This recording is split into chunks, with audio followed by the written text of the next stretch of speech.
Chapter 1. I went to work when I was just out of grammar school. I got a job as quotation board boy in a stock brokerage office. I was quick at figures. At school, I did 3 years of arithmetic in one. I was particularly good at mental arithmetic. As quotation board boy, I posted the numbers on the big board in the customer's room. One of the customers usually sat by the ticker and called out the prices. They couldn't come too fast for me. I've always remembered numbers. No trouble at all. There were plenty of other employees in that office. Of course, I made friends with the other fellows, but the work I did, if the market was active, kept me too busy from 10 a.m. to 3 p.m. to let me do much talking. I don't care for it anyhow, during business hours. But a busy market did not keep me from thinking about the work. Those quotations did not represent prices of stocks to me. So many dollars per share. They were numbers. Of course they meant something. They were always changing. It was all I had to be interested in. The changes. Why did they change? I didn't know. I didn't care. I didn't think about that. I simply saw that they changed. That was all I had to think about. 5 hours every day and 2 on Saturdays. That they were always changing. That is how I first came to be interested in the behavior of prices. I had a very good memory for figures. I could remember in detail how the prices had acted on the previous day, just before they went up or down. My fondness for mental arithmetic came in very handy. I noticed that in advances as well as declines, stock prices were apt to show certain habits, so to speak. There was no end of parallel cases, and these made precedents to guide me. I was only 14, but after I had taken hundreds of observations in my mind, I found myself testing their accuracy, comparing the behavior of stocks today with other days. It was not long before I was anticipating movements in prices. My only guide, as I say, was their past performances. I carried the dope sheets in my mind. I looked for stock prices to run on form. I had clocked them. You know what I mean? You can spot, for instance, where the buying is only a trifle better than the selling. A battle goes on in the stock market, and the tape is your telescope. You can depend upon it 7 out of 10 cases. Another lesson I learned early is that there is nothing new in Wall Street. There can't be, because speculation is as old as the hills. Whatever happens in the stock market today has happened before and will happen again. I've never forgotten that. I suppose I really managed to remember when and how it happened. The fact that I remember that way is my way of capitalizing experience. I got so interested in my game and so anxious to anticipate advances and declines in all the active stocks that I got a little book. I put down my observations in it. It was not a record of imaginary transactions, such as so many people keep merely to make or lose millions of dollars without getting the swelled head or going to the poorhouse. It was rather a sort of record of my hits and misses. And next to the determination of probable movements, I was most interested in verifying whether I had observed accurately. In other words, whether I was right. Say that after studying every fluctuation of the day in an active stock, I would conclude that it was behaving as it always did before it broke 8 or 10 points. Well, I would jot down the stock and the price on Monday. And remembering past performances, I would write down what it ought to do on Tuesday and Wednesday. Later, I would check up with actual transcriptions from the tape. That is how I first came to take an interest in the message of the tape. The fluctuations were from the first associated in my mind with upward or downward movements. Of course, there is always a reason for fluctuations, but the tape does not concern itself with the why and wherefore. It doesn't go into explanations. I didn't ask the tape why when I was 14. And I don't ask it today at 40. The reason for what a certain stock does today may not be known for 2 or 3 days, or weeks, or months. But what the dickens does that matter? Your business with the tape is now, not tomorrow. The reason can wait. But you must act instantly, or be left. Time and again I see this happen. You'll remember that Hollow Tube went down 3 points the other day, while the rest of the market rallied sharply. That was the fact. On the following Monday, you saw that the directors passed the dividend. That was the reason. They knew what they were going to do, and even if they didn't sell the stock themselves, they at least didn't buy it. There was no inside buying. No reason why it should not break. Well, I kept up my little memorandum book, perhaps 6 months. Instead of leaving for home the moment I was through with my work, I'd jot down the figures I wanted and would study the changes, always looking for the repetitions and parallelisms of behavior learning to read the tape, although I was not aware of it at the time. One day, one of the office boys, he was older than I, came to me where I was eating my lunch and asked me on the quiet if I had any money. "Why do you want to know?" I said. "Well," he said, "I've got a dandy tip on Burlington. I'm going to play it if I can get somebody to go in with me." "How do you mean play it?" I asked. To me, the only people who played or could play tips were the customers, old jiggers with oodles of dough. Why, it costs hundreds, even thousands of dollars to get into the game. It was like owning your private carriage and having a coachman who wore a silk hat. "That's what I mean. Play it," he said. "How much you got?" "How much you need?" "Well, I can trade in 5 shares by putting up $5. "How are you going to play it?" "I'm going to buy all the Burlington the bucket shop will let me carry with the money I gave him from margin," he said. "It's going up for sure. It's like picking up money. We'll double ours in a jiffy." "Hold on," I said to him, and pulled out my little dope book. I wasn't interested in doubling my money, but in his saying that Burlington was going up. If it was, my notebook ought to show it. I looked. Sure enough, Burlington, according to my figuring, was acting as it usually did before it went up. I had never bought or sold anything in my life, and I never gambled with the other boys. But all I could see was that this was a grand chance to test the accuracy of my work, of my hobby. It struck me at once that if my dope didn't work in practice, there was nothing in the theory of it to interest anybody. So I gave him all I had, and with our pooled resources, he went to one of the nearby bucket shops and bought some Burlington. 2 days later, we cashed in. I made a profit of $3.12.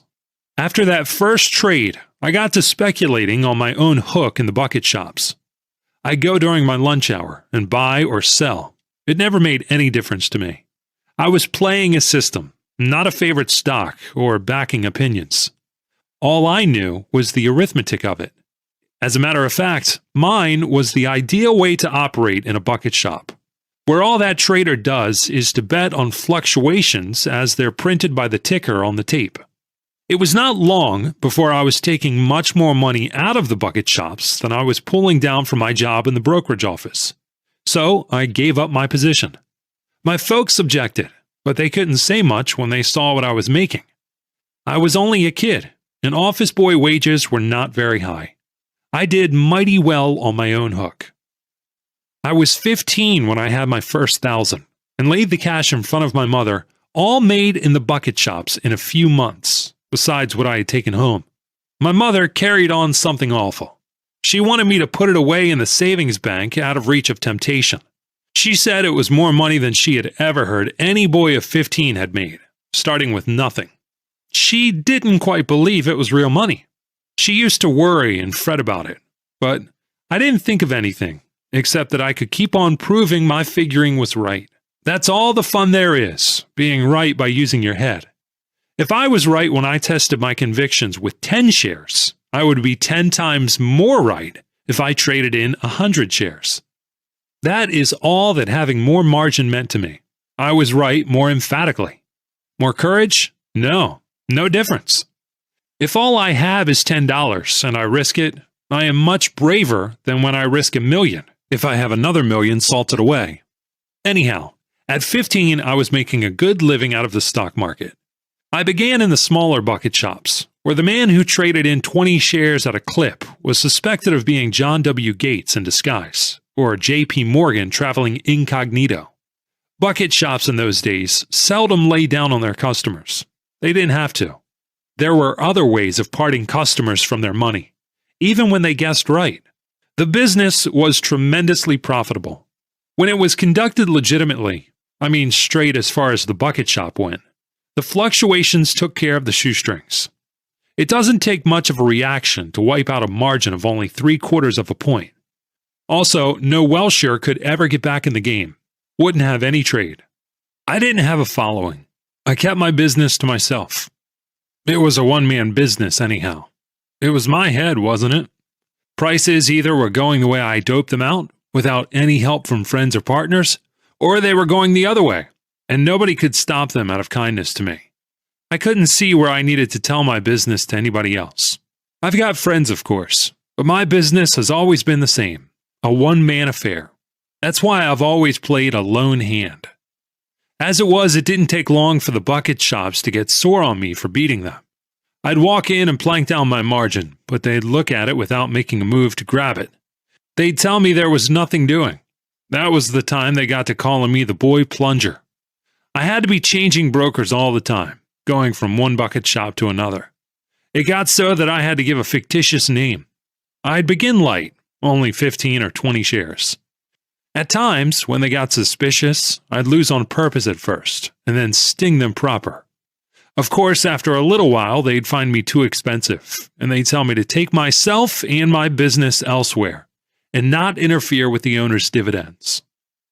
Once, when the big concern I'd been trading with for months shut down on me, I made up my mind to take a little more of their money away from them. That bucket shop had branches all over the city, in hotel lobbies and in nearby towns.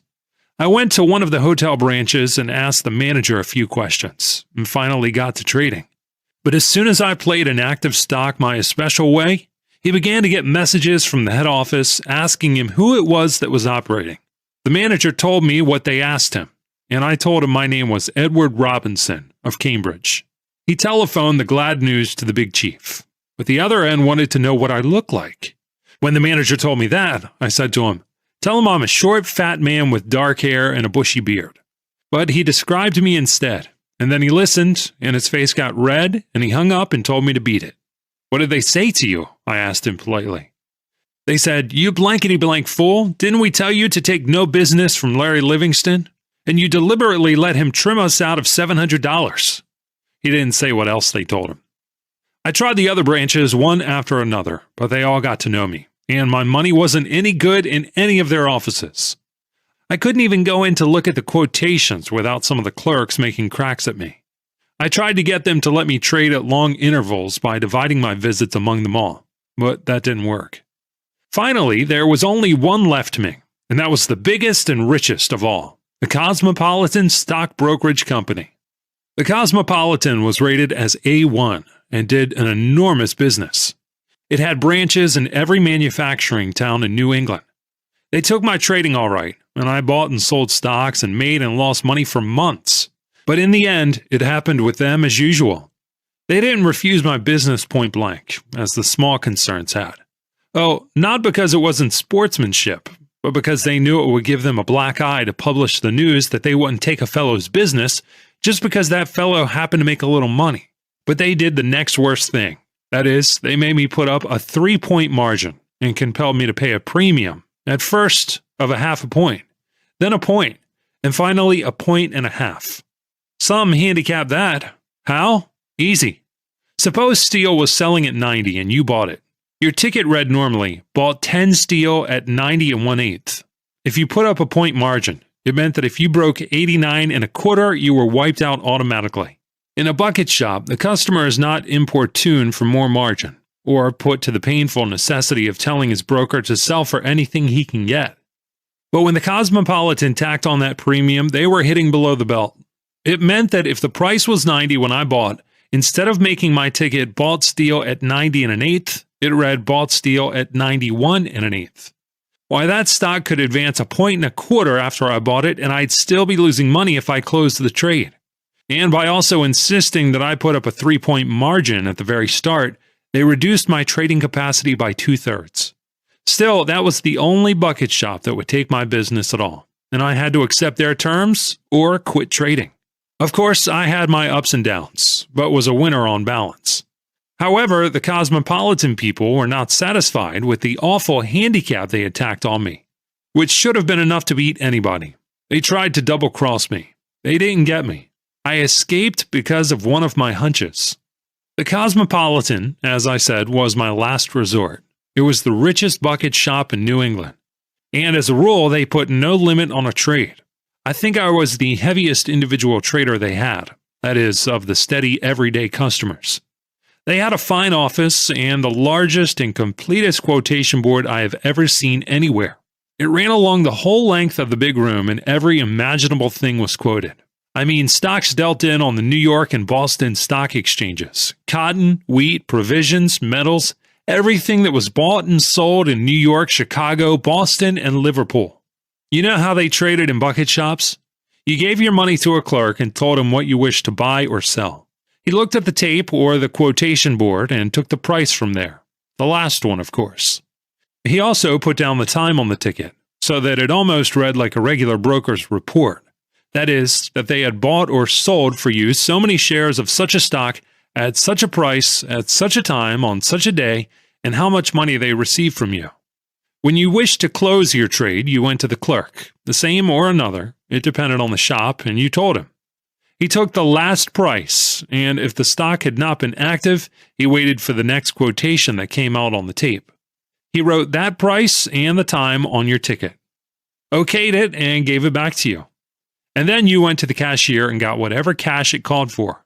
Of course, when the market went against you and the price went beyond the limit set by your margin, your trade automatically closed itself, and your ticket became one more scrap of paper. In the humbler bucket shops, where people were allowed to trade in as little as 5 shares, the tickets were little slips, different colors for buying and selling, and at times, as for instance in boiling bull markets, the shops would be hard hit, because all the customers were bulls and happened to be right. Then the bucket shop would deduct both buying and selling commissions, and if you bought a stock at 20, the ticket would read 20 1/4. You thus had only 3/4 of a point's run for your money. But the Cosmopolitan was the finest in New England. It had thousands of patrons, and I really think I was the only man they were afraid of. Neither the killing premium nor the 3-point margin they made me put up reduced my trading much. I kept on buying and selling as much as they'd let me. I sometimes had a line of 5,000 shares. Well, on the day the thing happened that I'm going to tell you, I was short 3,500 shares of sugar. I had 7 big pink tickets for 500 shares each. The Cosmopolitan used big slips with a blank space on them where they could write down additional margin. Of course, the bucket shops never ask for more margin. The thinner the shoestring, the better for them, for their profit lies in your being wiped. In the smaller shops, if you wanted to manage your trade still further, they'd make out a new ticket, so they could charge you the buying commission and only give you a run of 3/4 of a point on each point's decline, for they figured the selling commission also exactly as if it were a new trade. Well, this day, I remember I had up over $10,000 in margins. I was only 20 when I first accumulated $10,000 in cash, and you ought to have heard my mother. You'd have thought that $10,000 in cash was more than anybody carried around except old John D. And she used to tell me to be satisfied and go into some regular business. I had a hard time convincing her that I was not gambling, but making money by figuring. But all she could see was that $10,000 was a lot of money, and all I could see was more margin. I had put out my 3,509 shares of sugar at 105 1/4. There was another fellow in the room, Henry Williams, who was short 2,500 shares. I used to sit by the ticker and call out the quotations for the board boy. The price behaved as I thought it would. It promptly went down a couple of points and paused a little to get its breath before taking another dip. The general market was pretty soft, and everything looked promising. Then, all of a sudden, I didn't like the way sugar was doing its hesitating. I began to feel uncomfortable. I thought I ought to get out of the market. Then it sold for 103. That was the low for the day. But instead of feeling more confident, I felt more uncertain. I knew something was wrong somewhere, but I couldn't spot it exactly. But if something was coming and I didn't know where from, I couldn't be on my guard against it. That being the case, I'd better be out of the market. You know, I don't do things blindly. I don't like to. I never did. Even as a kid, I had to know why I should do certain things. But this time I had no definite reason to give to myself, and yet I was so uncomfortable that I couldn't stand it. I called to a fellow I knew, Dave Wyman, and said to him, "Dave, you can take my place here. I want you to do something for me. Wait a little before you call out the next price of sugar, will you?" He said he would, and I got up and gave him my place by the ticker so we could call out the prices for the boy. I took my 7 sugar tickets out of my pocket and walked over to the counter, to where the clerk was who marked the tickets when you closed your trades. But I didn't really know why I should get out of the market, so I just stood there, leaning against the counter, my tickets in my hand so that the clerk couldn't see them. Pretty soon, I heard the clicking of a telegraph instrument, and I saw Tom Burnham, the clerk, turn his head quickly and listen. Then I felt that something crooked was hatching, and I decided not to wait any longer. Just then, Dave Wyman by the ticker began, "Shh," and quick as a flash, I slapped my tickets on the counter in front of the clerk and yelled, "Close sugar," before Dave had finished calling the price. So, of course, the house had to close my sugar at the last quotation. What Dave called turned out to be 103 again. According to my dope, sugar should have broken 103 by now. The engine wasn't hitting right. I had the feeling that there was a trap in the neighborhood. At all events, the telegraph instrument was now going like mad, and I noticed that Tom Burnham, the clerk, had left my tickets unmarked where I laid them, and was listening to the clicking as if he were waiting for something. So I yelled at him, "Hey, Tom, what the hell are you waiting for? Mark the price on these tickets 103. Get a gate on." Everybody in the room heard me and began to look toward us and ask what was the trouble. For, you see, while the Cosmopolitan had never laid down, there was no telling. And a run on a bucket shop can start like a run on a bank. If one customer gets suspicious, the others follow suit. So Tom looked sulky, but came over and marked my tickets closed at 103, and shoved the 7 of them over toward me. He sure had a sour face. Say, the distance from Tom's place to the cashier's cage wasn't over 8 feet. But I hadn't got to the cashier to get my money when Dave Wyman by the ticker yelled excitedly, "Gosh, sugar 108. But it was too late, so I just laughed and called over to Tom. It didn't work that time, did it, old boy? Of course, it was a put-up job. Henry Williams and I together were short 6,000 shares of sugar. That bucket shop had my margin and Henry's. And there may have been a lot of other sugar shorts in the office, possibly 8 or 10,000 shares in all. Suppose they had $20,000 in sugar margins. That was enough to pay the shop to thimble rig the market on the New York Stock Exchange and wipe us out.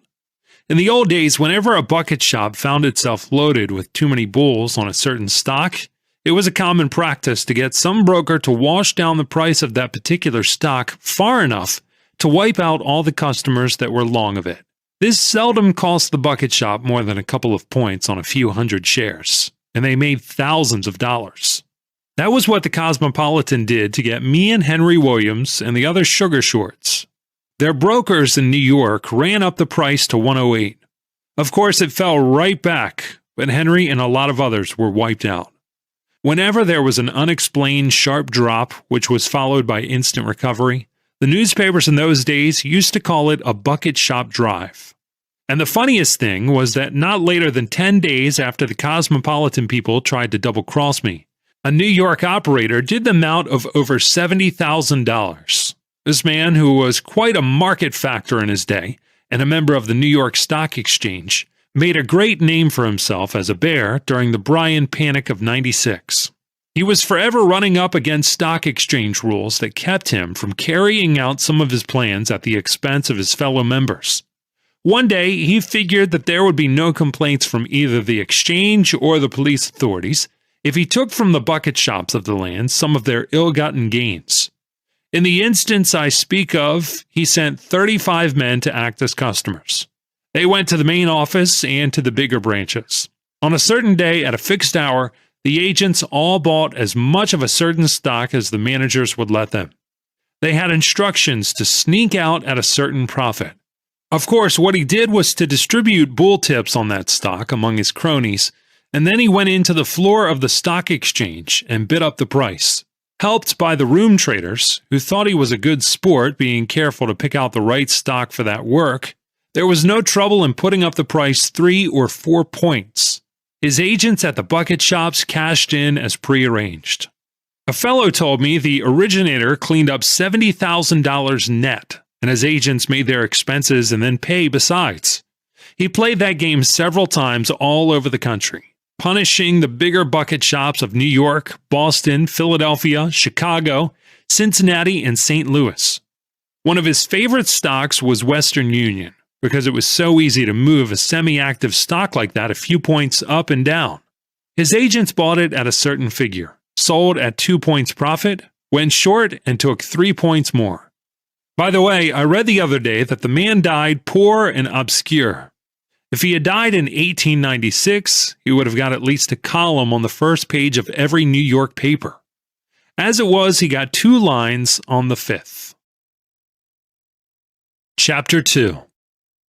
Between the discovery that the Cosmopolitan Stock Brokerage Company was ready to beat me by foul means if the killing handicap of a 3-point margin and a 1.5 premium didn't do it, and hints that they didn't want my business anyhow, I soon made up my mind to go to New York, where I could trade in the office of some member of the New York Stock Exchange. I didn't want any Boston branch, where the quotations had to be telegraphed. I wanted to be close to the original source. I came to New York at the age of 21, bringing with me all I had, $2,500. I told you I had $10,000 when I was 20, and my margin on that sugar deal was over $10,000. But I didn't always win. My plan of trading was sound enough, and won more often than it lost. If I had stuck to it, I'd have been right perhaps as often as 7 out of 10 times. In fact, I always made money when I was sure I was right before I began. What beat me was not having brains enough to stick to my own game. That is, to play the market only when I was satisfied that the precedents favored my play. There's a time for all things, but I didn't know it. And that is precisely what beats so many men in Wall Street, who are very far from being in the main sucker class. There is the plain fool who does the wrong thing at all times everywhere. But there's the Wall Street fool who thinks he must trade all the time. No man can always have adequate reasons for buying or selling stocks daily, or sufficient knowledge to make his play an intelligent play. I proved it. Whenever I read the tape, by the light of experience, I made money. But when I made a plain fool play, I had to lose. I was no exception, was I? There was the huge quotation board staring me in the face, and the ticker going on, and people trading and watching their tickets turn into cash or into waste paper. Of course, I let the craving for excitement get the better of my judgment. In a bucket shop, where your margin is a shoestring, you don't play for long pulls. You're wiped too easily and quickly. The desire for constant action, irrespective of underlying conditions, is responsible for many losses in Wall Street, even among the professionals, who feel that they must take home some money every day, as though they were working for regular wages. I was only a kid, remember. I did not know then what I learned later. What made me 15 years later wait 2 long weeks and see a stock on which I was very bullish go up 30 points before I felt that it was safe to buy it. I was broke and was trying to get back, and I couldn't afford to play recklessly. I had to be right, and so I waited. That was in 1915. It's a long story. I'll tell it later in its proper place.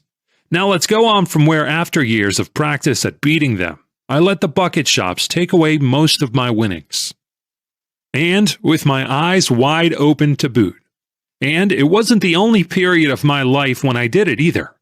A stock operator has to fight a lot of expensive enemies within himself. Anyhow, I came to New York with $2,500.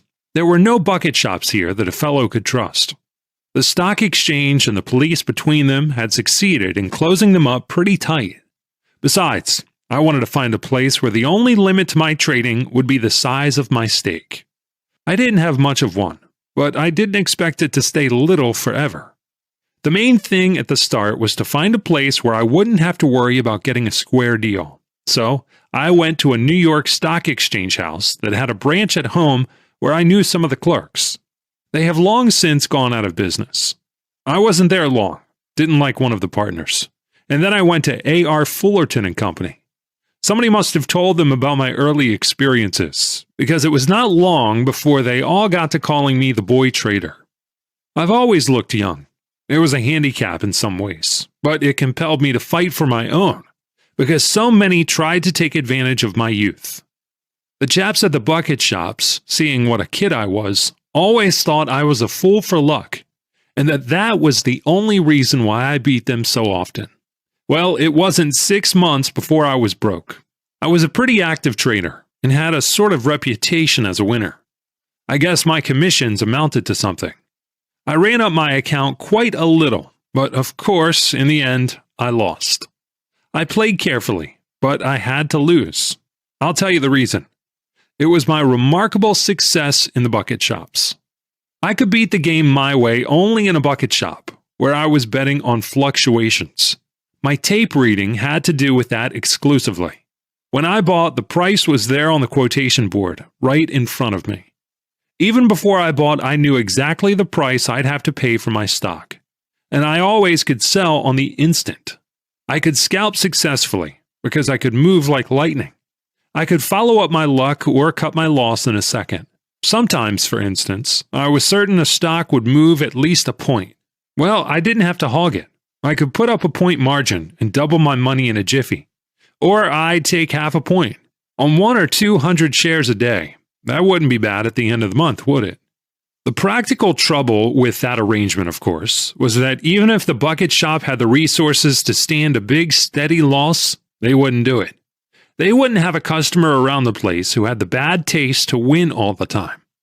At all events, what was a perfect system for trading in bucket shops didn't work in Fullerton's office. There I was, actually buying and selling stocks. The price of sugar on the tape might be 105, and I could see a 3-point drop coming. As a matter of fact, at the very moment the ticker was printing 105 on the tape, the real price on the floor of the exchange might be 104 or 103. By the time my order to sell 1,000 shares got to Fullerton's floor man to execute, the price might be still lower. I couldn't tell at what price I had put out my 1,000 shares until I got a report from the clerk.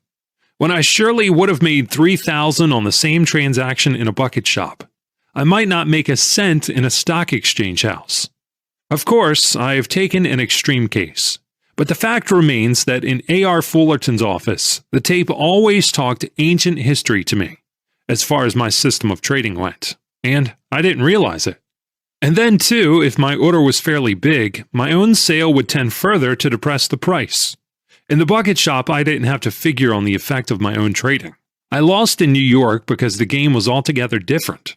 It was not that I was now playing it legitimately that made me lose, but that I was playing it ignorantly. I have been told that I'm a good reader of the tape, but reading the tape like an expert did not save me. I might have made out a great deal better if I had been on the floor myself, a room trader. In a particular crowd, perhaps I might have adapted my system to the conditions immediately before me. But, of course, if I got to operating on such a scale as I do now, for instance, the system would have equally failed me on account of the effect of my own trading on prices. In short, I did not know the game of stock speculation. I knew a part of it, a rather important part, which has been very valuable to me at all times. But if with all I had I still lost, what chance does the green outsider have of winning, or rather of cashing in? It didn't take me long to realize that there was something wrong with my play, but I couldn't spot the exact trouble. There were times when my system worked beautifully, and then all of a sudden, nothing but one swat after another. I was only 22, remember. Not that I was so stuck on myself that I didn't want to know just where I was at fault. But at that age, nobody knows much of anything. The people in the office were very nice to me. I couldn't plunge as I wanted to because of their margin requirements. But old A.R. Fullerton and the rest of the firm were so kind to me that after 6 months of active trading, I not only lost all I had brought and all that I had made there, but I even owed the firm a few hundreds. There I was, a mere kid, who had never before been away from home, flat broke. But I knew there wasn't anything wrong with me, only with my play. I don't know whether I make myself plain, but I never lose my temper over the stock market. I never argue with the tape. Getting sore at the market doesn't get you anywhere. I was so anxious to resume trading that I didn't lose a minute, but went to old man Fullerton and said to him, "Say, AR, lend me $500. "What for?" says he. "I've got to have some money." "What for?" he says again. "For margin, of course," I said. $500, he said and frowned. You know they'd expect you to keep up a 10% margin, and that means $1,000 on 100 shares. Much better to give you a credit. "No," I said, "I don't want a credit here. I already owe the firm something. What I want is for you to lend me $500 so I can go out and get a roll and come back." "How are you going to do it?" asked old AR. "I'll go and trade in a bucket shop," I told him. "Trade here," he said. "No," I said, "I'm not sure yet I can beat the game in this office, but I am sure I can take money out of the bucket shops. I know that game. I have a notion that I know just where I went wrong here." He let me have it, and I went out of that office where the boy terror of the bucket shops, as they called him, had lost his pile. I couldn't go back home because the shops there would not take my business. New York was out of the question. There weren't any doing business at that time. They tell me that in the Go's Broad Street and New Street were full of them, but there weren't any when I needed them in my business. So after some thinking, I decided to go to St. Louis. I had heard of two concerns there that did an enormous business all through the Middle West. Their profits must have been huge. They had branch offices in dozens of towns. In fact, I have been told that there were no concerns in the East to compare with them for volume of business. They ran openly and the best people traded there without any qualms. A fellow even told me that the owner of one of the concerns was a vice president of the Chamber of Commerce, but that couldn't have been in St. Louis. At any rate, that is where I went with my $500 to bring back a stake to use as margin in the office of A.R. Fullerton and Company, members of the New York Stock Exchange. When I got to St. Louis, I went to the hotel, washed up, and went out to find the bucket shops. One was the J.G. Dolan Company, and the other was H.S. Teller and Company. I knew I could beat them. I was going to play dead, safe, carefully, and conservatively. My one fear was that somebody might recognize me and give me away, because the bucket shops all over the country had heard of the boy trader. They're like gambling houses and get all the gossip of the professionals. Dolan was nearer than Teller, and I went there first. I was hoping I might be allowed to do business a few days before they told me to take my trade somewhere else. I walked in. It was a whopping big place, and there must have been at least a couple of hundred people there staring at the quotations. I was glad, because in such a crowd I stood a better chance of being unnoticed. I stood and watched the board and looked them over carefully until I picked out the stock for my initial play. I looked around and saw the order clerk at the window, where you put down your money and get your ticket. He was looking at me, so I walked up to him and asked, "Is this where you trade in cotton and wheat?" "Yes, sonny," says he. "Can I buy stocks too?" "You can if you have the cash," he said. "Oh, I got that all right," I said like a boasting boy. "You have you?" he says with a smile. "How much stock can I buy for $100? I asked, peeved alike. "100, if you got the 100. "I got the 100, yes, and 200 too," I told him. "Oh my," he said. "Just you buy me 200 shares," I said sharply. "200 what?" he asked, serious now. It was business.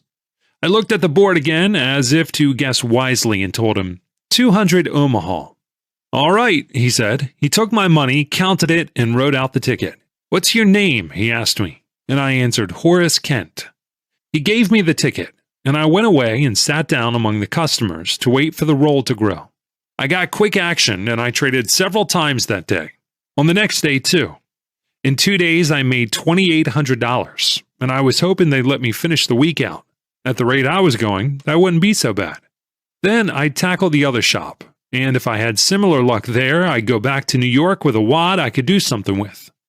On the morning of the third day, when I went to the window, bashful-like, to buy 500 BRT, the clerk said to me, "Say, Mr. Kent, the boss wants to see you." I knew the game was up, but I asked him, "What does he want to see me about?" "I don't know." "Where is he?" "In his private office. Go in that way." And he pointed to a door. I went in. Dolan was sitting at his desk. He swung around and said, "Sit down, Livingston." He pointed to a chair. My last hope vanished. I don't know how he discovered who I was, perhaps from the hotel register. "What do you want to see me about?" I asked him. "Listen, kid, I ain't got nothing against you, see? Nothing at all, see?" "No, I don't see," I said. He got up from his swivel chair. He was a whopping big guy. He said to me, "Just come over here, Livingston, will you?" And he walked to the door. He opened it, and then he pointed to the customers in the big room. "Do you see 'em?" he asked. "See what?" "Them guys. Take a look at 'em, kid. There's 300 of 'em. 300 suckers. They feed me and my family, see? 300 suckers. Then ye come in, and in 2 days ye cop more than I get out of the 300 in 2 weeks. That ain't business, kid, not for me. I ain't got nothing against you, kid. You're welcome to what you got, but you don't get any more. There ain't any here for you. Why, that's all. I seen you come in the day before yesterday, and I didn't like your looks. On the level, I didn't. I spotted you for a ringer. I called in that jackass there," he pointed to the guilty clerk, "and asked what you done. And when he told me, I said to him, I don't like that guy's looks. He's a ringer. And that piece of cheese says, ringer my eye, boss. His name is Horace Kent, and he's a rah-rah boy playing at being used to long pants. He's all right. Well, I let him have it his way. That blankety-blank cost me $2,800. I don't grudge it you, my boy, but the safe is locked for you." "Look here," I began. "You look here, Livingston," he said. "I've heard all about ye. I make my money copperin' suckers' bets, and you don't belong here. I aim to be a sport, and you're welcome to what you pride off in us, but more of that would make me a sucker, now that I know who you are. So toddle along, sonny." I left Dolan's place with my $2,800 profit. Teller's place was in the same block. I had found out that Teller was a very rich man who also ran up a lot of pool rooms. I decided to go to his bucket shop. I wondered whether it would be wise to start moderately and work up to 1,000 shares, or to begin with a plunge on the theory that I might not be able to trade more than one day. They get wise mighty quick when they're losing, and I did want to buy 1,000 BRT. I was sure I could take 4 or 5 points out of it. But if they got suspicious or if too many customers were long on that stock, they might not let me trade at all. I thought perhaps I'd better scatter my trades at first and begin small. It wasn't as big a place as Dolan's, but the fixtures were nicer, and evidently the crowd was of a better class. This suited me down to the ground, and I decided to buy my 1,000 BRT. So I stepped up to the proper window and said to the clerk, "I'd like to buy some BRT. What's the limit?" "There's no limit," said the clerk. "You can buy all you please if you've got the money." "Buy 1,500 shares, I says, and took my roll from my pocket while the clerk starts to write the ticket. Then I saw a red-headed man just shove that clerk away from the counter. He leaned across and said to me, "Say, Livingston, you go back to Dolan's. We don't want your business." "Wait until I get my ticket," I said. "I just bought a little BRT." "You get no ticket here," he said. By this time, other clerks had got behind him and were looking at me. "Don't ever come here to trade. We don't take your business, understand?" There was no sense in getting mad or trying to argue. So I went back to the hotel, paid my bill, and took the first train back to New York. It was tough. I wanted to take back some real money, and that teller wouldn't let me make even one trade. I got back to New York, paid Fullerton his $500, and started trading again with the St. Louis money. I had good and bad spells, but I was doing better than breaking even. After all, I didn't have much to unlearn, only to grasp the one fact that there was more to the game of stock speculation than I had considered before I went to Fullerton's office to trade. I was like one of those puzzle fans, doing the crossword puzzles in the Sunday supplement. He isn't satisfied until he gets it. Well, I certainly wanted to find the solution to my puzzle. I thought I was done with trading in bucket shops, but I was mistaken. About a couple months after I got back to New York, an old jigger came into the Fullerton's office. He knew AR. Somebody said they'd once owned a string of racehorses together. It was plain he'd seen better days. I was introduced to old McDevitt. He was telling the crowd about a bunch of Western racetrack crooks who had just pulled off some skin game out in St. Louis. The head devil, he said, was a pool room owner by the name of Teller. "What Teller?" I asked him. "High Teller. H.S. Teller." "I know that bird," I said. "He's no good," said McDevitt. "He's worse than that," I said. "And I have a little matter to settle with him." "Meaning how?" "The only way I can hit any of these short sports is through their pocketbook. I can't touch him in St. Louis just now, but someday I will." And I told McDevitt my grievance. "Well," says old Mac, "he tried to connect here in New York and couldn't make it. So he's opened a place in Hoboken. The word's gone out that there is no limit to the play, and that the house roll has got the Rock of Gibraltar faded to the shadow of a bantam flea." "What sort of a place?" I thought he meant pool room. "Bucket shop," said McDevitt. "Are you sure it's open?" "Yes, I've seen several fellows who've told me about it." "That's only hearsay," I said. "Can you find out positively if it's running, and also how heavy they'll really let a man trade?" "Sure, Sonny," said McDevitt. "I'll go myself tomorrow morning and come back here and tell you." He did. It seems Teller was already doing a big business and would take all he could get. This was on a Friday. The market had been going up all that week. This was 20 years ago, remember. And it was a cinch the bank statement on Saturday would show a big decrease in the surplus reserve. That would give the conventional excuse to the big room traders to jump on the market and try to shake out some of the weak commissioned house accounts. There would be the usual reactions in the last half hour of the trading, particularly in stocks in which the public had been the most active. Those, of course, also would be the very stocks that Teller's customers would be most heavily long of, and the shop might be glad to see some short selling in them. There's nothing so nice as catching the suckers both ways, and nothing so easy with 1-point margins. That Saturday morning, I chased over to Hoboken to the Teller place. They had fitted up a big customer's room with a dandy quotation board, and a full force of clerks, and a special policeman in gray. There were about 25 customers. I got to talking to the manager. He asked me what he could do for me, and I told him nothing. That a fellow could make much more money at the track on account of the odds, and the freedom to bet your whole roll and stand to win thousands in minutes, instead of picking for chicken feed and stocks, and having to wait days, perhaps. He began to tell me how much safer the stock market game was, and how much some of their customers made. You'd have sworn it was a regular broker who actually bought and sold your stocks on the exchange. And how if a man only traded heavy, he could make enough to satisfy anybody.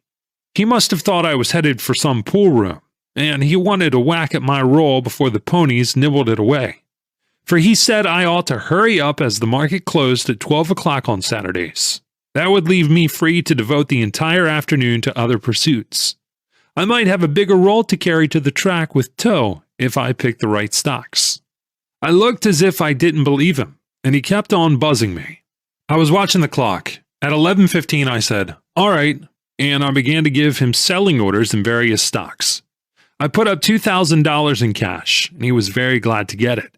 He told me he thought I'd make a lot of money, and he hoped I'd come in often. It happened just as I figured. The traders hammered the stocks in which they figured they would uncover the most stops, and sure enough, prices slid off. I closed out my trades just before the rally of the last 5 minutes on the usual traders covering. There was $5,100 coming to me. I went to cash in.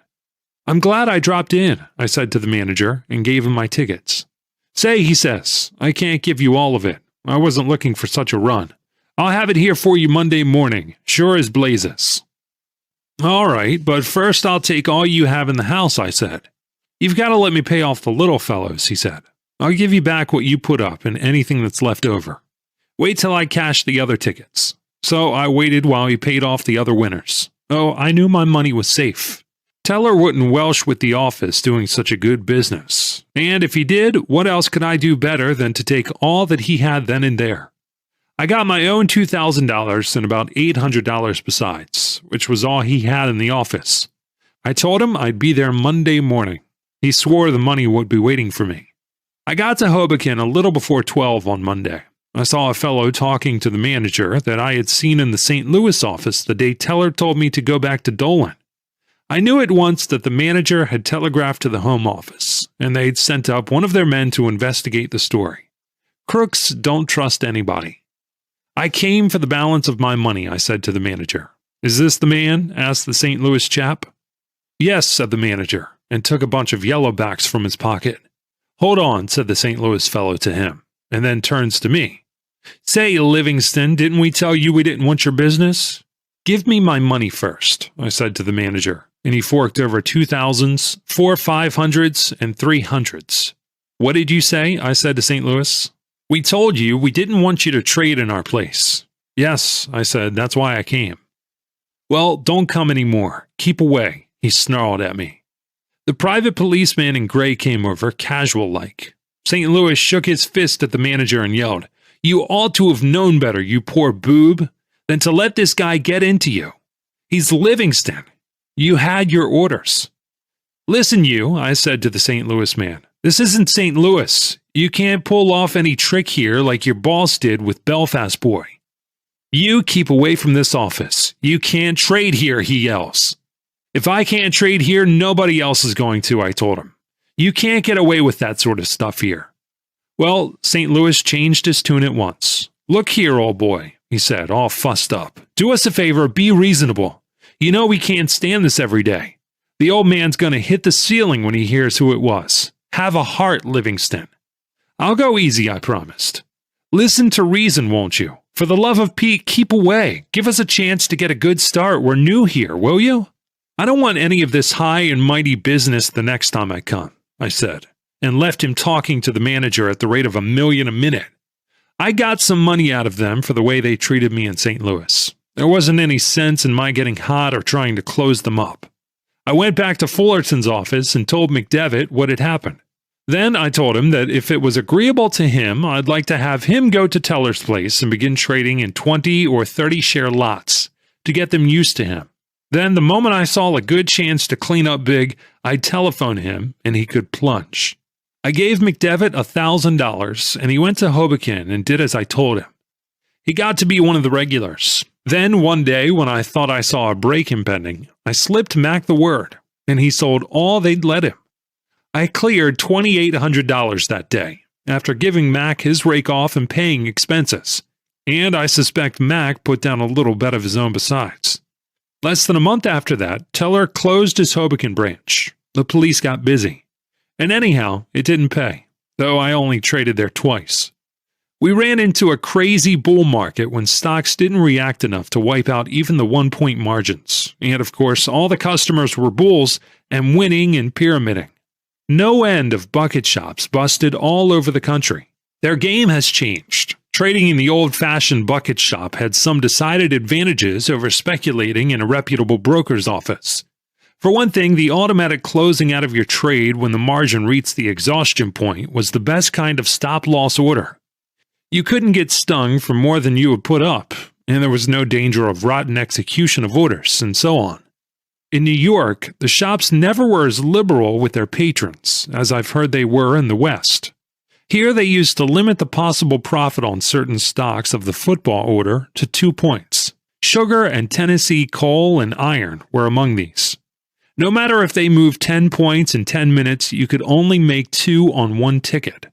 They figured that otherwise the customer was getting too big odds. He stood to lose $1 and to make 10. And then there were times when all the shops, including the biggest, refused to take orders on certain stocks.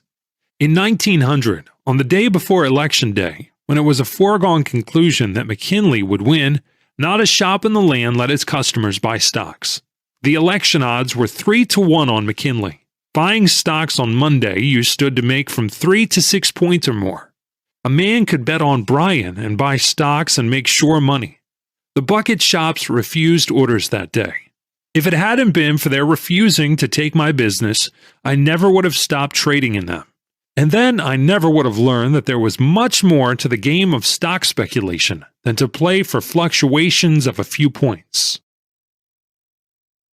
Chapter 3. It takes a man a long time to learn all the lessons of all his mistakes. They say there are 2 sides to everything. But there's only one side to the stock market. And it's not the bull side or the bear side, but the right side.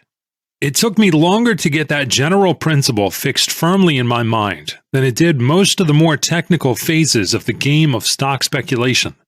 I've heard of people who amuse themselves conducting imaginary operations in the stock market to prove with imaginary dollars how right they are.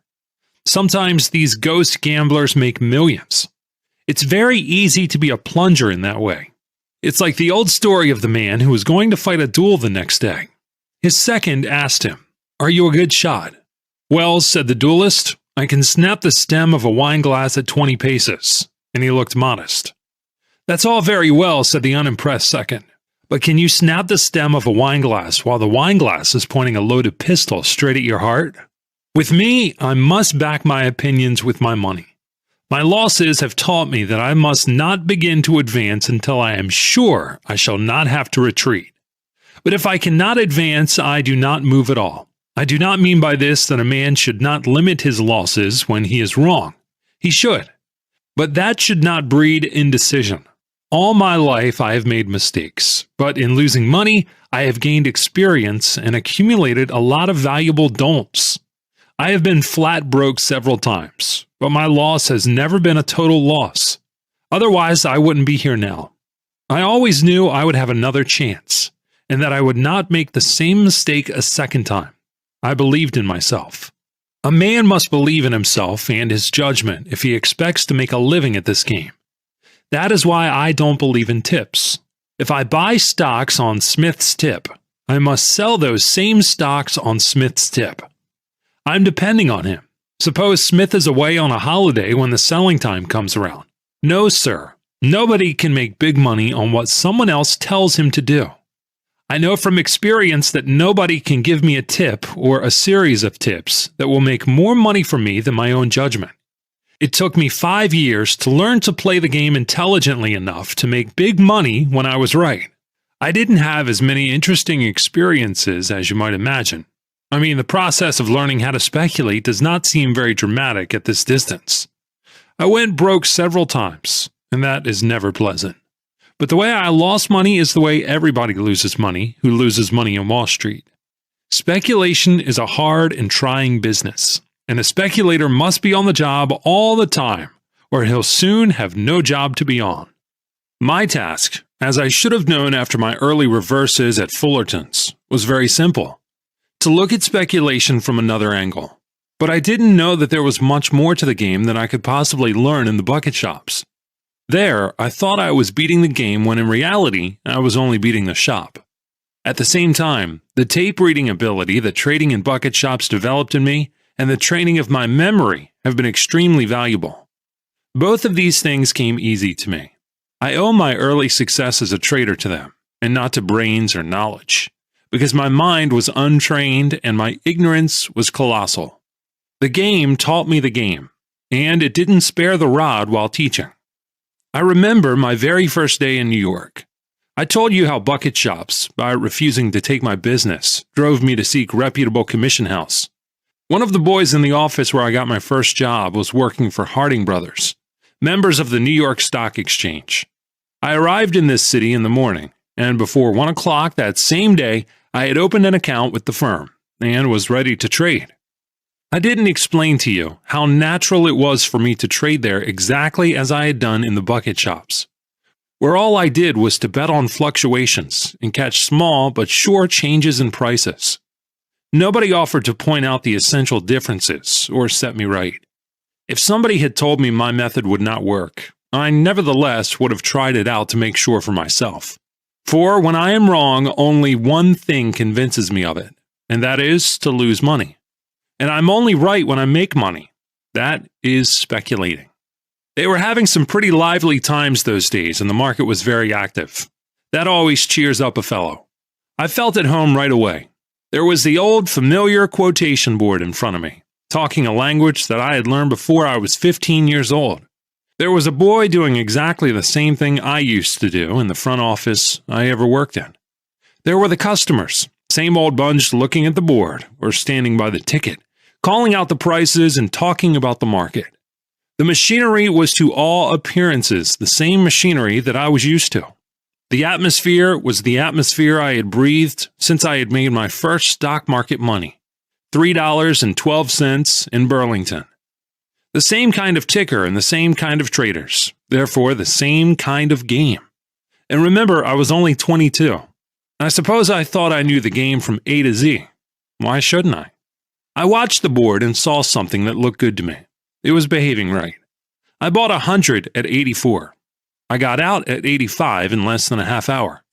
Then I saw something else I liked, and I did the same thing. Took 3/4 of a point net within a very short time. I began well, didn't I? Now mark this. On that, my first day as a customer of a reputable stock exchange house, and only 2 hours of it at that, I traded in 1,100 shares of stock, jumping in and out. And the net result of the day's operations was that I lost exactly $1,100. That is to say, on my first attempt, nearly 1/2 of my stake went up the flue. And remember, some of the trades showed me a profit, but I quit $1,100 minus for the day. It didn't worry me, because I couldn't see where there was anything wrong with me. My moves also were right enough, and if I had been trading in the old Cosmopolitan shop, I'd have broken better than even. That the machine wasn't as it ought to be, my 1,100 vanished dollars plainly told me. But as long as the machinist was all right there, was no need to stew. Ignorance at 22 isn't a structural defect. After a few days, I said to myself, I can't trade this way here. The ticker doesn't help as it should. But I let it go at that without getting down to bedrock. I kept it up, having good days and bad days, until I was cleaned out. I went to old Fullerton and got him to stake me to $500, and I came back from St. Louis, as I told you, with money I took out of the bucket shops there, a game I could always beat. I played more carefully and did better for a while. As soon as I was in easy circumstances, I began to live pretty well. I made friends and had a good time. I was not quite 23, remember, all alone in New York with easy money in my pockets, and the belief in my heart that I was beginning to understand the new machine. I was making allowances for the actual execution of my orders on the floor of the exchange, and moving more cautiously. But I was still sticking to the tape. That is, I was still ignoring general principles. And as long as I did that, I could not spot the exact trouble with my game. We ran into the big boom of 1901, and I made a great deal of money. That is, for a boy. You remember those times? The prosperity of the country was unprecedented. We not only ran into an era of industrial consolidations and combinations of capital that beat anything we had had up to that time, but the public went stock mad. In previous flush times, I've heard, Wall Street used to brag of 250,000 share days, when securities of a par value of $25 million changed hands. But in 1901, we had a 3 million share day. Everybody was making money. The steel crowd came to town, a horde of millionaires with no more regard for money than drunken sailors. The only game that satisfied them was the stock market. We had some of the biggest high rollers the street ever saw. John W. Gates, of Bet You a Million fame, and his friends like John A. Drake, Loyal Smith, and the rest. The Reed Leeds Moore crowd, who sold part of their steel holdings, and with the proceeds bought in the open market the actual majority of the stock of the great Rock Island system. And Schwab and Frick and Phipps and the Pittsburgh Coterie. To say nothing of scores of men who were lost in the shuffle, but would have been called great plungers at any other time. A fellow could buy and sell all the stock there was. Keene made a market for the U.S. Steel shares.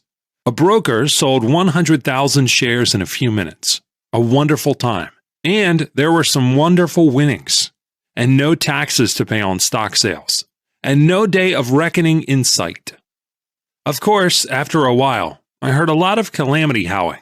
And the old stager said everybody except themselves had gone crazy. But everybody except themselves was making money. I knew, of course, there must be a limit to the advances and an end to the crazy buying of AOT, any old thing, and I got bearish. But every time I sold, I lost money.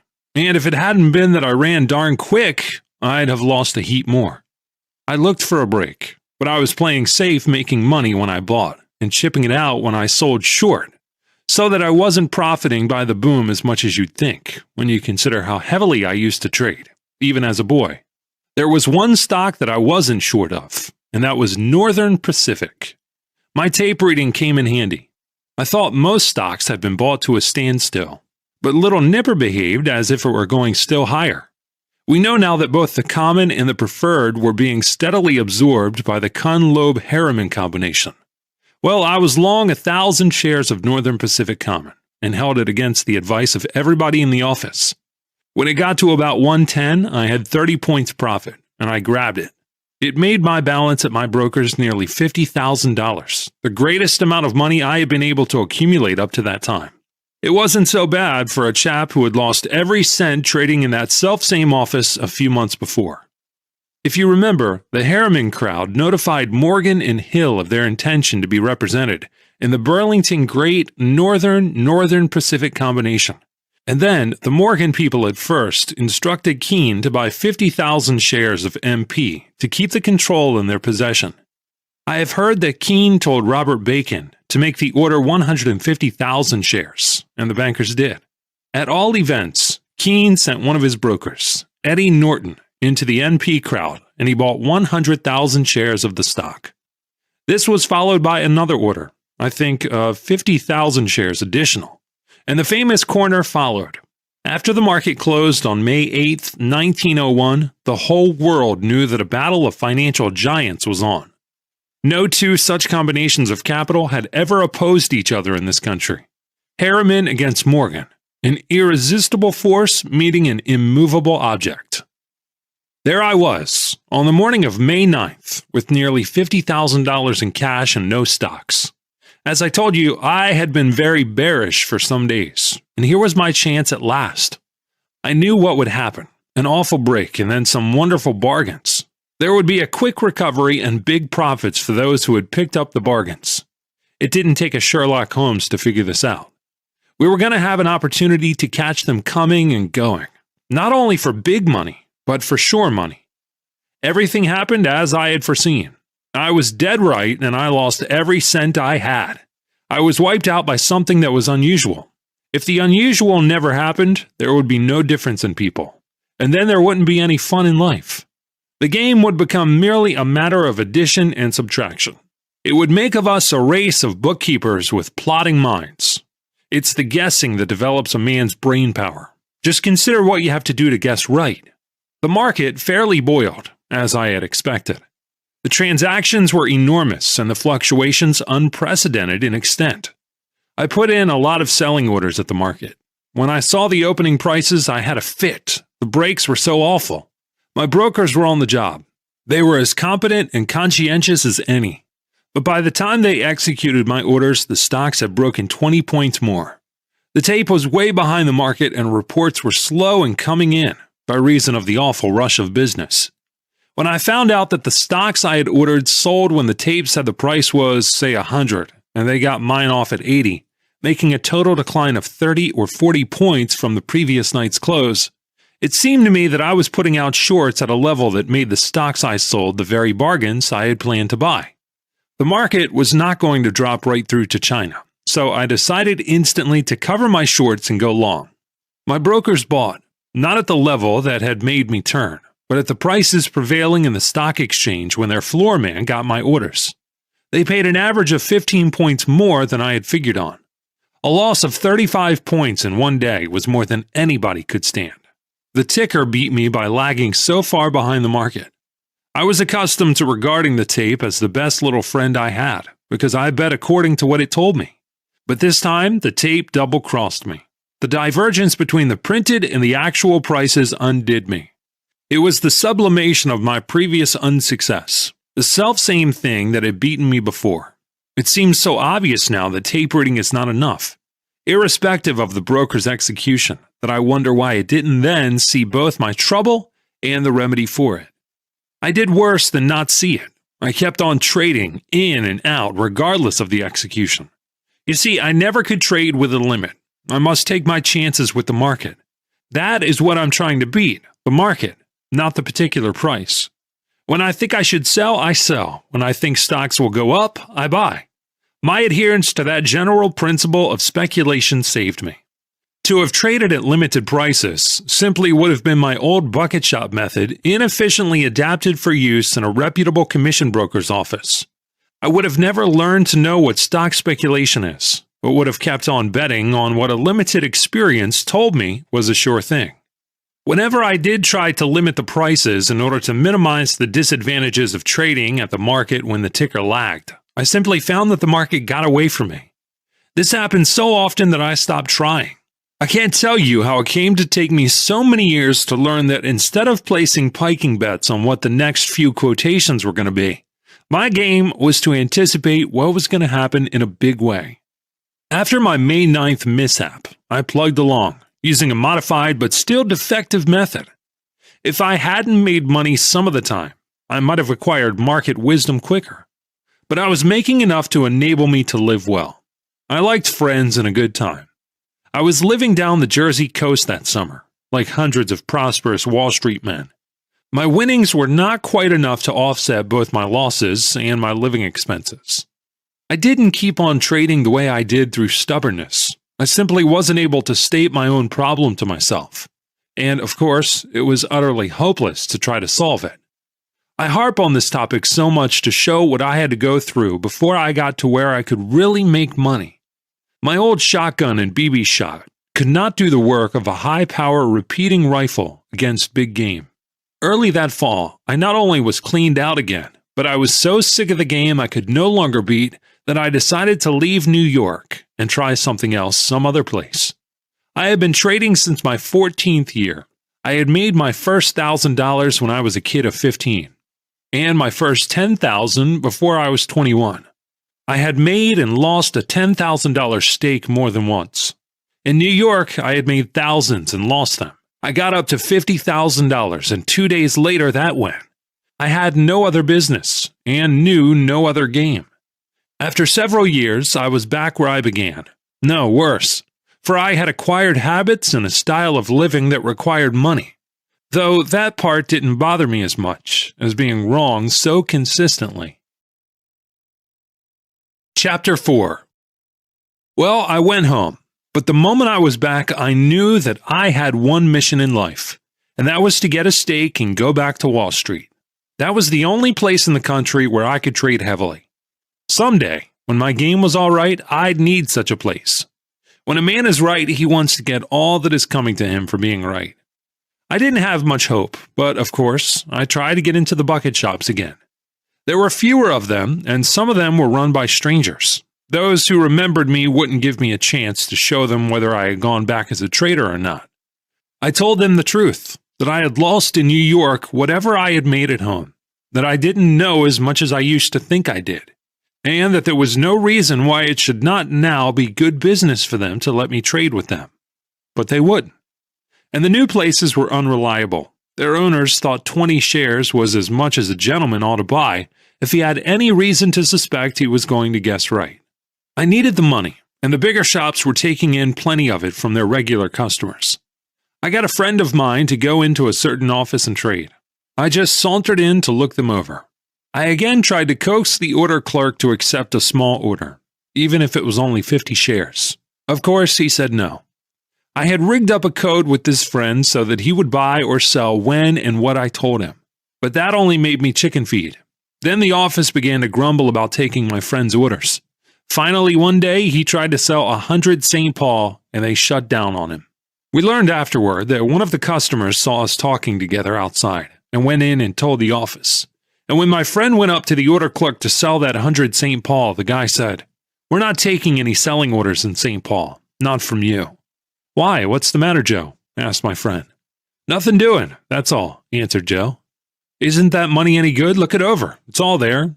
And my friend passed over the 100. My 110s. He tried to look indignant, and I was looking unconcerned. But most of the other customers were getting close to the combatants, as they always did when there was loud talking or the slightest semblance of a scrap between the shop and any customer.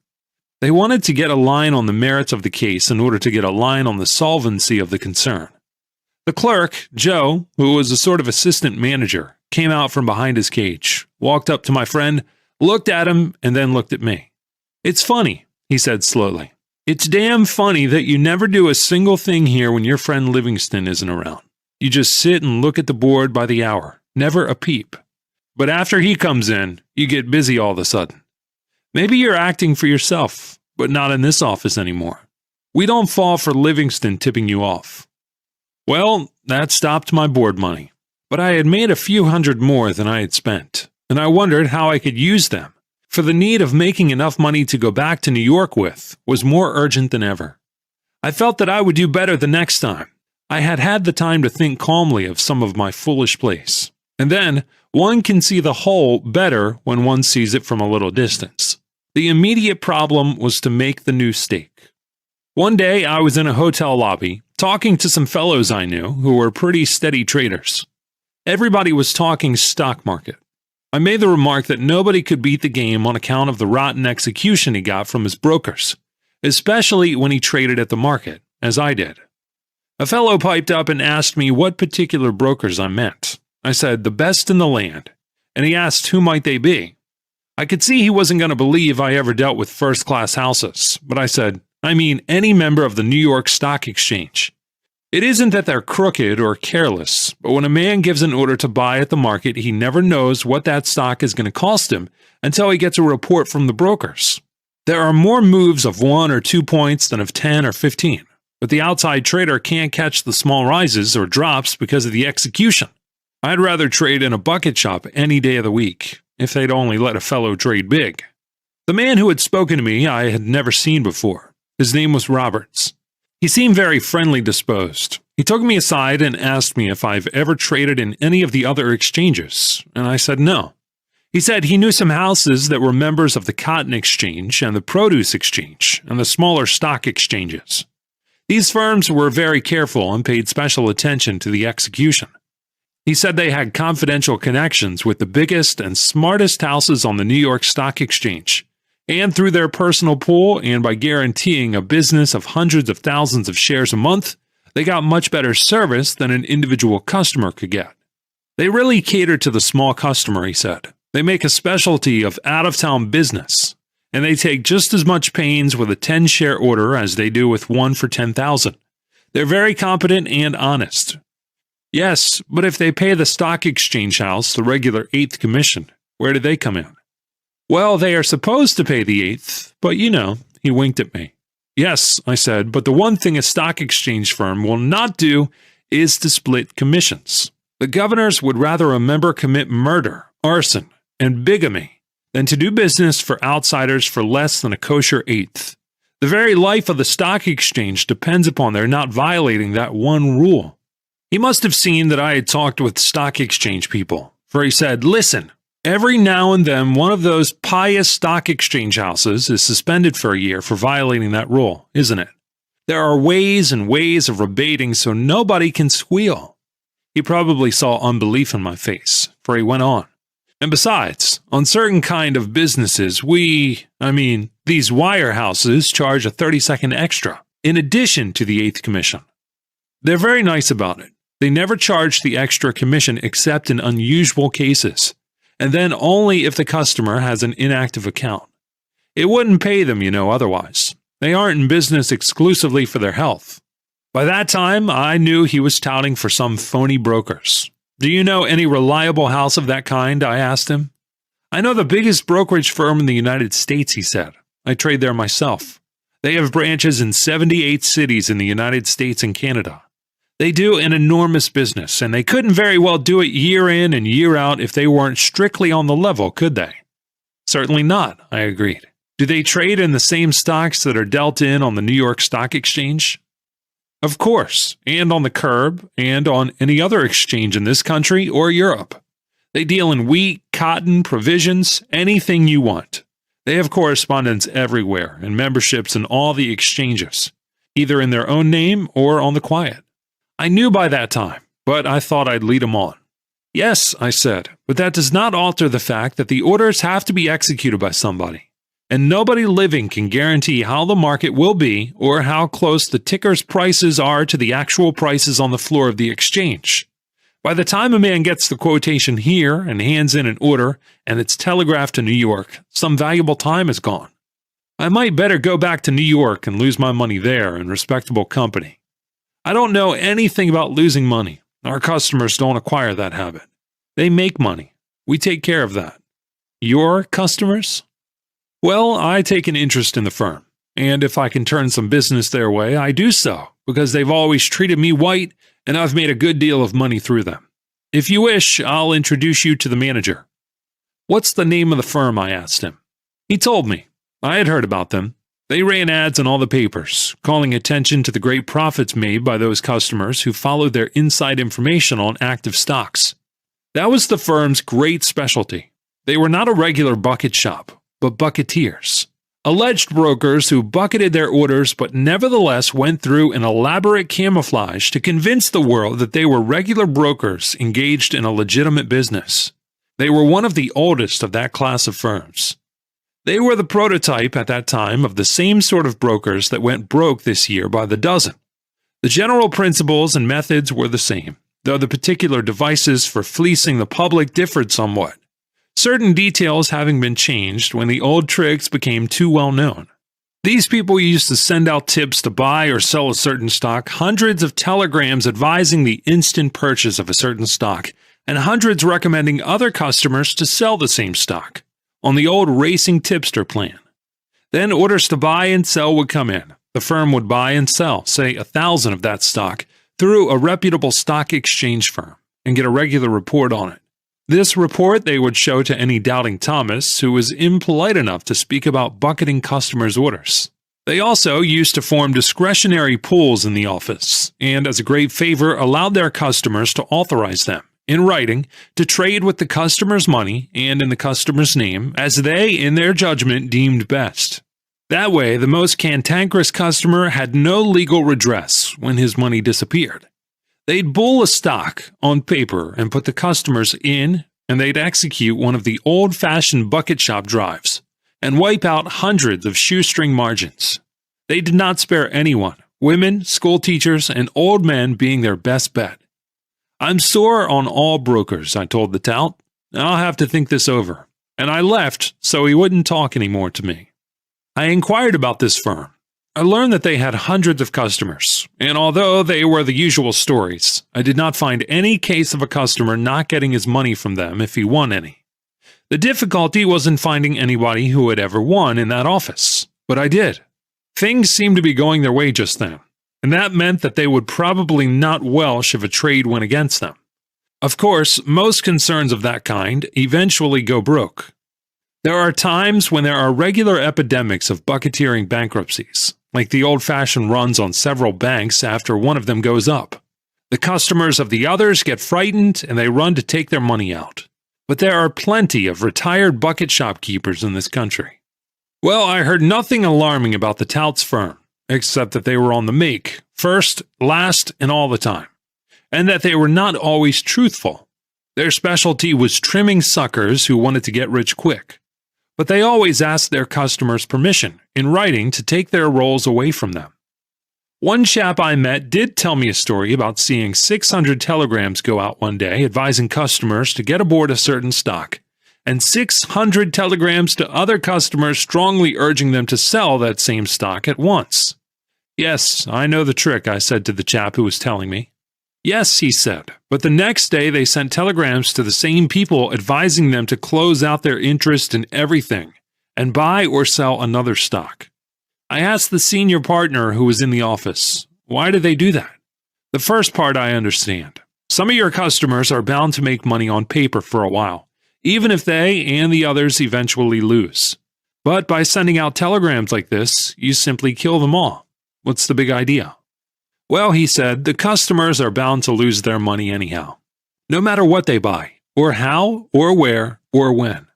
When they lose their money, I lose the customers. Well, I might as well get as much of their money as I can, and then look for a new crop. Well, I admit frankly that I wasn't concerned with the business ethics of the firm. I told you how I felt sore on the teller concern, and how it tickled me to get even with them. But I didn't have any such feelings about this firm. They might be crooks, or they might not be as black as they were painted. I did not propose to let them do any trading for me, or follow their tips, or believe their lies. My one concern was with getting together a stake and returning to New York to trade in fair amounts in an office where you did not have to be afraid the police would raid the joint, as they did the bucket shops, or see the postal authorities swoop down and tie up your money so that you'd be lucky to get 8 cents on the dollar a year and a half later. Anyhow, I made up my mind that I would see what trading advantages of this firm offered over what you might call the legitimate brokers. I didn't have much money to put up as margin, and firms that bucketed orders were naturally much more liberal in that respect, so that a few $100s went much further in their offices. I went down to their place and had a talk with the manager himself. When he found out that I was an old trader and had formerly had accounts in New York with stock exchange houses, and that I had lost all I took with me, he stopped promising to make $1 million a minute for me if I let him invest my savings. He figured that I was a permanent sucker, the ticker hound kind that always plays and always loses, a steady income provider for brokers, whether they were the kind that bucket your orders or modestly content themselves with the commission. I just told the manager that what I was looking for was decent execution, because I always traded at the market and I didn't want to get reports that showed a difference of a half or a whole point from the ticker price. He assured me on his word of honor that they would do whatever I thought was right. They wanted my business because they wanted to show me what high-class brokering was. They had in their employ the best talent in the business. In fact, they were famous for their execution. If there was any difference between the ticker price and the report, it was always in favor of the customer. Though, of course, they didn't guarantee that. If I opened an account with them, I could buy and sell at the price which came over the wire. They were so confident of their brokers. Naturally, that meant that I could trade there to all intents and purposes as though I were in a bucket shop. That is, they let me trade at the next quotation. I didn't want to appear too anxious, so I shook my head and told him I guessed I wouldn't open an account that day, but I'd let him know. He urged me strongly to begin right away, as it was a good market to make money in. It was, for them, a dull market with prices seesawing slightly, just the kind to get customers in and then wipe them out with a sharp drive in the tip stock. I had some trouble in getting away. I had given him my name and address, and that very same day I began to get prepaid telegrams and letters urging me to get aboard of some stock or other in which they said they knew an inside pool was operating for a 50-point rise. I was busy going around and finding out all I could about several other brokerage concerns of the same bucketing kind. It seemed to me that if I could be sure of getting my winnings out of their clutches, the only way of getting together some real money was to trade in these near-bucket shops.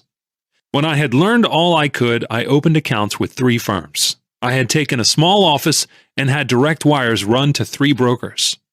I traded in a small way so they wouldn't get frightened off at the very start. I made money on balance, and they were not slow in telling me that they expected real business from customers who had direct wires to their offices. They did not hanker the pikers. They figured that the more I did, the more I'd lose, and the more quickly I was wiped out, the more they'd make. It was a sound enough theory when you consider that these people necessarily dealt with averages, and the average customer was never long-lived, financially speaking. A busted customer can't trade. A half-crippled customer can whine and insinuate things and make trouble of one or another kind that hurts business. I also established a connection with a local firm that had a direct wire to its New York correspondent, who were also members of the New York Stock Exchange. I had a stock ticker put in, and I began to trade conservatively. As I told you, it was pretty much like trading in bucket shops, only it was a little slower. It was a game that I could beat, and I did. I never got it down to such a fine point that I could win 10 times out of 10, but I won on balance, taking it weeks in and weeks out. I was again living pretty well, but always saving something to increase the stake that I was to take back to Wall Street. I got a couple of wires into 2 more of these bucketing brokerage houses, making 5 in all, and, of course, my good firm. There were times when my plans went wrong and my stocks did not run true to form, but did the opposite of what they should have done if they had kept up their regard for precedent. But they did not hit me very hard. They couldn't, with my shoestring margins. My relations with my brokers were friendly enough. Their accounts and records did not always agree with mine, and the differences uniformly happened to be against me. Curious coincidence, not? But I fought for my own and usually had my way in the end. They always had the hope of getting away from me what I had taken from them.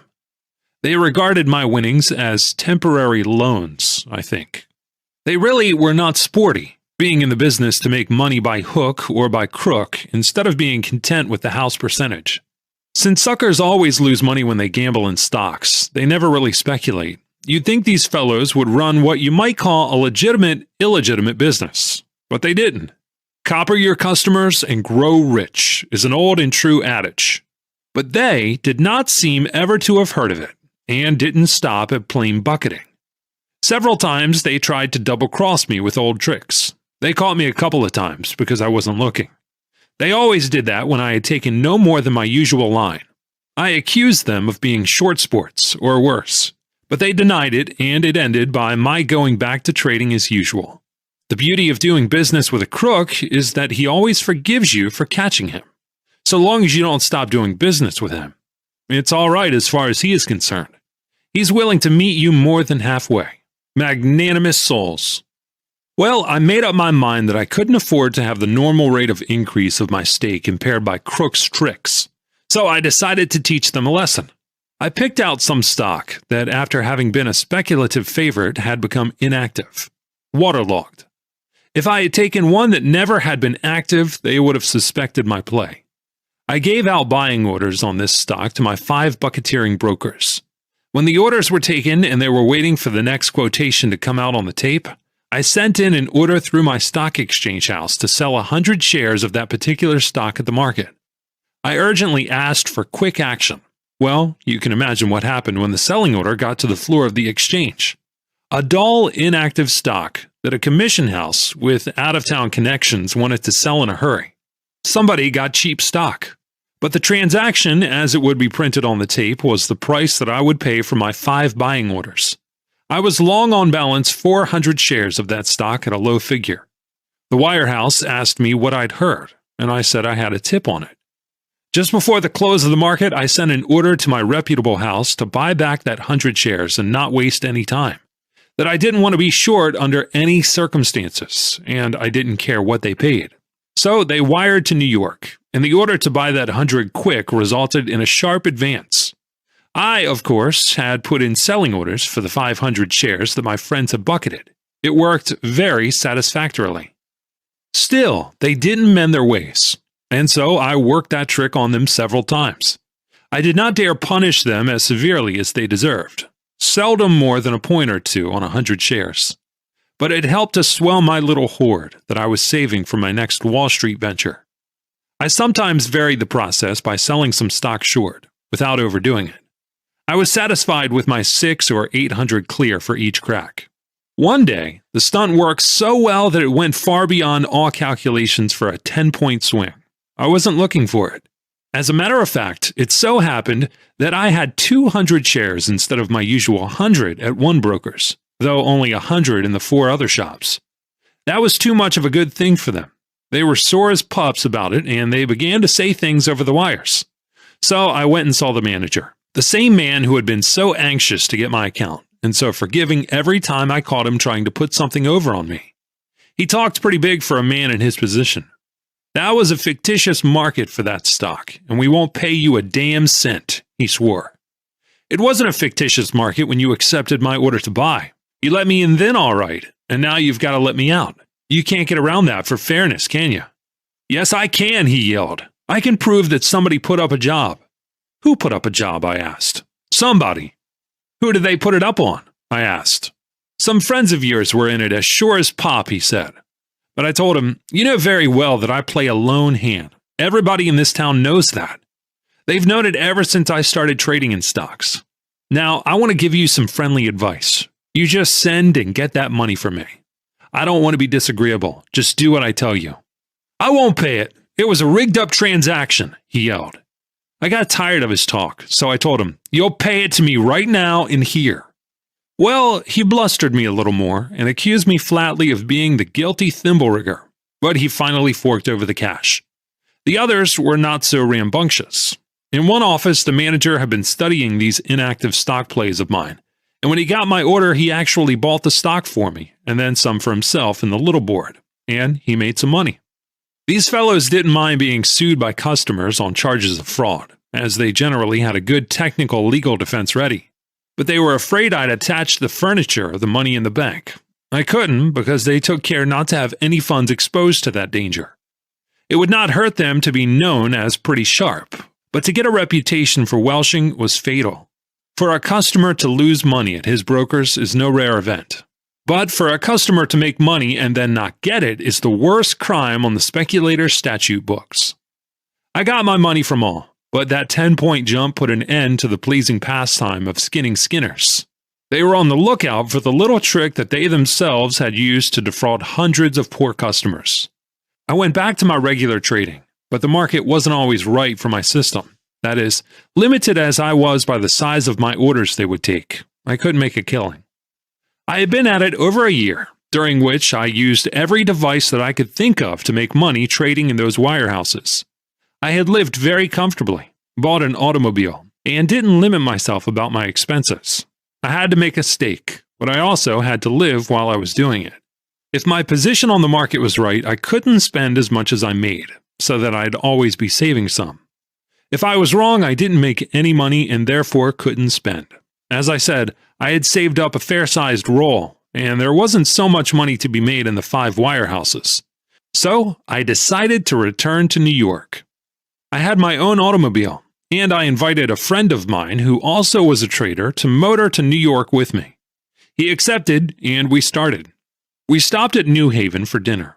At the hotel, I met an old trading acquaintance, and among other things, he told me there was a shop in town that had a wire and was doing a pretty good business. We left the hotel on our way to New York, but I drove by the street where the bucket shop was to see what the outside looked like.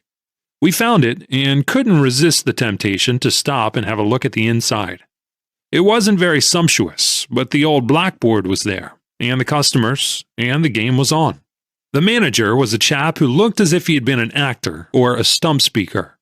He was very impressive. He'd say good morning as though he had discovered the morning's goodness after 10 years of searching for it with a microscope, and was making you a present of the discovery, as well as of the sky, the sun, and the firm's bankroll. He saw us come up in the sporty-looking automobile, and as both of us were young and careless, I don't suppose I looked 20, he naturally concluded we were a couple of Yale boys. I didn't tell him we weren't. He didn't give me a chance, but began delivering a speech. He was very glad to see us. Would we have a comfortable seat? The market, we would find, was philanthropically inclined that morning. In fact, clamoring to increase the supply of collegiate pocket money, of which no intelligent undergraduate ever had a sufficiency since the dawn of historic time. But here and now, by the beneficence of the ticker, a small initial investment would return thousands. More pocket money than anybody could spend was what the stock market yearned to yield. Well, I thought it would be a pity not to do as the nice man of the bucket shop was so anxious to have us do. So I told him I would do as he wished, because I had heard that lots of people made lots of money in the stock market. I began to trade very conservatively, but increasing the line as I won. My friend followed me. We stayed overnight in New Haven, and the next morning found us at the hospitable shop at 5 minutes to 10. The orator was glad to see us, thinking his turn would coney day. But I cleaned up within a few dollars of $1,500. The next morning, when we dropped in on the great orator and handed him an order to sell 500 sugar, he hesitated, but finally accepted it in silence. The stock broke over a point, and I closed out and gave him the ticket. There was exactly $500 coming to me in profits, and my $500 margin. He took 20 50s from the safe, counted them 3 times very slowly, then counted them again in front of me. It looked as if his fingers were sweating mucilage, the way the notes seemed to stick to him. But finally, he handed the money to me. He folded his arms, bit his lower lip, kept it bit, and stared at the top of the window behind me. I told him I'd like to sell 200 steel. But he never stirred. He didn't hear me. I repeated my wish, only I made it 300 shares. He turned his head. I waited for the speech, but all he did was to look at me. Then he smacked his lips and swallowed as if he was going to start an attack on 50 years of political misrule by the unspeakable grafters of the opposition. Finally, he waved his hand toward the yellow backs of my hand and said, "Take away that babble." "Take away what?" I said. I hadn't quite understood what he was driving at. "Where are you going, student?" He spoke very impressively. "New York," I told him. "That's right," he said, nodding about 20 times. "That is exactly right. You're going away from here all right, because now I know 2 things. 2, student. I know what you are not, and I know what you are. Yes, yes, yes. Is that so? I said very politely. Yes, you too, he paused. And then he stopped being in Congress and snarled. You two are the biggest sharks in the United States of America. Students, yeah. You must be freshmen, yeah. We left him talking to himself. He probably didn't mind the money so much. No professional gambler does. It's all in the game, and the luck's bound to turn. It was his being fooled in us that hurt his pride. That is how I came back to Wall Street for a third attempt. I had been studying, of course, trying to locate the exact trouble with my system that had been responsible for my defeats in A.R. Fullerton and Company's office. I was 20 when I made my first $10,000, and I lost that. But I knew how and why because I traded out of season all the time. Because when I couldn't play according to my system, which was based on study and experience, I went in and gambled. I hoped to win, instead of knowing that I ought to win on form. When I was about 22, I ran up my stake to $50,000. I lost it on May 9th. But I knew exactly why and how. It was the laggard tape and the unprecedented violence of the movements that awful day. But I didn't know why I had lost after my return from St. Louis, or after the May 9th panic. I had theories, that is, remedies, for some of the faults that I thought I found in my play. But I needed actual practice. There's nothing like losing all you have in the world for teaching you what not to do. And when you know what not to do in order not to lose money, you begin to learn what to do in order to win. Did you get that? You begin to learn. Chapter 5. The average ticker hound, or as they used to call him, tapeworm, goes wrong, I suspect, as much from over-speculation as from anything else. It means a highly expensive inelasticity. After all, the game of speculation isn't all mathematics or set rules, however rigid the main laws may be. Even in my tape reading, something enters that is more than mere arithmetic. There is what I call the behavior of a stock, actions that enable you to judge whether or not it is going to proceed in accordance with the precedents that your observation has noted. If a stock doesn't act right, don't touch it, because being unable to tell precisely what is wrong, you cannot tell which way it is going. No diagnosis, no prognosis. No prognosis, no profit. It is a very old thing, this of noting the behavior of a stock and studying its past performances. When I first came to New York, there was a broker's office where a Frenchman used to talk about his chart. At first, I thought he was a sort of pet freak, kept by the firm because they were good-natured. Then I learned that he was a persuasive and most impressive talker. He said that the only thing that didn't lie, because it simply couldn't, was mathematics. By means of his curves, he could forecast market movements. Also, he could analyze them and tell, for instance, why Keene did the right thing in his famous Acheson preferred bull manipulation, and later why he went wrong in his Southern Pacific pool. At various times, one or another of the professional traders tried the Frenchman system and then went back to their old unscientific methods of making a living. Their hit or miss system was cheaper, they said. I heard that the Frenchman said Keene admitted that the chart was 100% right, but claimed that the method was too slow for practical use in an active market. Then there was one office where a chart of the daily movement of prices was kept. It showed at a glance just what each stock had done for months. By comparing individual curves with the general market curve and keeping in mind certain rules, the customers could tell whether the stock on which they got an unscientific tip to buy was fairly entitled to a rise. They used the chart as a sort of complimentary tipster. Today, there are scores of commission houses where you find trading charts. They come ready-made from the offices of statistical experts and include not only stocks, but commodities. I should say that a chart helps those who can read it, or rather who can assimilate what they read. The average chart reader, however, is apt to become obsessed with the notion that the dips and peaks and primary and secondary movements are all there is to stock speculation. If he pushes his confidence to its logical limit, he is bound to go broke. There is an extremely able man, a former partner of a well-known stock exchange house, who is really a trained mathematician. He's a graduate of a famous technical school. He devised charts based upon a very careful and minute study of the behavior of prices in many markets: stocks, bonds, grain, cotton, money, and so on. He went back years and years and traced the correlations and seasonal movements. Oh, everything. He used his charts in his stock trading for years. What he really did was to take advantage of some highly intelligent averaging. They tell me he won regularly until the World War knocked all precedents into a cocked hat. I heard that he and his large following lost millions before they desisted. But not even a world war can keep the stock market from being a bull market when conditions are bullish, or a bear market when conditions are bearish. And all a man needs to know to make money is to appraise conditions. I didn't mean to get off the track like that, but I can't help it when I think of my first few years in Wall Street. I now know what I did not know then, and I think of the mistakes of my ignorance, because those are the very mistakes that the average stock speculator makes year in and year out. After I got back to New York to try for the third time to beat the market in a stock exchange house, I traded quite actively. I didn't expect to do as well as I did in the bucket shops, but I thought that after a while I would be able to do much better, because I would be able to swing a much heavier line. Yet I can see now that my main trouble was my failure to grasp the vital difference between stock gambling and stock speculation. Still, by reason of my 7 years' experience in reading the tape and a certain natural aptitude for the game, my stake was earning not indeed a fortune, but a very high rate of interest. I won and lost as before, but I was winning on balance. The more I made, the more I spent.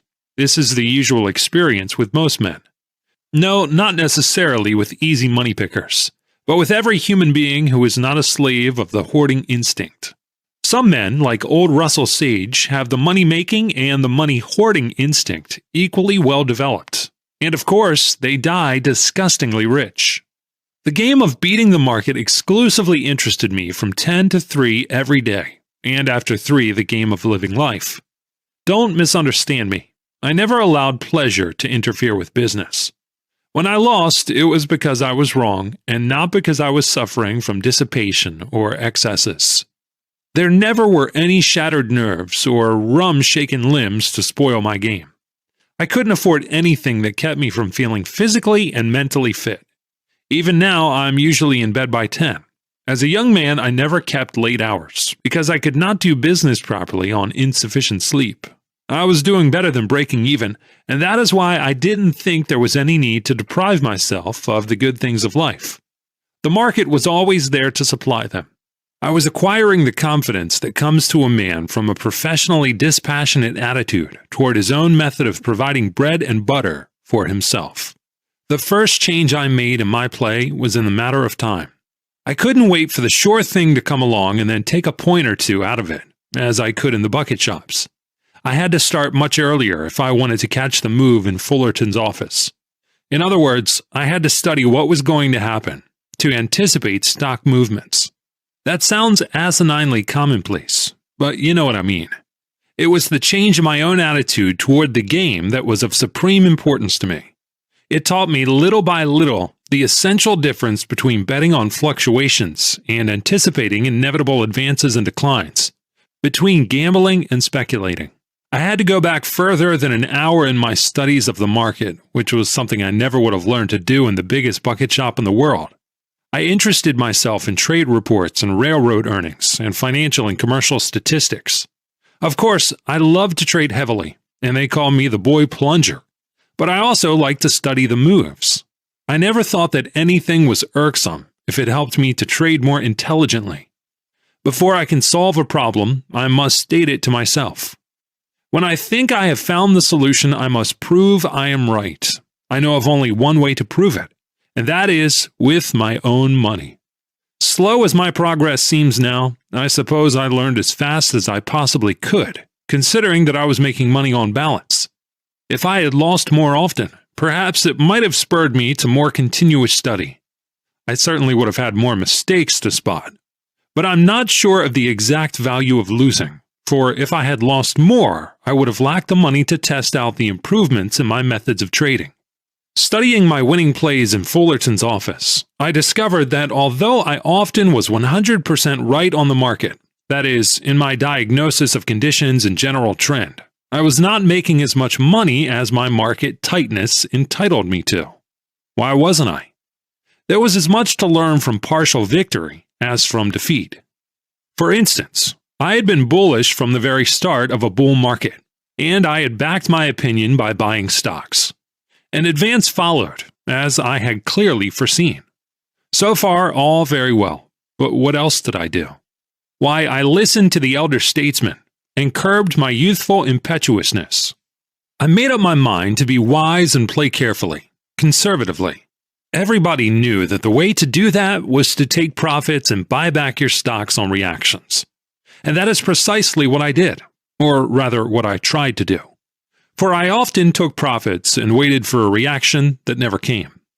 And I saw my stock go kiting up 10 points more, and I sitting there with my 4-point profit safe in my conservative pocket.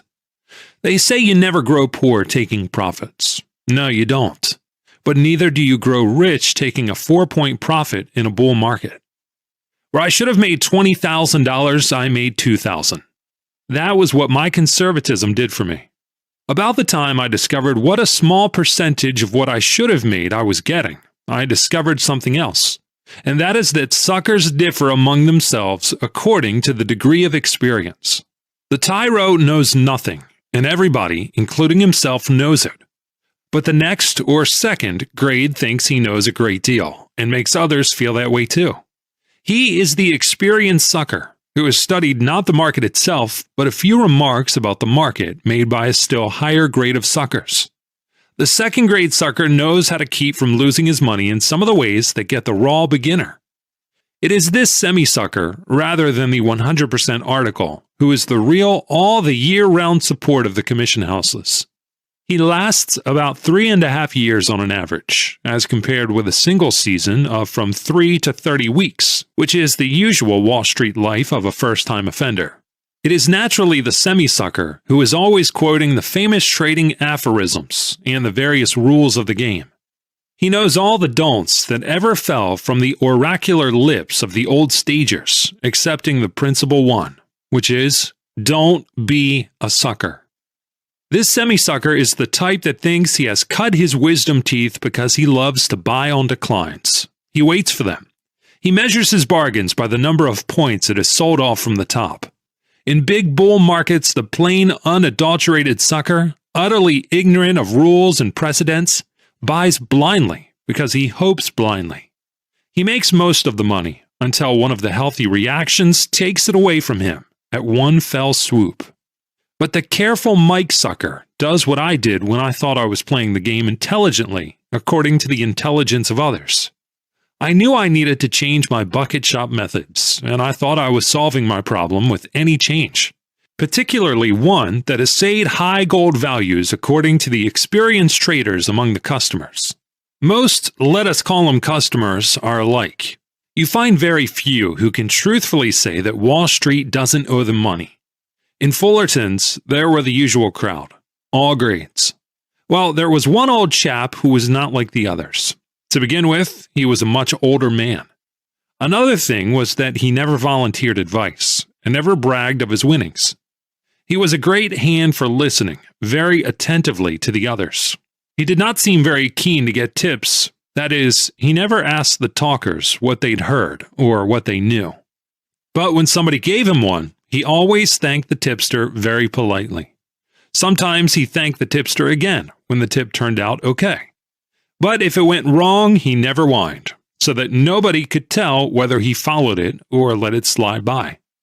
It was a legend of the office that the old jigger was rich and could swing quite a line, but he wasn't donating much to the firm in the way of commissions. At least not that anyone could see. His name was Partridge, but they nicknamed him Turkey behind his back, because he was so thick-chested and had a habit of strutting about the various rooms, with the point of his chin resting on his breast. The customers, who were all eager to be shoved and forced into doing things, so as to lay the blame for failure on others, used to go to old Partridge and tell him what some friend of an insider had advised them to do in a certain stock. They would tell him what they had not done with the tip, so he would tell them what they ought to do. But whether the tip they had was to buy or to sell, the old chap's answer was always the same. The customer would finish the tale of his perplexity and then ask, "What do you think I ought to do?" Old Turkey would cock his head to one side, contemplate his fellow customer with a fatherly smile, and finally he would say very impressively, "You know, it's a bull market." Time and again I heard him say, "Well, this is a bull market, you know," as though he were giving to you a priceless talisman wrapped up in $1 million accident insurance policy. And, of course, I did not get his meaning. One day, a fellow named Elmer Harwood rushed into the office, wrote out an order, and gave it to the clerk. Then he rushed over to where Mr. Partridge was listening politely to John Fanning's story of the time he overheard Keene give an order to one of his brokers, and all that John made was a measly 3 points on 100 shares. And, of course, the stock had to go up 24 points in 3 days right after John sold out. It was at least the fourth time that John had told him that tale of woe, but Old Turkey was smiling as sympathetically as if it was the first time he heard it. Well, Elmer made for the old man, and without a word of apology to John Fanning, told Turkey, "Mr. Partridge, I have just sold my Climax motors. My people say the market is entitled to a reaction, and that I'll be able to buy it back cheaper. So you'd better do likewise. That is, if you've still got yours." Elmer looked suspiciously at the man to whom he had given the original tip to buy. The amateur or gratuitous tipster always thinks he owns the receiver of his tip, body and soul, even before he knows how the tip is going to turn out. "Yes, Mr. Harwood, I still have it, of course," said Turkey gratefully. It was nice of Elmer to think of the old chap. "Well, now is the time to take your profit and get in again on the next dip," said Elmer, as if he had just made out the deposit slip for the old man. Failing to perceive enthusiastic gratitude in the beneficiary's face, Elmer went on, "I have just sold every share I owned." From his voice and manner, you would have conservatively estimated it at 10,000 shares. But Mr. Partridge shook his head regretfully and whined, No, I can't do that." "What?" yelled Elmer. "I simply can't," said Mr. Partridge. He was in great trouble. "Didn't I give you the tip to buy it?" "You did, Mr. Harwood, and I'm very grateful to you. Indeed I am, sir, but—" "Hold on, let me talk. And didn't that stock go up 7 points in 10 days, didn't it?" "It did, and I'm much obliged to you, my dear boy, but I couldn't think of selling that stock." "You couldn't?" asked Elmer, beginning to look doubtful himself. It is a habit with most tip givers to be tip takers. "No, I couldn't." "Why not?" And Elmer drew nearer. "Why, this is a bull market." The old fellow said it as though he had given a long and detailed explanation. "That's all right," said Elmer, looking angry because of his disappointment. "I know this is a bull market as well as you do, but you'd better slip them that stock of yours and buy it back on the reaction. You might as well reduce the cost to yourself." "My dear boy," said Old Partridge, in great distress, "my dear boy, if I sold that stock now, I'd lose my position, and then where would I be?" Elmer Harwood threw up his hands, shook his head, and walked over to me to get sympathy. "Can you beat it?" he asked me in a stage whisper. "I ask you." I didn't say anything, so he went on. "I give him a tip on Climax Motors. He buys 500 shares. He's got 7 points profit, and I advise him to get out and buy them back on the reaction that's overdue even now. And what does he say when I tell him? He says that if he sells, he'll lose his job. What do you know about that?" "I beg your pardon, Mr. Harwood. I didn't say I'd lose my job," cut in Old Turkey. "I said I'd lose my position. And when you're as old as I am and you've been through as many booms and panics as I have, you'll know that to lose your position is something nobody can afford, not even John D. Rockefeller. I hope the stock reacts and that you will be able to repurchase your line at a substantial concession, sir. But I myself can only trade in accordance with the experience of many years. I paid a high price for it, and I don't feel like throwing away a second tuition fee. But I am as much obliged to you as if I had the money in the bank. It's a bull market, you know." And he strutted away, leaving Elmer dazed. What old Mr. Partridge said did not mean much to me until I began to think about my own numerous failures to make as much money as I ought to, when I was so right on the general market. The more I studied, the more I realized how wise that old chap was. He had evidently suffered from the same defect in his young days, and knew his own human weaknesses. He would not lay himself open to a temptation that experience had taught him was hard to resist, and had always proved expensive to him, as it was to me. I think it was a long step forward in my trading education when I realized at last that when old Mr. Partridge kept on telling the other customers, well, you know this is a bull market, he really meant to tell them that the big money was not in the individual fluctuations, but in the main movements. That is, not in reading the tape, but in sizing up the entire market and its trend. And right here, let me say one thing. After spending many years in Wall Street and after making and losing millions of dollars, I want to tell you this. It never was my thinking that made the big money for me. It always was my sitting. Got that? My sitting tight. It is no trick at all to be right on the market. You always find lots of early bulls in bull markets and early bears in bear markets.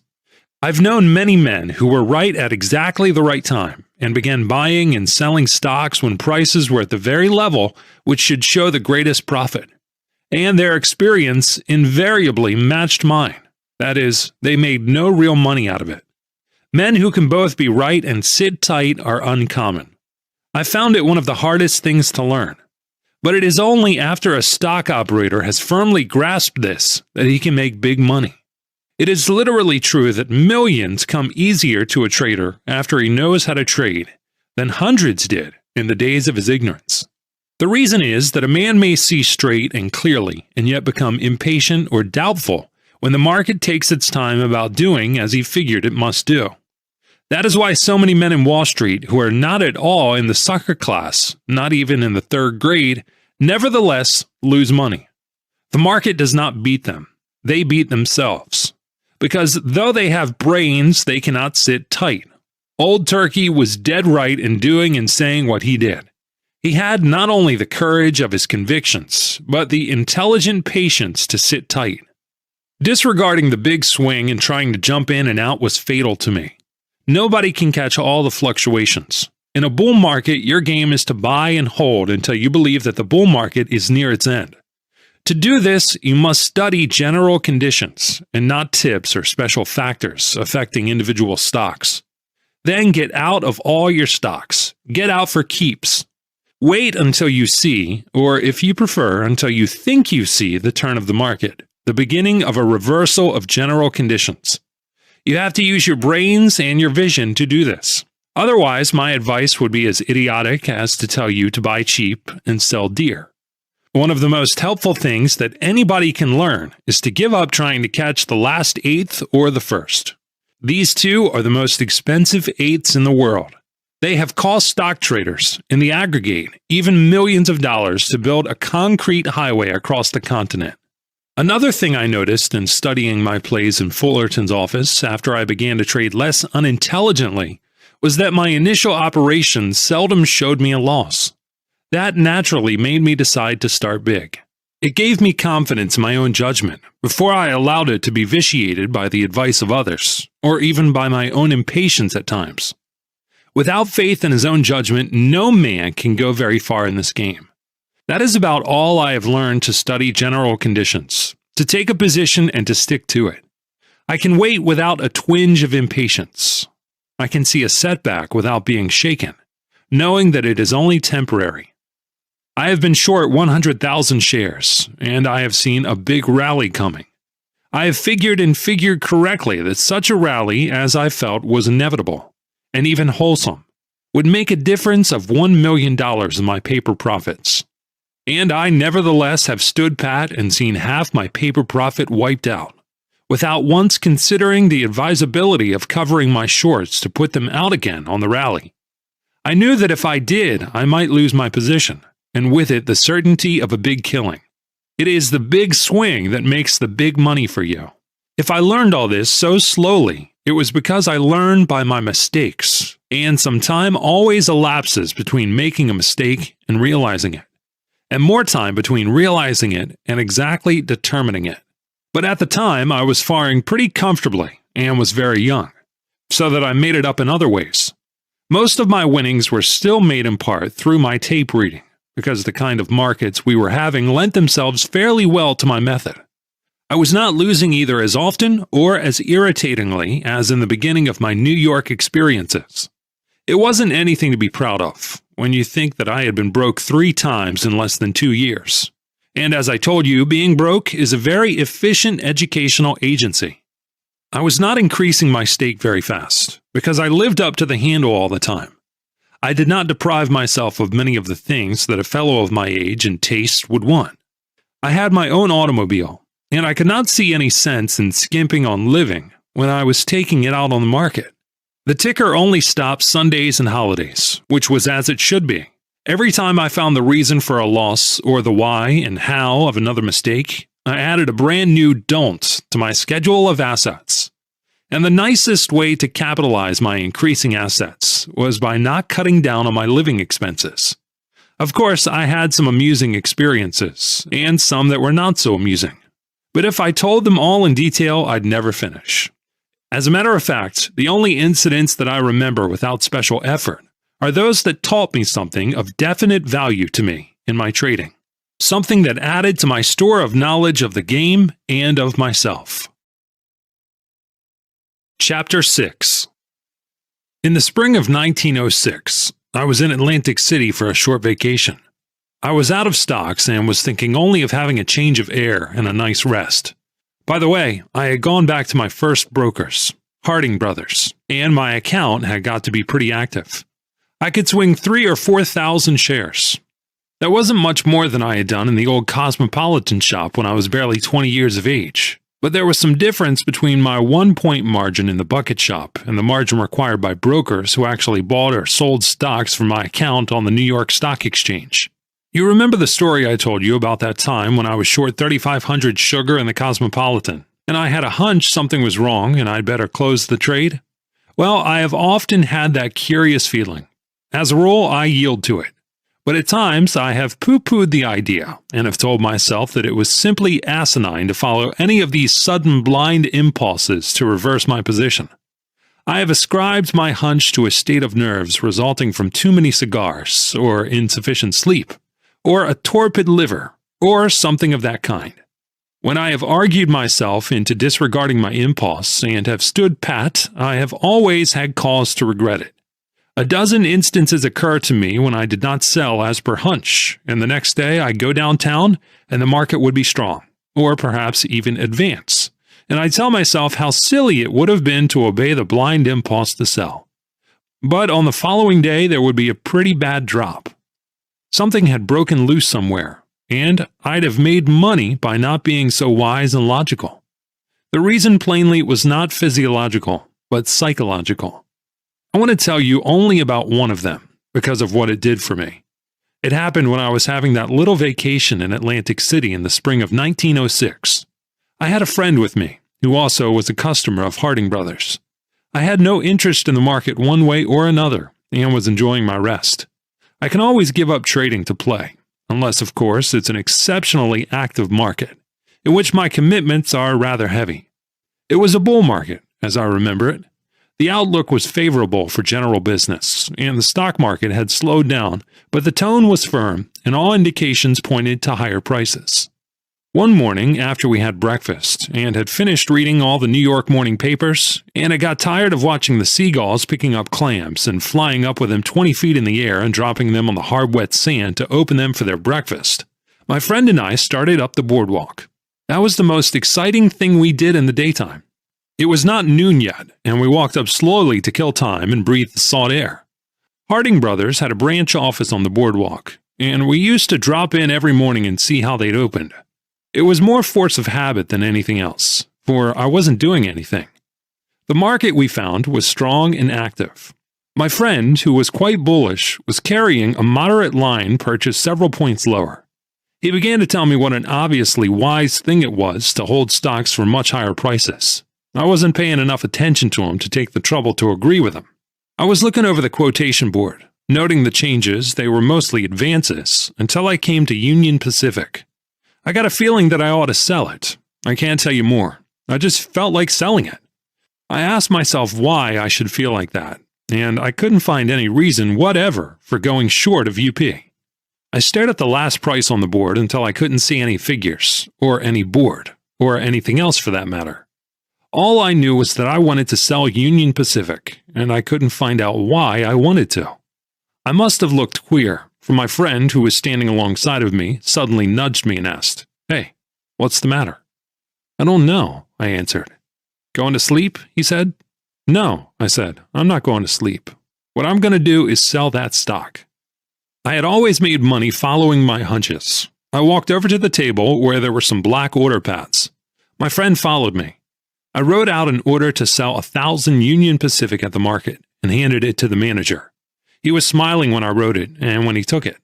But when he read the order, he stopped smiling and looked at me. "Is this right?" he asked. But I just looked at him, and he rushed it over to the operator. "What are you doing?" asked my friend. "I'm selling it," I told him. "Selling what?" he yelled at me. If he was a bull, how could I be a bear? Something was wrong. 1,000 UP, I said. "Why?" he asked me in great excitement. I shook my head, meaning I had no reason. But he must have thought I got a tip, because he took me by the arm and led me outside into the hall, where we could be out of sight and hearing of the other customers and rubbering chair warmers. "What did you hear?" he asked me. He was quite excited. UP was one of his pets, and he was bullish on it because of its earnings and its prospects. But he was willing to take a bear tip on it at second hand. "Nothing," I said. "You didn't?" He was skeptical and showed it plainly. "I didn't hear a thing." "Then why in blazes are you selling?" "I don't know," I told him. I spoke gospel truth. "Oh, come across, Larry," he said. He knew it was my habit to know why I traded. I had sold 1,000 shares of Union Pacific. I must have a very good reason to sell that much stock in the face of the strong market. "I don't know," I repeated. "I just feel that something is going to happen." "What's going to happen?" "I don't know. I can't give you any reason. All I know is that I want to sell that stock and I'm going to let them have another 1,000. I walked back into the office and gave an order to sell a second 1,000. If I was right in selling the first 1,000, I ought to have out a little more. "What could possibly happen?" persisted my friend, who couldn't make up his mind to follow my lead. If I told him that I had heard UP was going down, he'd have sold it without asking me from whom I'd heard it or why. "What could possibly happen?" he asked again. "A million things could happen, but I can't promise you that any of them will. I can't give you any reasons, and I can't tell fortunes," I told him. "Then you're crazy," he said. "Stark crazy, selling that stock without rhyme or reason. You don't know why you want to sell it?" "I don't know why I want to sell it. I only know that I do want to," I said. "I want to like everything." The urge was so strong that I sold another 1,000. That was too much for my friend. He grabbed me by the arm and said, "Here, let's get out of this place before you sell the entire capital stock." I had sold as much as I needed to satisfy my feeling, so I followed him without waiting for a report on the last 2,000 shares. It was a pretty good jag of stock for me to sell, even with the best of reasons. It seemed more than enough to be short of without any reason whatever, particularly when the entire market was so strong, and there was nothing in sight to make anybody think of the bear side. But I remembered that on previous occasions, when I had the same urge to sell and didn't do it, I always had reasons to regret it. I have told some of these stories to friends, and some of Million. And Jim Fisk just looked at him and said, "Go ahead, do. Sell it short and invite me to your funeral." "Yes," I said, "and if that chap had sold it short, look at the killing he would have made. Sell some UP yourself." "Not I. I'm the kind that thrives best on not rowing against the wind and tide." On the following day, when fuller reports came in, the market began to slide off, but even then not as violently as it should. Knowing that nothing under the sun could stave off a substantial break, I doubled up and sold 5,000 shares. Oh, by that time it was plain to most people, and my brokers were willing enough. It wasn't reckless of them, or of me, not the way I sized up the market. On the day following, the market began to go for fair. There was the dickens to pay. Of course, I pushed my luck for all it was worth. I doubled up again and sold 10,000 shares more. It was the only play possible. I wasn't thinking of anything except that I was right, 100% right, and that this was a heaven-sent opportunity. It was up to me to take advantage of it. I sold more. Did I think that with such a big line of shorts out, it wouldn't take much of a rally to wipe out my paper profits and possibly my principal? I don't know whether I thought of that or not. But if I did, it didn't carry much weight with me. I wasn't plunging recklessly. I was really playing conservatively. There was nothing that anybody could do to undo the earthquake, was there? They couldn't restore the crumpled buildings overnight, free, gratis, for nothing, could they? All the money in the world couldn't help much in the next few hours, could it? I was not betting blindly. I wasn't a crazy bear. I wasn't drunk with success or thinking that because Frisco was pretty well wiped off the map, the entire country was headed for the scrap heap. No, indeed. I didn't look for a panic. Well, the next day I cleaned up. I made $250,000. It was my biggest winnings up to that time. It was all made in a few days. The street paid no attention to the earthquake the first day or two. They'll tell you that it was because the first dispatches were not so alarming. But I think it was because it took so long to change the point of view of the public toward the securities markets. Even the professional traders, for the most part, were slow and short-sighted. I have no explanation to give you, either scientific or childish. I'm telling you what I did and why, and what came of it. I was much less concerned with the mystery of the hunch than with the fact that I got $250,000 out of it. It meant that I could now swing a much bigger line than ever, if or when the time came for it. That summer I went to Saratoga Springs. It was supposed to be a vacation for me, but I kept an eye on the market. To begin with, I wasn't so tired that it bothered me to think about it. And then everybody I knew up there had or had had an active interest in it. We naturally talked about it. I've noticed that there is quite a difference between talking and trading. Some of these chaps remind you of the bold clerk who talks to his cantankerous employer as to a yellow dog when he tells you about it. Harding Brothers had a branch office in Saratoga. Many of their customers were there, but the real reason, I suppose, was the advertising value. Having a branch office in a resort is simply high-class billboard advertising. I used to drop in and sit around with the rest of the crowd. The manager was a very nice chap from the New York office who was there to give the glad hand to friends and strangers, and if possible, to get business. It was a wonderful place for tips, all kinds of tips, horse race, stock market, and waiters. The office knew I didn't take any, so the manager didn't come and whisper confidentially in my ear what he just got on the QT from the New York office. He simply passed over the telegram saying, "This is what they're sending out," or something of the kind. Of course, I watched the market. With me, to look at the quotation board and to read the signs is one process. My good friend Union Pacific, I noticed, looked like going up. The price was high, but the stock acted as if it were being accumulated. I watched it a couple of days without trading in it. And the more I watched it, the more convinced I became that it was being bought on balance by somebody who was no piker. Somebody who not only had a big bankroll, but knew what was what. Very clever accumulation, I thought. As soon as I was sure of this, I naturally began to buy it, at about 160. It kept on acting all hunky, and so I kept on buying it, 500 shares at a clip. The more I bought, the stronger it got, without any spurt, and I was feeling very comfortable. I couldn't see any reason why that stock shouldn't go up a great deal more, not with what I read on the tape. All of a sudden, the manager came to me and said they got a message from New York. They had a direct wire, of course, asking if I was in the office. And when they answered yes, another came saying, "Keep him there. Tell him Mr. Harding wants to speak to him." I said I'd wait and bought 500 shares more of UP. I couldn't imagine what Harding could have to say to me. I didn't think it was anything about business. My margin was more than ample for what I was buying. Pretty soon the manager came and told me that Mr. Ed Harding wanted me on the long-distance telephone. "Hello, Ed," I said. But he said, "What the devil's the matter with you? Are you crazy?" "Are you?" I said. "What are you doing?" he asked. "What do you mean?" "Buying all that stock." "Why? Isn't my margin all right?" "It isn't a case of margin, but of being a plain sucker." "I don't get you." "Why are you buying all that Union Pacific?" "It's going up," I said. "Going up? Hell, don't you know that the insiders are feeding it out to you? You're just about the easiest mark up there. You'd have more fun losing it on the ponies. Don't let them kid you." "Nobody is kidding me," I told him. "I haven't talked to a soul about it." But he came back at me. "You can't expect a miracle to save you every time you plunge in that stock. Get out while you've still got a chance," he said. "It's a crime to be long of that stock at this level when these high binders are shoveling it out by the ton." "The tape says they're buying it," I insisted. "Larry, I got heart disease when your orders began to come in. For the love of Mike, don't be a sucker. Get out right away." It's liable to bust wide open any minute. I've done my duty. Goodbye." And he hung up.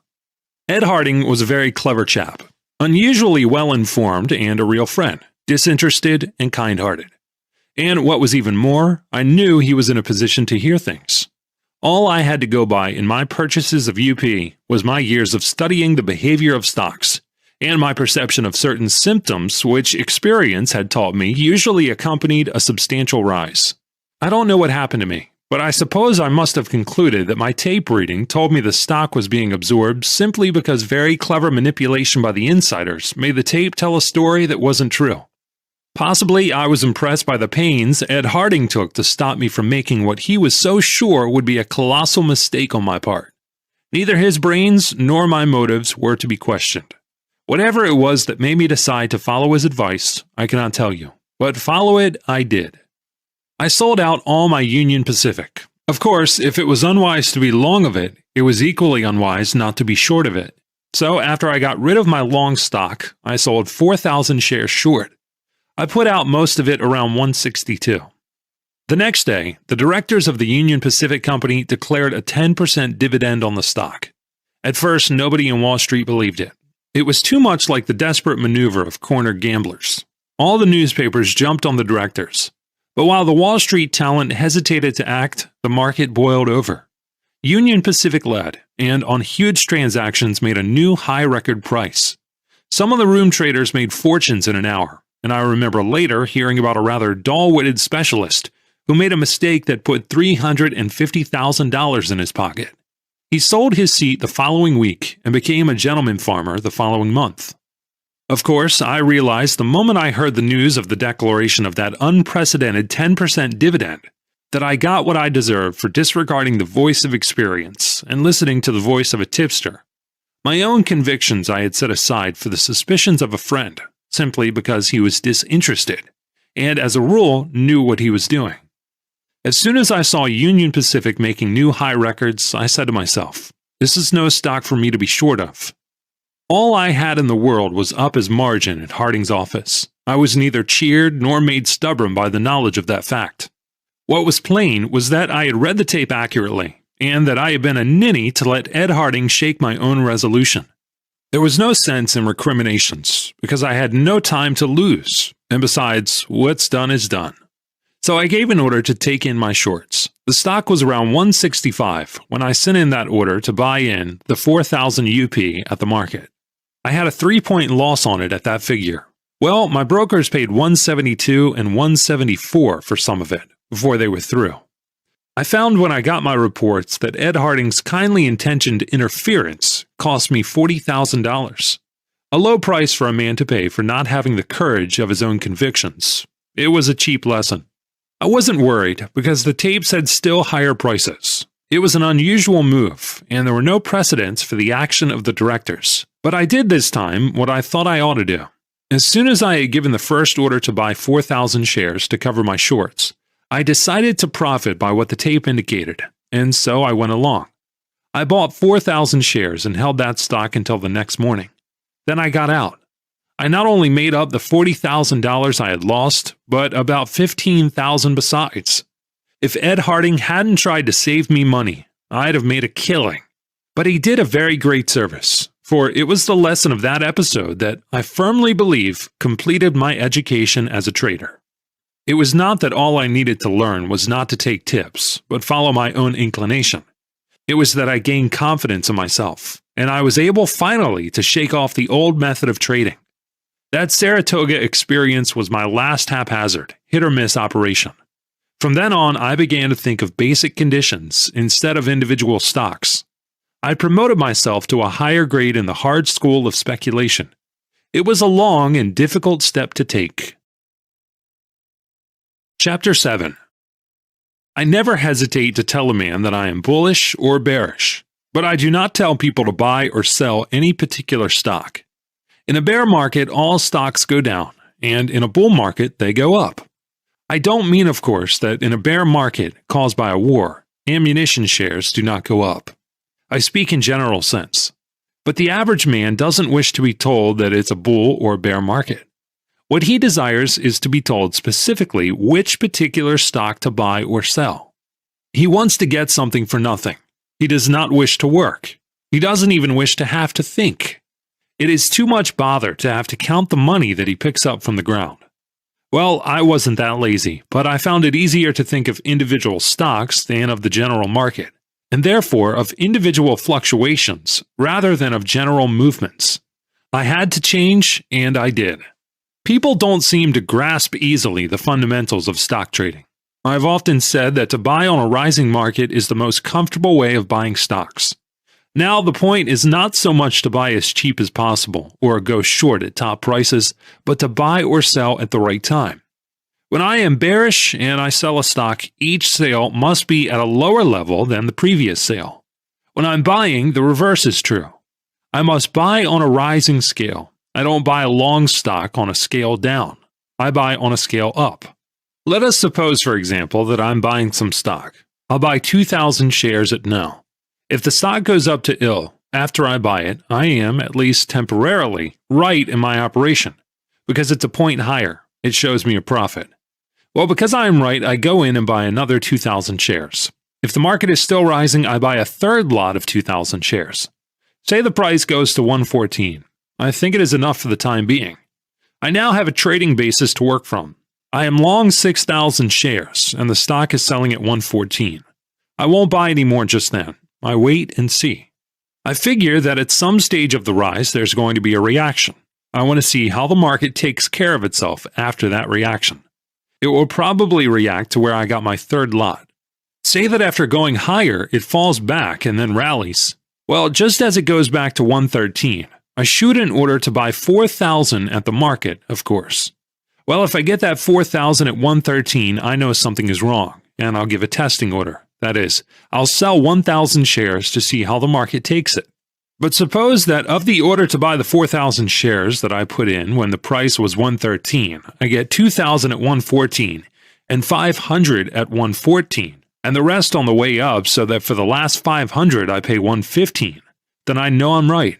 It's the way that I get the 4,000 shares that tells me whether I am right in buying that particular stock at that particular time, for, of course, I am working on the assumption that I have checked up general conditions pretty well, and they are bullish. I never want to buy stocks too cheap or too easily. I remember a story I heard about Deacon S.V. White when he was one of the big operators of the street. He was a very fine old man, clever as they make 'em, and brave. He did some wonderful things in his day, from all I've heard. It was in the old days when sugar was one of the most continuous purveyors of fireworks in the market. H.O. Havemeyer, president of the company, was in the heyday of his power. I gather from talks with the old-timers that H.O. and his following had all the resources of cash and cleverness necessary to put through successfully any deal in their own stock. They tell me that Havemeyer trimmed more small professional traders in that stock than any other insider in any other stock. As a rule, the floor traders are more likely to thwart the insider's game than help it. One day, a man who knew Deacon White rushed into the office all excited and said, "Deacon, you told me if I ever got any good information to come to you at once with it, and if you used it, you'd carry me for a few hundred shares." He paused for breath and for confirmation. The deacon looked at him in that meditative way he had and said, "I don't know whether I ever told you exactly that or not, but I'm willing to pay for information that I can use." "Well, I've got it for you." "Now, that's nice," said the deacon, so mildly that the man with the info swelled up and said, "Yes, sir, deacon." Then he came closer so nobody else would hear and said, "H.O. Havemeyer is buying sugar." "Is he?" asked the deacon quite calmly. It peeved the informant, who said impressively, "Yes, sir, buying all he can get, deacon." "My friend, are you sure?" asked old S.V. "Deacon, I know it for a positive fact. The old inside gang are buying all they can lay their hands on. It's got something to do with the tariff, and there's going to be a killing in the common. It will cross the preferred, and that means a sure 30 points for a starter." "Do you really think so?" And the old man looked at him over the top of the old-fashioned silver-rimmed spectacles that he had put on to look at the tape. "Do I think so? No, I don't think so. I know so, absolutely. Why, deacon, when H.O. Havemeyer and his friends buy sugar, as they're doing now, they're never satisfied with anything less than 40 points net.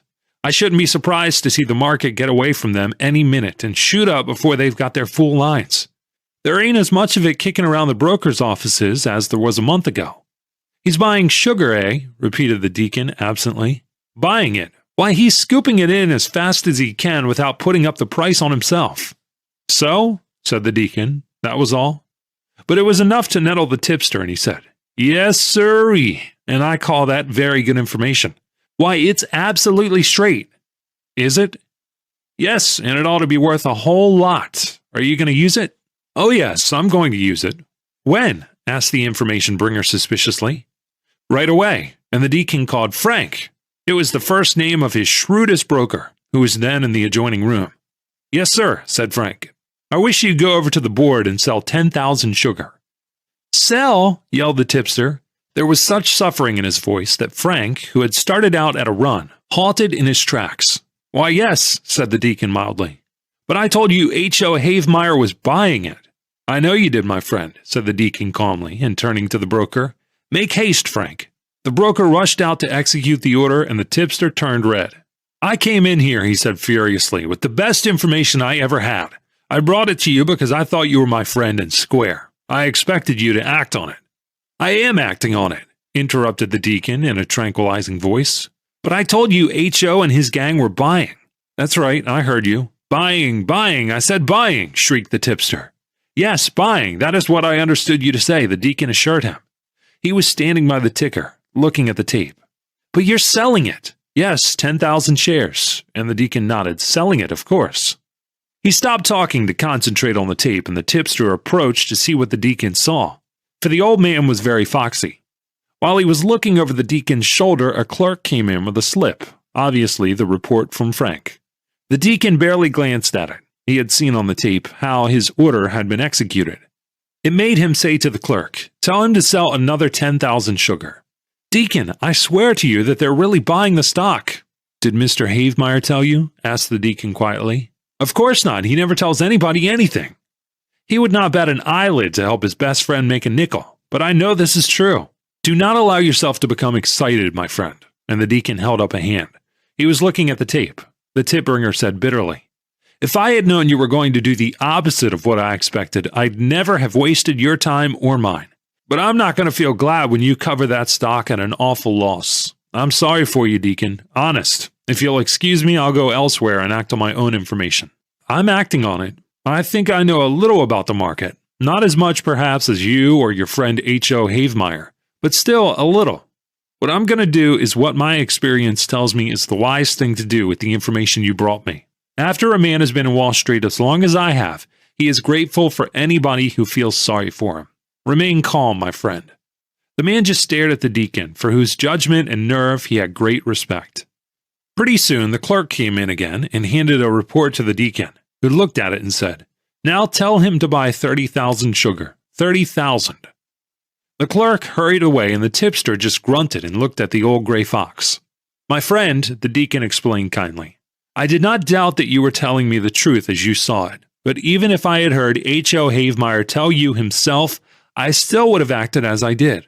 For there was only one way to find out if anybody was buying the stock in the way you said H.O. Havemeyer and his friends were buying it, and that was to do what I did. The first 10,000 shares went fairly easily. It was not quite conclusive, but the second 10,000 was absorbed by a market that did not stop rising. The way the 20,000 shares were taken by somebody proved to me that somebody was in truth willing to take all the stock that was offered. It doesn't particularly matter at this point who that particular somebody may be. So I have covered my shorts and am long 10,000 shares, and I think that your information was good as far as it went." "And how far does it go?" asked the tipster. "You have 500 shares in this office at the average price of the 10,000 shares," said the deacon. "Good day, my friend. Be calm the next time." "Say, deacon," said the tipster, "won't you please sell mine when you sell yours? I don't know as much as I thought I did." "That's the theory. That is why I never buy stocks cheap. Of course, I always try to buy effectively in such a way as to help my side of the market. When it comes to selling stocks, it is plain that nobody can sell unless somebody wants those stocks. If you operate on a large scale, you will have to bear that in mind all the time. A man studies conditions, plans his operations carefully, and proceeds to act. He swings a pretty fair line and he accumulates a big profit on paper. Well, that man can't sell at will. You can't expect the market to absorb 50,000 shares of one stock as easily as it does 100. He will have to wait until he has a market there to take it. There comes the time when he thinks the requisite buying power is there. When that opportunity comes, he must seize it. As a rule, he will have been waiting for it. He has to sell when he can, not when he wants to. To learn the time, he has to watch and test. It is no trick to tell when the market can take what you give it. But in starting a movement, it is unwise to take on your full line unless you're convinced that conditions are exactly right. Remember that stocks are never too high for you to begin buying or too low to begin selling. But after the initial transaction, don't make a second unless the first shows you a profit. Wait and watch. That is where your tape reading conies in to enable you to decide as to the proper time for beginning. Much depends upon beginning at exactly the right time. It took me years to realize the importance of this. It also cost me some hundreds of thousands of dollars. I don't mean to be understood as advising persistent pyramiding. A man can pyramid and make big money that he couldn't make if he didn't pyramid, of course. But what I meant to say was this. Suppose a man's line is 500 shares of stock. I say that he ought not to buy it all at once, not if he is speculating. If he is merely gambling, the only advice I have to give him is, don't. Suppose he buys his first 100, and that promptly shows him a loss. Why should he go to work and get more stock? He ought to see at once that he is wrong, at least temporarily. Chapter 8.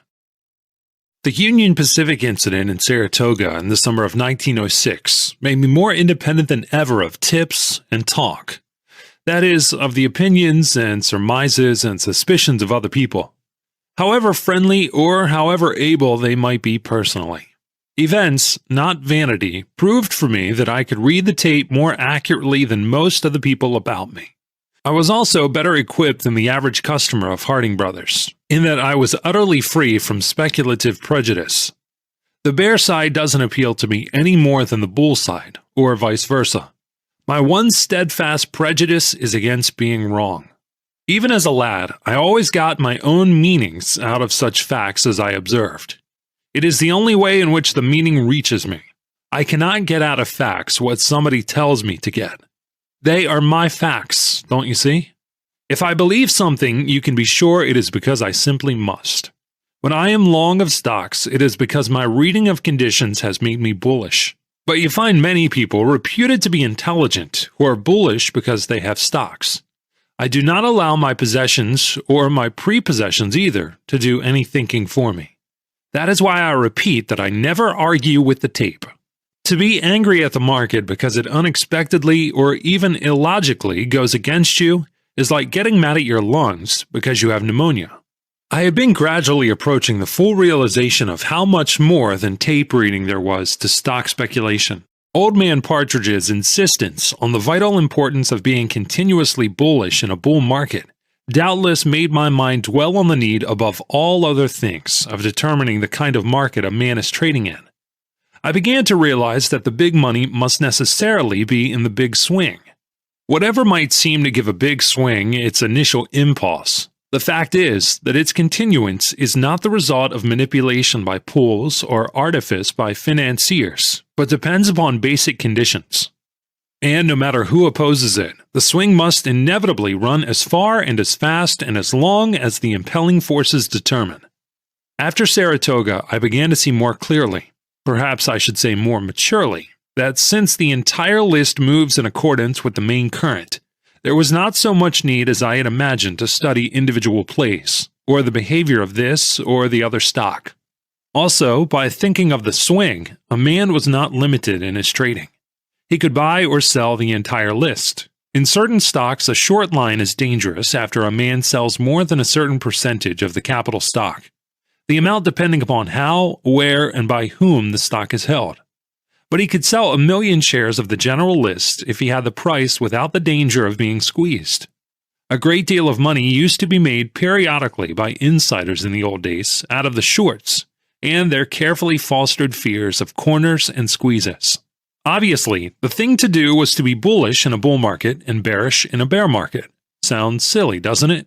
But I had to grasp that general principle firmly before I saw that to put it into practice really meant to anticipate probabilities. It took me a long time to learn to trade on those lines, but in justice to myself, I must remind you that up to then, I had never had a big enough stake to speculate that way. A big swing will mean big money if your line is big, and to be able to swing a big line, you need a big balance at your brokers. I always had, or felt that I had, to make my daily bread out of the stock market. It interfered with my efforts to increase the stake available for the more profitable, but slower, and therefore more immediately expensive method of trading on swings. But now, not only did my confidence in myself grow stronger, but my brokers ceased to think of me as a sporadically lucky boy plunger. They had made a great deal out of me in commissions, but now I was in a fair way to become their star customer, and as such to have a value beyond the actual volume of my trading. A customer who makes money is an asset to any broker's office. The moment I ceased to be satisfied with merely studying the tape, I ceased to concern myself exclusively with the daily fluctuations in specific stocks. And when that happened, I simply had to study the game from a different angle. I worked back from the quotation to first principles, from price fluctuations to basic conditions. Of course, I had been reading the Daily Dope regularly for a long time. All traders do.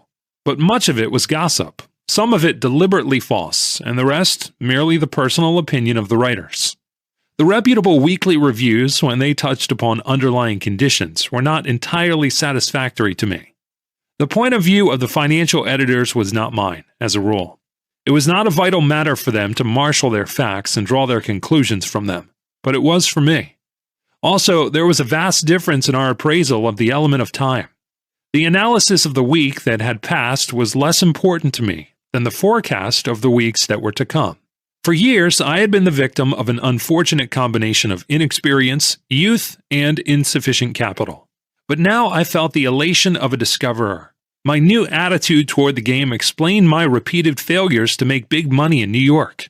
But now, with adequate resources, experience, and confidence, I was in such a hurry to try the new key that I did not notice that there was another lock on the door, a time lock.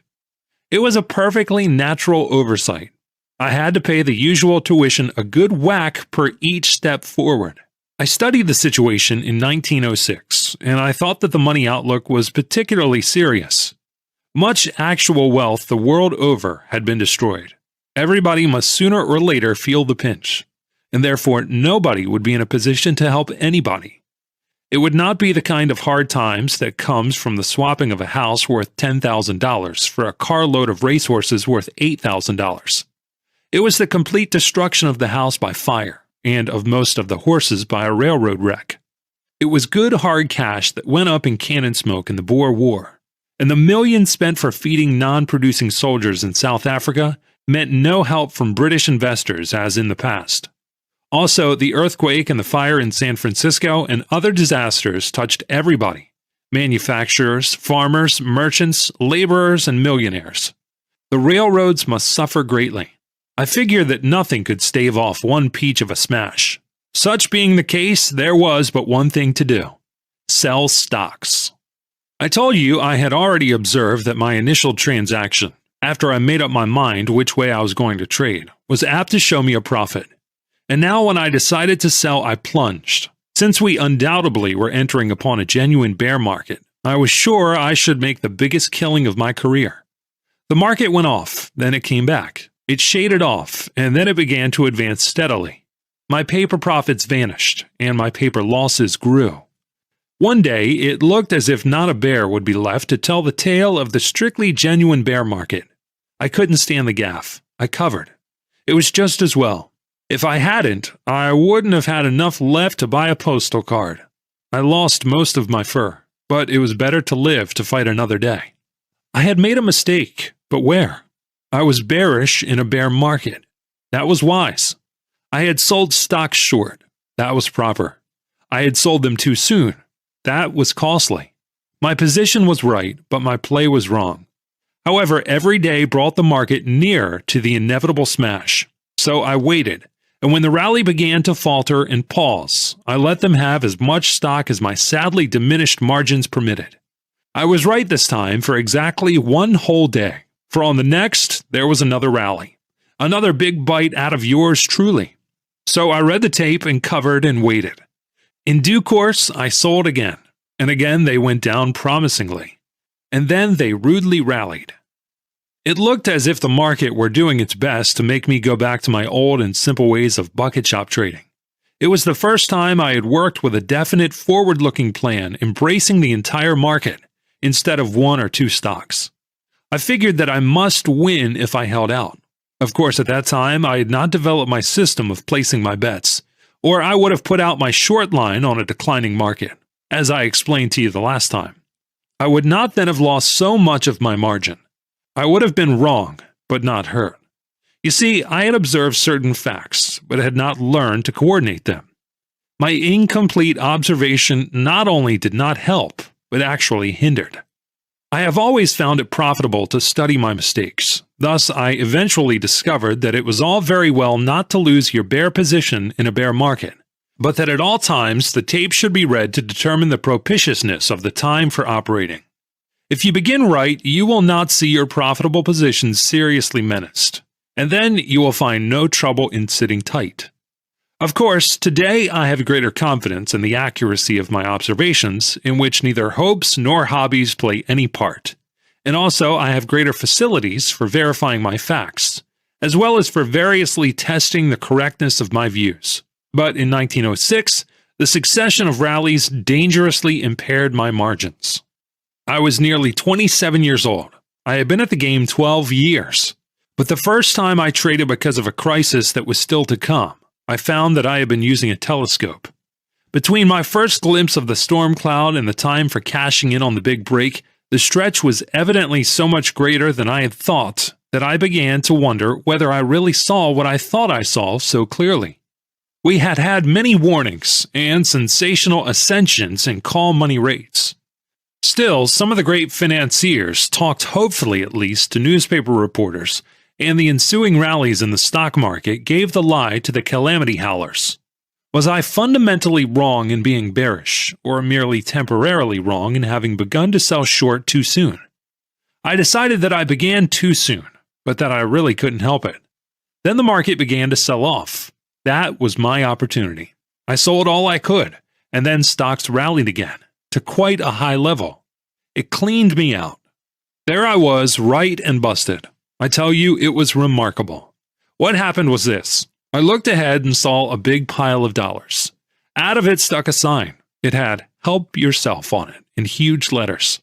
Beside it stood a cart with Lawrence Livingston Trucking Corporation painted on its side. I had a brand new shovel in my hand. There was not another soul in sight. So I had no competition in the gold shoveling, which is one beauty of seeing the dollar heap ahead of others. The people who might have seen it if they had stopped to look were just then looking at baseball games instead, or motoring or buying houses to be paid for with the very dollars that I saw. That was the first time that I had seen big money ahead, and I naturally started toward it on the run. Before I could reach the dollar pile, my wind went back on me, and I fell on the ground. The pile of dollars was still there, but I had lost the shovel, and the wagon was gone. So much for sprinting too soon. I was too eager to prove to myself that I had seen real dollars and not a mirage. I saw and knew that I saw. Thinking about the reward for my excellent sight kept me from considering the distance to the dollar heap. I should have walked and not sprinted. That is what happened. I didn't wait to determine whether or not the time was right for plunging on the bear side. On the one occasion when I should have invoked the aid of my tape reading, I didn't do it. That is how I came to learn that even when one is properly bearish at the very beginning of a bear market, it is well not to begin selling in bulk until there is no danger of the engine backfiring. I had traded in a good many thousands of shares at Harding's office in all those years, and moreover, the firm had confidence in me, and our relations were of the pleasantest. I think they felt that I was bound to be right again very shortly, and they knew that with my habit of pushing my luck, all I needed was a start, and I'd more than recover what I had lost. They had made a great deal of money out of my trading, and they would make more. So there was no trouble about my being able to trade there again, as long as my credit stood high. The succession of spankings I had received made me less aggressively cocksure. Perhaps I should say less careless, for of course I knew I was just so much nearer to the smash. All I could do was wait watchfully, as I should have done before plunging. It wasn't a case of locking the stable after the horse was stolen. I simply had to be sure the next time I tried. If a man didn't make mistakes, he'd own the world in a month. But if he didn't profit by his mistakes, he wouldn't own a blessed thing. Well, sir, one fine morning I came downtown feeling cocksure once more. There wasn't any doubt this time. I had read an advertisement in the financial pages of all the newspapers that was the high sign I hadn't had the sense to wait for before plunging. It was the announcement of a new issue of stock by the Northern Pacific and Great Northern Roads. The payments were to be made on the installment plan for the convenience of the stockholders. This consideration was something new in Wall Street. It struck me as more than ominous. For years, the unfailing bull item on Great Northern Preferred had been the announcement that another melon was to be cut, said melon consisting of the right of the lucky stockholders to subscribe at par to a new issue of Great Northern stock. These rights were valuable, since the market price was always way above par. But now the money market was such that the most powerful banking houses in the country were none too sure the stockholders would be able to pay cash for the bargain. And Great Northern Preferred was selling at about $3.30. As soon as I got to the office, I told Ed Harding, "The time to sell is right now. This is when I should have begun. Just look at that ad, will you?" He had seen it. I pointed out what the banker's confession amounted to, in my opinion, but he couldn't quite see the big break right on top of us. He thought it better to wait before putting out a very big short line by reason of the market's habit of having big rallies. If I waited, prices might be lower, but the operation would be safer. "Ed," I said to him, "the longer the delay in starting, the sharper the break will be when it does start. That ad is a signed confession on the part of the bankers. What they fear is what I hope. This is a sign for us to get aboard the bear wagon. It is all we needed. If I had $10 million, I'd stake every cent of it this minute." I had to do some more talking and arguing. He wasn't content with the only interferences a sane man could draw from that amazing advertisement. It was enough for me, but not for most of the people in the office. I sold a little, too little. A few days later, St. Paul very kindly came out with an announcement of an issue of its own, either stock or notes, I forget which, but that doesn't matter. What mattered then was that I noticed the moment I read it that the date of payment was set ahead of the Great Northern and Northern Pacific payments, which had been announced earlier. It was as plain as though they had used a megaphone. That grand old St. Paul was trying to beat the two other railroads to what little money there was floating around in Wall Street. The St. Paul's bankers quite obviously feared that there wasn't enough for all three, and they were not saying, "After you, my dear Alphanese." If money already was that scarce, and you bet the bankers knew, what would it be later? The railroads needed it desperately. It wasn't there. What was the answer? Sell 'em, of course. The public, with their eyes fixed on the stock market, saw little that week. The wise stock operators saw much that year. That was the difference. For me, that was the end of doubt and hesitation. I made up my mind for keeps then and there. That same morning, I began what really was my first campaign along the lines that I have since followed. I told Harding what I thought and how I stood, and he made no objections to my selling Great Northern Preferred at around $3.30, and other stocks at high prices. I profited by my earlier and costly mistakes, and sold more intelligently. My reputation and my credit were re-established in a jiffy. That is the beauty of being right in a broker's office, whether by accident or not. But this time I was cold-bloodedly right, not because of a hunch or from skillful reading of the tape, but as the result of my analysis of conditions affecting the stock market in general. I wasn't guessing. I was anticipating the inevitable. It did not call for any courage to sell stocks. I simply could not see anything but lower prices, and I had to act on it, didn't I? What else could I do? The whole list was soft as mush. Presently, there was a rally, and people came to me to warn me that the end of the decline had been reached. The big fellows, knowing the short interest to be enormous, had decided to squeeze the stuffing out of the bears, and so forth. It would set us pessimists back a few millions. It was a cinch that the big fellows would have no mercy.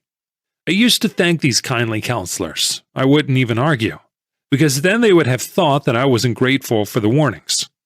The friend who had been in Atlantic City with me was in agony. He could understand the hunch that was followed by the earthquake. He couldn't disbelieve in such agencies, since I had made $250,000 by intelligently obeying my blind impulse to sell Union Pacific. He even said it was Providence working in its mysterious way to make me sell stocks when he himself was bullish. And he could understand my second UP trade in Saratoga, because he could understand any deal that involved one stock on which the tip definitely fixed the movement in advance, either up or down. But this thing of predicting that all stocks were bound to go down used to exasperate him. What good did that kind of dope do anybody? How in blazes could a gentleman tell what to do? I recalled old Partridge's favorite remark. Well, this is a bull market, you know? As though that were tip enough for anybody who was wise enough, as in truth it was. It was very curious how, after suffering tremendous losses from a break of 15 or 20 points, people who were still hanging on welcomed a 3-point rally and were certain the bottom had been reached and complete recovery begun. One day my friend came to me and asked me, "Have you covered?" "Why should I said. "For the best reason in the world." "What reason is that?" "To make money. They've touched bottom and what goes down must come up. Isn't that so?" "Yes," I answered. "First they sink to the bottom, then they come up, but not right away. They've got to be good and dead a couple of days. It isn't time for these corpses to rise to the surface. They're not quite dead yet." An old-timer heard me. He was one of those chaps that are always reminded of something. He said that William R. Travers, who was bearish, once met a friend who was bullish. They exchanged market views, and the friend said, "Mr. Travers, how can you be bearish with the market so stiff?" And Travers retorted, "Yes, the stiffness of death." It was Travers who went to the office of a company and asked to be allowed to see the books. The clerk asked him, "Have you an interest in this company?" And Travers answered, "I should say I had. I'm short 20,000 shares of the stock." Well, the rallies grew feebler and feebler. I was pushing my luck for all I was worth. Every time I sold a few thousand shares of Great Northern Preferred, the price broke several points. I felt out weak spots elsewhere, and let them have a few. All yielded, with one impressive exception, and that was reading. When everything else hit the toboggan slide, reading stood like the Rock of Gibraltar. Everybody said the stock was cornered. It certainly acted like it. They used to tell me it was plain suicide to sell reading short. There were people in the office who were now as bearish on everything as I was, but when anybody hinted at selling reading, they shrieked for help. I myself had sold some short and was standing pat on it. At the same time, I naturally preferred to seek and hit the soft spots, instead of attacking the more strongly protected specialties. My tape reading found easier money for me in other stocks. I heard a great deal about the reading bull pool. It was a mighty strong pool. To begin with, they had a lot of low-priced stock, so that their average was actually below the prevailing level, according to friends who told me. Moreover, the principal members of the pool had close connections to the friendliest character with the banks, whose money they were using to carry their huge holdings of reading. As long as the price stayed up, the bankers' friendship was staunch and steadfast. One pool member's paper profit was upward of $3 million. That allowed for some decline without causing fatalities. No wonder the stock stood up and defied the bears. Every now and then, the room traders looked at the price, smacked their lips, and proceeded to test it with 1,000 shares or two. They could not dislodge a share, so they covered and went looking elsewhere for easier money.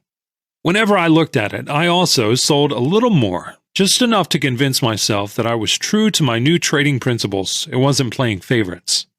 In the old days, the strength of reading might have fooled me. The tape kept on saying, "Leave it alone." But my reason told me differently. I was anticipating a general break, and there were not going to be any exceptions, pool or no pool. I have always played a lone hand. I began that way in the bucket shops, and have kept it up. It's the way my mind works. I have to do my own seeing and my own thinking. But I can tell you, after the market began to go my way, I felt for the first time in my life that I had allies, the strongest and truest in the world, underlying conditions. They were helping me with all their might. Perhaps they were a trifle slow at times in bringing up the reserves, but they were dependable, provided I did not get too impatient. I was not pitting my tape-reading knack or my hunches against chance. The inexorable logic of events was making money for me. The thing was to be right, to know it, and to act accordingly. General conditions, my true allies, said down, and reading disregarded the command. It was an insult to us. It began to annoy me to see reading holding firmly, as though everything were serene. It ought to be the best short sale in the entire list, because it had not gone down and the pool was carrying a lot of stock that it would not be able to carry when the money stringency grew more pronounced. Someday the banker's friends would fare no better than the friendless public. The stock must go with the others. If reading didn't decline, then my theory was wrong. I was wrong. Facts were wrong. Logic was wrong. I figured that the price held because the street was afraid to sell it. So one day I gave to 2 brokers each an order to sell 4,000 shares at the same time. You ought to have seen that cornered stock, that it was sure suicide to go short of, taking a headlong dive when those competitive orders struck it. I let them have a few thousand more. The price was in when I started selling it. Within a few minutes, I took in my entire short line at 92. I had a wonderful time after that, and in February of 1907 I cleaned up. Great Northern Preferred had gone down 60 or 70 points, and other stocks in proportion. I had made a good bit, but the reason I cleaned up was that I figured that the decline had discounted the immediate future. I looked for a fair recovery, but I wasn't bullish enough to play for a turn. I wasn't going to lose my position entirely. The market would not be right for me to trade in for a while. The first $10,000 I made in the bucket shops I lost because I traded in and out of season, every day. Whether or not conditions were right, I wasn't making that mistake twice. Also, don't forget that I had gone broke a little while before because I had seen this break too soon and started selling before it was time. Now, when I had a big profit, I wanted to cash in so that I could feel I had been right. The rallies had broken me before. I wasn't going to let the next rally wipe me out. Instead of sitting tight, I went to Florida. I love fishing, and I needed a rest. I could get both down there. And besides, there are direct wires between Wall Street and Palm Beach. Chapter 9. I cruised off the coast of Florida. The fishing was good. I was out of stocks. My mind was easy. I was having a fine time. One day off Palm Beach, some friends came alongside in a motorboat. One of them brought a newspaper with him. I hadn't looked at one in some days, and had not felt any desire to see one. I was not interested in any news it might print, but I glanced over the one my friend brought to the yacht, and I saw that the market had had a big rally, 10 points and more. I told my friends that I would go ashore with them. Moderate rallies from time to time were reasonable, but the bear market was not over, and here was Wall Street, or the full public, or desperate bull interests, disregarding monetary conditions and marking up prices beyond reason, or letting somebody else do it. It was too much for me. I simply had to take a look at the market. I didn't know what I might or might not do, but I knew that my pressing need was the sight of the quotation board. My brokers, Harding Brothers, had a branch office in Palm Beach. When I walked in, I found there a lot of chaps I knew. Most of them were talking bullish. They were of the type that trade on the tape and want quick action. Such traders don't care to look ahead very far because they don't need to with their style of play. I told you how I got to be known in the New York office as the boy plunger. Of course, people always magnify a fellow's winnings and the size of the line he swings. The fellows in the office had heard that I had made a killing in New York on the bear side, and they now expected that I again would plunge on the short side. They themselves thought the rally would go to a good deal further, but they rather considered it my duty to fight it. I had come down to Florida on a fishing trip. I had been under a pretty severe strain and I needed my holiday. But the moment I saw how far the recovery in prices had gone, I no longer felt the need of a vacation. I had not thought of just what I was going to do when I came ashore, but now I knew I must sell stocks. I was right, and I must prove it in my old and only way, by saying it with money. To sell the general list would be a proper, prudent, profitable, and even patriotic action. The first thing I saw on the quotation board was that Anaconda was on the point of crossing 300. It had been going up by leaps and bounds, and there was apparently an aggressive bull party in it. It was an old trading theory of mine that when a stock crosses 100 or 200 or 300 for the first time, the price does not stop at the even figure, but goes a good deal higher. So that if you buy it as soon as it crosses the line, it is almost certain to show a profit. Timid people don't like to buy a stock at a new high record, but I had the history of such movements to guide me. Anaconda was only quarter stock. That is, the par of the shares was only $25. It took 400 shares of it to equal the usual 100 shares of other stocks, the par value of which was $100. I figured that when it crossed 300, it ought to keep going, and probably touch 340 in a jiffy. I was bearish, remember, but I was also a tape-reading trader. I knew Anaconda, if it went the way I figured, would move very quickly. Whatever moves fast always appeals to me. I have learned patience and how to sit tight, but my personal preference is for fleet movements, and Anaconda certainly was no sluggard. My buying it because it crossed 300 was prompted by the desire, always strong in me, of confirming my observations. Just then, the tape was saying that the buying was stronger than the selling, and therefore the general rally might easily go a bit further. It would be prudent to wait before going short. Still, I might as well pay myself wages for waiting. This would be accomplished by taking a quick 30 points out of Anaconda. Bearish on the entire market and bullish on that one stock. So I bought 32,000 shares of Anaconda. That is, 8,000 full shares. It was a nice little flyer, but I was sure of my premises, and I figured that the profit would help to swell the margin available for bear operations later on. On the next day, the telegraph wires were down on account of a storm up north, or something of the sort. I was in Harding's office waiting for news. The crowd was chewing the rag and wondering all sorts of things, as stock traders will when they can't trade.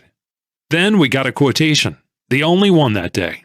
Anaconda, $2.92. There was a chap with me, a broker I had met in New York. He knew I was long 8,000 full shares, and I suspect that he had some of his own.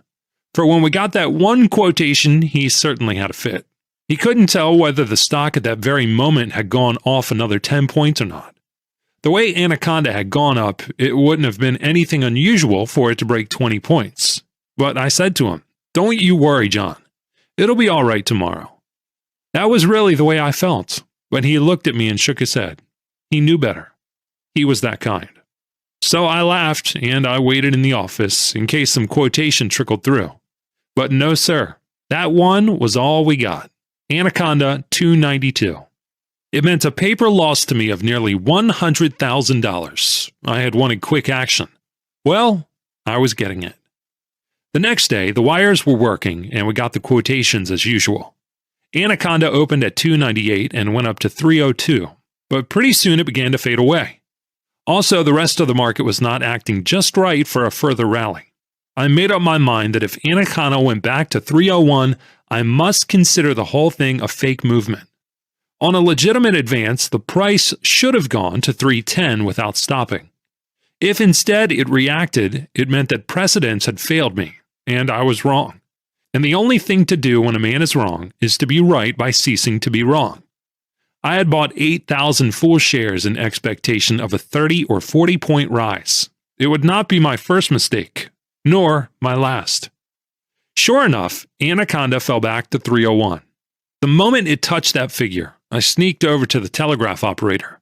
They had a direct wire to the New York office, and I said to him, "Sell all my Anaconda, 8,000 full shares." I said it in a low voice. I didn't want anybody else to know what I was doing. He looked up at me almost in horror, but I nodded and said, "All I've got." "Surely, Mr. Livingston, you don't mean at the market." And he looked as if he was going to lose a couple of millions of his own through bum execution by a careless broker. But I just told him, "Sell it. Don't argue about it." The two black boys, Jim and Ollie, were in the office, out of hearing of the operator and myself. They were big traders who had come originally from Chicago, where they had been famous plungers in wheat, and were now heavy traders on the New York Stock Exchange. They were very wealthy and were high rollers for fare. As I left the telegraph operator to go back to my seat in front of the quotation board, Oliver Black nodded to me and smiled. "You'll be sorry, Larry," he said. I stopped and asked him, "What do you mean?" "Tomorrow, you'll be buying it back." "Buying what back?" I said. I hadn't told a soul except the telegraph operator. "Anaconda," he said. "You'll be paying $320 for it. That wasn't a good move of yours, Larry." And he smiled again. "What wasn't?" And I looked innocent. "Selling your 8,000 Anaconda at the market. In fact, insisting on it," said Ollie Black. I knew that he was supposed to be very clever and always traded on inside news. But how he knew my business so accurately was beyond me. I was sure the office hadn't given me away. "Ollie, how did you know that?" I asked him. He laughed and told me, "I got it from Charlie Kratzer. That was the telegraph operator." "But he never budged from his place," I said. "I couldn't hear you and him whispering," he chuckled. "But I heard every word of the message he sent to the New York office for you. I learned telegraphy years ago after I had a big row over a mistake in a message. Since then, when I do what you just did now, give an order by word of mouth to an operator, I want to be sure the operator sends the message as I give it to him. I know what he sends in my name, but you'll be sorry you sold that Anaconda. It's going to 500. "Not this trip, Ollie," I said. He stared at me and said, "You're pretty cocky about it." "Not I. The tape," I said. There wasn't any ticker there, so there wasn't any tape, but he knew what I meant. "I've heard of those birds," he said, "who look at the tape and instead of seeing prices, they see a railroad timetable of the arrival and departure of stocks. But they were in padded cells, where they couldn't hurt themselves." I didn't answer him anything, because about that time the boy brought me a memorandum. They had sold 5,000 shares at $2.99 3/4. I knew our quotations were a little behind the market. The price on the board at Palm Beach when I gave the operator the order to sell was $3.01. I felt so certain that at that very moment the price at which the stock was actually selling on the stock exchange in New York was less, that if anybody had offered to take the stock off my hands at $2.96, I'd have been tickled to death to accept. What happened shows you that I am right in never trading at limits. Suppose I had limited my selling price to $300. I'd never have got it off. No, sir. When you want to get out, get out. Now, my stock cost me about $300. They got off 500 shares, full shares, of course, at $2.99 3/4. The next 1,000 were sold at $2.99 5/8. Then 100 at a half, 200 at 3/8, and 200 at a quarter. The last of my stock went at $2.98 3/4. It took Harding's cleverest floor man 15 minutes to get rid of that last 100 shares. They didn't want to crack it wide open. The moment I got the report of the sale of the last of my long stock, I started to do what I had really come ashore to do, that is, to sell stocks. I simply had to. There was the market after its outrageous rally, begging to be sold. Why, people were beginning to talk bullish again. The course of the market, however, told me that the rally had run its course. It was safe to sell them. It did not require reflection. The next day, Anaconda opened below $2.96. Oliver Black, who was waiting for a further rally, had come down early to be a Johnny on the spot when the stock crossed $320. I don't know how much of it he was long of, or whether he was long of it at all, but he didn't laugh when he saw the opening prices, nor later in the day when the stock broke still more, and the report came back to us in Palm Beach that there was no market for it at all. Of course, that was all the confirmation any man needed. My growing paper profit kept reminding me that I was right hour by hour. Naturally, I sold some more stocks. Everything. It was a bear market. They were all going down. The next day was Friday, Washington's birthday. I couldn't stay in Florida and fish because I had put out a very fair short line for me. I was needed in New York. Who needed me? I did. Palm Beach was too far, too remote. Too much valuable time was lost telegraphing back and forth. I left Palm Beach for New York. On Monday, I had to lie in St. Augustine 3 hours waiting for a train. There was a broker's office there, and naturally, I had to see how the market was acting while I was waiting. Anaconda had broken several points since the last trading day. As a matter of fact, it didn't stop going down until the big break that fall. I got to New York and traded on the bear side for about 4 months. The market had frequent rallies as before, and I kept covering and putting them out again. I didn't, strictly speaking, sit tight. Remember, I had lost every cent of the $300,000 I made out of the San Francisco earthquake break. I had been right and, nevertheless, had gone broke. I was now playing safe because after being down, a man enjoys being up, even if he doesn't quite make the top. The way to make money is to make it. The way to make big money is to be right at exactly the right time. In this business, a man has to think of both theory and practice. A speculator must not be merely a student. He must be both a student and a speculator. I did pretty well, even if I can now see where my campaign was tactically inadequate. When summer came, the market got dull. It was a cinch that there would be nothing doing in a big way until well along in the fall. Everybody I knew had gone or was going to Europe. I thought that would be a good move for me, so I cleaned up. When I sailed for Europe, I was a trifle more than $750,000 to the good. To me, that looked like some balance. I was in Aix-les-Bains enjoying myself. I had earned my vacation. It was good to be in a place like that with plenty of money and friends and acquaintances and everybody intent upon having a good time. Not much trouble about having that in Aix. Wall Street was so far away that I never thought about it. And that is more than I could say of any resort in the United States. I didn't have to listen to talk about the stock market. I didn't need to trade.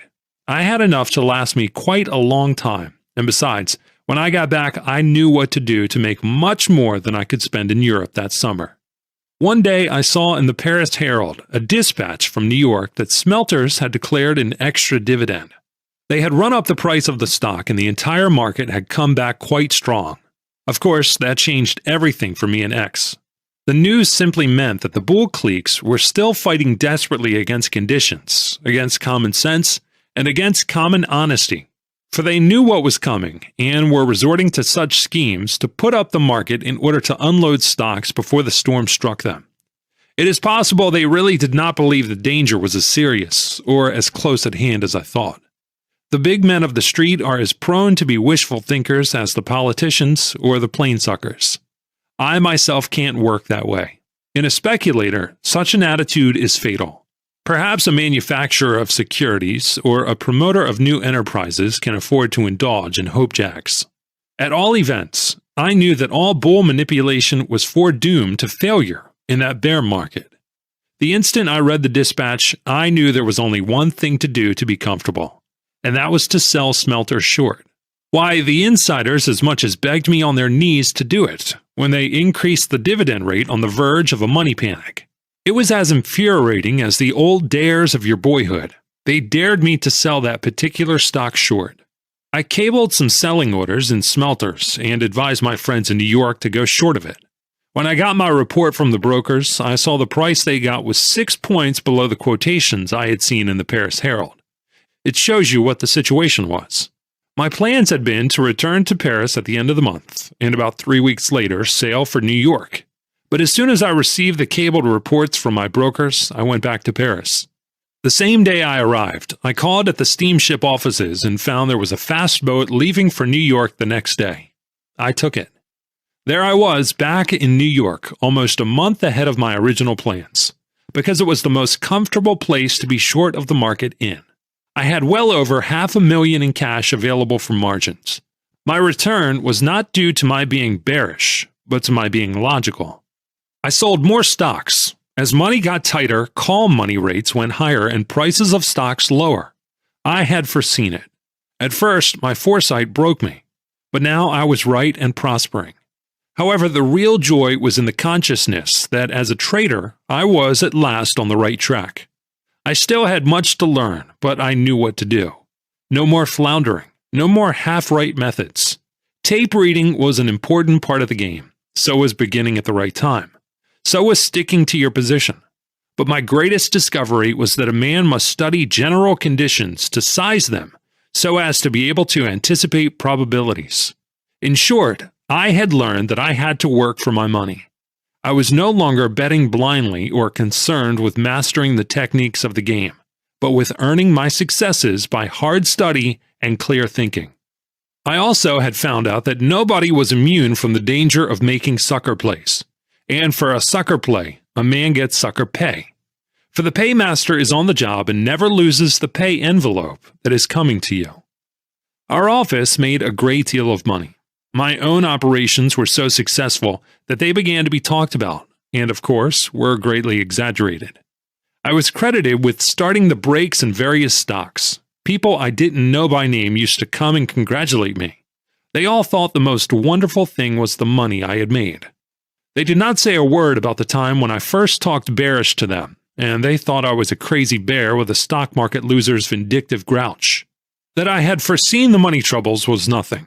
That my broker's bookkeeper had used a third of a drop of ink on the credit side of the ledger under my name was a marvelous achievement to them. Friends used to tell me that in various offices, the boy plunger in Harding Brothers' office was quoted as making all sorts of threats against the bull cliques that had tried to mark up prices of various stocks long after it was plain that the market was bound to seek a much lower level. To this day, they talk of my raids. From the latter part of September on, the money market was megaphoning warnings to the entire world. But a belief in miracles kept people from selling what remained of their speculative holdings. Why, a broker told me a story the first week of October that made me feel almost ashamed of my moderation. You remember that money loans used to be made on the floor of the exchange around the money post.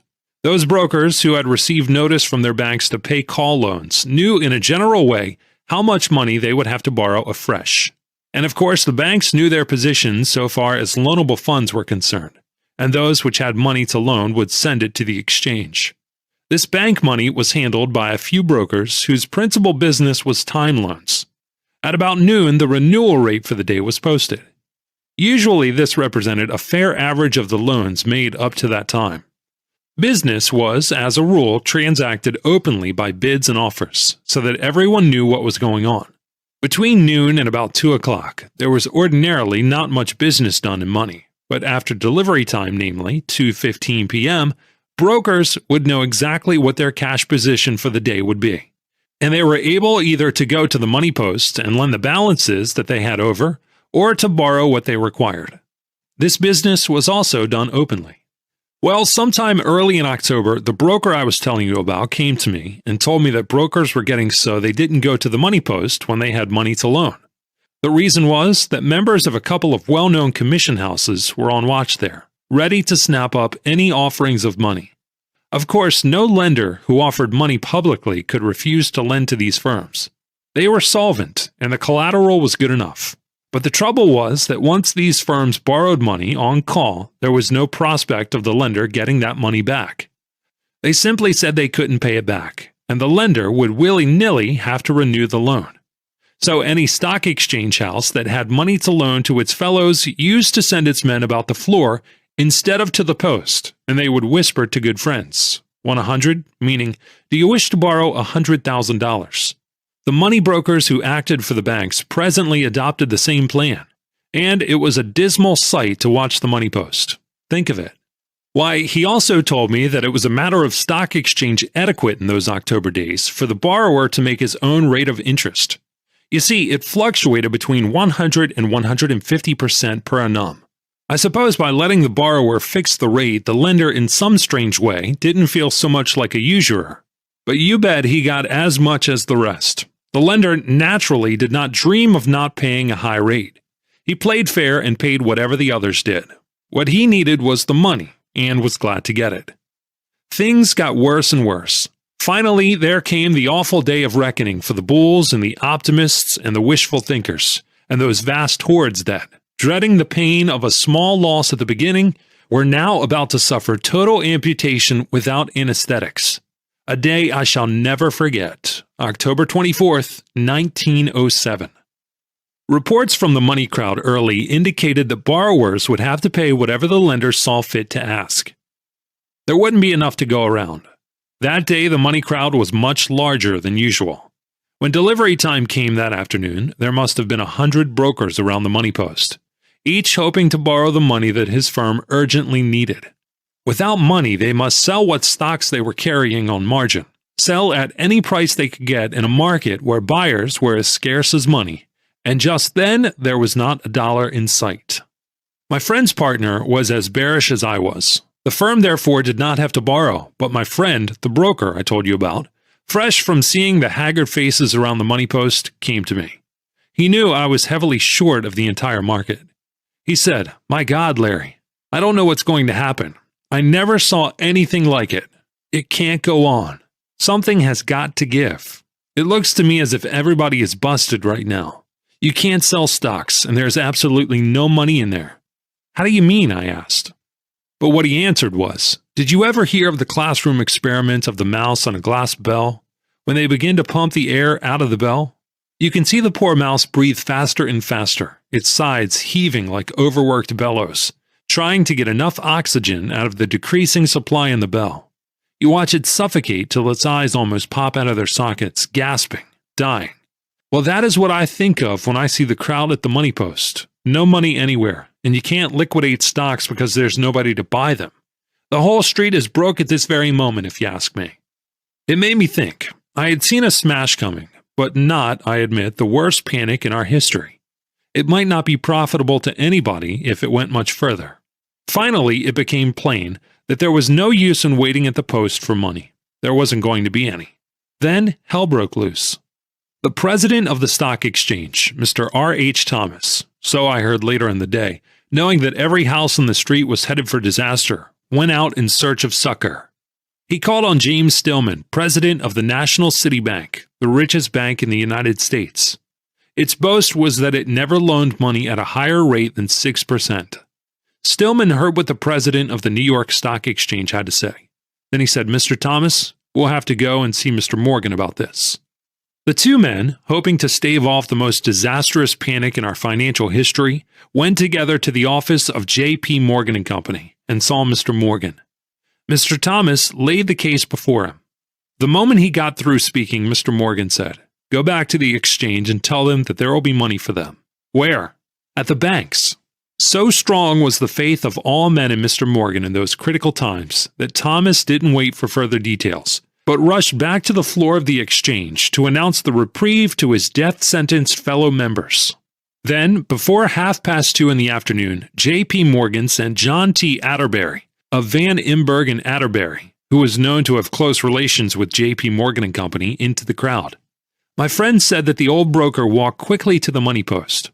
He raised his hand like an exhorter at a revival meeting. The crowd, that at first had been calmed down somewhat by President Thomas's announcement, was beginning to fear that the relief plans had miscarried, and the worst was still to come. But when they looked at Mr. Atterbury's face and saw him raise his hand, they promptly petrified themselves. In the dead silence that followed, Mr. Atterbury said, I am authorized to lend $10 million.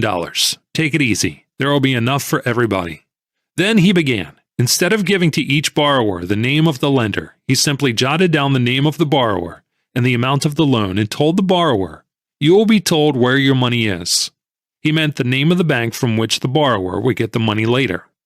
I heard a day or two later that Mr. Morgan simply sent word to the frightened bankers of New York that they must provide the money the stock exchange needed. But we haven't got any. We're loaned up to the hilt, the banks protested. You've got your reserves, snapped JP. But we're already below the legal limit, they howled. Use them, that's what reserves are for. And the banks obeyed and invaded the reserves to the extent of about $20 million. It saved the stock market. The bank panic didn't come until the following week. He was a man. J.P. Morgan was. They don't come much bigger. That was the day I remember most vividly of all the days of my life as a stock operator. It was the day when my winnings exceeded $1 million. It marked the successful ending of my first deliberately planned trading campaign. What I had foreseen had come to pass, but more than all these things was this. A wild dream of mine had been realized. I had been king for a day. I'll explain, of course. After I had been in New York a couple of years, I used to cudgel my brains trying to determine the exact reason why I couldn't beat in a stock market exchange house in New York, the game that I had beaten as a kid of 15 in a bucket shop in Boston. I knew that someday I would find out what was wrong, and I would stop being wrong. I would then have not alone the will to be right, but the knowledge to ensure my being right. And that would mean power. Please do not misunderstand me. It was not a deliberate dream of grandeur, or a futile desire born of overweening vanity. It was rather a sort of feeling that the same old stock market that so baffled me in Fullerton's office and in Harding's would one day eat out of my hand. It just felt that such a day would come. And it did, October 24th, 1907. The reason why I say it is this, That morning, a broker who had done a lot of business for my brokers and knew that I had been plunging on the bear side rode down in the company of one of the partners of the foremost banking house in the street. My friend told the banker how heavily I had been trading, for I certainly pushed my luck to the limit. What is the use of being right unless you get all the good possible out of it? Perhaps the broker exaggerated to make his story sound important. Perhaps I had more of a following than I knew. Perhaps the banker knew far better than I how critical the situation was.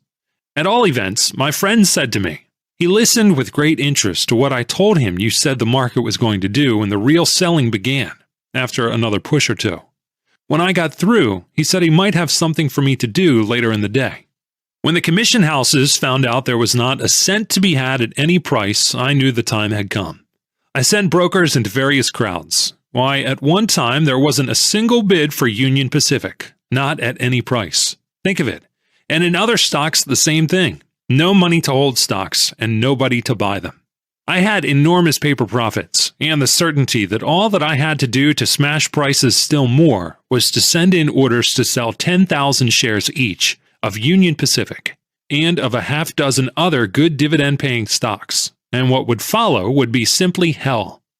It seemed to me that the panic that would be precipitated would be of such an intensity and character that the Board of Governors would deem it advisable to close the exchange, as was done in August 1914 when the World War broke out.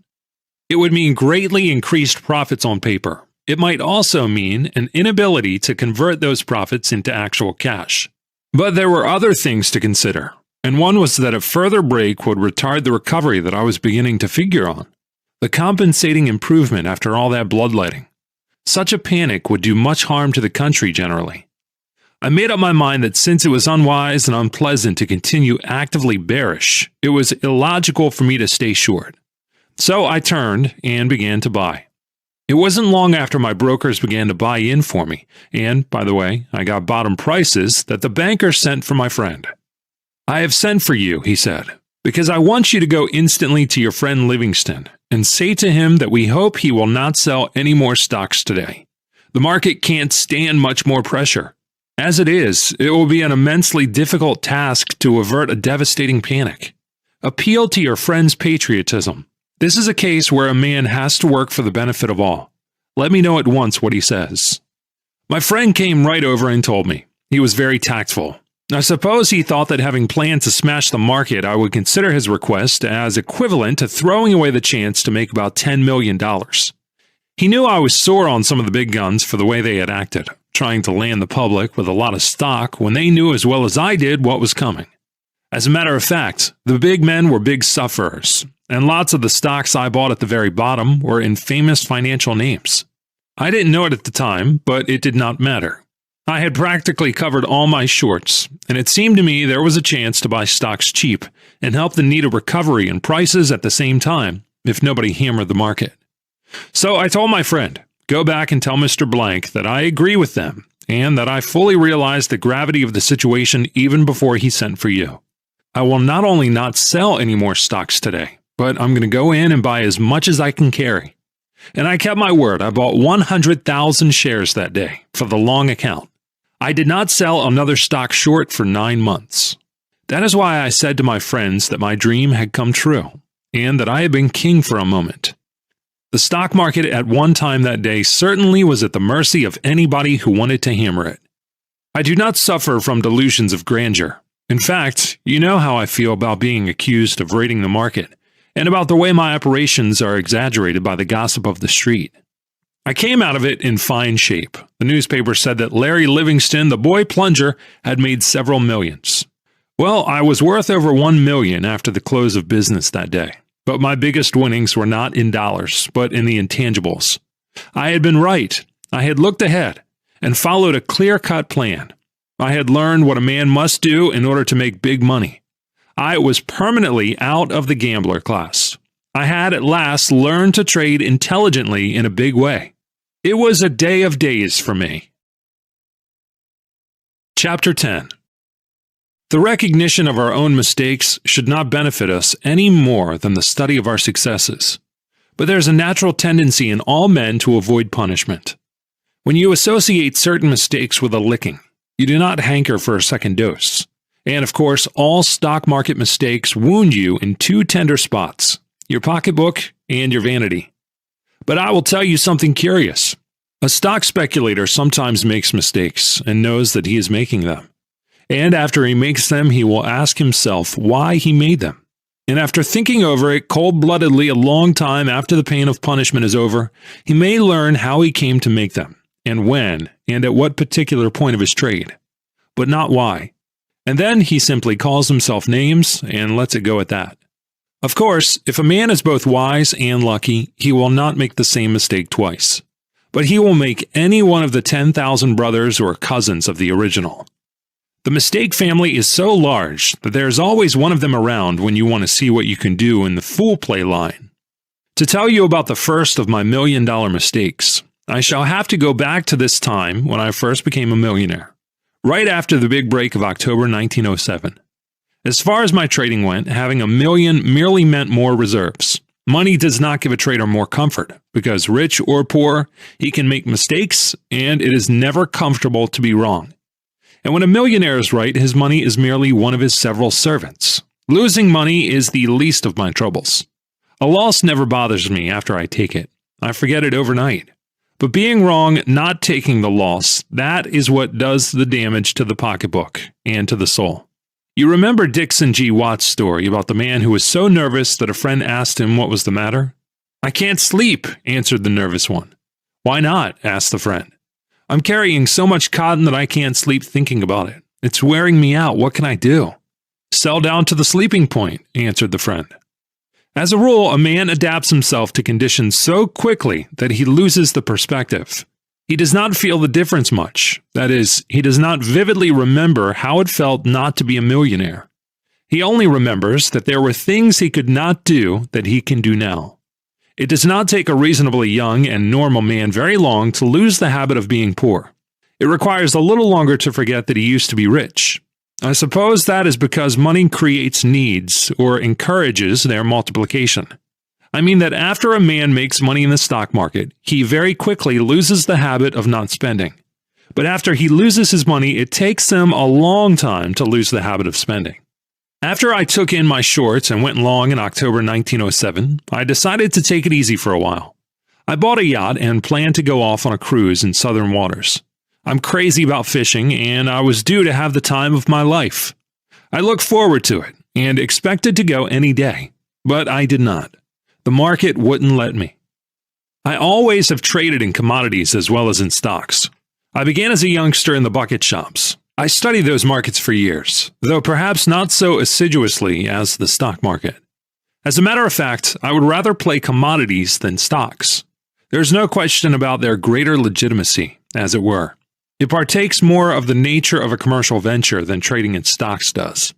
A man can approach it as he might any mercantile problem.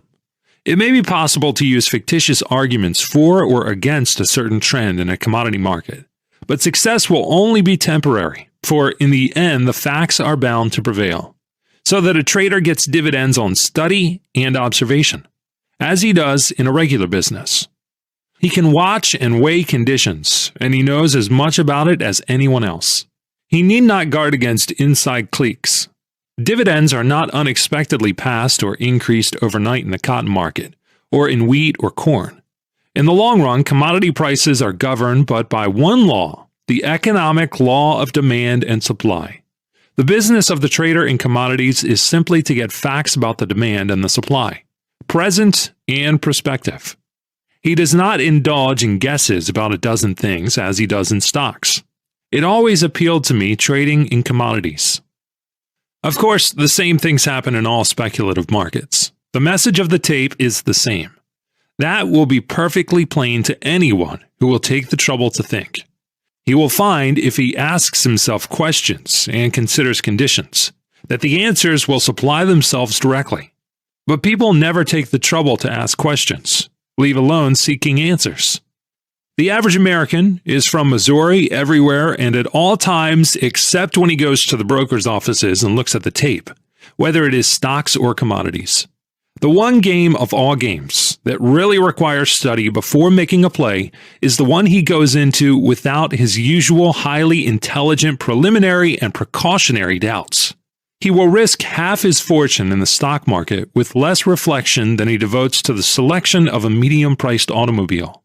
This matter of tape reading is not so complicated as it appears. Of course, you need experience, but it is even more important to keep certain fundamentals in mind.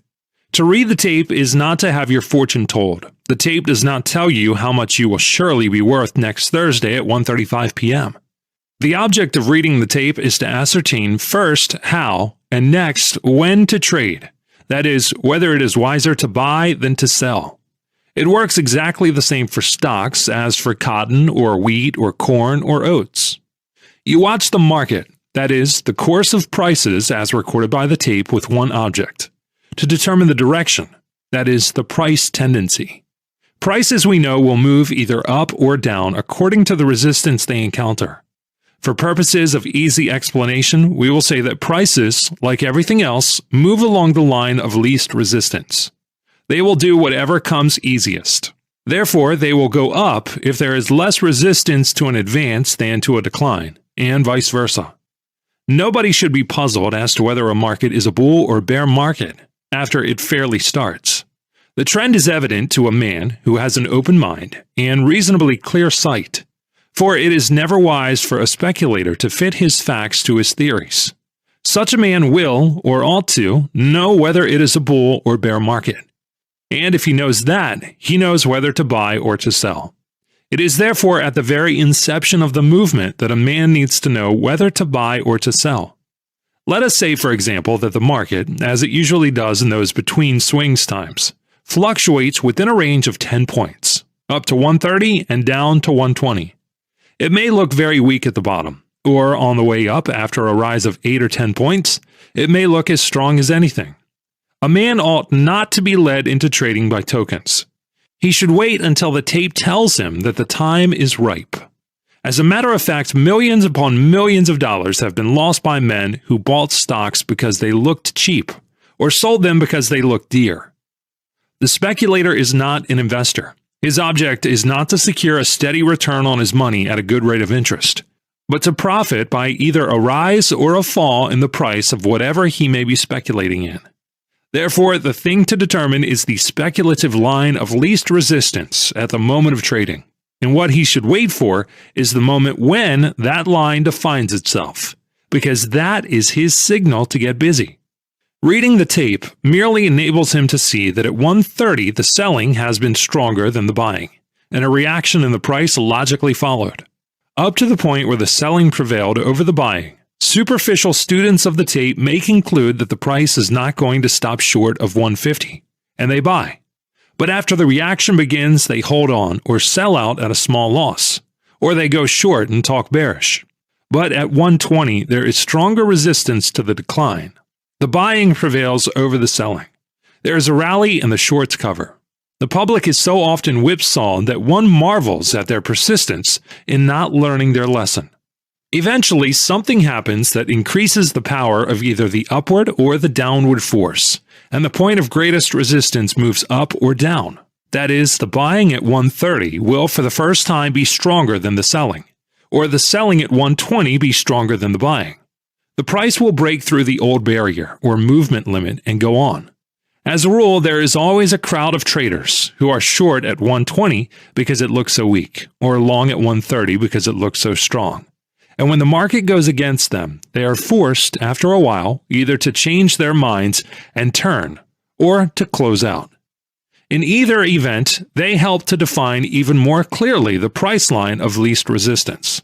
Thus, the intelligent trader who has patiently waited to determine this line will enlist the aid of fundamental trade conditions, and also of the force of the trading of that part of the community that happened to guess wrong, and must now rectify mistakes. Such corrections tend to push prices along the line of least resistance. And right here, I will say that though I do not give it as a mathematical certainty or as an axiom of speculation, my experience has been that accidents, that is, the unexpected or unforeseen, have always helped me in my market position, whenever the latter has been based upon my determination of the line of least resistance. Do you remember that Union Pacific episode at Saratoga that I told you about? Well, I was long because I found out that the line of least resistance was upward. I should have stayed long, instead of letting my broker tell me that insiders were selling stocks. It didn't make any difference what was going on in the directors' minds. That was something I couldn't possibly know. But I could and did know that the tape said, going up. And then came the unexpected rising of the dividend rate and the 30-point rise in the stock. At 164, prices looked mighty high. But as I told you before, stocks are never too high to buy or too low to sell. The price, per se, has nothing to do with establishing my line of least resistance. You will find in actual practice that if you trade as I have indicated, any important piece of news given out between the closing of one market and the opening of another is usually in harmony with the line of least resistance. The trend has been established before the news is published, and in bull markets, bear items are ignored, and bull news exaggerated, and vice versa. Before the war broke out, the market was in a very weak condition. There came the proclamation of Germany's submarine policy. I was short 150,000 shares of stock, not because I knew the news was coming, but because I was going along the line of least resistance. What happened came out of a clear sky, as far as my play was concerned. Of course, I took advantage of the situation, and I covered my shorts that day. It sounds very easy to say that all you have to do is watch the tape, establish your resistance points, and be ready to trade along the line of least resistance as soon as you've determined it. But in actual practice, a man has to guard against many things, and most of all, against himself. That is, against human nature. That is the reason why I say that the man who is right always has two forces working in his favor: basic conditions and the men who are wrong. In a bull market, bear factors are ignored. That is human nature. And yet, human beings profess astonishment at it. People will tell you that the wheat crop has gone to pot because there has been bad weather in one or two sections, and some farmers have been ruined. When the entire crop is gathered and all the farmers and all the wheat-growing sections begin to take their wheat to the elevators, the bulls are surprised at the smallness of the damage. They discover that they merely have helped the bears. When a man makes his play in a commodity market, he must not permit himself set opinions. He must have an open mind and flexibility. It is not wise to disregard the message of the tape, no matter what your opinion of crop conditions or of the probable demand may be. I recall how I missed a big play just by trying to anticipate the starting signal. I felt so sure of conditions that I thought it was not necessary to wait for the line of least resistance to define itself. I even thought I might help it arrive, because it looked as if it merely needed a little assistance. I was very bullish on cotton. It was hanging around 12 cents, running up and down within a moderate range. It was in one of those in-between places, and I could see it. I knew I really ought to wait, but I got to thinking that if I gave it a little push, it would go beyond the upper resistance point. I bought 50,000 bales. Sure enough, it moved up. And sure enough, as soon as I stopped buying it, it stopped going up. Then it began to settle back to where it was when I began buying it. I got out and it stopped going down. I thought I was now much nearer the starting signal, and presently I thought I'd start it myself again. I did. The same thing happened. I bid it up only to see it go down when I stopped. I did this 4 or 5 times until I finally quit in disgust. It cost me about $200,000. I was done with it. It wasn't very long after that when it began to go up and never stopped till it got to a price that would have meant a killing for me if I hadn't been in such a great hurry to start. This experience has been the experience of so many traders so many times that I can give this rule. In a narrow market, when prices are not getting anywhere to speak of, but move within a narrow range, there's no sense in trying to anticipate what the next big movement is going to be, up or down. The thing to do is to watch the market, read the tape to determine the limits of the get-nowhere prices, and make up your mind that you will not take an interest until the price breaks through the limit in either direction. A speculator must concern himself with making money out of the market, and not with insisting that the tape must agree with him. Never argue with it or ask it for reasons or explanations. Stock market postmortems don't pay dividends. Not so long ago, I was with a party of friends. They got to talking wheat. Some of them were bullish and others bearish. Finally, they asked me what I thought. Well, I had been studying the market for some time. I knew they did not want any statistics or analyses of conditions. So I said, if you want to make some money out of wheat, I can tell you how to do it. They all said they did, and I told them, if you are sure you wish to make money in wheat, just you watch it. Wait. The moment it crosses $1.20, buy it, and you will get a nice quick play in it. Why not buy it at $1.14, one of the party asked. Because I don't know yet that it's going up at all. Then why buy it when it's at $1.20? It seems a mighty high price. Do you wish to gamble blindly in the hope of getting a great big profit, or do you wish to speculate intelligently and get a smaller but much more probable profit? They all said they wanted the smaller but surer profit. So I said, then do as I tell you. If it crosses $1.20, buy. As I told you, I watched it a long time. For months, it sold between $1.10 and $1.20, getting nowhere in that particular. Well, sir, one day it closed at above $1.19. I got ready for it. Sure enough, the next day it opened at $1.20.5, and I bought. It went to $1.21, to $1.22, to $1.23, to $1.25, and I went with it. Now, I couldn't have told you at the time just what was going on. I didn't get any explanations about its behavior during the course of the limited fluctuations. I couldn't tell whether the breaking through the limit would be up through $1.20 or down through $1.10, though I suspected it would be up, because there was not enough wheat in the world for a big break in prices. As a matter of fact, it seems Europe had been buying quietly, and a lot of traders had gone short of it at around $1.19. Owing to the European purchases and other causes, a lot of wheat had been taken out of the market, so that finally the big movement got started. The price went beyond the $1.20 mark. That was all the point I had, and it was all I needed. I knew that when it crossed $1.20, it would be because the upward movement at last had gathered force to push it over the limit, and something had to happen. In other words, by crossing $1.20, the line of least resistance of wheat prices was established. It was a different story then.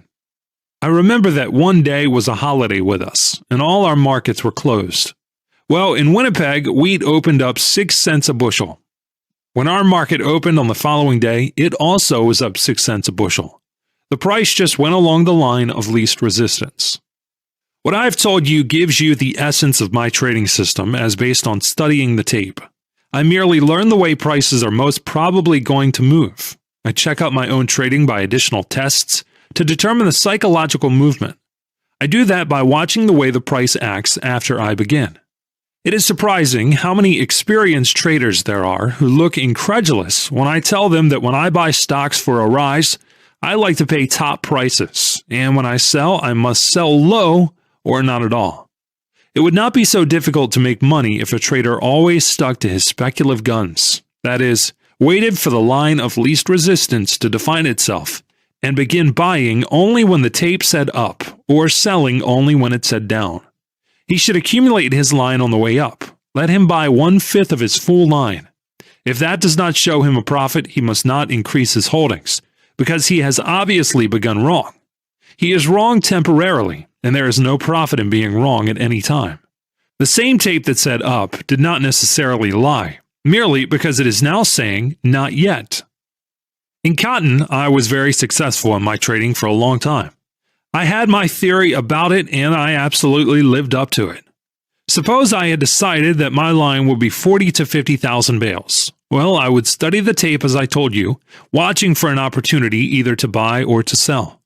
Suppose the line of least resistance indicated a bull movement. Well, I would buy 10,000 bales.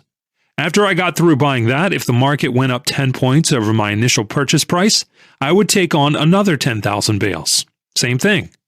Then, if I could get 20 points profit or $1 a bale, I would buy 20,000 more. That would give me my line, my basis for my trading.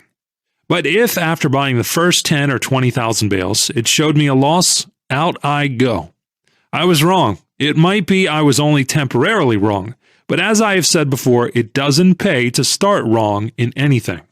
What I accomplished by sticking to my system was that I always had a line of cotton in every real movement. In the course of accumulating my full line, I might chip out $50,000 or $60,000 in these feeling out plays of mine. This looks like a very expensive testing, but it wasn't. After the real movement started, how long would it take me to make up the $50,000 I had dropped in order to make sure that I began to load up at exactly the right time? No time at all. It always pays a man to be right at the right time. As I think I also said before, this describes what I may call my system for placing my bets. It is simple arithmetic to prove that it is a wise thing to have the big bet down only when you win, and when you lose, to lose only a small exploratory bet, as it were. If a man trades in the way I have described, he will always be in the profitable position of being able to cash in on the big bet. Professional traders have always had some system or other based upon their experience, and governed either by their attitude toward speculation or by their desires. I remember I met an old gentleman in Palm Beach, whose name I did not catch, or did not at once identify. I knew he had been in the street for years, way back in Civil War times, and somebody told me that he was a very wise old codger who had gone through so many booms and panics that he was always saying there was nothing new under the sun, and least of all in the stock market. The old fellow asked me a lot of questions. When I got through telling him about my usual practice and trading, he nodded and said, Yes, you're right. The way you're built, the way your mind runs makes your system a good system for you. It comes easy for you to practice what you preach, because the money you bet is the least of your cares. I recollect Pat Hearn. Ever hear of him? Well, he was a very well-known sporting man, and he had an account with us. Clever chap, and nervy. He made money in stocks, and that made people ask him for advice. He would never give any. If they asked him point blank for his opinion about the wisdom of their commitments, he used a favorite racetrack maxim of his. You can't tell till you bet. He traded in our office. He would buy 100 shares of some active stock, and when or if it went up 1%, he would buy another 100. On another points advance, another 100 shares, and so on. He used to say he wasn't playing the game to make money for others, and therefore he would put in a stop-loss order 1 point below the price of his last purchase. When the price kept going up, he simply moved up his stop with it. On a 1% reaction, he was stopped out. He declared he did not see any sense in losing more than 1 point, whether it came out of his original margin or out of his paper profits. You know, a professional gambler is not looking for long shots, but for sure money. Of course, long shots are fine when they come in. In the stock market, Pat wasn't after tips or playing to catch 20 points a week advances, but sure money is sufficient quantity to provide him with a good living. Of all the thousands of outsiders that I have run across on Wall Street, Pat Hearn was the only one who saw in stock speculation merely a game of chance like faro or roulette, but nevertheless had the sense to stick to a relatively sound betting method. After Hearn's death, one of our customers, who had always traded with Pat and used his system, made over $100,000 in Lackawanna. Then he switched over to some other stock, and because he had made a big stake, he thought he need not stick to Pat's way. When a reaction came, instead of cutting short his losses, he let them run as though they were profits. Of course, every cent went. When he finally quit, he owed us several $1,000s. He hung around for 2 or 3 years. He kept the fever long after the cash had gone, but we did not object as long as he behaved himself. I remember that he used to admit freely that he had been 10,000 kinds of an ass not to stick to Pat Hearn's style of play. Well, one day he came to me greatly excited and asked me to let him sell some stock short in our office. He was a nice enough chap who had been a good customer in his day, and I told him I personally would guarantee his account for 100 shares. He sold short 100 shares of Lakeshore. That was the time Bill Travers hammered the market in 1875.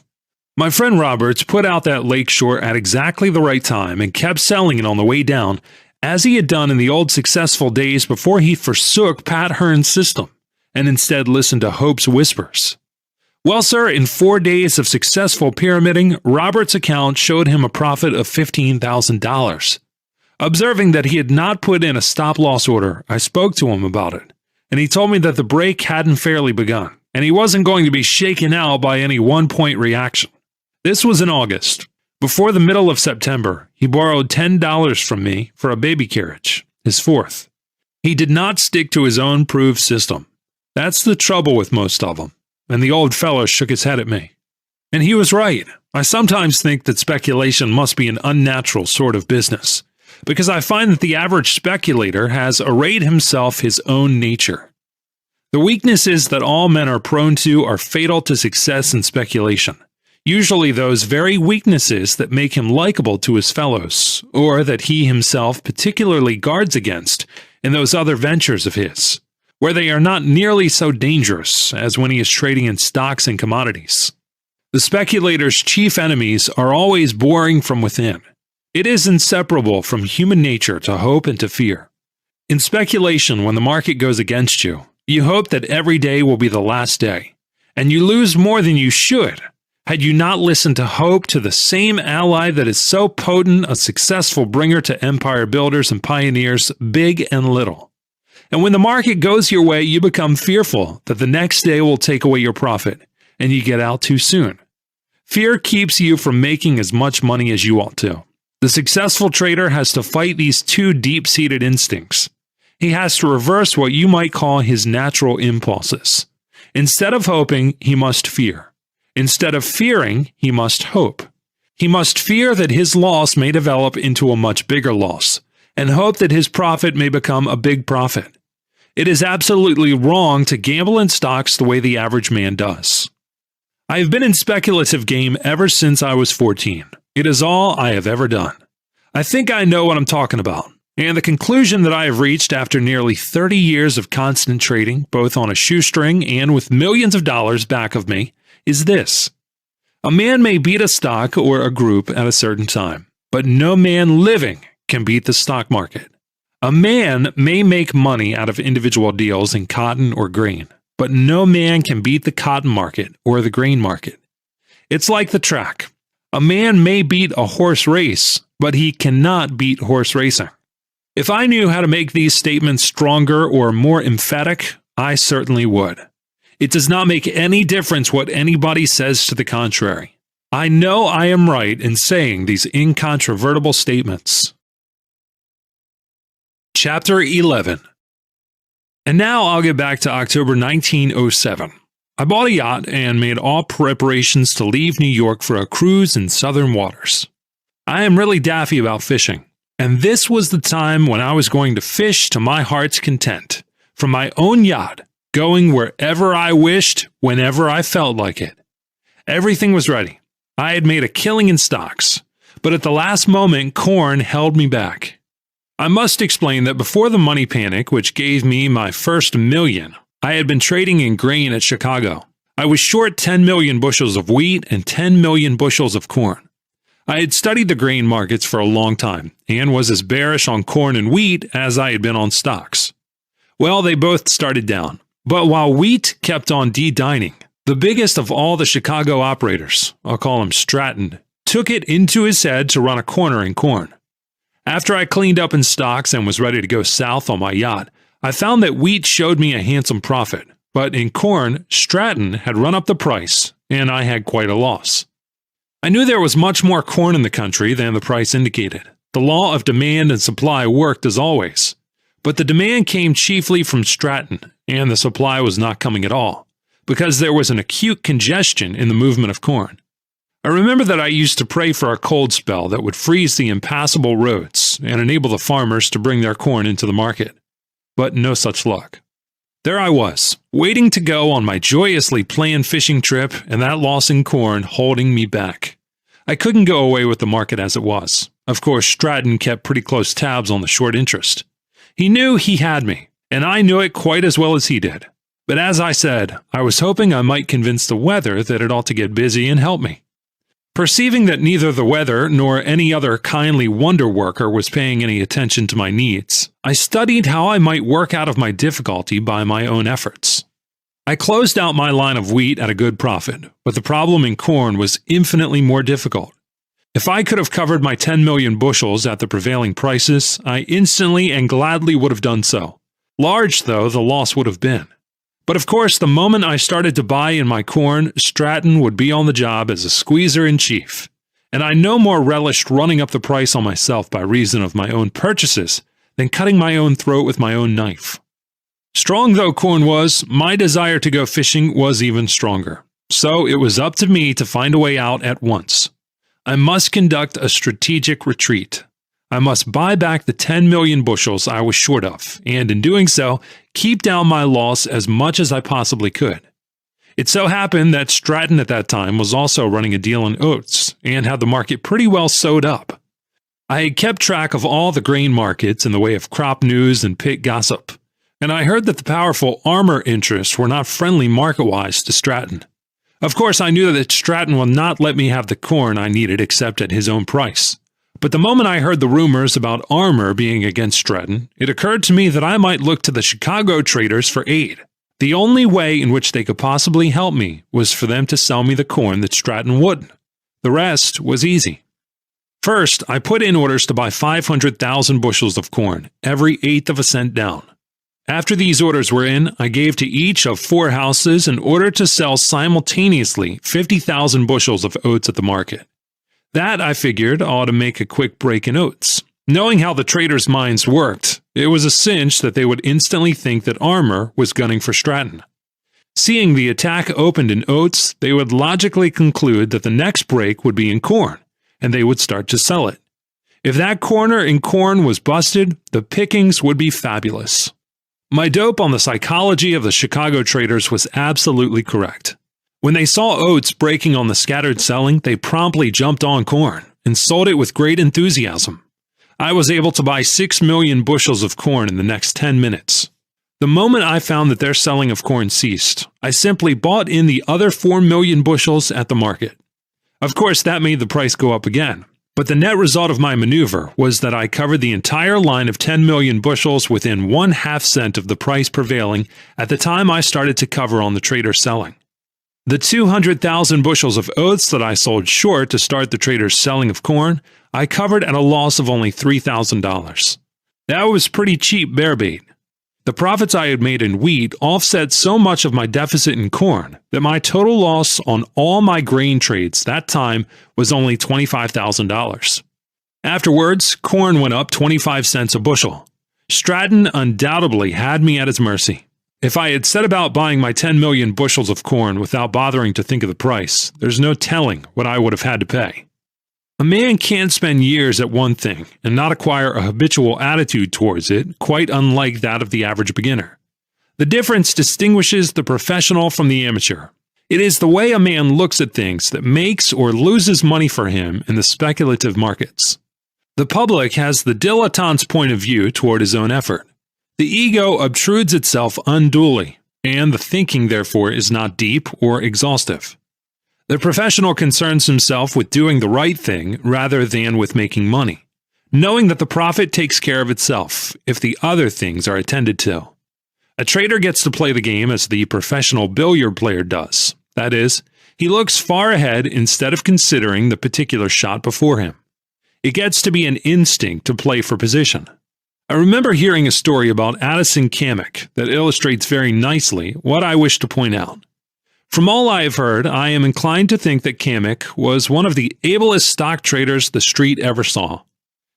He was not a chronic bear, as many believe, but he felt the greater appeal of trading on the bear side, of utilizing in his behalf the 2 great human factors of hope and fear.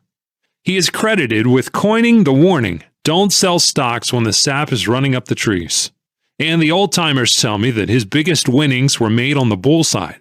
So that it is plain, he did not play prejudice, but condition. At all events, he was a consummate trader. It seems that once this was way back at the tag end of a bull market, Kamek was bearish, and J. Arthur Joseph, the financial writer and raconteur, knew it. The market, however, was not only strong but still rising, in response to prodding by the bull leaders and optimistic reports by the newspapers. Knowing what use a trader like Kamek could make of bearish information, Joseph rushed to Kamek's office one day with glad tidings. Mr. Kamek, I have a very good friend who is a transfer clerk in the St. Paul office, and he has just told me something which I think you ought to know. What is it? Asked Kamek listlessly. You've turned, haven't you? You are bearish now, asked Joseph to make sure. If Kamek wasn't interested, he wasn't going to waste precious ammunition. Yes, what's the wonderful information? I went around to the St. Paul office today, as I do in my news gathering rounds 2 or 3 times a week, and my friend there said to me, the old man is selling stock. He meant William Rockefeller. Is he really, Jimmy? I said to him, and he answered, yes, he is selling 1,500 shares every 3/8 of a point up. I've been transferring the stock for 2 or 3 days now. I didn't lose any time, but came right over to tell you. Kamek was not easily excited, and moreover was so accustomed to having all manner of people rush madly into his office, with all manner of news, gossip, rumors, tips, and lies, that he had grown distrustful of them all. He merely said now, Are you sure you heard right, Joseph? Am I sure? Certainly I'm sure. Do you think I am deaf? Said Joseph. Are you sure of your man? Absolutely, declared Joseph. I've known him for years. He has never lied to me. He wouldn't. No object. I know he is absolutely reliable, and I'd stake my life on what he tells me. I know him as well as I know anybody in this world, a great deal better than you seem to know me after all these years. Sure of him, eh? And Kamek again looked at Joseph. Then he said, Well, you ought to know. He called his broker, W.B. Wheeler. Joseph expected to hear him give an order to sell at least 50,000 shares of St. Paul. William Rockefeller was disposing of his holdings in St. Paul, taking advantage of the strength of the market. Whether it was investment stock or speculative holdings was irrelevant. The one important fact was that the best stock trader of the Standard Oil crowd was getting out of St. Paul. What would the average man have done if he had received the news from a trustworthy source? No need to ask. But Kamek, the ablest bear operator of his day, who was bearish on the market, just then said to his broker, Billy, go over to the board and buy 1,500 St. Paul every 3/8 up. The stock was then in the 90s. Don't you mean sell? Interjected Joseph hastily. He was no novice in Wall Street, but he was thinking of the market from the point of view of the newspaper man, and incidentally, of the general public. The price certainly ought to go down on the news of inside selling. And there was no better inside selling than Mr. William Rockefeller's. The Standard Oil getting out and Kamek buying. It couldn't be. No, said Kamek, I mean buy. Don't you believe me? Yes. Don't you believe my information? Yes. Aren't you bearish? Yes. Well then, that's why I'm buying. Listen to me now. You keep in touch with that reliable friend of yours, and the moment the scaled selling stops, let me know instantly. Do you understand? Yes, said Joseph, and went away, not quite sure he could fathom Kamek's motives in buying William Rockefeller's stock. It was the knowledge that Kamek was bearish on the entire market that made his maneuver so difficult to explain.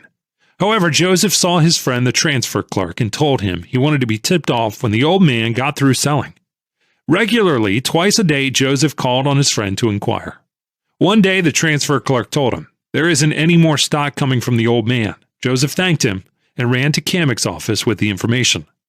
Kamek listened attentively, turned to Wheeler and asked, Billy, how much St. Paul have we got in the office? Wheeler looked it up and reported that they had accumulated about 60,000 shares. Kamek, being bearish, had been putting out short lines in the other Grangers, as well as in various other stocks, even before he began to buy St. Paul. He was now heavily short of the market. He promptly ordered Wheeler to sell the 60,000 shares of St. Paul that they were long of, and more besides. He used his long holdings of St. Paul as a lever to depress the general list and greatly benefit his operations for a decline. St. Paul didn't stop on that move until it reached 44, and Kamek made a killing in it. He played his cards with consummate skill and profited accordingly. The point I would make is his habitual attitude toward trading. He didn't have to reflect. He saw instantly what was far more important to him than his profit on that one stock. He saw that he had providentially been offered an opportunity to begin his big bear operations, not only at the proper time, but with the proper initial push. The St. Paul tip made him buy instead of sell because he saw at once that it gave him a vast supply of the best ammunition for his bear campaign. To get back to myself, after I closed my trade in wheat and corn, I went south in my yacht. I cruised about in Florida waters, having a grand old time, The fishing was great, everything was lovely. I didn't have a care in the world, and I wasn't looking for any. One day, I went ashore at Palm Beach. I met a lot of Wall Street friends and others. They were all talking about the most picturesque cotton speculator of the day. A report from New York had it that Percy Thomas had lost every cent. It wasn't a commercial bankruptcy, merely the rumor of the world-famous operator's second Waterloo in the cotton market. I'd always felt a great admiration for him. The first I ever heard of him was through the newspapers at the time of the failure of the stock exchange house of Sheldon and Thomas, when Thomas tried to corner cotton. Sheldon, who did not have the vision or the courage of his partner, got cold feet on the very verge of success. At least, so the street said at the time. At all events, instead of making a killing, they made one of the most sensational failures in years. I forget how many millions. The firm was wound up and Thomas went to work alone. He devoted himself exclusively to cotton, and it was not long before he was on his feet again. He paid off his creditors in full with interest debts he was not legally obliged to discharge, and withal had $1 million left for himself. His comeback in the cotton market was in its way as remarkable as Deacon S.V. White's famous stock market exploit of paying off $1 million in 1 year. Thomas's luck and brains made me admire him immensely. Everybody in Palm Beach was talking about the collapse of Thomas's deal in March cotton. You know how the talk goes and grows, the amount of misinformation and exaggeration and improvements that you hear? Why, I've seen a rumor about myself grow so that the fellow who started it did not recognize it when it came back to him in less than 24 hours, swollen with new and picturesque details. The news of Percy Thomas's latest misadventure turned my mind from the fishing to the cotton market. I got files of the trade papers and read them to get a line on conditions. When I got back to New York, I gave myself up to studying the market. Everybody was bearish and everybody was selling July cotton. You know how people are. I suppose it's the contagion of example that makes a man do something because everybody around him is doing the same thing. Perhaps it is some phase or variety of the herd instinct. In any case, it was, in the opinion of hundreds of traders, the wise and proper thing to sell July cotton, and so safe too. You couldn't call that general selling reckless. The word is too conservative. The traders simply saw one side to the market and a great big profit. They certainly expected a collapse in prices.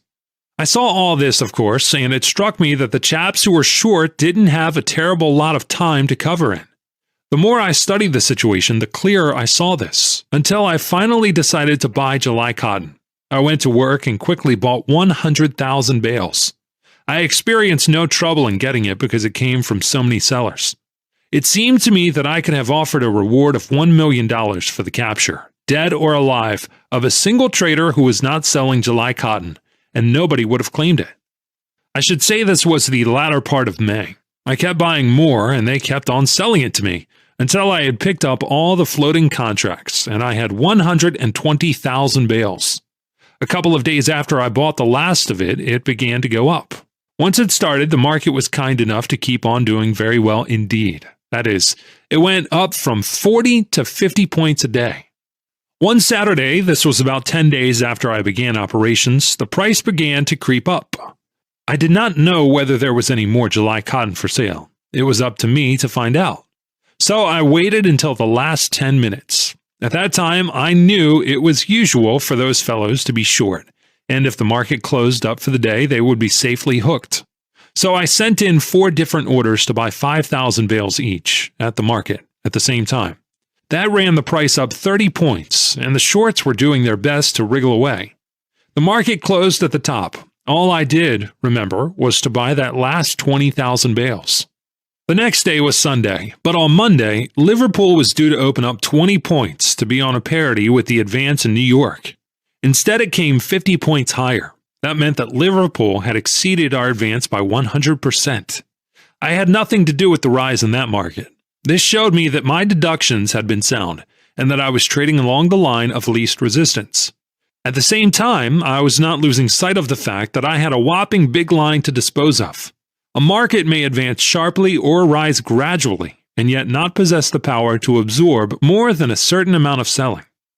Of course, the Liverpool cables made our own market wild, but I noticed the higher it went, the scarcer July cotton seemed to be. I wasn't letting go any of mine. Altogether, that Monday was an exciting and not very cheerful day for the Bears. But for all that, I could detect no signs of an impending bear panic, no beginnings of a blind stampede to cover, and I had 140,000 bales, for which I must find a market. On Tuesday morning, as I was walking to my office, I met a friend at the entrance of the building. "That was quite a story in the world this morning," he said with a smile. "What story?" I asked. "What, do you mean to tell me you haven't seen it?" "I never see the world," I said. "What's the story?" "Why, it's all about you. It says you've got July cotton cornered." "I haven't seen it," I told him and left him. I don't know whether he believed me or not. He probably thought it was highly inconsiderate of me not to tell him whether it was true or not. When I got to the office, I sent out for a copy of the paper. Sure enough, there it was on the front page in big headlines. "July Cotton Cornered by Larry Livingston." Of course, I knew at once that the article would play the dickens with the market. If I had deliberately studied ways and means of disposing of my 140,000 bales to the best advantage, I couldn't have hit upon a better plan. It would not have been possible to find one. That article at the very moment was being read all over the country, either in the World or in other papers quoting it. It had been cabled to Europe. That was plain from the Liverpool prices. That market was simply wild. No wonder with such news. Of course, I knew what New York would do, and what I ought to do. The market here opened at 10 o'clock. At 10 minutes after 10, I did not own any cotton. I let them have every one of my 140,000 bales. For most of my line, I received what proved to be the top prices of the day. The traders made the market for me. All I really did was to see a heaven-sent opportunity to get rid of my cotton. I grasped it because I couldn't help it. What else could I do?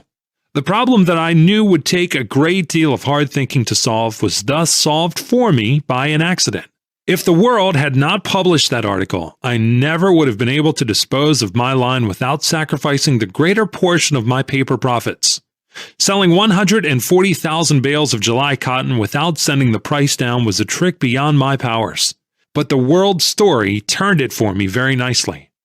Why the World published it, I cannot tell you. I never knew. I suppose the writer was tipped off by some friends in the cotton market, and he thought he was printing a scoop. I didn't see him or anybody from the World. I didn't know it was printed that morning until after 9 o'clock. And if it had not have been for my friend calling my attention to it, I would not have known it then. Without it, I wouldn't have had a market big enough to unload in. That is one trouble about trading on a large scale. You cannot sneak out as you can when you pike along. You cannot always sell out when you wish or when you think it wise. You have to get out when you can, when you have a market that will absorb your entire line. Failure to grasp the opportunity to get out may cost you millions. You cannot hesitate. If you do, you are lost. Neither can you try stunts like running up the price on the bears by means of competitive buying, for you may thereby reduce the absorbing capacity. And I want to tell you that perceiving your opportunity is not as easy as it sounds. A man must be on the lookout so alertly that when his chance sticks in its head at his door, he must grab it. Of course, not everybody knew about my fortunate accident. In Wall Street, and for that matter, everywhere else, any accident that makes big money for a man is regarded with suspicion. When the accident is unprofitable, it is never considered an accident, but the logical outcome of your hoggishness or of the swelled head. But when there is a profit, they call it loot and talk about how well unscrupulousness fares and how ill conservatism and decency. It was not only the evil-minded shorts smarting under punishment brought about by their own recklessness who accused me of having deliberately planned the cope. Other people thought the same thing. One of the biggest men in cotton in the entire world met me a day or two later and said, "That was certainly the slickest deal you ever put over, Livingston. I was wondering how much you were going to lose when you came to market that line of yours. You knew this market was not big enough to take more than 50 or 60,000 bales without selling off. And how you were going to work off the rest and not lose all your paper profits was beginning to interest me. I didn't think of your scheme. It certainly was slick." I had nothing to do with it, I assured him as earnestly as I could. But all he did was to repeat, "Mighty slick, my boy, mighty slick. Don't be so modest." It was after that deal that some of the papers referred to me as the Cotton King. But as I said, I really was not entitled to that crown. It is not necessary to tell you that there is not enough money in the United States to buy the columns of the New York World, or enough personal pull to secure the publication of a story like that. It gave me an utterly unearned reputation that time. But I have not told this story to moralize on the crowns that are sometimes pressed down upon the brows of undeserving traitors, or to emphasize the need of seizing the opportunity, no matter when or how it comes. My object merely was to account for the vast amount of newspaper notoriety that came to me as the result of my deal in July cotton. If it hadn't been for the newspapers, I never would have met that remarkable man, Percy Thomas.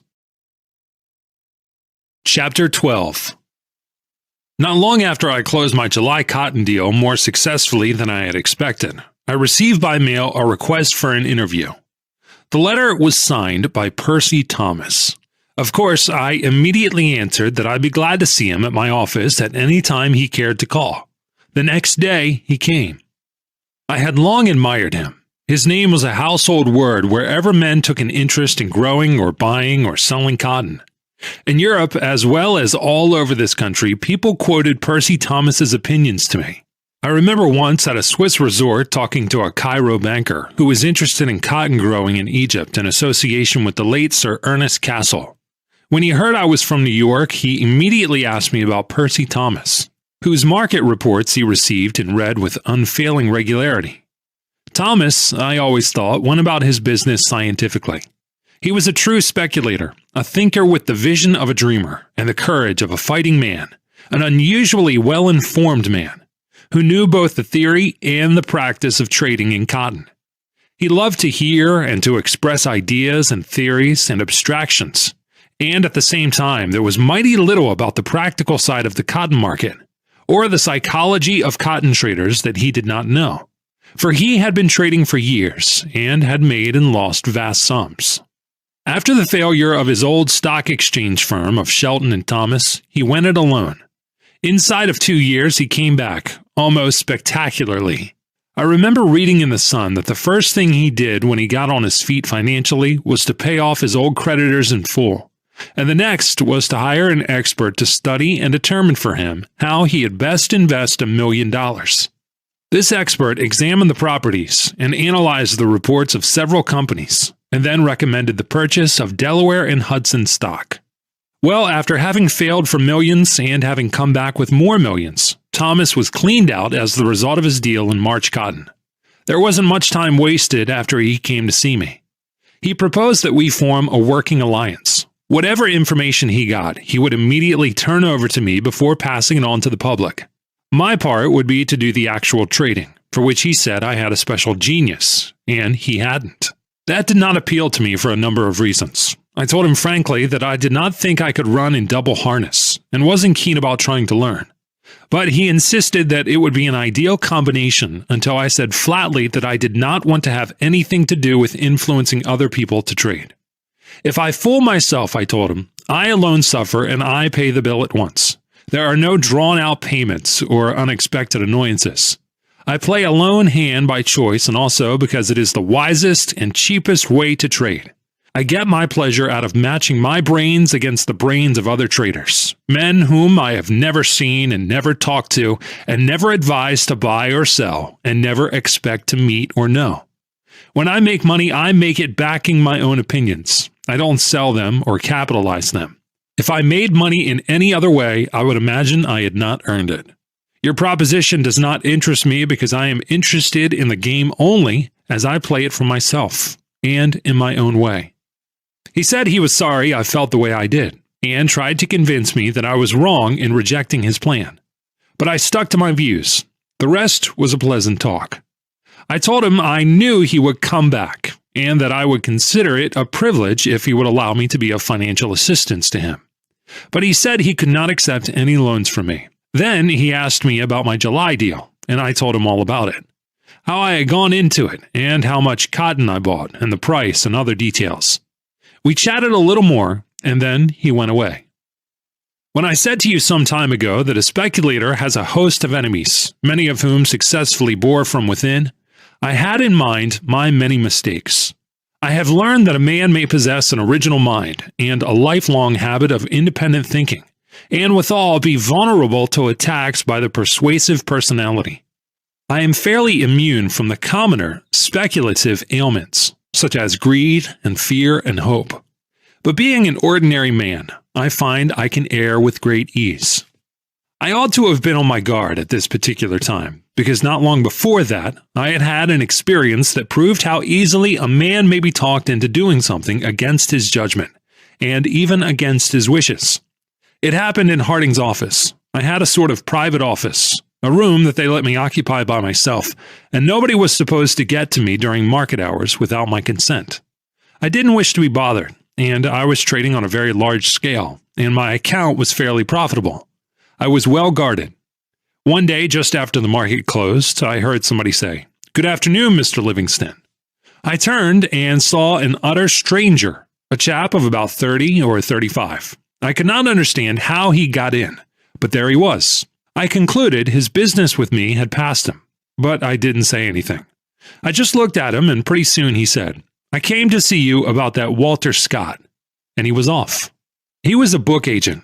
Now, he was not particularly pleasing of manner or skillful of speech, neither was he especially attractive to look at, but he certainly had personality. He talked, and I thought I listened, but I do not know what he said. I don't think I ever knew, not even at the time. When he finished his monologue, he handed me first his fountain pen and then a blank form, which I signed. It was a contract to take a set of Scott's works for $500.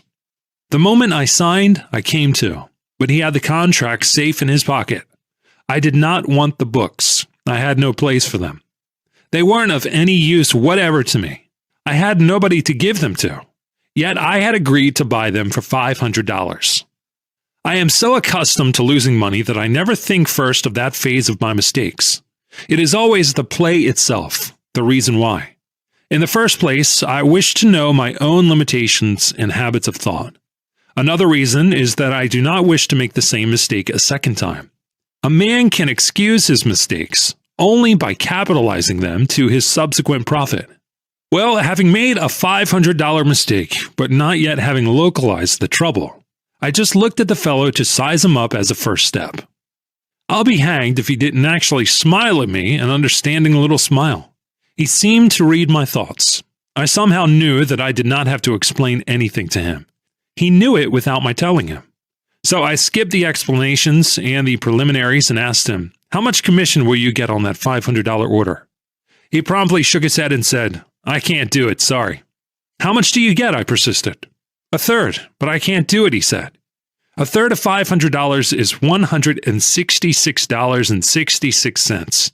I'll give you $200 cash if you give me back that signed contract. And to prove it, I took the money out of my pocket. "I told you I couldn't do it," he said. "Do all your customers make the same offer to you?" I asked. "No," he answered. "Then why were you so sure that I was going to make it?" "It's what your type of sport would do.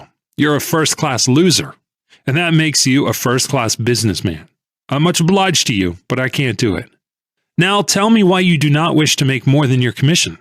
"It isn't that exactly," he said. "I'm not working just for the commission." "What are you working for then?" "For the commission and the record," he answered. "What record?" "Mine." "What are you driving at?" "Do you work for money alone?" he asked me. "Yes," I said. "No," and he shook his head. "No, you don't. You wouldn't get enough fun out of it. You certainly do not work merely to add a few more dollars to your bank account. And you're not in Wall Street because you like easy money. You get your funds some other way. Well, same here." I did not argue, but asked him, "And how do you get your fun?" "Well," he confessed, "we've all got a weak spot." "And what's yours?" "Vanity," he said. "Well," I told him, "you succeeded in getting me to sign on. Now I want to sign off, and I'm paying you $200 for 10 minutes work. Isn't that enough for your pride?" "No," he answered. "You see, all the rest of the bunch have been working Wall Street for months and failed to make expenses. They said it was the fault of the goods and the territory. So the office sent for me to prove that the fault was with their salesmanship and not with the books or the place. They were working on a 25% commission. I was in Cleveland where I sold 82 sets in 2 weeks. I am here to sell a certain number of sets, not only to people who did not buy them from the other agents, but to people they couldn't even get to see. That's why they give me 33 1/3%. I can't quite figure out how you sold me that set. Why? He said consolingly. I sold J.P. Morgan a set. No, you didn't, I said. He wasn't angry. He simply said, honest, I did. A set of Walter Scott to J.P. Morgan, who not only has some fine editions, but probably the original manuscripts of some of the novels as well? Well, here's his John Hancock, and he promptly flashed on me a contract signed by J.P. Morgan himself. It might not have been Mr. Morgan's signature, but it did not occur to me to doubt it at the time. Didn't he have mine in his pocket? All I felt was curiosity, so I asked him, how did you get past the librarian? I didn't see any librarian. I saw the old man himself in his office. That's too much, I said. Everybody knew that it was much harder to get into Mr. Morgan's private office empty-handed than into the White House with a parcel that ticked like an alarm clock. But he declared, I did. But how did you get into his office? How did I get into yours? He retorted. I don't know, you tell me, I said. Well, the way I got into Morgan's office and the way I got into yours are the same. I just talked to the fellow at the door whose business it was not to let me in. And the way I got Morgan to sign was the same way I got you to sign. You weren't signing a contract for a set of books. You just took the fountain pen I gave you and did what I asked you to do with it. No difference. Same as you. And is that really Morgan's signature? I asked him about 3 minutes late with my skepticism. Sure. He learned how to write his name when he was a boy. And that's all there's to it? That's all, he answered. I know exactly what I'm doing. That's all the secret there is. I'm much obliged to you. Good day, Mr. Livingston. And he started to go out. Hold on, I said. I'm bound to have you make an even $200 out of me. And I handed him $35. He shook his head. Then, no, he said. I can't do that. But I can do this. And he took the contract from his pocket, tore it in two, and gave me the pieces. I counted $200 and held the money before him. But he again shook his head. Isn't that what you meant? I said. No. Then why did you tear up the contract? Because you did not whine, but took it as I would have taken it myself had I been in your place. But I offered you the $200 on my own accord, I said. I know, but money isn't everything. Something in his voice made me say, You're right, it isn't. And now, what do you really want me to do for you? You're quick, aren't you? He said. Do you really want to do something for me? Yes, I told him, I do. But whether I will or not depends what it is you have in mind. Take me with you into Mr. Ed Harding's office and tell him to let me talk to him 3 minutes by the clock, then leave me alone with him. I shook my head and said, He's a good friend of mine. He's 50 years old and a stockbroker, said the book agent. That was perfectly true, so I took him into Ed's office. I did not hear anything more from or about that book agent. But one evening, some weeks later, when I was going uptown, I ran across him in a 6th Avenue L train. He raised his hat very politely, and I nodded back. He came over and asked me, How do you do, Mr. Livingston? And how is Mr. Harding? He's well. Why do you ask? I felt he was holding back a story. I sold him $2,000 worth of books that day you took me in to see him. He never said a word to me about it, I said. No, that kind doesn't talk about it. What kind doesn't talk? The kind that never makes mistakes on account of its being bad business to make them. That kind always knows what he wants and nobody can tell him different. That is the kind that's educating my children and keeps my wife in good humor. You did me a good turn, Mr. Livingston. I expected it when I gave up the $200 you were so anxious to present to me. And if Mr. Harding hadn't given you an order? Oh, but I knew he would. I had found out what kind of man he was. He was a cinch. Yes, but if he hadn't bought any books, I persisted. I'd have come back to you and sold you something. Good day, Mr. Livingston. I'm going to see the mayor. And he got up as we pulled up to Park Place. I hope you sell him 10 sets, I said. His Honor was a Tammany man. I'm a Republican too, he said, and went out not hastily but leisurely, confident that the train would wait. And it did. I have told you this story in such detail because it concerned a remarkable man who made me buy what I did not wish to buy. He was the first man who did that to me. There never should have been a second, but there was. You can never bank on there being but one remarkable salesman in the world, or a complete immunization from the influence of personality. When Percy Thomas left my office after I had pleasantly but definitely declined to enter into a working alliance with him, I would have sworn that our business paths would never cross. I was not sure I'd ever even see him again. But on the very next day, he wrote me a letter thanking me for my offers of help and inviting me to come and see him. I answered that I would. He wrote again. I called. I got to see a great deal of him. It was always a pleasure for me to listen to him. He knew so much and he expressed his knowledge so interestingly. I think he is the most magnetic man I have ever met. We talked of many things, for he is a widely read man with an amazing grasp of many subjects, and a remarkable gift for interesting generalization. The wisdom of his speech is impressive, and as for plausibility, he hasn't an equal. I have heard many people accuse Percy Thomas of many things, including insincerity, but I sometimes wonder if his remarkable plausibility does not come from the fact that he first convinces himself so thoroughly as to acquire thereby a greatly increased power to convince others. Of course, we talked about market matters at great length. I was not bullish on cotton, but he was. I could not see the bull side at all, but he did. He brought up so many facts and figures that I ought to have been overwhelmed, but I wasn't. I couldn't disprove them because I could not deny their authenticity, but they did not shake my belief in what I read for myself. But he kept at it until I no longer felt sure of my own information as gathered from the trade papers and the dailies. That meant I couldn't see the market with my own eyes. A man cannot be convinced against his own convictions, but he can be talked into a state of uncertainty and indecision, which is even worse, for that means that he cannot trade with confidence and comfort. I cannot say that I got all mixed up exactly, but I lost my poise, or rather I ceased to do my own thinking. I cannot give you in detail the various steps by which I reached the state of mind that was to prove so costly to me. I think it was his assurances of the accuracy of his figures, which were exclusively his, and the undependability of mine, which were not exclusively mine, but public property. He harped on the utter reliability, as proved time and again, of all his 10,000 correspondents throughout the South. In the end, I came to read conditions as he himself read them, because we were both reading from the same page of the same book, held by him before my eyes. He has a logical mind. Once I accepted his facts, it was a cinch that my own conclusions, derived from his facts, would agree with his own. When he began his talks with me about the cotton situation, I not only was bearish, but I was short of the market.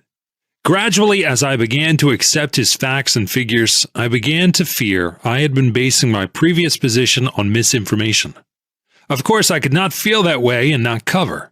And once I had covered because Thomas made me think I was wrong, I simply had to go long. It is the way my mind works. You know, I have done nothing in my life but trade in stocks and commodities. I naturally think that if it is wrong to be bearish, it must be right to be a bull. And if it is right to be a bull, it is imperative to buy. As my old Palm Beach friend said Pat Hearn used to say, you can't tell till you bet. I must prove whether I am right on the market or not, and the proofs are to be read only in my broker's statements at the end of the month. I started in to buy cotton, and in a jiffy I had my usual line, about 60,000 bales. It was the most asinine play of my career. Instead of standing or falling by my own observation and deductions, I was merely playing another man's game. It was eminently fitting that my silly plays should not end with that. I not only bought when I had no business to be bullish, but I didn't accumulate my line in accordance with the promptings of experience. I wasn't trading right. Having listened, I was lost. The market was not going my way. I am never afraid or impatient when I am sure of my position, but the market didn't act the way it should have acted, had Thomas been right. Having taken the first wrong step, I took the second and the third, and of course, it muddled me all up. I allowed myself to be persuaded, not only into not taking my loss, but into holding up the market. That is a style of play foreign to my nature and contrary to my trading principles and theories. Even as a boy in the bucket shops, I had known better. But I was not myself. I was another man, a Thomasized person. I not only was long of cotton, but I was carrying a heavy line of wheat. That was doing famously and showed me a handsome profit. My full efforts to bolster up cotton had increased my line to about 150,000 bales. I may tell you that about this time I was not feeling very well. I don't say this to furnish an excuse for my blunders, but merely to state a pertinent fact. I remember I went to Bayshore for a rest. While there, I did some thinking. It seemed to me that my speculative commitments were overlarge. I am not timid as I rule, but I got to feeling nervous, and that made me decide to lighten my load. To do this, I must clean up either the cotton or the wheat. It seems incredible that knowing the game as well as I did, and with an experience of 12 or 14 years of speculating in stocks and commodities, I did precisely the wrong thing. The cotton showed me a loss, and I kept it. The wheat showed me a profit, and I sold it out. It was an utterly foolish play, but all I can say in extenuation is that it wasn't really my deal. But Thomas, of all speculative blunders, there are a few greater than trying to average a losing game. My cotton deal proved it to be the hilt a little later. Always sell what shows you a loss and keep what shows you a profit. That was so obviously the wise thing to do, and was so well known to me that even now I marvel at myself for doing the reverse. And so I sold my wheat, deliberately cut short my profit in it. After I got out of it, the price went up 20 cents a bushel without stopping. If I had kept it, I might have taken a profit of about $8 million. And having decided to keep on with the losing proposition, I bought more cotton. I remember very clearly how every day I would buy cotton, more cotton. And why do you think I bought it?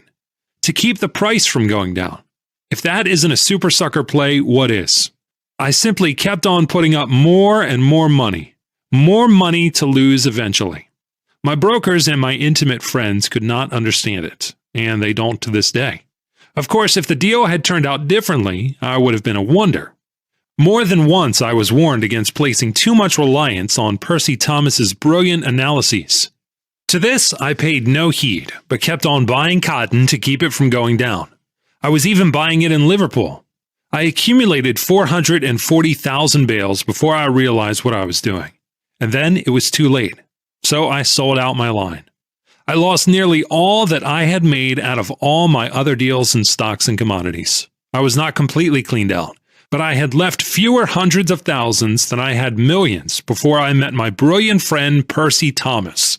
For me, of all men, to violate all the laws that experience had taught me to observe in order to prosper was more than asinine. To learn that a man can make foolish plays for no reason whatever was a valuable lesson. It cost me millions to learn that another dangerous enemy to a trader is his susceptibility to the urgings of a magnetic personality, when plausibly expressed by a brilliant mind. It has always seemed to me, however, that I might have learned my lesson quite as well if the cost had been only $1 million. But fate does not always let you fix the tuition fee. She delivers the educational wallop and presents her own bill, knowing you have to pay it no matter what the amount may be. Having learned what folly I was capable of, I closed that particular incident. Percy Thomas went out of my life.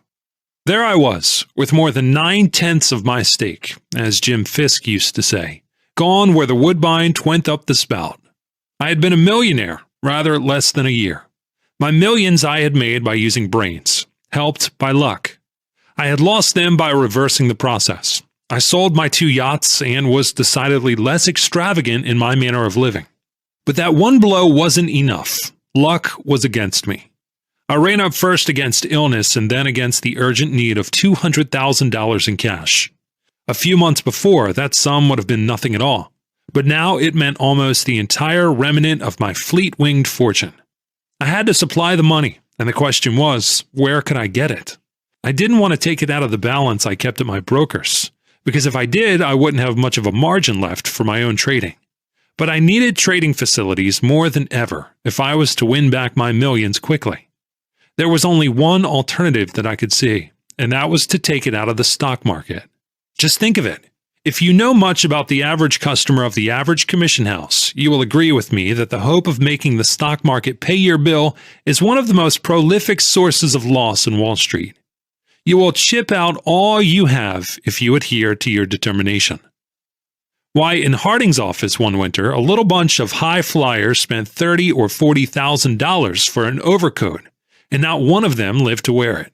It so happened that a prominent floor trader who since has become world famous as one of the dollar-a-year men came down to the exchange wearing a fur overcoat lined with sea otter. In those days before furs went up sky high, that coat was valued at only $10,000. Well, one of the chaps in Harding's office, Bob Keown, decided to get a coat lined with Russian sable. He priced one uptown. The cost was about the same, $10,000. That's the devil of a lot of money, objected one of the fellows. Oh, fair, admitted Bob Keown amiably. About a week's wages unless you guys promise to present it to me as a slight but sincere token of the esteem in which you hold the nicest man in the office. Do I hear the presentation speech? No? Very well. I shall let the stock market buy it for me. Why do you want a sable coat? Asked Ed Harding. It would look particularly well on a man of my inches, replied Bob, drawing himself up. And how did you say you were going to pay for it? Asked Jim Murphy, who was the star tip chaser of the office. By a judicious investment of a temporary character, James. That's how, answered Bob, who knew that Murphy merely wanted a tip. Sure enough, Jimmy asked, what stock are you going to buy? Wrong as usual, friend. This is no time to buy anything. I propose to sell 5,000 steel. It ought to go down 10 points at the least. I'll just take 2.5 points net. That is conservative, isn't it? What do you hear about it? Asked Murphy eagerly. He was a tall, thin man with black hair and a hungry look, due to his never going out to lunch for fear of missing something on the tape. I hear that coat's the most becoming I ever planned to get. He turned to Harding and said, Ed, sell 5,000 U.S. steel common at the market. Today, darling. He was a plunger, Bob was, and liked to indulge in humorous talk. It was his way of letting the world know that he had an iron nerve. He sold 5,000 steel, and the stock promptly went up. Not being half as big an ass as he seemed when he talked, Bob stopped his loss at 1.5 points and confided to the office that the New York climate was too benign for fur coats. They were unhealthy and ostentatious. The rest of the fellows jeered, but it was not long before one of them bought some Union Pacific to pay for the coat. He lost $1,800 and said sables were all right for the outside of a woman's wrap, but not for the inside of a garment intended to be worn by a modest and intelligent man. After that, one after another of the fellows tried to coax the market to pay for that coat. One day I said I would buy it to keep the office from going broke, but they all said that it wasn't a sporting thing to do, that if I wanted the coat for myself, I ought to let the market give it to me. But Ed Harding strongly approved of my intention, and that same afternoon I went to the furrier's to buy it. I found out that a man from Chicago had bought it the week before. That was only one case. There isn't a man in Wall Street who has not lost money trying to make the market pay for an automobile, or a bracelet, or a motorboat, or a painting. I could buy a huge hospital with the birthday presents that the tight-fisted stock market has refused to pay for. In fact, of all hoodoos in Wall Street, I think the resolve to induce the stock market to act as a fairy godmother is the busiest and most persistent. Like all well-authenticated hoodoos, this has its reason for being. What does a man do when he sets out to make the stock market pay for a sudden need? Why, he merely hopes. He gambles. He therefore runs much greater risks than he would if he were speculating intelligently, in accordance with opinions or beliefs logically arrived at after a dispassionate study of underlying conditions. To begin with, he is after an immediate profit. He cannot afford to wait. The market must be nice to him at once, if at all. He flatters himself that he is not asking more than to place an even money bet. Because he is prepared to run quick, say, stop his loss at 2 points when all he hopes to make is 2 points, he hugs the fallacy that he is merely taking a 50-50 chance. Why, I've known men to lose thousands of dollars on such trades, particularly on purchases made at the height of a bull market, just before a moderate reaction. It certainly is no way to trade. Well, that crowning folly of my career as a stock operator was the last straw. It beat me. I lost what little my cotton deal had left me. It did even more harm, for I kept on trading and losing. I persisted in thinking that the stock market must perforce make money for me in the end. But the only end in sight was the end of my resources. I went into debt, not only to my principal brokers, but to other houses that accepted business from me without my putting up an adequate margin. I not only got in debt, but I stayed in debt from then on.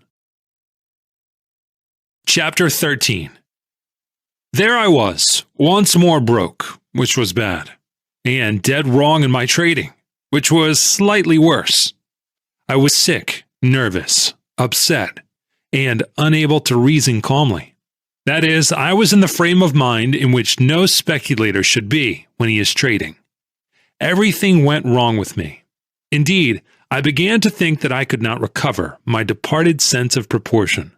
Having grown accustomed to swinging a big line, say more than 100,000 shares of stock, I feared I would not show good judgment trading in a small way. It scarcely seemed worthwhile being right when all you carried was 100 shares of stock. After the habit of taking a big profit on a big line, I wasn't sure I would know when to take my profit on a small line.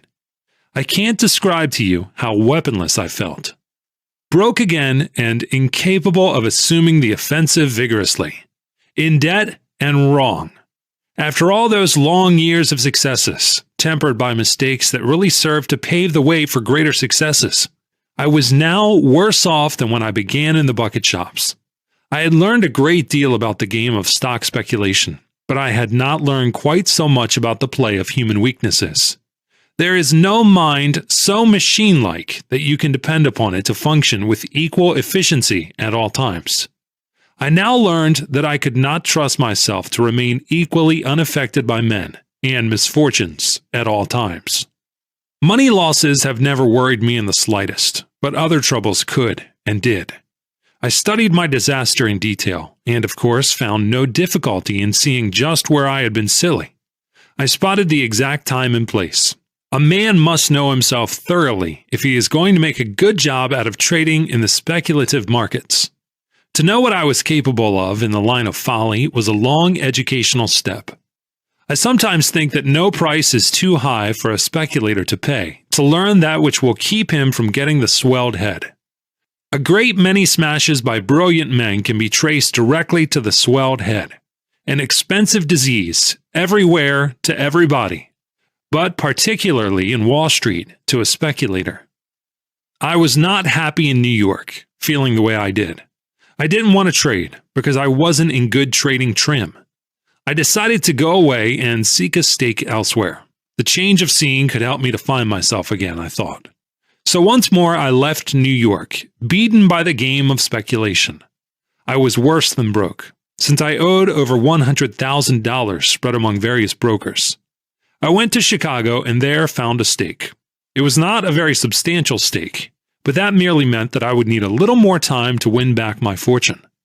A house that I once had done business with had faith in my ability as a trader, and they were willing to prove it by allowing me to trade in their office in a small way.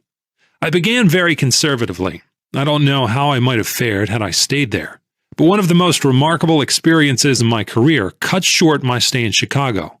It's almost an incredible story. One day, I got a telegram from Lucius Tucker. I had known him when he was the office manager of a stock exchange firm that I had at times given some business to, but I had lost track of him. The telegram read, "Come to New York at once. L. Tucker." I knew that he knew from mutual friends how I was fixed, and therefore it was certain he had something up his sleeve. At the same time, I had no money to throw away on an unnecessary trip to New York, so instead of doing what he asked me to do, I got him on the long distance. "I got your telegram," I said. "What does it mean?" "It means that a big banker in New York wants to see you," he answered. "Who is it?" I asked. I couldn't imagine who it could be. "I'll tell you when you get to New York. No use otherwise." "You say he wants to see me?" "He does." "What about?" "He'll tell you that in person if you give him a chance," said Lucius. "Can't you write me?" "No." "Then tell me more plainly," I said. "I don't want to." "Look here, Lucius," I said. "Just tell me this much. Is this a full trip?" "Certainly not. It will be to your advantage to come." "Can't you give me an inkling?" "No," he said. "It wouldn't be fair to him. And besides, I don't know just how much he wants to do for you. But take my advice. Come, and come quick." "Are you sure it is I that he wishes to see?" "Nobody else but you will do." "Better come, I tell you. Telegraph me what train you take, and I'll meet you at the station."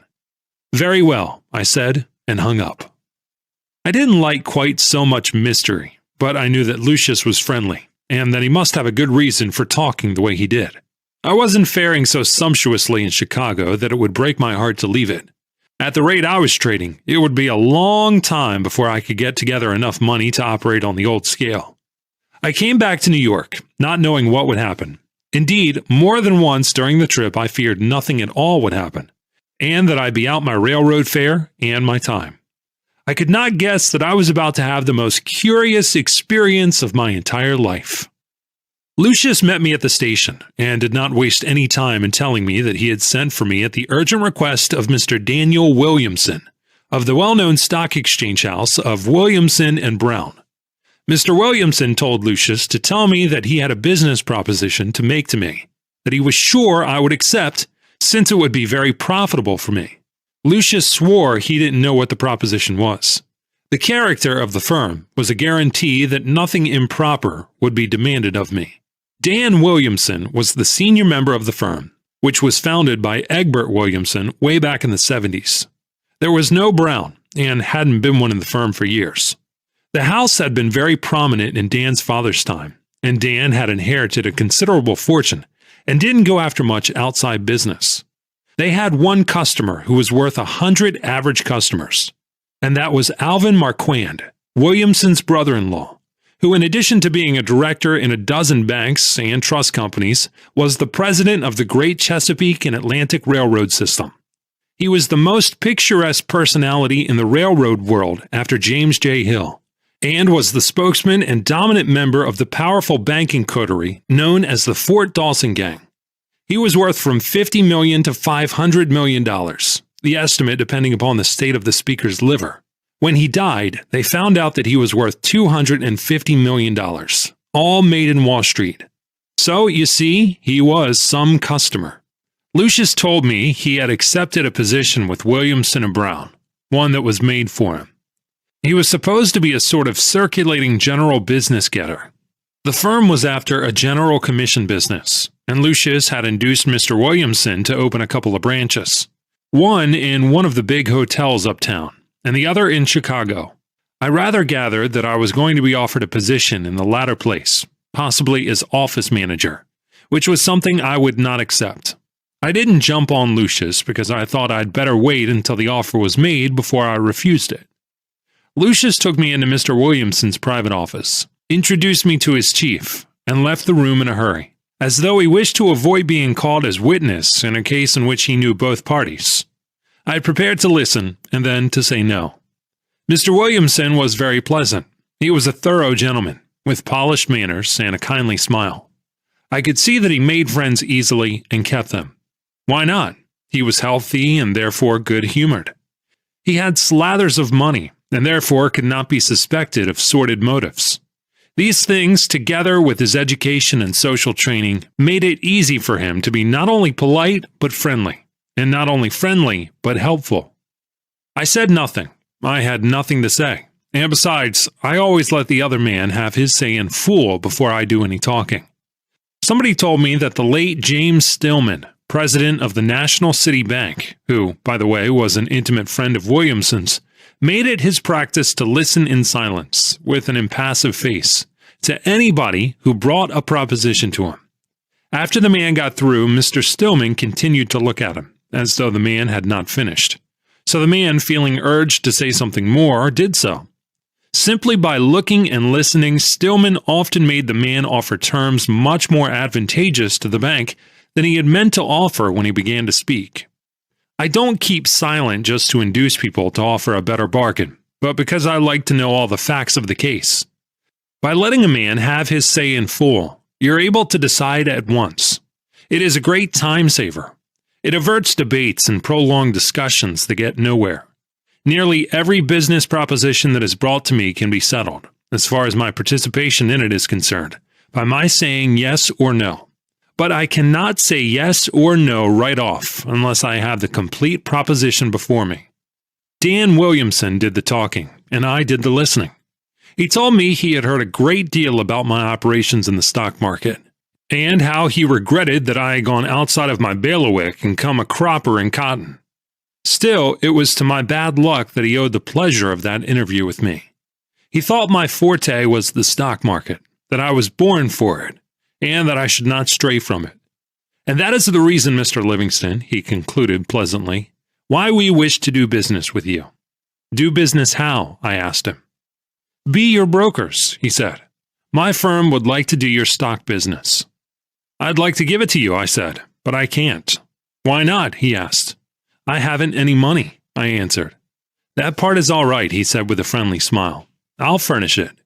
He took out a pocket checkbook, wrote out a check for $25,000 to my order, and gave it to me. What's this for? I asked. For you to deposit in your own bank. You will draw your own checks. I want you to do your trading in our office. I don't care whether you win or lose. If that money goes, I will give you another personal check. So you don't have to be so very careful with this one, see? I knew that the firm was too rich and prosperous to need anybody's business, much less to give a fellow the money to put up as margin. And then he was so nice about it. Instead of giving me a credit with the house, he gave me the actual cash, so that he alone knew where it came from. The only string being that if I traded, I should do so through his firm. And then the promise that there would be more if that went. Still, there must be a reason. What's the idea? I asked him. The idea is simply that we want to have a customer in this office who is known as a big active trader. Everybody knows that you swing a big line on the short side, which is what I particularly like about you. You're known as a plunger. I still don't get it, I said. I'll be frank with you, Mr. Livingston. We have 2 or 3 very wealthy customers who buy and sell stocks in a big way. I don't want the street to suspect them of selling long stock every time we sell 10 or 20,000 shares of any stock. If the street knows that you're trading in our office, it will not know whether it is your short selling or the other customer's long stock that is coming on the market. I understood at once. He wanted to cover up his brother-in-law's operations with my reputation as a plunger. It so happened that I had made my biggest killing on the bear side a year and a half before. And, of course, the street gossips and the stupid rumor mongers had acquired the habit of blaming me for every decline in prices. To this day, when the market is very weak, they say I am rating it. I didn't have to reflect. I saw at a glance that Dan Williamson was offering me a chance to come back and come back quickly. I took the check, banked it, opened an account with his firm, and began trading. It was a good active market, broad enough for a man not to have to stick to 1 or 2 specialties. I had begun to fear, as I told you, that I had lost the knack of hitting it right. But it seems I hadn't. In 3 weeks' time, I had made a profit of $112,000 out of the $25,000 that Dan Williamson lent me. I went to him and said, I've come to pay you back that $25,000. No, he said, and waved me away exactly as if I had offered him a Casto oil cocktail. No, my boy. Wait until your account amounts to something. Don't think about it yet. You've only got chicken feed there. There is where I made the mistake that I've regretted more than any other I ever made in my Wall Street career. It was responsible for long and dreary years of suffering. I should have insisted on his taking the money. I was on my way to a bigger fortune than I had lost and walking pretty fast. For 3 weeks, my average profit was 150% per week. From then on, my trading would be on a steadily increasing scale. But instead of freeing myself from all obligation, I let him have his way and did not compel him to accept the $25,000. Of course, since he didn't draw out the $25,000 he had advanced me, I felt I could not very well draw out my profit. I was very grateful to him, but I am so constituted that I don't like to owe money or favors. I can pay the money back with money, but the favors and kindnesses I must pay back in kind, and you're apt to find these moral obligations mighty high-priced at times. Moreover, there's no statute of limitations. I left the money undisturbed and resumed my trading. I was getting on very nicely. I was recovering my poise, and I was sure it would not be very long before I should get back into my 1907 stride. Once I did that, all I'd ask for would be for the market to hold out a little while, and I'd more than make up my losses. But making or not making the money was not bothering me much. What made me happy was that I was losing the habit of being wrong, of not being myself. It had played havoc with me for months, but I had learned my lesson. Just about that time, I turned bear, and I began to sell short several railroad stocks. Among them was Chesapeake and Atlantic. I think I put out a short line in it, about 8,000 shares. One morning when I got downtown, Dan Williamson called me into his private office before the market opened and said to me, "Larry, don't do anything in Chesapeake and Atlantic just now. That was a bad play of yours, selling 8,000 short. I covered it for you this morning in London and went long."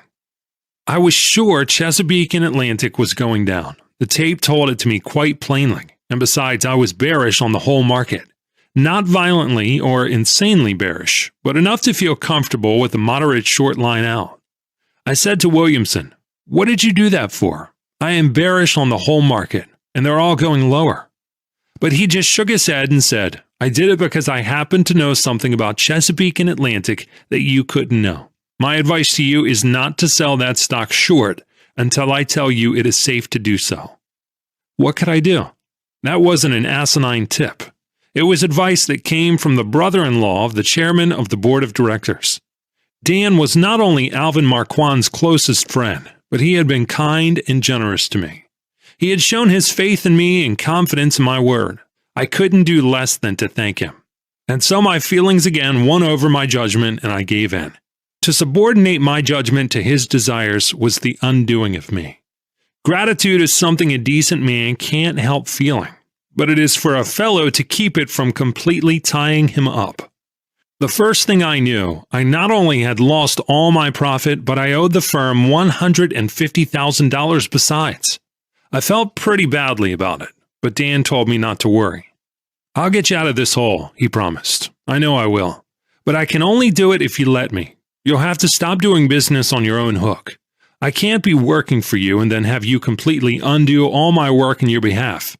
Just you lay off the market and give me a chance to make some money for you. Won't you, Larry?" Again, I ask you, what could I do? I thought of his kindliness, and I could not do anything that might be construed as lacking in appreciation. I had grown to like him. He was very pleasant and friendly. I remember that all I got from him was encouragement. He kept on assuring me that everything would come out okay. One day, perhaps 6 months later, he came to me with a pleased smile and gave me some credit slips. "I told you I'd pull you out of that hole," he said, "and I have." And then I discovered that not only had he wiped out the debt entirely, but I had a small credit balance besides. I think I could have run that up without much trouble, for the market was right. But he said to me, "I have bought you 10,000 shares of Southern Atlantic." That was another rogue controlled by his brother-in-law, Alvin Marquand, who also ruled the market destinies of the stock. When a man does for you what Dan Williamson did for me, you can't say anything but thank you, no matter what your market views may be. You may be sure you're right, but as Pat Hearn used to say, you can't tell till you bet. And Dan Williamson had bet for me with his money. Well, Southern Atlantic went down and stayed down, and I lost, I forget how much, on my 10,000 shares before Dan sold me out. I owed him more than ever, but you never saw a nicer or less importunate creditor in your life. Never a whimper from him. Instead, encouraging words and admonitions not to worry about it. In the end, the loss was made up for me in the same generous but mysterious way. He gave no details whatever. They were all numbered accounts. Dan Williamson would just say to me, "We made up your Southern Atlantic loss with profits on this other deal." And he'd tell me how he had sold 7,500 shares of some other stock and made a nice thing out of it. I can truthfully say that I never knew a blessed thing about those trades of mine until I was told that the indebtedness was wiped out. After that happened several times, I began to think, and I got to look at my case from a different angle. Finally, I tumbled. It was plain that I had been used by Dan Williamson. It made me angry to think it, but still angrier that I had not tumbled to it quicker. As soon as I had gone over the whole thing in my mind, I went to Dan Williamson, told him I was through with the firm, and I quit the office of Williamson & Brown. I had no words with him or any of his partners. What good would that have done me? But I will admit that I was sore at myself quite as much as at Williamson & Brown. The loss of the money didn't bother me. Whenever I have lost money in the stock market, I have always considered that I have learned something. That if I have lost money, I have gained experience. so that the money really went for a tuition fee. A man has to have experience, and he has to pay for it. But there was something that hurt a whole lot in that experience of mine in Dan Williamson's office, and that was the loss of a great opportunity. The money a man loses is nothing. He can make it up.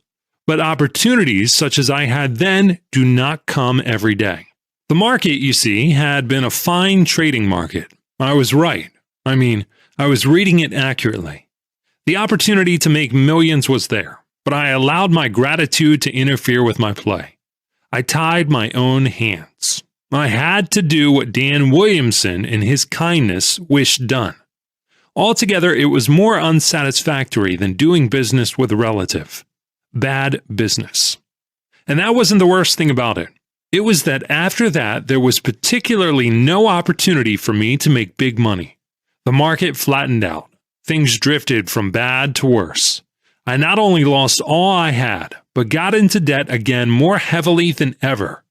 Those were long, lean years, 1911, 1912, 1913, and 1914. There was no money to be made. The opportunity simply wasn't there, and so I was worse off than ever. It isn't uncomfortable to lose when the loss is not accompanied by a poignant vision of what might have been. That was precisely what I could not keep my mind from dwelling on, and of course, it unsettled me further.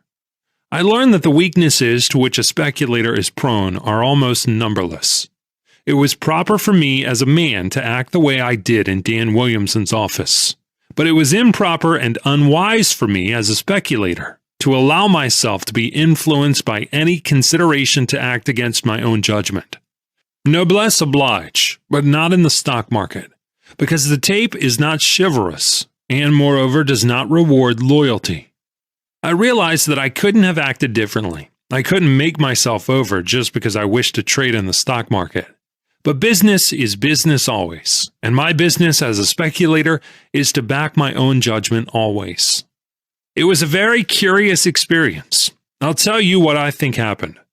Dan Williamson was perfectly sincere in what he told me when he first saw me. Every time his firm did a few thousand shares in any one stock, the street jumped at the conclusion that Alvin Marquand was buying or selling. He was the big trader of the office, to be sure, and he gave this firm all his business. And he was one of the best and biggest traders they have ever had in Wall Street. Well, I was to be used as a smokescreen, particularly for Marquand selling. Alvin Marquand fell sick shortly after I went in. His ailment was early diagnosed as incurable, and Dan Williamson, of course, knew it long before Marquand himself did. That is why Dan covered my Chesapeake and Atlantic stock. He had begun to liquidate some of his brother-in-law's speculative holdings of that and other stocks. Of course, when Marquand died, the estate had to liquidate his speculative and semi-speculative lines, and by that time we had run into a bear market.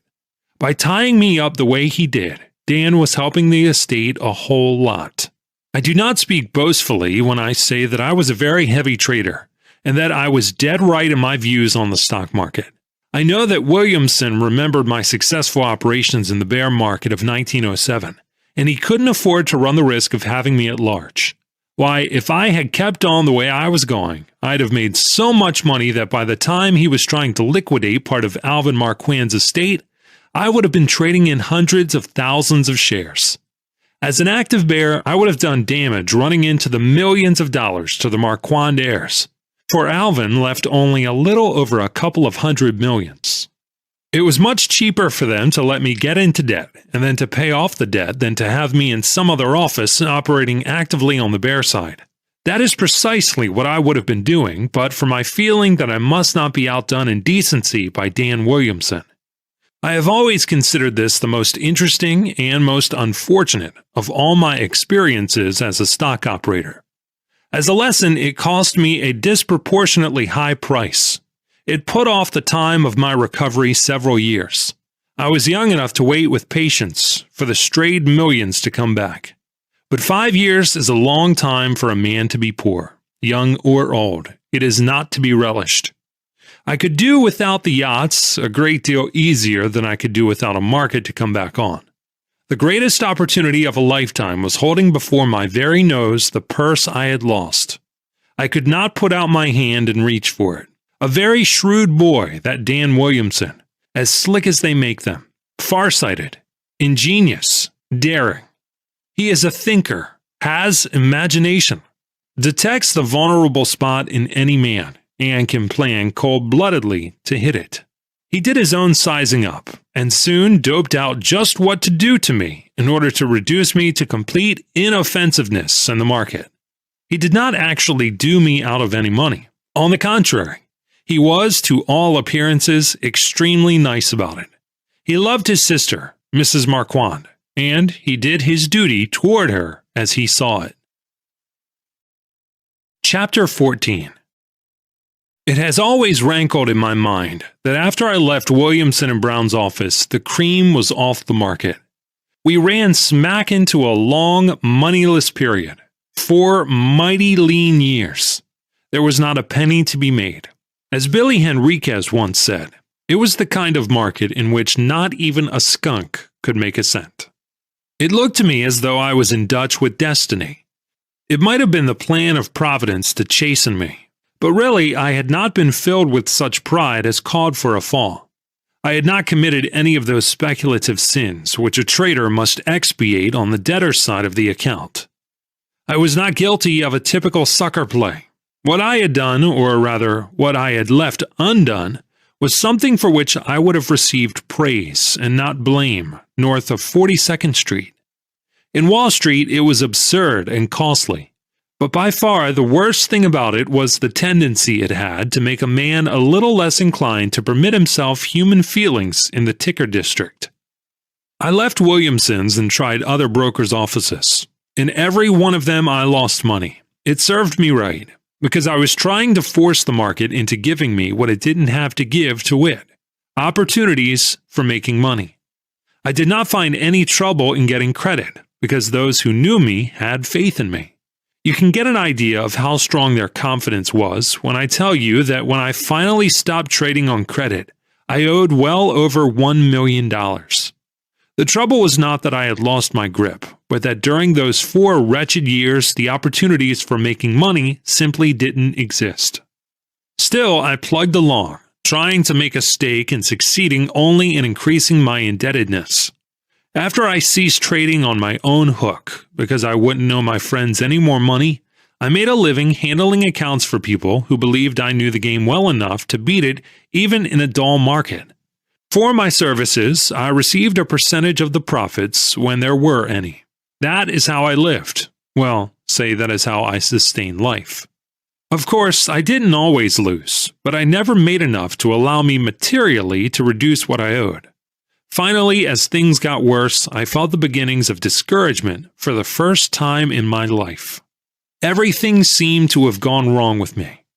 I did not go about bewailing the descent from millions and yachts to debts in the simple life. I didn't enjoy the situation, but I did not fill up with self-pity. I did not propose to wait patiently for time and providence to bring about the cessation of my discomforts. I therefore studied my problem. It was plain that the only way out of my troubles was by making money. To make money, I needed merely to trade successfully. I had so traded before, and I must do so once more. More than once in the past, I had run up a shoestring into hundreds of thousands. Sooner or later, the market would offer me an opportunity. I convinced myself that whatever was wrong with me, and not with the market. Now, what could be the trouble with me? I asked myself that question in the same spirit in which I always study the various phases of my trading problems. I thought about it calmly and came to the conclusion that my main trouble came from worrying over the money I owed.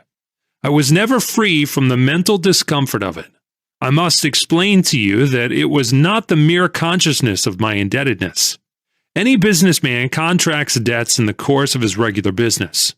Most of my debts were really nothing but business debts, due to what were unfavorable business conditions for me, and no worse than the merchant suffers from, for instance, when there is an unusually prolonged spell of unseasonable weather.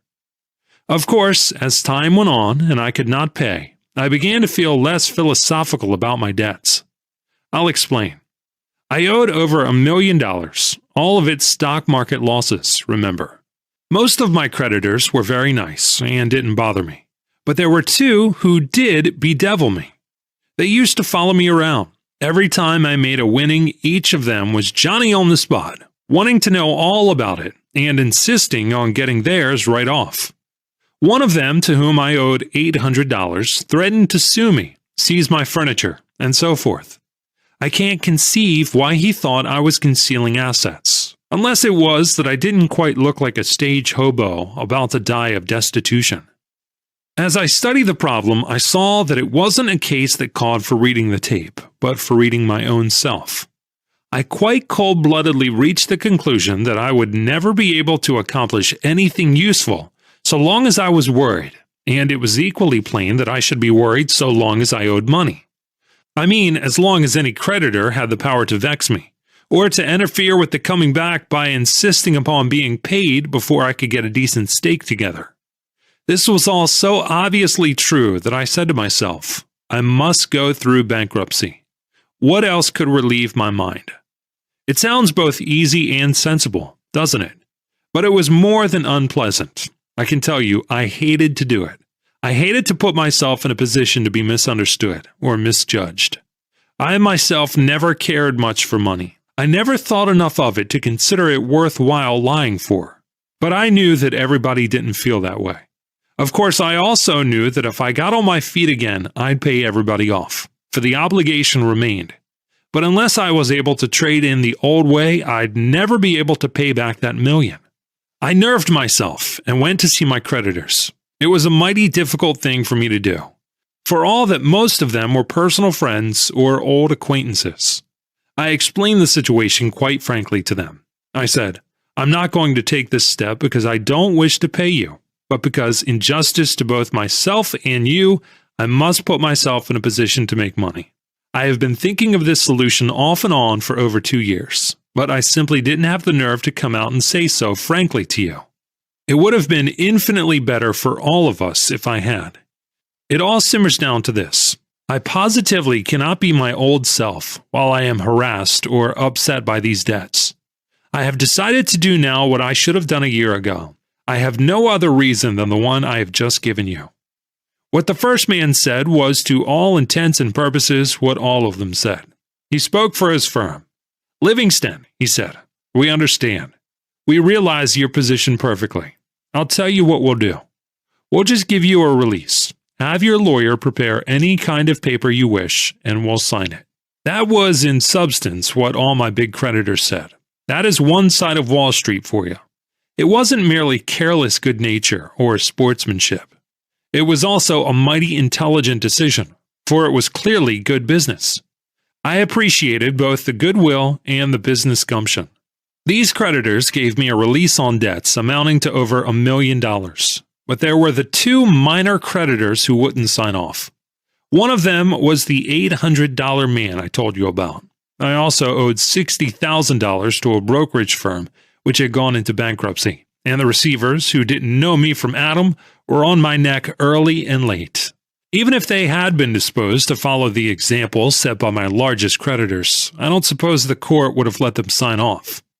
At all events, my schedule of bankruptcy amounted to only about $100,000, though, as I said, I owed well over $1 million. It was extremely disagreeable to see the story in the newspapers. I had always paid my debts in full, and this new experience was most mortifying to me. I knew I'd pay off everybody someday, if I lived. But everybody who read the article wouldn't know it. I was ashamed to go out after I saw the report in the newspapers. But it all wore off presently, and I cannot tell you how intense was my feeling of relief to know that I wasn't going to be harried anymore by people who didn't understand how a man must give his entire mind to his business if he wishes to succeed in stock speculation. My mind now, being free to take up trading with some prospect of success, unvexed by debts, the next step was to get another stake. The stock exchange had been closed from July 31st to the middle of December 1914, and Wall Street was in the dumps. There hadn't been any business whatever in a long time. I owed all my friends. I couldn't very well ask them to help me again, just because they had been so pleasant and friendly to me, when I knew that nobody was in a position to do much for anybody. It was a mighty difficult task, getting a decent stake, for with the closing of the stock exchange, there was nothing that I could ask any broker to do for me. I tried in a couple of places. No use. Finally, I went to see Dan Williamson. This was in February 1915. I told him that I had rid myself of the mental incubus of debts, and I was ready to trade as of old. You will recall that when he needed me, he offered me the use of $25,000 without my asking him. Now that I needed him, he said, when you see something that looks good to you and you want to buy 500 shares, go ahead and it will be all right. I thanked him and went away. He had kept me from making a great deal of money, and the office had made a lot in commissions from me. I admit I was a little sore to think that Williamson and Brown didn't give me a decent stake. I intended to trade conservatively at first. It would make my financial recovery easier and quicker if I could begin with a line a little better than 500 shares. But anyhow, I realized that, such as it was, there was my chance to come back. I left Dan Williamson's office and studied the situation in general, and my own problem in particular. It was a bull market.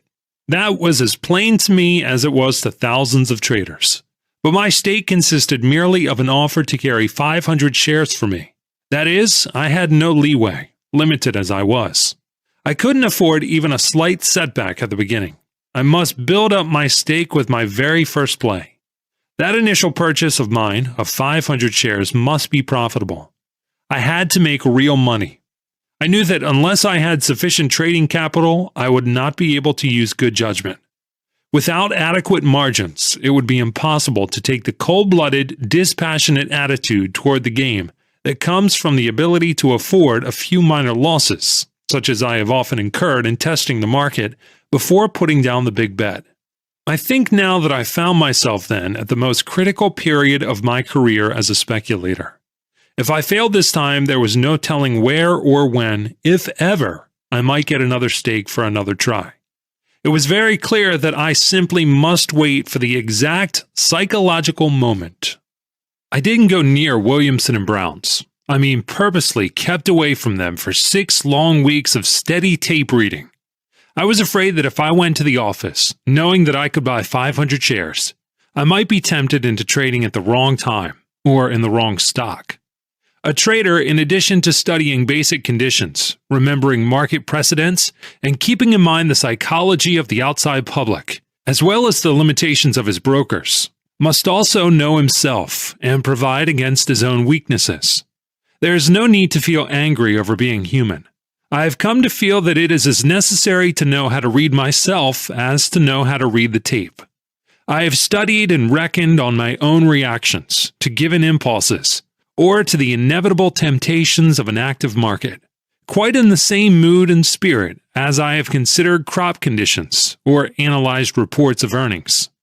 So day after day, broke and anxious to resume trading, I sat in front of a quotation board in another broker's office where I couldn't buy or sell as much as 1 share of stock, studying the market, not missing a single transaction on the tape, watching for the psychological moment to ring the full speed ahead bell. By reason of conditions known to the whole world, the stock I was most bullish on in those critical days of early 1915 was Bethlehem Steel. I was morally certain it was going way up, but in order to make sure that I would win on my very first play, as I must, I decided to wait until it crossed par. I think I have told you that it has been my experience that whenever a stock crosses 100 or 200 or 300 for the first time, it nearly always keeps going up for 30 to 50 points, and after 300 faster than after 100 or 200. One of my first big coups was an Anaconda, which I bought when it crossed 200 and sold a day later at 260. My practice of buying a stock just after it crossed par dated back to my early bucket shop days. It's an old trading principle.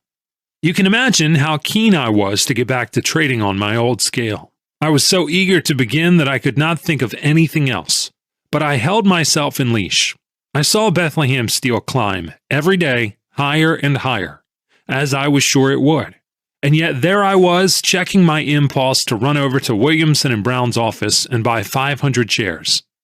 I knew I simply had to make my initial operation as nearly a cinch as was humanly possible.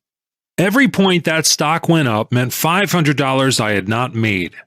The first 10 points advance meant that I would have been able to pyramid, and instead of 500 shares, I might now be carrying 1,000 shares that would be earning for me $1,000 a point. But I sat tight, and instead of listening to my loud-mouthed hopes or to my clamorous beliefs, I heeded only the level voice of my experience and the counsel of common sense. Once I got a decent stake together, I could afford to take chances. But without a stake, taking chances, even slight chances, was a luxury utterly beyond my reach. 6 weeks of patience, but in the end, a victory for common sense over greed and hope. I really began to waver and sweat blood when the stock got up to 90. Think of what I had not made by not buying when I was so bullish. Well, when it got to 98, I said to myself, Bethlehem is going through 100, and when it does, the roof is going to blow clean off. The tape said the same thing more than plainly. In fact, it used a megaphone. I tell you, I saw 100 on the tape when the ticker was only printing 98, and I knew that wasn't the voice of my hope or the sight of my desire, but the assertion of my tape-reading instinct. So I said to myself, I can't wait until it gets through 100. I have to get it now. It is as good as gone through par. I rushed to Williamson and Brown's office and put in an order to buy 500 shares of Bethlehem Steel. The market was then 98. I got 500 shares at 98 to 99. After that, she shot right up and closed that night, I think at 114 or 115. I bought 500 shares more. The next day, Bethlehem Steel was 145, and I had my stake, but I earned it. Those 6 weeks of waiting for the right moment were the most strenuous and wearing 6 weeks I ever put in. But it paid me, for I now had enough capital to trade in fair-sized lots. I never would have got anywhere just on 500 shares of stock. There is a great deal in starting right, whatever the enterprise may be, and I did very well after my Bethlehem deal. So well indeed that you would not have believed it was the self-same man trading. As a matter of fact, I wasn't the same man. For where I had been harassed and wrong, I was now at ease and right. There were no creditors to annoy and no lack of funds to interfere with my thinking, or with my listening to the truthful voice of experience. And so I was winning right along. All of a sudden, as I was on my way to sure fortune, we had the Lusitania break. Every once in a while, a man gets a crack like that in the solar plexus. Probably that he may be reminded of the sad fact that no human being can be so uniformly right on the market as to be beyond the reach of unprofitable accidents. I've heard people say that no professional speculator need have been hit very hard by the news of the torpedoing of Lusitania, and they go on to tell how they had it long before the street did. I was not clever enough to escape by means of advance information. And all I can tell you is that on account of what I lost through the Lusitania break, and one or two other reverses that I wasn't wise enough to foresee, I found myself at the end of 1915 with a balance at my broker's of about $140,000. That was all I actually made, though I was consistently right on the market throughout the greater part of the year. I did much better during the following year. I was lucky. I was rampantly bullish in a wild bull market. Things were certainly coming my way, so that there wasn't anything to do but to make money. It made me remember a saying of the late H. Rogers of the Standard Oil Company, to the effect that there were times when a man could no more help making money than he could help getting wet if he went out in a rainstorm without an umbrella. It was the most clearly defined bull market we ever had. It was plain to everybody that the Allied purchases of all kinds of supplies here made the United States the most prosperous nation in the world. We had all the things that no one else had for sale, and we were fast getting all the cash in the world. I mean that the wild world's gold was pouring into this country in torrents. Inflation was inevitable, and of course that meant rising prices for everything. All this was so evident from the first that little or no manipulation for the rise was needed. That was the reason why the preliminary work was so much less than in other bull markets. And not only was the war bride boom more naturally developed than all others, but it proved unprecedentedly profitable for the general public. That is, the stock market winnings during 1915 were more widely distributed than in any other boom in the history of Wall Street. That the public did not turn all their paper profits into good hard cash, or that they did not long keep what profits they actually took, was merely history repeating itself. Nowhere does history indulge in repetitions so often or so uniformly as in Wall Street. When you read contemporary accounts of booms or panics, the one thing that strikes you most forcibly is how little either stock speculation or stock speculators today differ from yesterday. The game does not change, and neither does human nature. I went along with the rise in 1916. I was as bullish as the next man. But of course I kept my eyes open. I knew, as everybody did, that there must be an end, and I was on the watch for warning signals. I wasn't particularly interested in guessing from which quarter the tip would come, and so I didn't stare at just one spot. I was not, and I never have felt that I was, wedded indissolubly to one or the other side of the market. That a bull market has added to my bank account, or a bear market has been particularly generous, I do not consider sufficient reason for sticking to the bull or the bear side after I receive the get-out warning. A man does not swear eternal allegiance to either the bull or the bear side. His concern lies with being right. And there's another thing to remember, and that is that a market does not culminate in one grand blaze of glory.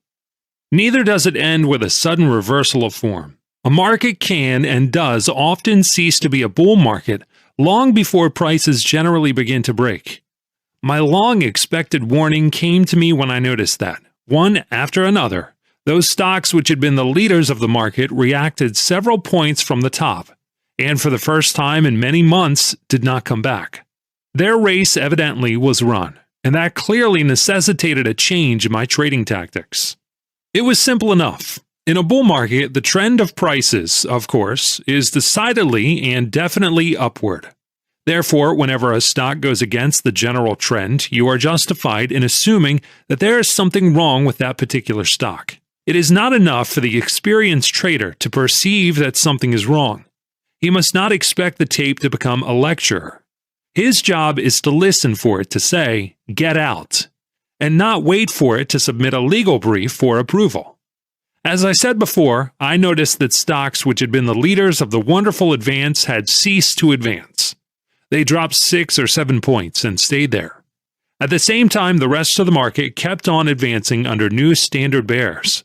Since nothing wrong had developed with the companies themselves, the reason had to be sought elsewhere. Those stocks had gone with the current for months.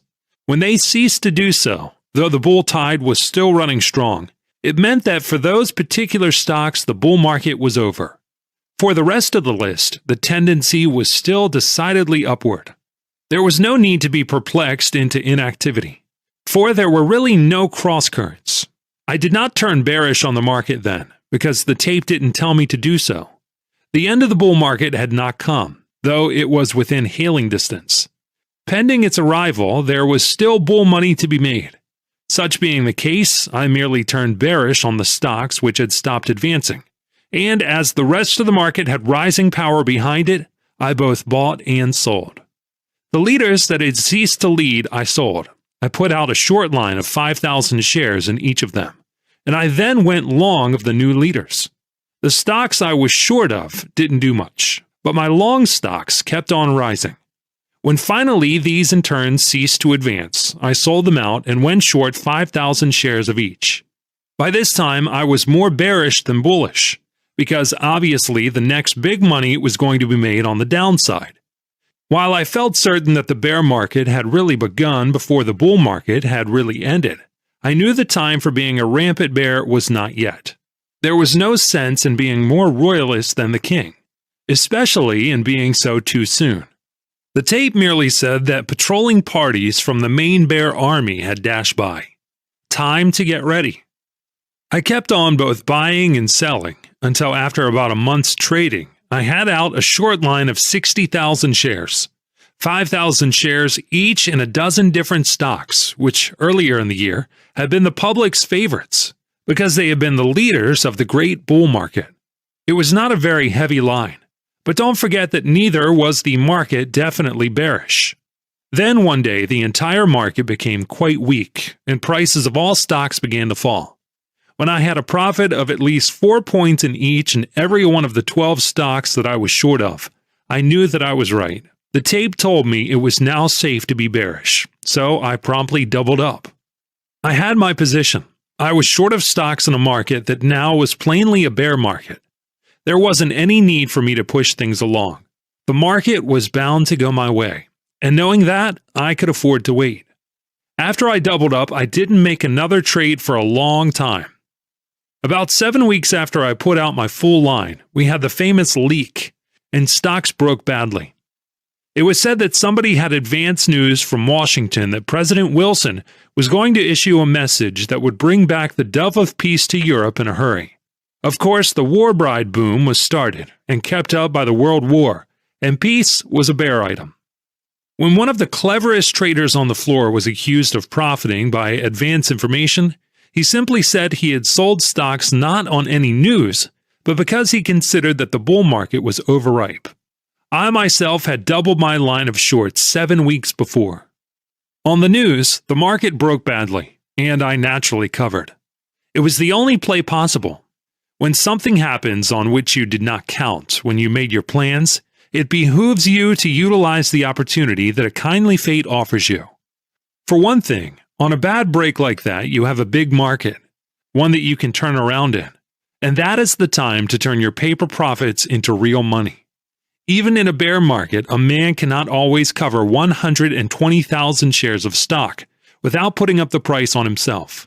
He must wait for the market that will allow him to buy that much at no damage to his profit, as it stands him on paper.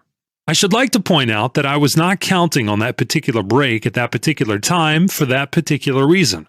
But as I've told you before, my experience of 30 years as a trader is that such accidents are usually along the line of least resistance, on which I base my position in the market. Another thing to bear in mind is this: never try to sell at the top. It isn't wise. Sell after a reaction if there is no rally. I cleared about $3 million in 1916 by being bullish, as long as the bull market lasted, and then by being bearish when the bear market started. As I said before, a man does not have to marry one side of the market till death do them part. That winter I went south, to Palm Beach, as I usually do for a vacation, because I am very fond of saltwater fishing. I was short of stocks and wheat, and both lines showed me a handsome profit. There wasn't anything to annoy me, and I was having a good time. Of course, unless I go to Europe, I cannot really be out of touch with the stock or commodities markets. For instance, in the Adirondacks, I have a direct wire from my broker's office to my house. In Palm Beach, I used to go to my broker's branch office regularly. I noticed that cotton, in which I had no interest, was strong and rising. About that time, this was in 1917, I heard a great deal about the efforts that President Wilson was making to bring about peace. The reports came from Washington, both in the shape of press dispatches and private advices to friends in Palm Beach. That is the reason why one day I got the notion that the course of the various markets reflected confidence in Mr. Wilson's success. With peace supposedly close at hand, stocks and wheat ought to go down and cotton up. I was all set as far as stocks and wheat went, but I had not done anything in cotton in some time. At 2:20 that afternoon, I did not own a single bale, but at 2:25, my belief that peace was impending made me buy 15,000 bales as a starter. I proposed to follow my old system of trading, that is, of buying my full line, which I have already described to you. That very afternoon, after the market closed, we got the unrestricted warfare note. There wasn't anything to do except to wait for the market to open the next day.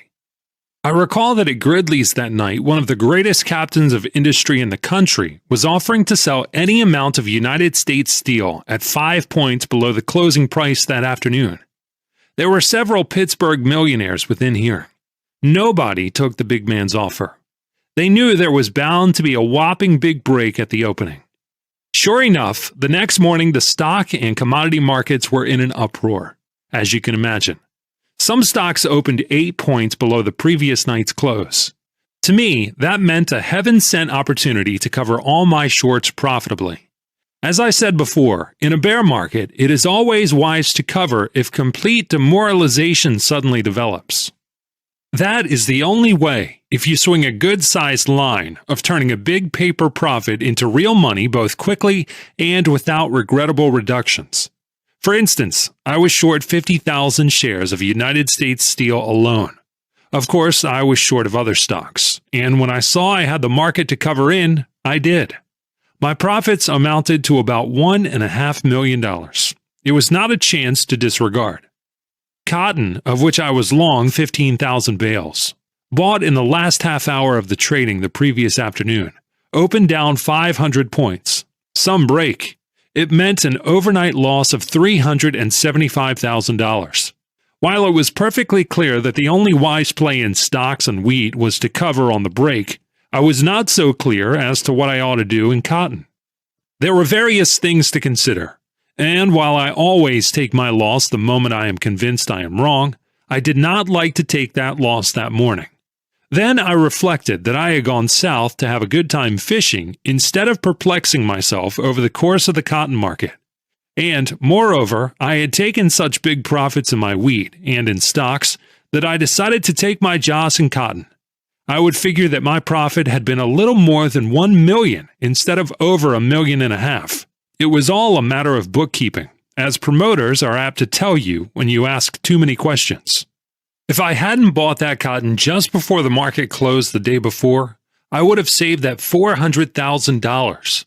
It shows you how quickly a man may lose big money on a moderate line. My main position was absolutely correct, and I benefited by an accident of a nature diametrically opposite to the conditions that led me to take the position I did in stocks and wheat. Observe, please, that the speculative line of least resistance again demonstrated its value to a trader. Prices went as I expected, notwithstanding the unexpected market factor introduced by the German note. If things had turned out as I had figured, I would have been 100% right in all three of my lines. For with peace, stocks and wheat would have gone down and cotton would have gone kiting up. I would have cleaned up in all three. Irrespective of peace or war, I was right in my position on the stock market and in wheat, and that is why the unlooked-for event helped. In cotton, I based my play on something that might happen outside of the market. That is, I bet on Mr. Wilson's success in his peace negotiations. It was the German military leaders who made me lose the cotton bet. When I returned to New York early in 1917, I paid back all the money I owed, which was over $1 million. It was a great pleasure to me to pay my debts. I might have paid it back a few months earlier, but I didn't for a very simple reason. I was trading actively and successfully, and I needed all the capital I had. I owed it to myself as well as to the men I considered my creditors to take every advantage of the wonderful markets we had in 1915 and 1916. I knew that I would make a great deal of money, and I wasn't worrying, because I was letting them wait a few months longer for money many of them never expected to get back. I did not wish to pay off my obligations in driblets, or to one man at a time, but in full to all at once. So as long as the market was doing all it could for me, I just kept on trading on as big a scale as my resources permitted. I wished to pay interest, but all those creditors who had signed releases positively refused to accept it. The man I paid off the last of all was the chap I owed the $800 to, who had made my life a burden and had upset me until I couldn't trade. I let him wait until he heard that I had paid off all the others. Then he got his money. I wanted to teach him to be considerate the next time somebody owed him a few hundreds. And that is how I came back. After I paid off my debts in full, I put a pretty fair amount into annuities. I made up my mind I wasn't going to be strapped and uncomfortable and minus a stake ever again. Of course, after I married, I put some money in trust for my wife. And after the boy came, I put some in trust for him. The reason I did this was not alone the fear that the stock market might take it away from me, but because I knew that a man will spend anything he can lay his hands on. By doing what I did, my wife and child are safe from me. More than one man I know has done the same thing, but has coaxed his wife to sign off when he needed the money and he has lost it. But I have fixed it up so that no matter what I want or what my wife wants, that trust holds. It is absolutely safe from all attacks by either of us. Safe from my market needs. Safe even from a devoted wife's love. I'm taking no chances. Chapter 15. Among the hazards of speculation, the happening of the unexpected, I might even say of the unexpectable, ranks high. There are certain chances that the most prudent man is justified in taking chances that he must take if he wishes to be more than a mercantile mollusk. Normal business hazards are no worse than the risks a man runs when he goes out of his house into the street, or sets up on a railroad journey. When I lose money by reason of some development which nobody could foresee, I think no more vindictively of it than I do of an inconveniently timed storm. Life itself from the cradle to the grave is a gamble, and what happens to me, because I do not possess the gift of second sight, I can bear undisturbed. But there have been times in my career as a speculator when I have both been right and played square, and nevertheless, I have been cheated out of my earnings by the sordid unfairness of unsportsmanlike opponents. Against misdeeds by crooks, cowards, and crowds, a quick-thinking or far-sighted businessman can protect himself. I have never gone up against downright dishonesty, except in a bucket shop or two, because even there, honesty was the best practice. The big money was in being square, and not in welshing. I have never thought it good business to play any game in any place where it was necessary to keep an eye on the dealer, because he was likely to cheat if unwatched. But against the whining welsher, the decent man is powerless. Fair play is fair play. I could tell you a dozen instances where I have been the victim of my own belief in the sacredness of the pledged word, or of the inviolability of a gentleman's agreement. I shall not do so because no useful purpose can be served thereby. Fiction writers, clergymen, and women are fond of alluding to the floor of the stock exchange as a Butler's battlefield, and to Wall Street's daily business as a fight. It is quite dramatic, but utterly misleading. I do not think that my business is strife and contest. I never fight either individuals or speculative cliques. I merely differ in opinion, that is, in my reading of basic conditions. What playwrights call battles of business are not fights between human beings. They are merely tests of business vision. I try to stick to facts and facts only, and govern my actions accordingly. That is Bernard M. Baruch's recipe for success and wealth winning. Sometimes I do not see all the facts clearly enough, or early enough, or else I do not reason logically. Whenever any of these things happen, I lose. I am wrong, and it always costs me money to be wrong. No reasonable man objects to paying for his mistakes. There are no preferred creditors in mistake-making, and no exceptions or exemptions. But I object to losing money when I am right. I do not mean either those deals that have cost me money because of sudden changes in the rules of some particular exchange. I have in mind certain hazards of speculation that from time to time remind a man that no profit should be counted safe until it is deposited in your bank to your credit. After the Great War broke out in Europe, there began the rise in the prices of commodities that was to be expected. It was as easy to foresee that as to foresee war inflation. Of course, the general advance continued as the war prolonged itself. As you may remember, I was busy coming back in 1915. The boom in stocks was there, and it was my duty to utilize it. My safest, easiest, and quickest big play was in the stock market, and I was lucky, as you know. By July 1917, I not only had been able to pay off all my debts, but was quite a little to the good besides. This meant that I now had the time, the money, and the inclination to consider trading in commodities as well as in stocks.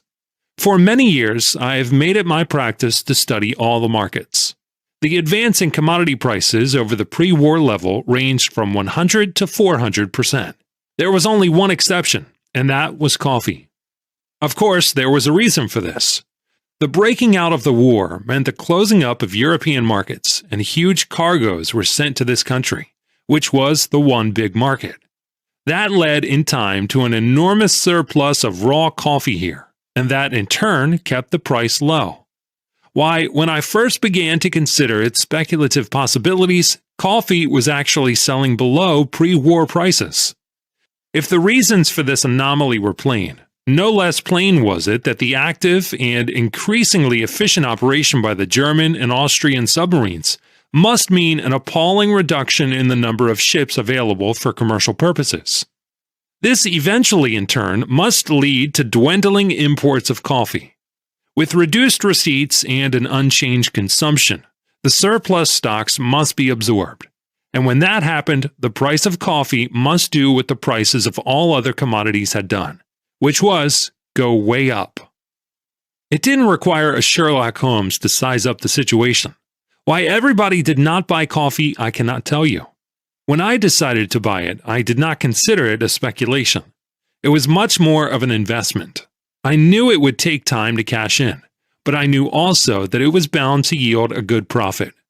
That made it a conservative investment operation, a banker's act, rather than a gambler's play. I started my buying operations in the winter of 1917. It took quite a lot of coffee. The market, however, did nothing to speak of. It continued inactive, and as for the price, it did not go up as I had expected.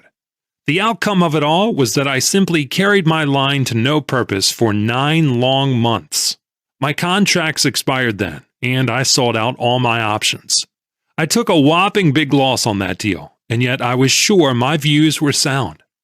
I had been clearly wrong in the matter of time, but I was confident that coffee must advance as all commodities had done, so that no sooner had I sold out my line than I started in to buy again.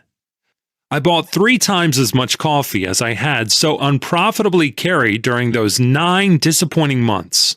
Of course, I bought deferred options for as long a time as I could get. I was not so wrong now. As soon as I had taken on my troubled line, the market began to go up. People everywhere seemed to realize all of a sudden what was bound to happen in the coffee market. It began to look as if my investment was going to return me a mighty good rate of interest. The sellers of the contracts I held were roasters, mostly of German names and affiliations, who had bought the coffee in Brazil, confidently expecting to bring it to this country. But there were no ships to bring it, and presently they found themselves in the uncomfortable position of having no end of coffee down there, and being heavily short of it to me up here. Please bear in mind that I first became bullish on coffee while the price was practically at a pre-war level. And don't forget that after I bought it, I carried it the greater part of a year, and then took a big loss on it. The punishment for being wrong is to lose money. The reward for being right is to make money. Being clearly right and carrying a big line, I was justified in expecting to make a killing. It would not take much of an advance to make my profit satisfactory to me, for I was carrying several 100,000 bags. I don't like to talk about my operations in figures, because sometimes they sound rather formidable, and people might think I was boasting. As a matter of fact, I trade in accordance to my means, and always leave myself an ample margin of safety. In this instance, I was conservative enough. The reason I bought options so freely was because I couldn't see how I could lose. Conditions were in my favor. I had been made to wait a year, but now I was going to be paid both for my waiting and for being right. I could see the profit coming fast. There wasn't any cleverness about it. It was simply that I wasn't blind. Coming sure and fast, that profit of millions, but it never reached me. No, it wasn't sidetracked by a sudden change in conditions. The market did not experience an abrupt reversal of form. Coffee did not pour into the country. What happened? The unexpected. What had never happened in anybody's experience, what I therefore had no reason to guard against. I added a new one to the long list of hazards of speculation that I must always keep before me. It was simply that the fellows who had sold me the coffee, the shorts, knew what was in store for them, and in their efforts to squirm out of the position into which they had sold themselves, devised a new way of welshing. They rushed to Washington for help and got it. Perhaps you remember that the government had evolved various plans for preventing further profiteering in necessities. You know how most of them worked. Well, the philanthropic coffee shorts appeared before the price-fixing committee of the War Industries Board, I think that was the official designation, and made a patriotic appeal to that body to protect the American breakfaster. They asserted that a professional speculator, one Lawrence Livingston, had cornered or was about to corner coffee. If his speculative plans were not brought to naught, he would take advantage of the conditions created by the war, and the American people would be forced to pay exorbitant prices for their daily coffee. It was unthinkable to the patriots who had sold me cargoes of coffee they couldn't find ships for, that 100 millions of Americans, more or less, should pay tribute to conscienceless speculators. They represented the coffee trade, not the coffee gamblers, and they were willing to help the government curb profiteering, actual or prospective. Now I have a horror of whiners, and I do not mean to intimate that the price-fixing committee was not doing its honest best to curb profiteering and wastefulness. But that need not stop me from expressing the opinion that the committee could not have gone very deeply into the particular problem of the coffee market. They fixed on a maximum price for raw coffee, and also fixed a time limit for closing out all existing contracts. This decision meant, of course, that the coffee exchange would have to go out of business. There was only one thing for me to do, and I did it, and that was to sell out all my contracts. Those profits of millions that I had deemed as certain to come my way as any I ever made failed completely to materialize. I was and am as keen as anybody against the profiteer and the necessities of life. But at the time the price-fixing committee made their ruling on coffee, all other commodities were selling at from 250 to 400% above pre-war prices, while raw coffee was actually below the average prevailing for some years before the war. I can't see that it made any real difference who held the coffee. The price was bound to advance, and the reason for that was not the operations of conscienceless speculators, but the dwindling surplus for which the diminishing importations were responsible. And they, in turn, were affected exclusively by the appalling destruction of the world's ships by the German submarines. The committee did not wait for coffee to start. They clamped on the brakes. As a matter of policy and expediency, it was a mistake to force the coffee exchange to close just then. If the committee had let coffee alone, the price undoubtedly would have risen for the reasons I have already stated, which had nothing to do with any alleged corner. But the high price, which need not have been exorbitant, would have been an incentive to attract supplies to this market. I have heard Mr. Bernard M. Baruch say that the War Industries Board took into consideration this factor, the ensuring of a supply in fixing prices. And for that reason, some of the complaints about the high limit on certain commodities were unjust. When the coffee exchange resumed business, later on, coffee sold at 23 cents. The American people paid that price because of the small supply, and the supply was small because the price had been fixed too low, at the suggestion of philanthropic shorts, to make it possible to pay the high ocean freights and thus ensure continued importations. I have always thought that my coffee deal was the most legitimate of all my trades and commodities. I considered it more of an investment than a speculation. I was in it over a year. If there was any gambling, it was done by the patriotic roasters with German names and ancestry. They had coffee in Brazil, and they sold it to me in New York. The price-fixing committee fixed the price of the only commodity that had not advanced. They protected the public against profiteering before it started, but not against the inevitable higher prices that followed. Not only that, but even when green coffee hung around 9 cents a pound, roasted coffee went up with everything else. It was only the roasters who benefited. If the price of green coffee had gone up 2 or 3 cents a pound, it would have meant several millions to me, and it wouldn't have cost the public as much as the later advance did. Post-mortems and speculation are a waste of time. They get you nowhere. But this particular deal has a certain educational value. It was as pretty as any I ever went into. The rise was so sure, so logical, that I figured that I simply couldn't help making several millions of dollars. But I didn't. On 2 other occasions, I have suffered from the action of exchange committees making rulings that changed trading rules without warning. But in those cases, my own position, while technically right, was not quite so sound commercially as in my coffee trade. You cannot be dead sure of anything in a speculative operation. It was the experience I have just told you that made me add the unexpectable to the unexpected in my list of hazards. After the coffee episode, I was so successful in other commodities and on the short side of the stock market that I began to suffer from silly gossip.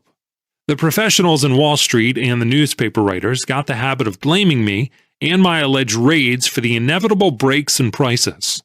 At times, my selling was called unpatriotic, whether I was really selling or not. The reason for exaggerating the magnitude and the effect of my operations, I suppose, was the need to satisfy the public's insatiable demand for reasons for each and every price movement. As I have said 1,000 times, no manipulation can put stocks down and keep them down. There is nothing mysterious about this. The reason is plain to everybody who will take the trouble to think about it half a minute. Suppose an operator rated a stock, that is, put the price down to a level below its real value. What would inevitably happen?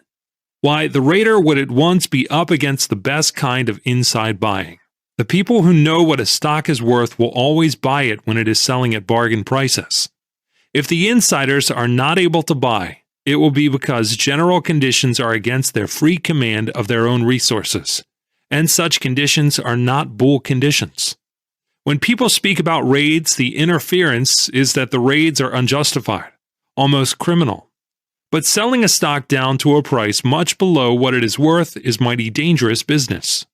It is well to bear in mind that a rated stock that falls to rally is not getting much inside buying. And where there is a raid, that is, unjustified short selling, there is usually apt to be inside buying. And when there is that, the price does not stay down.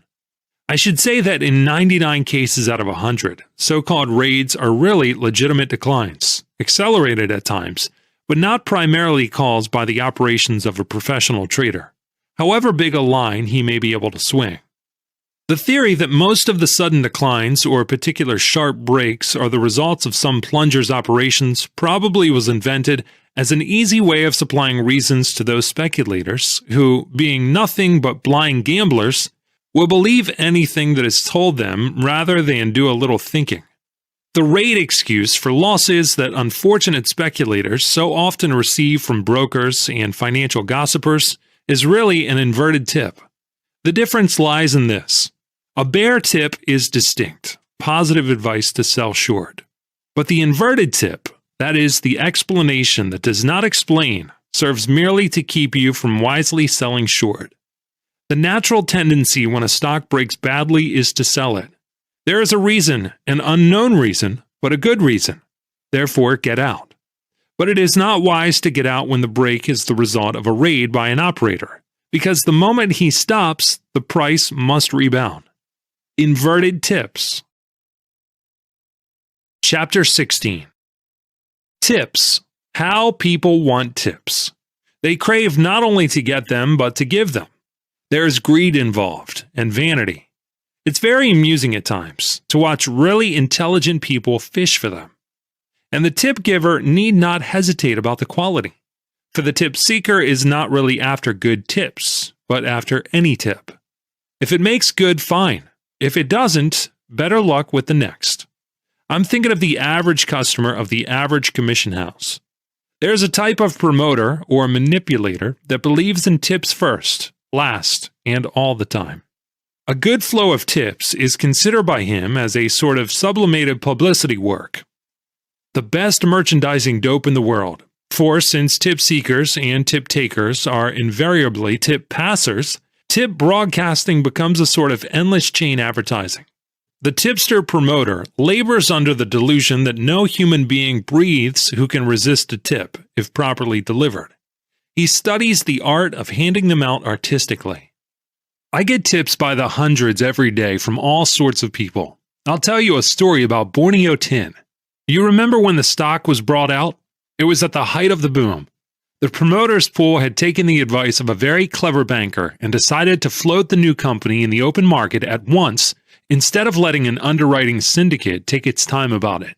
It was good advice. The only mistake the members of the pool made came from inexperience. They did not know what the stock market was capable of doing during a crazy boom, and at the same time, they were not intelligently liberal. They were agreed on the need of marking up the price in order to market the stock, but they started the trading at a figure at which the traders and the speculative pioneers could not buy it without misgivings. By rights, the promoters ought to have got stuck with it, but in the wild bull market, their hoggishness turned out to be rank conservatism. The public was buying anything that was adequately tipped. Investments were not wanted. The demand was for easy money, for the sure gambling profit. Gold was pouring out into this country through the huge purchases of war material. They tell me that the promoters, while making their plans for bringing out Borneo stock, marked up the opening price 3 different times before their first transaction was officially recorded for the benefit of the public. I had been approached to join the pool, and I had looked into it. But I didn't accept the offer because if there is any market maneuvering to do, I like to do it myself. I trade on my own information and follow my own methods.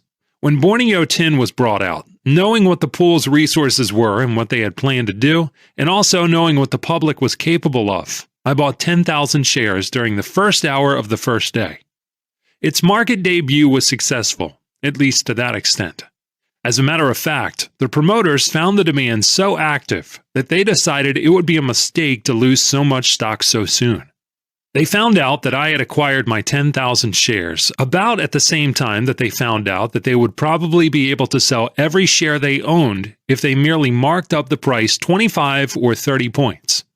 They therefore concluded that the profit on my 10,000 shares would take too big a chunk out of the millions they felt were already as good as banked. So they actually ceased their bull operations and tried to shake me out. But I simply sat tight. They gave me up as a bad job because they didn't want the market to get away from them. And then they began to put up the price without losing any more stock than they could help. They saw the crazy height that other stocks rose to, and they began to think in billions. Well, when Borneo Tin got up to 120, I let them have my 10,000 shares. It checked the rise, and the pool managers let up on their jacking up process. On the next general rally, they again tried to make an active market for it, and disposed of quite a little, but the merchandising proved to be rather expensive. Finally, they marked it up to 150, but the bloom was off the bull market for keeps, so the pool was compelled to market what stock it could on the way down to those people who love to buy after a good reaction, on the fallacy that a stock that is once sold at 150 must be cheap at 130 and a great bargain at 120. Also, they passed the tip first to the floor traders, who often are able to make a temporary market, and later to the commission houses. Every little helped, and the pool was using every device known. The trouble was that the time for bulling stocks had passed. The suckers had swallowed other hooks. The Borneo bunch didn't or wouldn't see it. I was down in Palm Beach with my wife. One day, I made a little money at Gridley's, and when I got home, I gave Mrs. Livingston a $500 bill out of it. It was a curious coincidence, but that same night she met at a dinner the president of the Borneo Tin Company, a Mr. Weisenstein, who had become the manager of the stock pool. We didn't learn until sometime afterward that this Weisenstein deliberately maneuvered so that he sat next to Mrs. Livingston at dinner. He laid himself out to be particularly nice to her and talked most entertainingly. In the end, he told her very confidently, "Mrs. Livingston, I'm going to do something I've never done before. I'm very glad to do it because you know exactly what it means." He stopped and looked at Mrs. Livingston anxiously to make sure she was not only wise, but discreet. She could read it on his face, plain as print, but all she said was yes. "Yes, Mrs. Livingston, it has been a very great pleasure to meet you and your husband, and I want to prove that I am sincere in saying this because I hope to see a great deal of both of you. I am sure I don't have to tell you that what I am going to say is strictly confidential." Then he whispered, "If you will buy some Borneo tin, you will make a great deal of money." "Do you think so?" she asked. "Just before I left the hotel," he said, "I received some cables with news that won't be known to the public for several days at least. I'm going to gather in as much of the stock as I can. If you get some at the opening tomorrow, you will be buying it at the same time and at the same price as I. I give you my word that Borneo tin will surely advance. You're the only person that I have told this to. Absolutely the only one." She thanked him, and then she told him that she didn't know anything about speculating in stocks. But he assured her it wasn't necessary for her to know any more than he had told her. To make sure she heard it correctly, he repeated his advice to her. "All you have to do is buy as much Borneo tin as you wish. I can give you my word that if you do, you will not lose a cent. I have never before told a woman, or a man for that matter, to buy anything in my life. But I am so sure the stock won't stop this side of 200 that I'd like you to make some money. I can't buy all the stock myself, you know, and if somebody besides myself is going to benefit by the rise, I'd rather it was you than some stranger. Much rather. I've told you in confidence because I know you won't talk about it. Take my word for it, Mrs. Livingston, and buy Borneo tin." He was very earnest about it and succeeded in so impressing her that she began to think she had found an excellent use for the $500 I had given her that afternoon. That money hadn't cost me anything and was outside of her allowance. In other words, it was easy money to lose if the luck went against her. But he had said she would surely win. It would be nice to make money on her own hook and tell me all about it afterwards.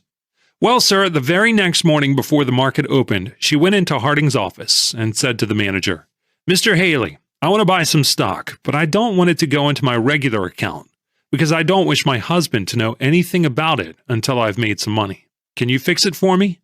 Haley, the manager, said, "Oh yes, we can make it a special account. What's the stock and how much of it do you want to buy?" She gave him the $500 and told him, "Listen, please, I do not wish to lose more than this money. If that goes, I don't want to owe you anything, and remember, I don't want Mr. Livingston to know anything about this. Buy me as much Borneo tin as you can for the money at the opening." Haley took the money and told her he'd never say a word to a soul, and bought her 100 shares at the opening. I think she got it at 108. The stock was very active that day and closed at an advance of 3 points. Mrs. Livingston was so delighted with her exploit that it was all she could do to keep from telling me all about it. It so happened that I had been getting more and more bearish on the general market. The unusual activity in Borneo tin drew my attention to it. I didn't think the time was right for any stock to advance, much less one like that. I had decided to begin my bear operations that very day, and I started selling about 10,000 shares of Borneo. If I had not, I rather think the stock would have gone up 5 or 6 points instead of 3. On the very next day, I sold 2,000 shares at the opening and 2,000 shares just before the close, and the stock broke to 102. Haley, the manager of Harding Brothers' Palm Beach branch, was waiting for Mrs. Livingston to call there on the third morning. She usually strolled in about 11 to see how things were, if I was doing anything. Haley took her aside and said, "Mrs. Livingston, if you want me to carry that 100 shares of Borneo tin for you, you will have to give me more margin." "But I haven't any more," she told him. "I can transfer it to your regular account," he said. "No," she objected, "because that way LL would learn about it." "But the account already shows a loss of," he began. "But I told you distinctly I didn't want to lose more than the $500. I didn't even want to lose that," she said. "I know, Mrs. Livingston, but I didn't want to sell it without consulting you. And now, unless you authorize me to hold it, I'll have to let it go." "But it did so nicely the day I bought it," she said, "that I didn't believe it would act this way so soon, did you?" "No," answered Haley, "I didn't. They have to be diplomatic in brokers' offices." "What's gone wrong with it, Mr. Haley?" Haley knew, but he could not tell her without giving me away, and a customer's business is sacred. So he said, "I don't hear anything special about it one way or another. There she goes. That's low for the move," and he pointed to the quotation board. Mrs. Livingston gazed at the sinking stock and cried, "Oh, Mr. Haley, I didn't want to lose my $500. What shall I do?" "I don't know, Mrs. Livingston, but if I were you, I'd ask Mr. Livingston." "Oh, no, he doesn't want me to speculate on my own hook. He's told me so. He'll buy or sell stock for me if I ask him, but I've never before done trading that he did not know all about. I wouldn't dare tell him." "That's all right," said Haley soothingly. "He's a wonderful trader, and he'll know just what to do." Seeing her shake her head violently, he added devilishly, or else you put up 1,000 or two to take care of your Borneo. The alternative decided her then and there. She hung about the office, but as the market got weaker and weaker, she came over to where I sat watching the board and told me she wanted to speak to me. We went into the private office and she told me the whole story. So I just said to her, "You foolish little girl, you keep your hands off this deal." She promised that she would, and so I gave her back her $500 and she went away happy. The stock was par by that time. I saw what had happened. Weisenstein was an astute person. He figured that Mrs. Livingston would tell me what he had told her, and I'd study the stock. He knew that activity always attracted me, and I was known to swing a pretty fair line. I suppose he thought I'd buy 10 or 20,000 shares. It was one of the most cleverly planned and artistically propelled tips I've ever heard of. But it went wrong. It had to. In the first place, the lady had that very day received an unearned $500 and was therefore in a much more venturesome mood than usual. She wished to make some money all by herself, and womanlike, dramatized the temptation so attractively that it was irresistible. She knew how I felt about stock speculation as practiced by outsiders, and she didn't dare mention the matter to me.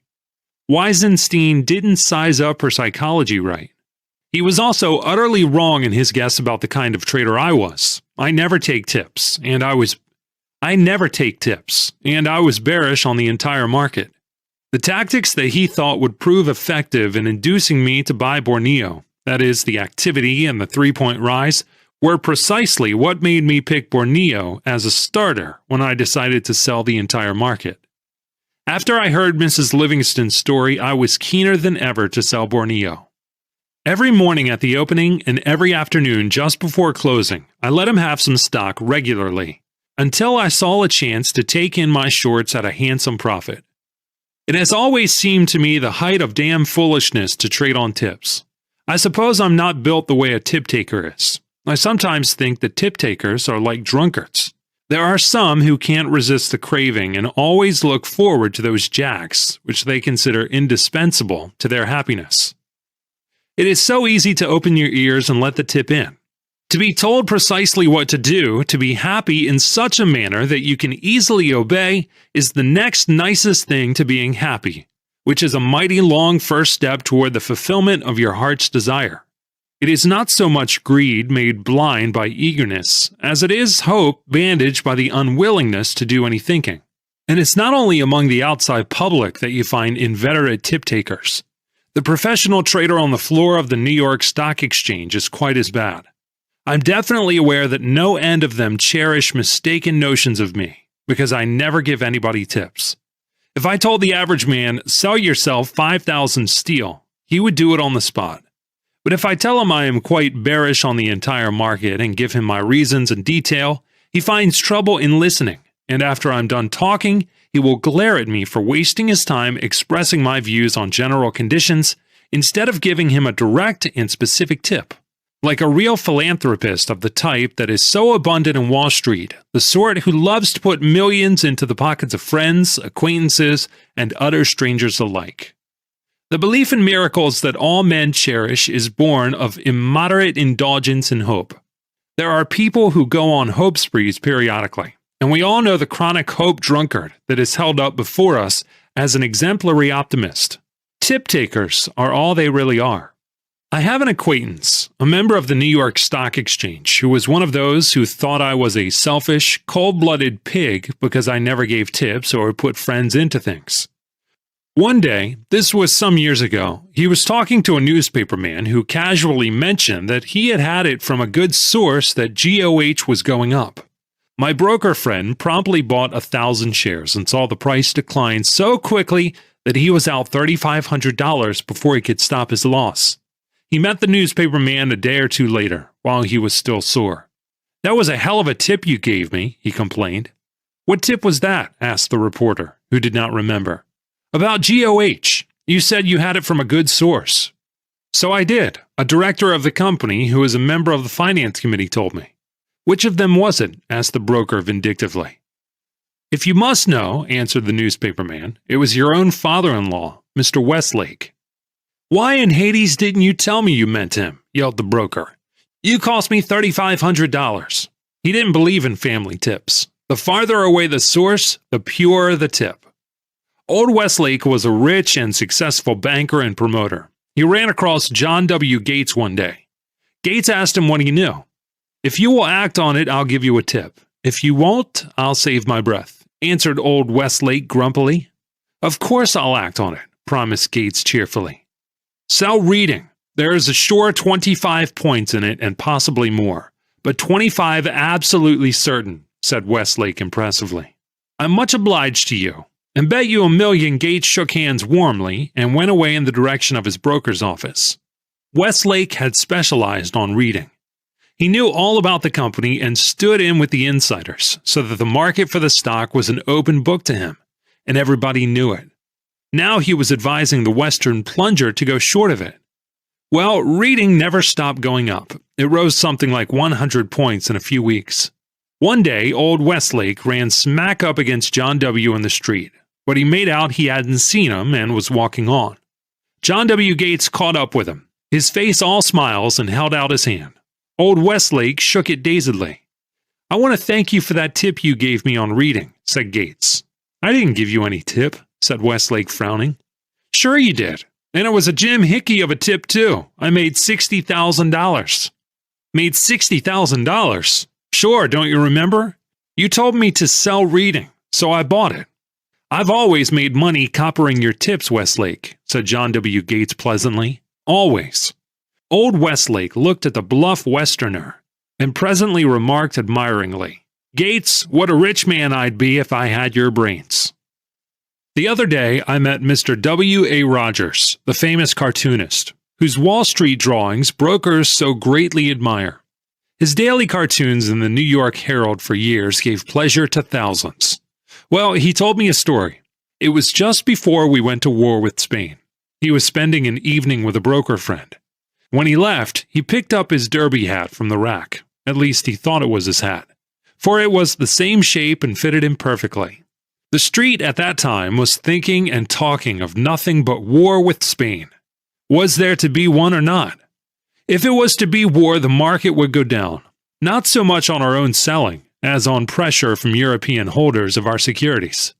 If peace, it would be a cinch to buy stocks, as there have been considerable declines prompted by the sensational clamorings of the yellow papers. Mr. Rogers told me the rest of the story as follows. My friend, the broker, at whose house I had been the night before, stood in the exchange the next day anxiously debating in his mind which side of the market to play. He went over the pros and cons, but it was impossible to distinguish which were rumors and which were facts. There was no authentic news to guide him. At one moment he thought war was inevitable, and on the next he almost convinced himself that it was utterly unlikely. His perplexity must have caused a rise in his temperature, for he took off his derby to wipe his fevered brow. He couldn't tell whether he should buy or sell. He happened to look inside of his hat. There in gold letters was the word war. That was all the hunch he needed. Was it not a tip from Providence via my hat? So he sold a raft of stock. War was duly declared. He covered on the break and made a killing. And then W. A. Rogers finished. I never got back that hat. But the prize tip story of my collection concerns one of the most popular members of the New York Stock Exchange, J.T. Hood. One day, another floor trader, Bert Walker, told him that he had done a good turn to a prominent director of the Atlantic and Southern. In return, the grateful insider told him to buy all the A&S he could carry. The directors were going to do something that would put the stock up at least 25 points. All the directors were not in the deal, but the majority would be sure to vote as wanted. Bert Walker concluded that the dividend rate was going to be raised. He told his friend Hood, and they each bought a couple of thousand shares of A&S. The stock was very weak, before and after they bought. But Hood said that it was obviously intended to facilitate accumulation by the inside clique, headed by Bert's grateful friend. On the following Thursday, after the market closed, the directors of the Atlantic and Southern met and passed the dividend. The stock broke 6 points in the first 6 minutes of trading Friday morning. Bert Walker was sore as a pup. He called on the grateful director, who was brokenhearted about it and very penitent. He said that he had forgotten that he had told Walker to buy.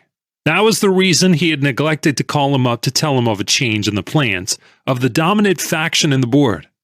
The remorseful director was so anxious to make up that he gave Bert another tip. He kindly explained that a couple of his colleagues wanted to get cheap stock and against his judgment resorted to coarse work. He had to yield to win their votes. But now that they had accumulated their full lines, there was nothing to stop the advance. It was a double, riveted, lead pipe cinch to buy A&S now. Bert not only forgave him, but shook hands warmly with the high financier. Naturally, he hastened to find his friend and fellow victim, Hood, to impact the glad tidings to him. They were going to make a killing. The stock had been tipped for a rise before, and they bought. But now it was 15 points lower. That made it a cinch. So they bought 5,000 shares, joint account. As if they had rung a bell to start it, the stock broke badly on what quite obviously was inside selling. Two specialists cheerfully confirmed the suspicion. Hood sold out their 5,000 shares. When he got through, Bert Walker said to him, "If that blankety-blank-blanker hadn't gone to Florida the day before yesterday, I'd lick the stuffing out of him. Yes, I would, but you come with me." "Where to?" asked Hood. "To the telegraph office. I want to send that skunk a telegram that he'll never forget. Come on." Hood went on. Bert led the way to the telegraph office. There, carried away by his feelings, they had taken quite a loss on the 5,000 shares. He composed a masterpiece of vituperation. He read it to Hood and finished. "That will come pretty near to showing him what I think of him." He was about to slide it toward the waiting clerk when Hood said, "Hold on, Bert. What's the matter?" "I wouldn't send it," advised Hood earnestly. "Why not?" snapped Bert. "It will make him sore as the dickens." "That's what we want, isn't it?" said Bert, looking at Hood in surprise. But Hood shook his head disapprovingly and said in all seriousness, "We'll never get another tip from him if you send that telegram." A professional trader actually said that. Now what's the use of talking about sucker tip takers? Men do not take tips because they are ballyasses, but because they like those hope cocktails I spoke of. Old Baron Rothschild's recipe for wealth winning applies with greater force than ever to speculation. Somebody asked him if making money in the bourse was not a very difficult matter, and he replied that, on the contrary, he thought it was very easy. "That is because you are so rich," objected the interviewer. "Not at all. I have found an easy way, and I stick to it. I simply cannot help making money. I will tell you my secret if you wish. It is this: I never buy at the bottom, and I always sell too soon." Investors are a different breed of cats. Most of them go in strong for inventories and statistics of earnings and all sorts of mathematical data, as though that meant facts and certainties. The human factor is minimized as a rule. Very few people like to buy into a one-man business. But the wisest investor I ever knew was a man who began by being a Pennsylvania Dutchman and followed it up by coming to Wall Street and seeing a great deal of Russell Sage.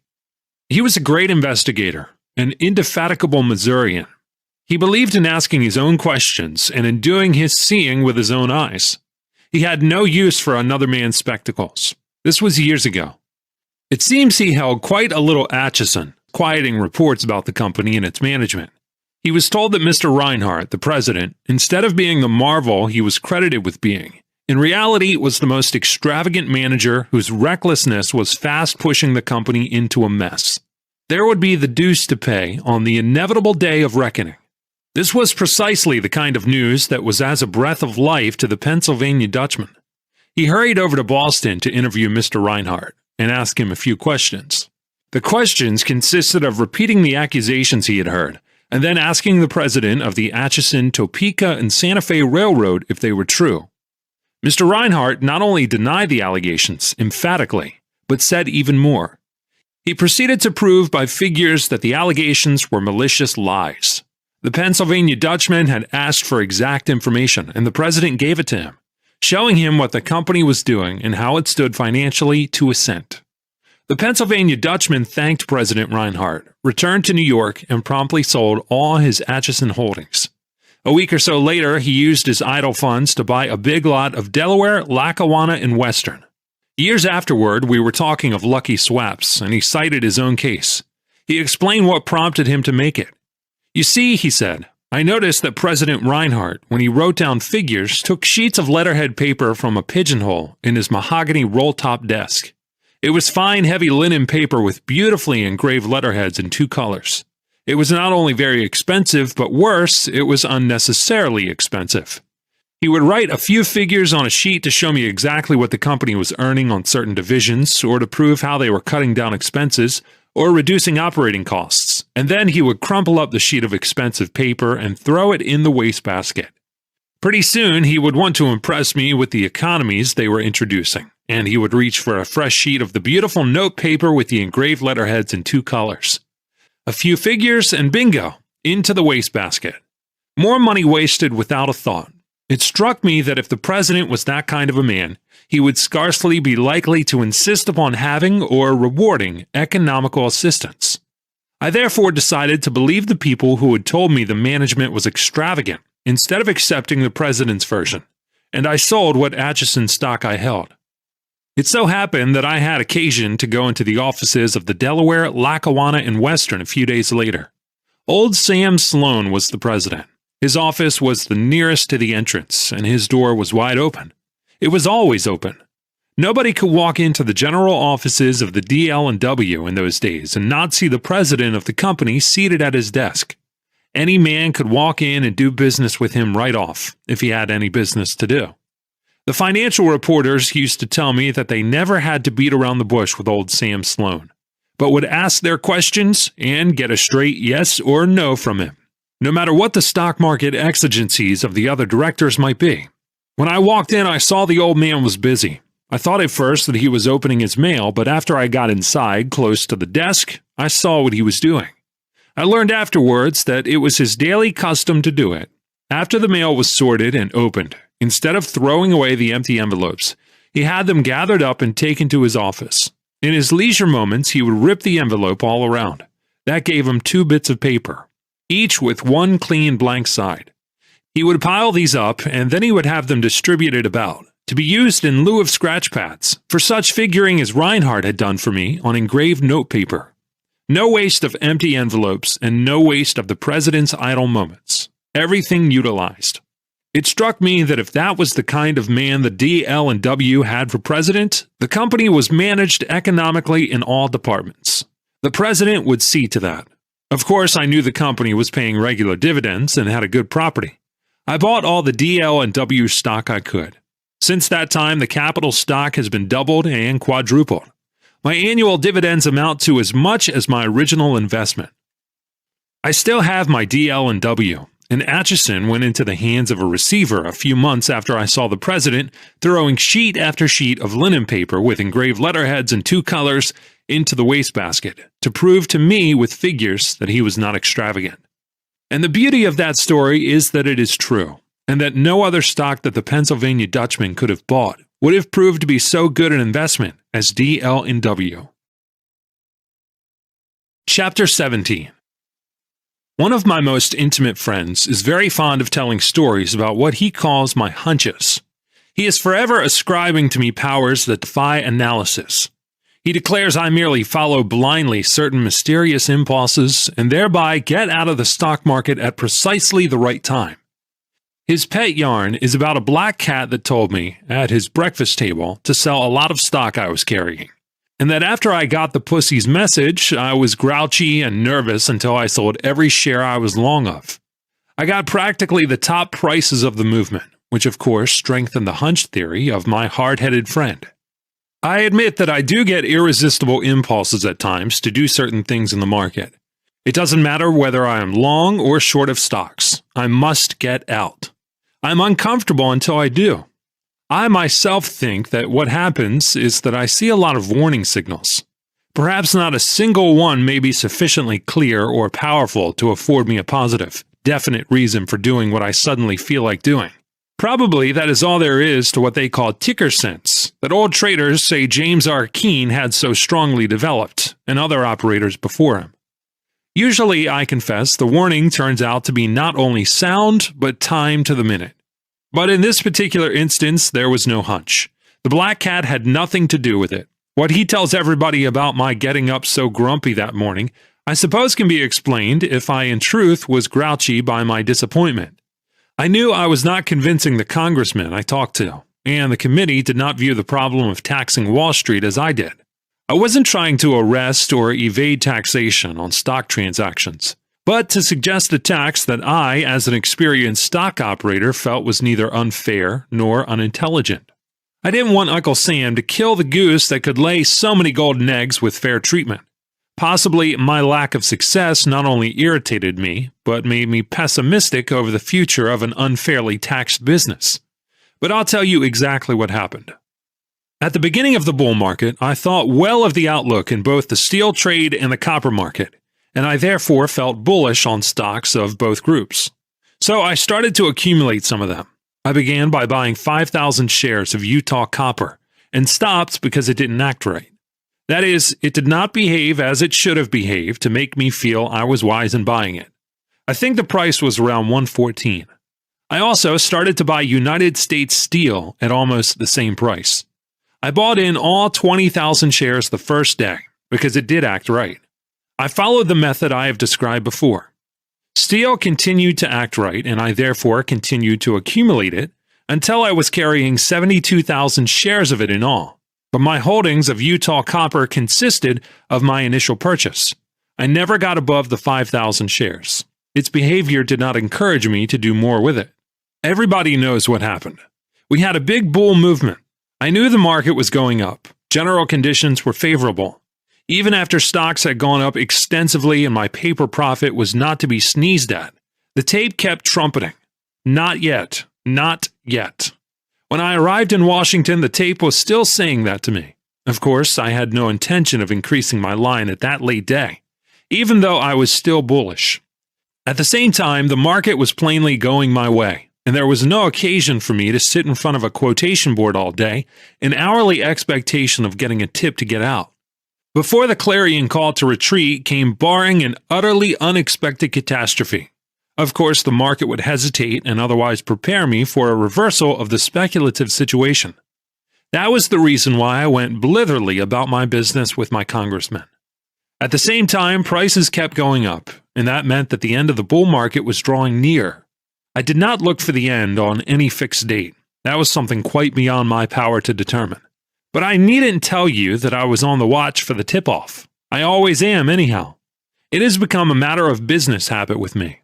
I cannot swear to it, but I rather suspect that the day before I sold out, seeing the high prices, made me think of the magnitude of my paper profit as well as the line I was carrying, and later on, of my vain efforts to induce legislators to deal fairly and intelligently by Wall Street. That was probably the way and the time the seed was sown within me. The subconscious mind worked on it all night. In the morning, I thought of the market and began to wonder how it would act that day. When I went down to the office, I saw not as much that prices were still higher and that I had a satisfying profit, but that there was a great big market with a tremendous power of absorption.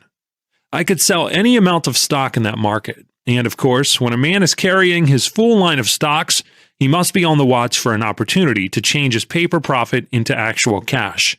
He should try to lose as little of the profit as possible in the swapping. Experience has taught me that a man can always find an opportunity to make his profits real, and that his opportunity usually comes at the end of the move. That isn't tape reading or a hunch. Of course, when I found that morning a market in which I could sell out all my stocks without any trouble, I did so. When you're selling out, it's no wiser or braver to sell 50 shares than 50,000.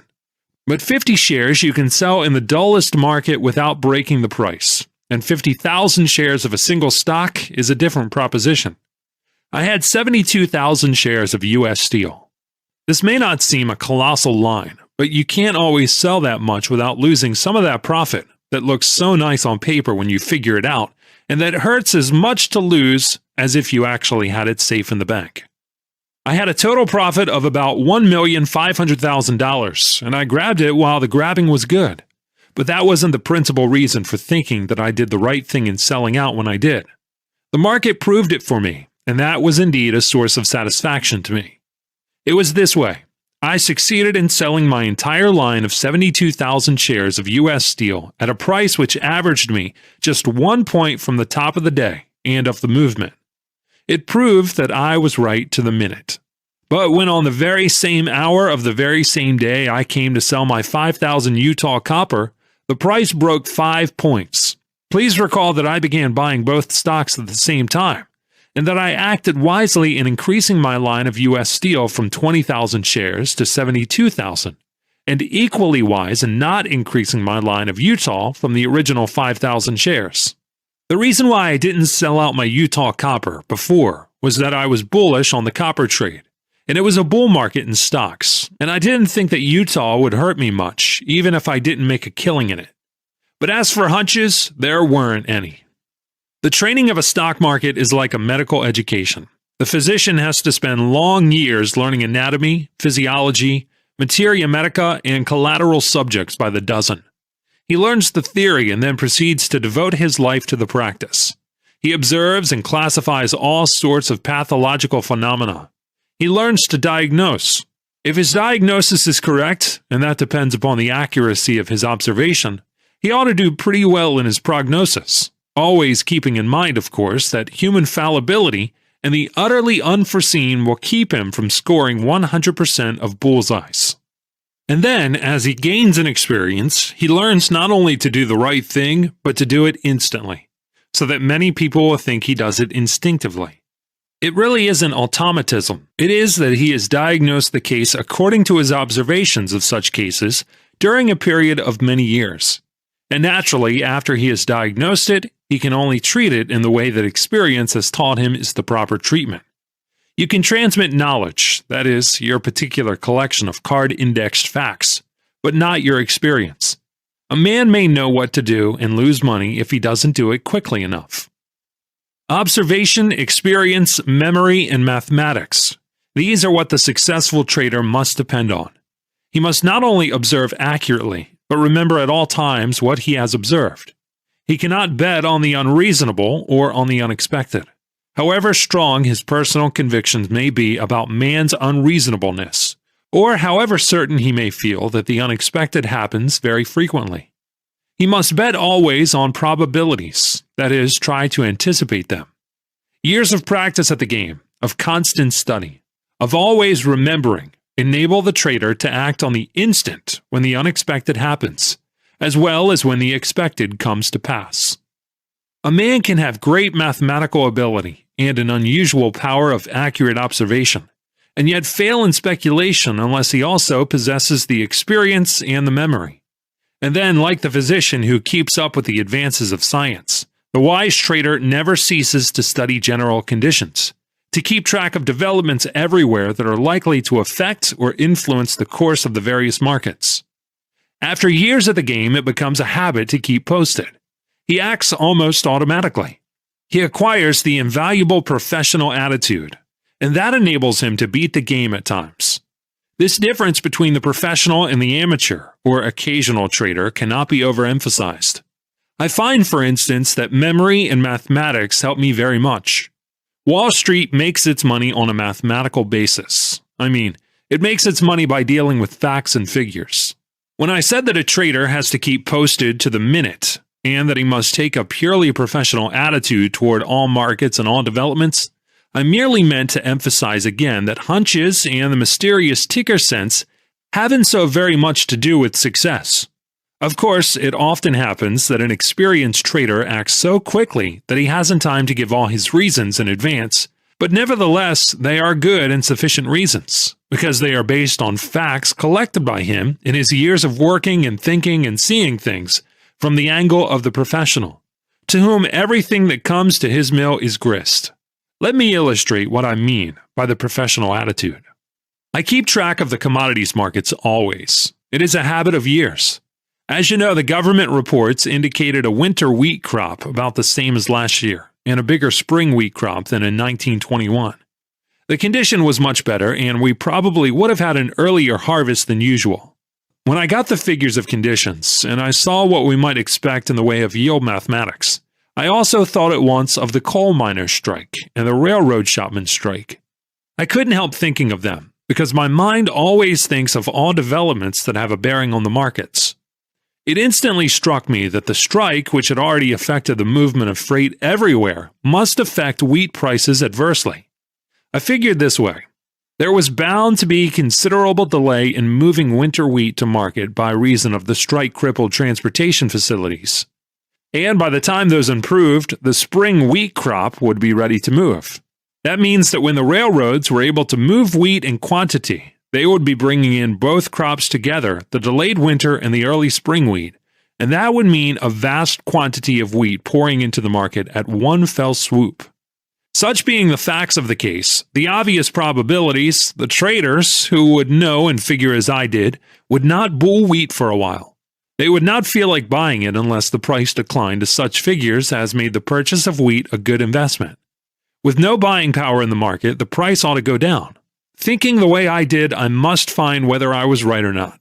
As old Pat Hearn used to remark, you can't tell till you bet. Between being bearish and selling, there is no need to waste time.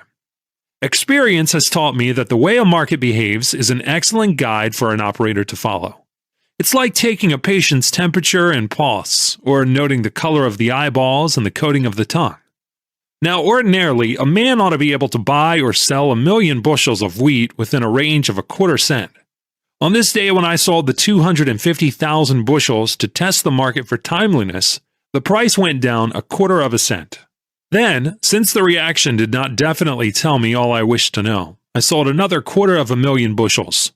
I noticed that it was taken in driblets, that is, the buying was in lots of 10,000 or 15,000 bushels, instead of being taken in 2 or 3 transactions, which would have been the normal way.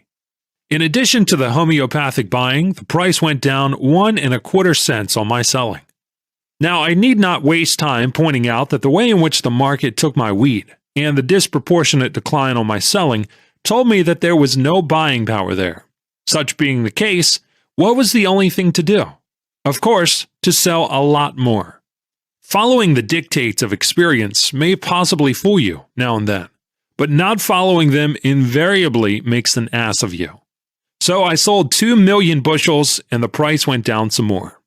A few days later, the market's behavior practically compelled me to sell an additional 2,000,000 bushels, and the price declined further still. A few days later, wheat started to break badly and slumped off 6 cents a bushel. And it didn't stop there. It has been going down with short-lived rallies.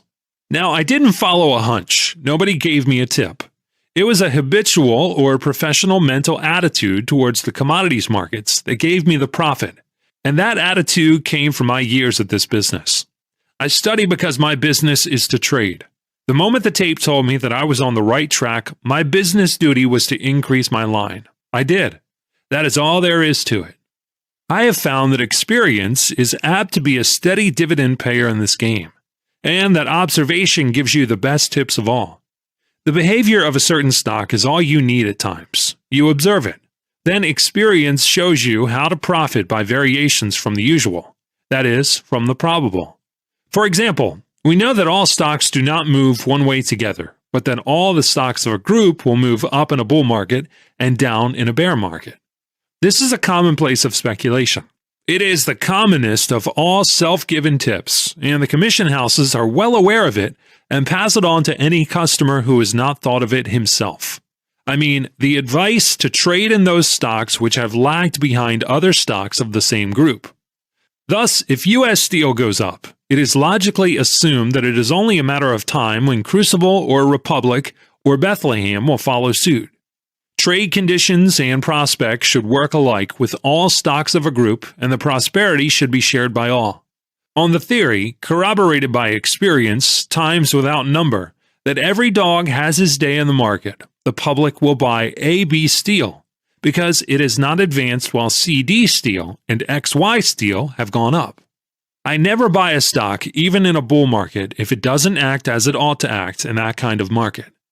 I have sometimes bought a stock during an undoubted bull market and found out that other stocks in the same group were not acting bullishly, and I have sold out my stock. Why? Experience tells me that it is not wise to buck against what I may call the manifest group tendency. I cannot expect to place certainties only. I must reckon on probabilities and anticipate them. An old broker once said to me, If I am walking along a railroad track and I see a train coming toward me at 60 miles an hour, do I keep on walking on the ties? Friend, I sidestep, and I do not even pat myself on the back for being so wise and prudent.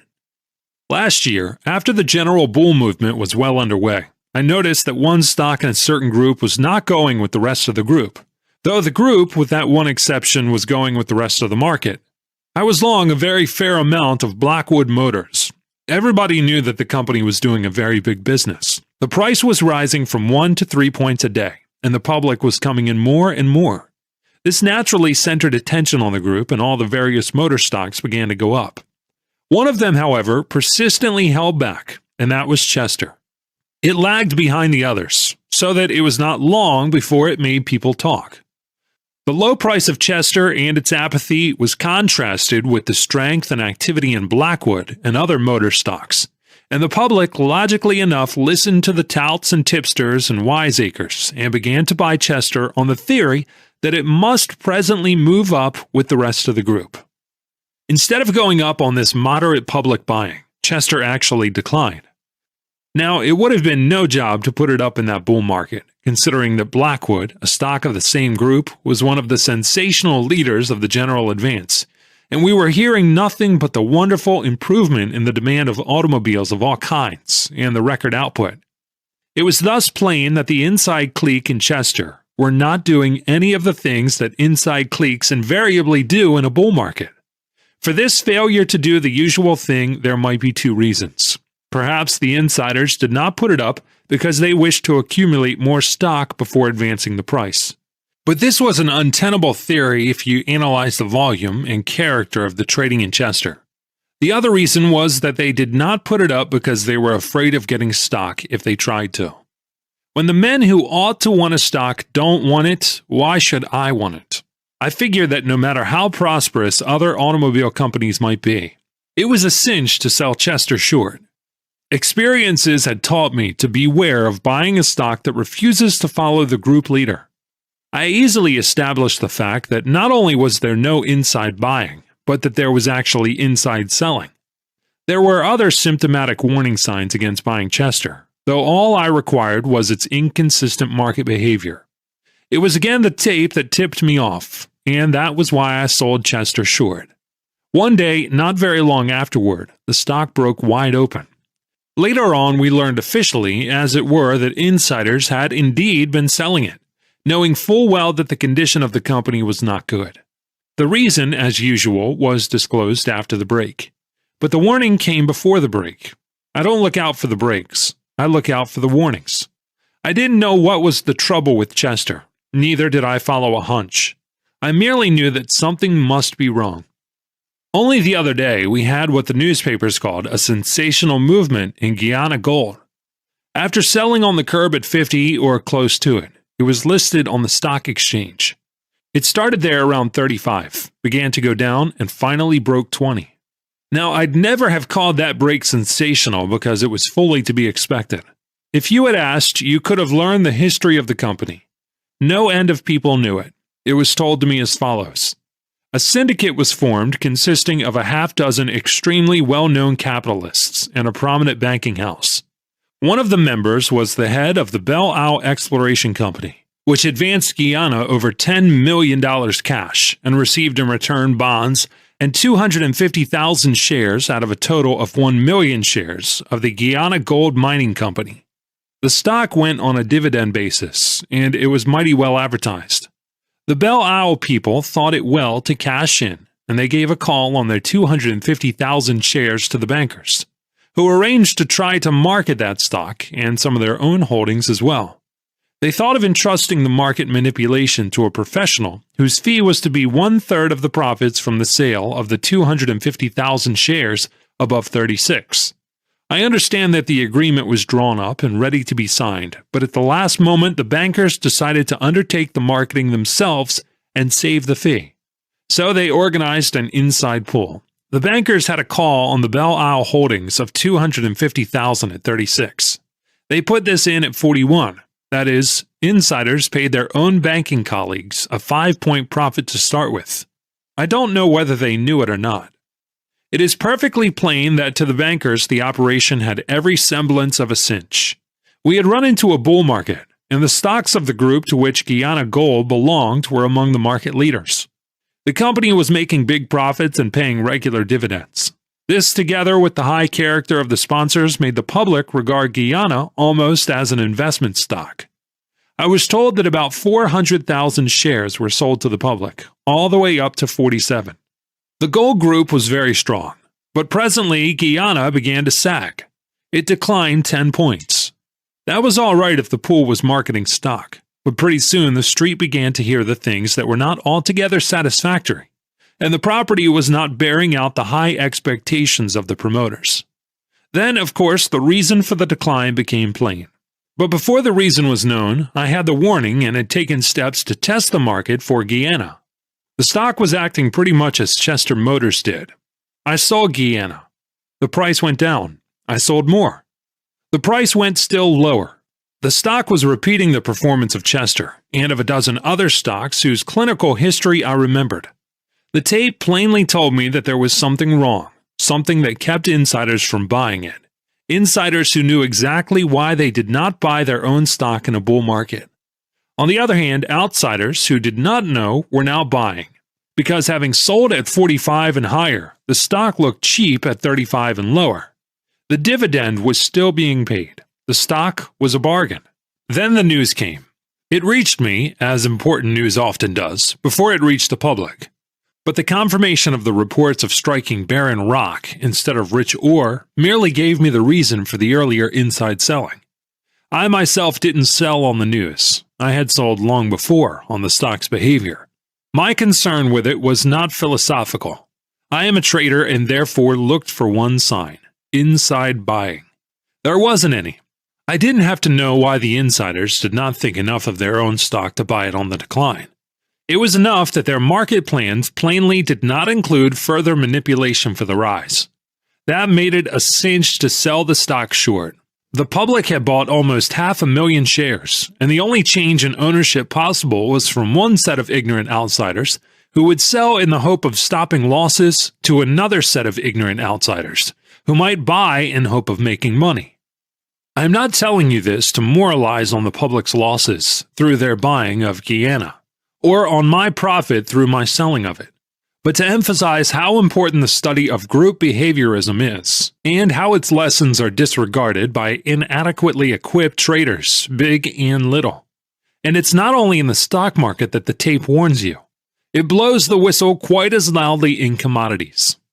I had an interesting experience in cotton. I was bearish on stocks and put up a moderate short line. At the same time, I sold cotton short, 50,000 bales. My stock deal proved profitable, and I neglected my cotton. The first thing I knew, I had a loss of $250,000 on my 50,000 bales. As I said, my stock deal was so interesting and I was doing so well in it that I did not wish to take my mind off it. Whenever I thought of cotton, I just said to myself, I'll wait for a reaction and cover. The price would react a little, but before I could decide to take my loss and cover, the price would rally again and go higher than ever. So I decide again to wait a little, and I go back to my stock deal and confine my attention to that. Finally, I closed out my stocks at a very handsome profit and went away to Hot Springs for a rest and a holiday. That really was the first time that I had my mind free to deal with the problem of my losing deal in cotton. The trade had gone against me. There were times when it almost looked as if I might win out. I noticed that whenever anybody sold heavily, there was a good reaction, but almost instantly the price would rally and make a new high for the move. Finally, by the time I had been at Hot Springs a few days, I was a million to the bad, and no let up in the rising tendency. I thought over all I had done and had not done, and I said to myself, I must be wrong. With me to feel that I am wrong and to decide to get out are practically one process. So I covered at a loss of about 1 million. The next morning, I was playing golf and not thinking of anything else. I had made my play in cotton. I had been wrong. I had paid for my being wrong, and the receipted bill was in my pocket. I had no more concern with the cotton market than I have at this moment. When I went back to the hotel for luncheon, I stopped at the broker's office and took a look at the quotations. I saw that cotton had gone off 50 points. That wasn't anything. But I also noticed that it had not rallied as it had been in the habit of doing for weeks, as soon as the pressure of the particular selling that had depressed it eased up. This had indicated that the line of least resistance was upward, and it had cost me $1 million to shut my eyes to it. Now, however, the reason that had made me cover at a big loss was no longer a good reason, since there had not been the usual prompt and vigorous rally. So I sold 10,000 bales and waited. Pretty soon the market went off 50 points. I waited a little while longer. There was no rally. I had got pretty hungry by now, so I went into the dining room and ordered my luncheon. Before the waiter could serve it, I jumped up, went to the broker's office. I saw that there had been no rally, and so I sold 10,000 bales more. I waited a little and had the pleasure of seeing the price decline 40 points more. That showed me I was trading correctly, so I returned to the dining room, ate my luncheon, and went back to the broker's. There was no rally in cotton that day. That very night, I left Hot Springs. It was all very well to play golf, but I had been wrong in cotton and selling when I did, and in covering when I did. So I simply had to get back on the job and be where I could trade in comfort. The way the market took my first 10,000 bales made me sell the second 10,000, and the way the market took the second made me certain the turn had come. It was the difference in behavior. Well, I reached Washington and went to my broker's office there, which was in charge of my old friend Tucker. While I was there, the market went down some more. I was more confident of being right now than I had been of being wrong before. So I sold 40,000 bales, and the market went off 75 points. It showed that there was no support there. That night, the market closed still lower. The old buying power was plainly gone. There was no telling at what level that power would again develop, but I felt confident of the wisdom of my position. The next morning, I left Washington for New York by motor. There was no need to hurry. When we got to Philadelphia, I drove to a broker's office. I saw that there was the very dickens to pay in the cotton market. Prices had broken badly, and there was a small-sized panic on. I didn't wait to get to New York. I called up my brokers on the long distance, and I covered my shorts. As soon as I got my reports and found that I had practically made up my previous loss, I motored on to New York without having to stop en route to see any more quotations. Some friends who were with me in Hot Springs talk to this day of the way I jumped up from the luncheon table to sell that second lot of 10,000 bales. But again, that clearly was not a hunch. It was an impulse that came from the conviction that the time to sell cotton had now come, however great my previous mistake had been. I had to take advantage of it. It was my chance. The subconscious mind probably went on working, reaching conclusions for me. The decision to sell in Washington was the result of my observation. My years of experience in trading told me that the line of least resistance had changed from up to down. I bore the cotton market no grudge for taking $1 million out of me, and I did not hate myself for making a mistake of that caliber, any more than I felt proud for covering in Philadelphia and making up my loss. My trading mind concerns itself with trading problems, and I think I am justified in asserting that I made up my first loss because I had the experience and the memory. Chapter 18. History repeats itself all the time in Wall Street. Do you remember a story I told you about covering my shorts at the time Stratton had corn cornered? Well, another time I used practically the same tactics in the stock market. The stock was tropical trading. I have made money bulling it and also bearing it. It always was an active stock and a favorite with adventurous traders. The inside coterie has been accused time and again by the newspapers of being more concerned over the fluctuations in the stock than with the encouraging permanent investment in it. The other day, one of the ablest brokers I know asserted that not even Daniel Drew and Erie, or H.O. Havemeyer and Sugar, developed so perfect a method for milking the market for a stock as President Mulligan and his friends have done in tropical trading. Many times they have encouraged the bears to sell TT short and then have proceeded to squeeze them with business-like thoroughness. There was no more vindictiveness about the process than is felt by a hydraulic press, or no more squeamishness either. Of course, there have been people who have spoken about certain unsavory incidents in the market career of TT stock, but I dare say these critics were suffering from the squeezing. Why do the room traders, who have suffered so often from the loaded dice of the insiders, continue to go up against the game? Well, for one thing, they like action, and they certainly get it in tropical trading. No prolonged spells of dullness, no reasons asked or given, no time wasted, no patience strained by waiting for the tipped movement to begin. Always enough stock to go around, except when the short interest is big enough to make the scarcity worthwhile. One born every minute. It so happened some time ago that I was in Florida on my usual winter vacation. I was fishing and enjoying myself without any thought of the markets, excepting when we received a batch of newspapers. One morning when the semi-weekly mail came in, I looked at the stock quotations and saw that tropical trading was selling at $155. The last time I'd seen a quotation in it, I think, was around $140. My opinion was that we were going into a bear market, and I was bidding my time before going short of stocks. But there was no mad rush. That was why I was fishing and out of hearing of the ticker. I knew that I'd be back home when the real call came. In the meanwhile, nothing that I did or failed to do would hurry matters a bit. The behavior of tropical trading was the outstanding feature of the market, according to the newspapers I got that morning. It served to crystallize my general bearishness, because I thought it particularly asinine for the insiders to run up the price of TT in the face of the heaviness of the general list. There are times when the milking process must be suspended. What is abnormal is seldom a desirable factor in a trader's calculations, and it looked to me as if the marking up of that stock were a capital blunder. Nobody can make blunders of that magnitude with impunity, not in the stock market. After I got through reading the newspapers, I went back to my fishing, but I kept thinking of what the insiders in tropical trading were trying to do. That they were bound to fail was as certain as that a man is bound to smash himself if he jumps from the roof of a 20-story building without a parachute. I couldn't think of anything else, and finally I gave up trying to fish and sent off a telegram to my brokers to sell 2,000 shares of TT at the market. After that, I was able to go back to my fishing.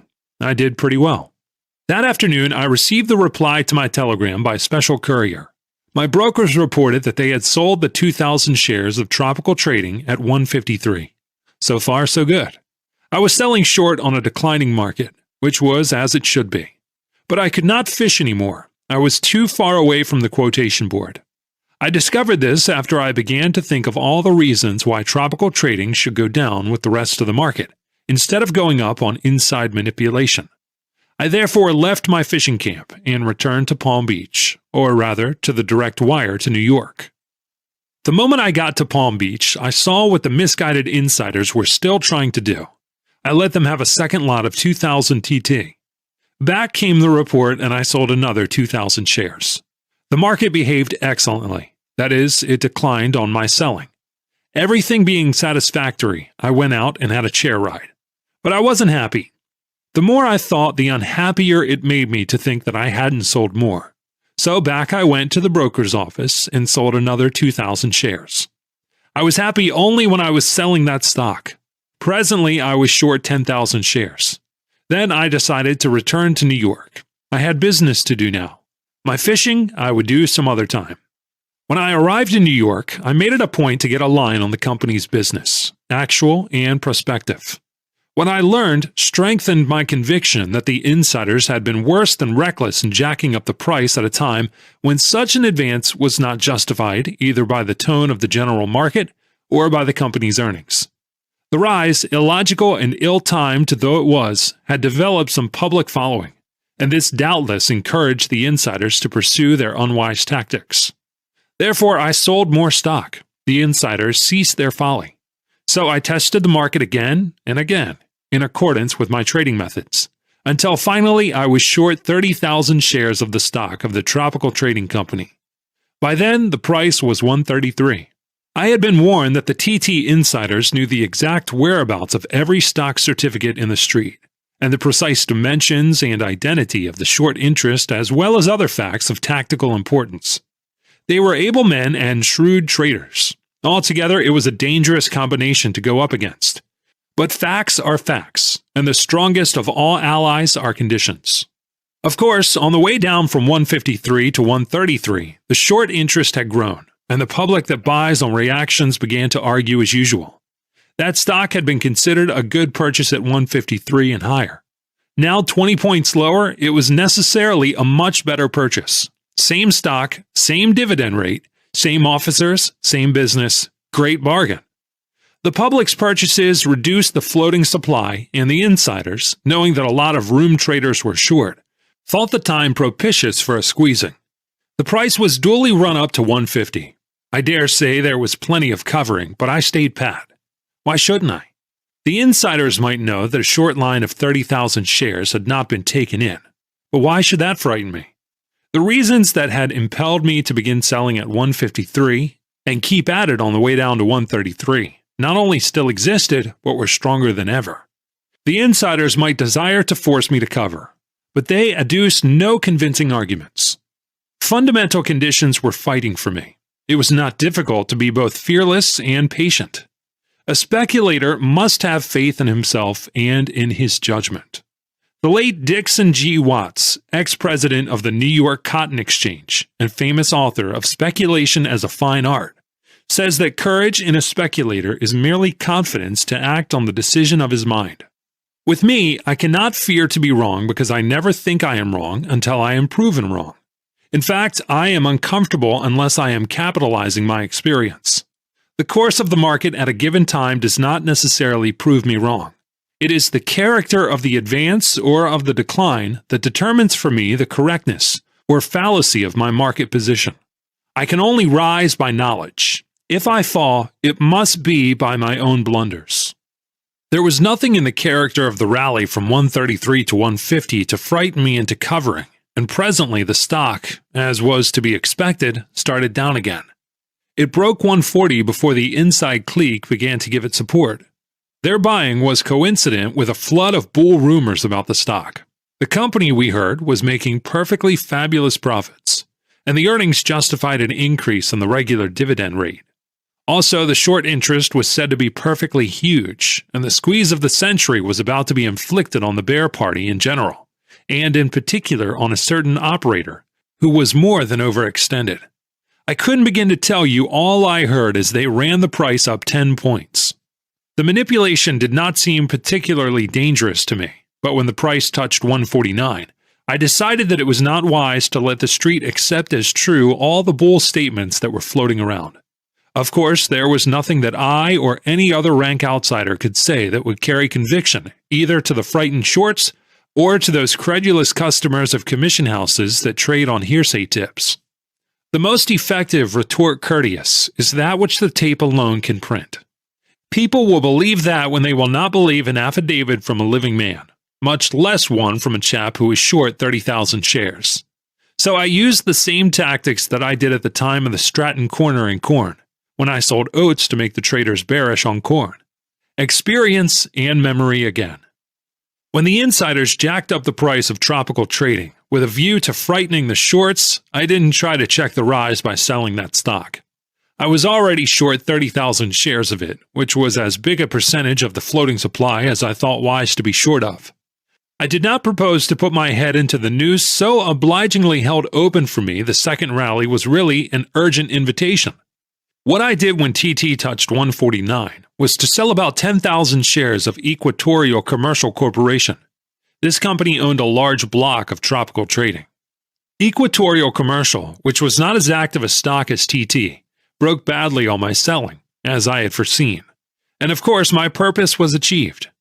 When the traders and the customers of the commission houses who had listened to the uncontradicted bull dope on TT saw that the rise in tropical synchronized with heavy selling and a sharp break in Equatorial, they naturally concluded that the strength of TT was merely a smokescreen, a manipulated advance obviously designed to facilitate inside liquidation in Equatorial Commercial, which was the largest holder of TT stock.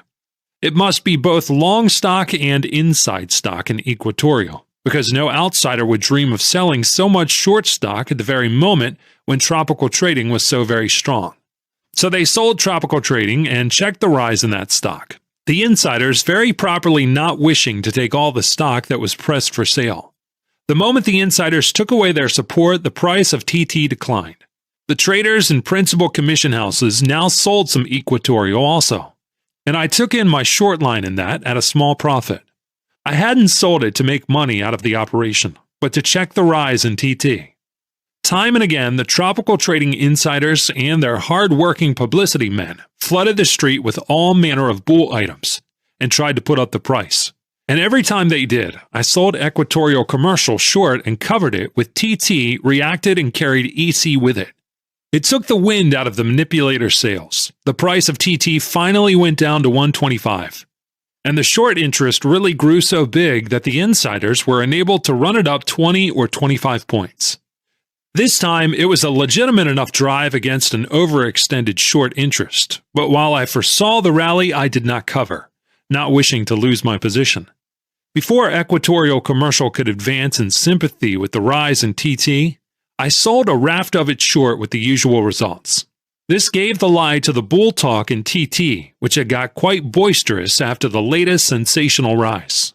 By this time, the general market had grown quite weak. As I told you, it was the conviction that we were in a bear market that started me selling TT short in the fishing camp in Florida. I was short of quite a few other stocks, but TT was my pet. Finally, general conditions proved too much for the inside clique to defy, and TT hit the toboggan slide. It went below 120 for the first time in years, then below 110, below par, and still I did not cover. One day, when the entire market was extremely weak, tropical trading broke 90, and on the demoralization I covered. Same old reason. I had the opportunity, the big market, and the weakness, and the excess of sellers over buyers.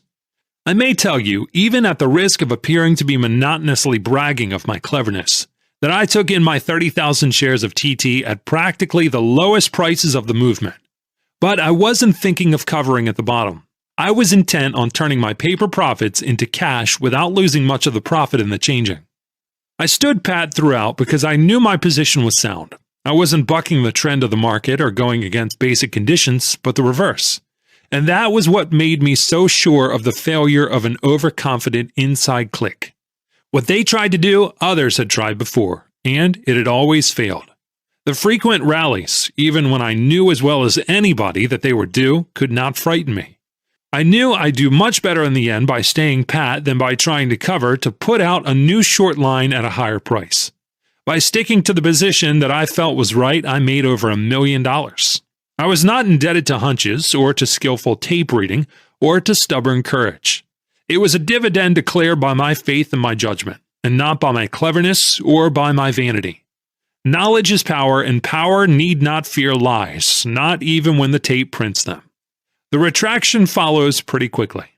A year later, TT was jacked up again to 150 and hung around there for a couple of weeks. The entire market was entitled to a good reaction, for it had risen uninterruptedly, and it did not bull any longer. I know because I tested it. Now, the group to which TT belonged had been suffering from very poor business, and I couldn't see anything to bull those stocks on anyhow, even if the rest of the market were due for a rise, which it wasn't. So, I began to sell tropical trading. I intended to put out 10,000 shares in all. The price broke on my selling. I couldn't see that there was any support whatever. Then, suddenly, the character of the buying changed. I'm not trying to make myself out a wizard when I assure you that I could tell you the moment support came in. It instantly struck me that if the insiders in that stock, who never felt a moral obligation to keep the price up, were now buying the stock in the face of a declining general market, there must be a reason. They were not ignorant asses, nor philanthropists, nor yet bankers concerned with keeping the price up to sell more securities over the counter. The price rose notwithstanding my selling and the selling of others. At 153, I covered my 10,000 shares, and at 156, I actually went long, because by that time the tape told me the line of least resistance was upward. I was bearish on the general market, but I was confronted by a trading condition in a certain stock, and not by a speculative theory in general. The price went out of sight, above 200. It was the sensation of the year. I was flattered by reports spoken and printed that I had been squeezed out of $8 or $9 million. As a matter of fact, instead of being short, I was long of TT all the way up. In fact, I held on a little too long and let some of my paper profits get away. Do you wish to know why I did? Because I thought the TT insiders would naturally do what I would have done had I been in their place. But that was something I had no business to think, because my business is to trade. That is, to stick to the facts before me and not to what I think other people ought to do. Chapter 19. I do not know when or by whom the word manipulation was first used in conjunction with what really are no more than common merchandising processes applied to the sale in bulk of securities on the stock exchange. Rigging the market to facilitate cheap purchases of a stock, which it is desired to accumulate, is also manipulation. But it is different. It may not be necessary to stoop to illegal practices, but it would be difficult to avoid doing what some would think illegitimate. How are you going to buy a big block of a stock in a bull market without putting up the price on yourself? That would be the problem. How can it be solved? It depends upon so many things that you can't give a general solution unless you say, possibly by means of very adroit manipulation. For instance, well, it would depend upon conditions. You can't give any closer answer than that. I am profoundly interested in all phases of my business, and of course I learn from the experience of others as well as from my own. But it is very difficult to learn how to manipulate stocks today from such yarns as are told of an afternoon in a broker's offices after the close. Most of the tricks, devices, and expedients of bygone days are obsolete and futile, or illegal and impractical. Stock exchange rules and conditions have changed. And the story, even the accurately detailed story of what Daniel Drew or Jacob Little or Jay Gold could do 50 or 75 years ago, is scarcely worth listening to. The manipulator today has no more need to consider what they did and how they did it than a cadet at West Point needs study archery as practiced by the ancients in order to increase his working knowledge of ballistics. On the other hand, there is profit in studying the human factors, the ease with which human beings believe, what it pleases them to believe, and how they allow themselves, indeed urge themselves, to be influenced by their cupidity, or by the dollar cost of the average man's carelessness. Fear and hope remain the same. Therefore, the study of the psychology of speculators is as valuable as it ever was. Weapons change, but strategy remains strategy on the New York Stock Exchange, as on the battlefield. I think the clearest summing up of the whole thing was expressed by Thomas W. Woodlock when he declared, "The principles of successful stock speculation are based on the supposition that people will continue in the future to make the mistakes that they have made in the past." In booms, which is when the public is in the market in the greatest numbers, there is never any need of subtlety. So there is no sense of wasting time discussing either manipulation or speculation during such times. It would be like trying to find the difference in raindrops that are falling synchronously on the same roof across the street. The sucker has always tried to get something for nothing, and the appeal in all booms is always frankly to the gambling instinct aroused by cupidity and spurred by the pervasive prosperity. People who look for easy money invariably pay for the privilege of proving conclusively that it cannot be found on this sordid earth. At first, when I listened to the accounts of old-time deals and devices, I used to think that people were more gullible in the 1860s and 70s than in the 1900s. But I was sure to read in the newspapers that very day or the next something about the latest Ponzi or the bust-up of some bucketing broker, and about the millions of sucker money gone to join the silent majority of vanished savings. When I first came to New York, there was a great fuss made about wash sales and matched orders, for all that such practices were forbidden by the stock exchange. At times, the washing was too crude to deceive anyone. The brokers had no hesitation in saying that the laundry was active whenever anybody tried to wash up some stock or other. And as I have said before, more than once they had what were frankly referred to as bucket shop drives, when a stock was offered down 2 or 3 points in a jiffy just to establish the decline on the tape and wipe out the myriad shoestring traders who were long of the stock in the bucket shops. As for matched orders, they were always used with some misgivings by reason of the difficulty of coordinating and synchronizing operations by brokers, all such business being against stock exchange rules. A few years ago, a famous operator canceled the selling, but not the buying part of his matched orders, And the result was that an innocent broker ran up the price 25 points or so in a few minutes, only to see it break with equal celerity as soon as his buying ceased. The original intention was to create an appearance of activity. Bad business, playing with such unreliable weapons. You see, you can't take your best brokers into your confidence, not if you want them to remain members of the New York Stock Exchange.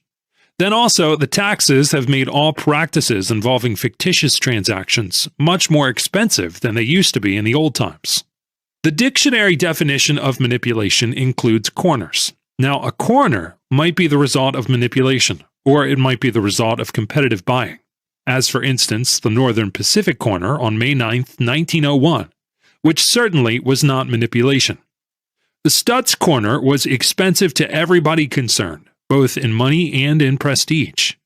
And it was not a deliberately engineered corner at that.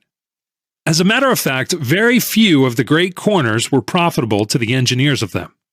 Both Commodore Vanderbilt's Harlem corners paid big, but the old chap deserved the millions he made out of a lot of short sports, crooked legislators, and aldermen who tried to double-cross him. On the other hand, Jay Gould lost in his Northwestern corner. Deacon S.V. White made $1 million in his Lackawanna corner, but Jim Keene dropped $1 million in the Hannibal and St. Joe deal.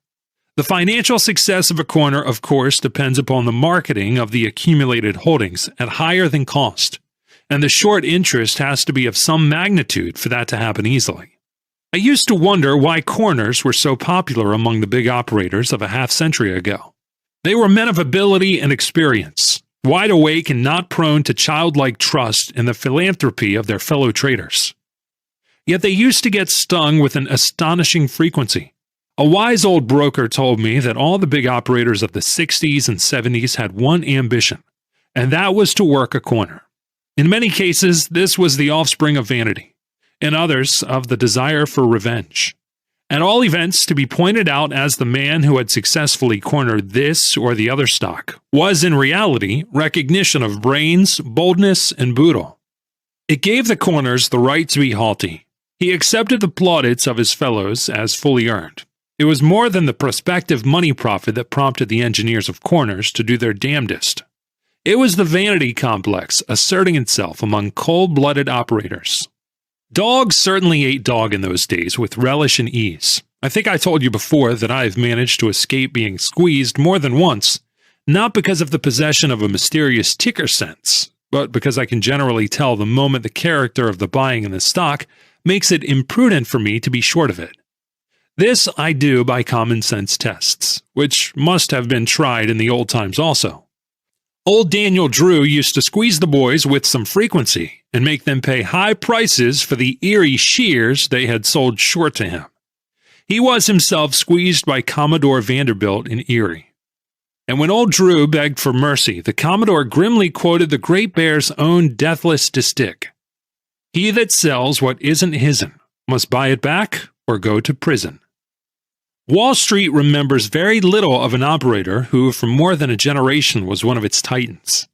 His chief claim to immortality seems to be the phrase, watering stock. Addison G. Jerome was the acknowledged king of the public board in the spring of 1863. His market tips, they tell me, were considered as good as cash in the bank.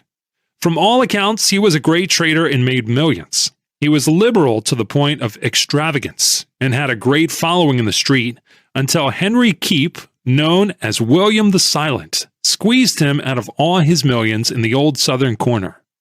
Keep, by the way, was the brother-in-law of Governor Roswell P. Flower. In most of the old corners, the manipulation consisted chiefly of not letting the other man know that you were cornering the stock which he was variously invited to sell short.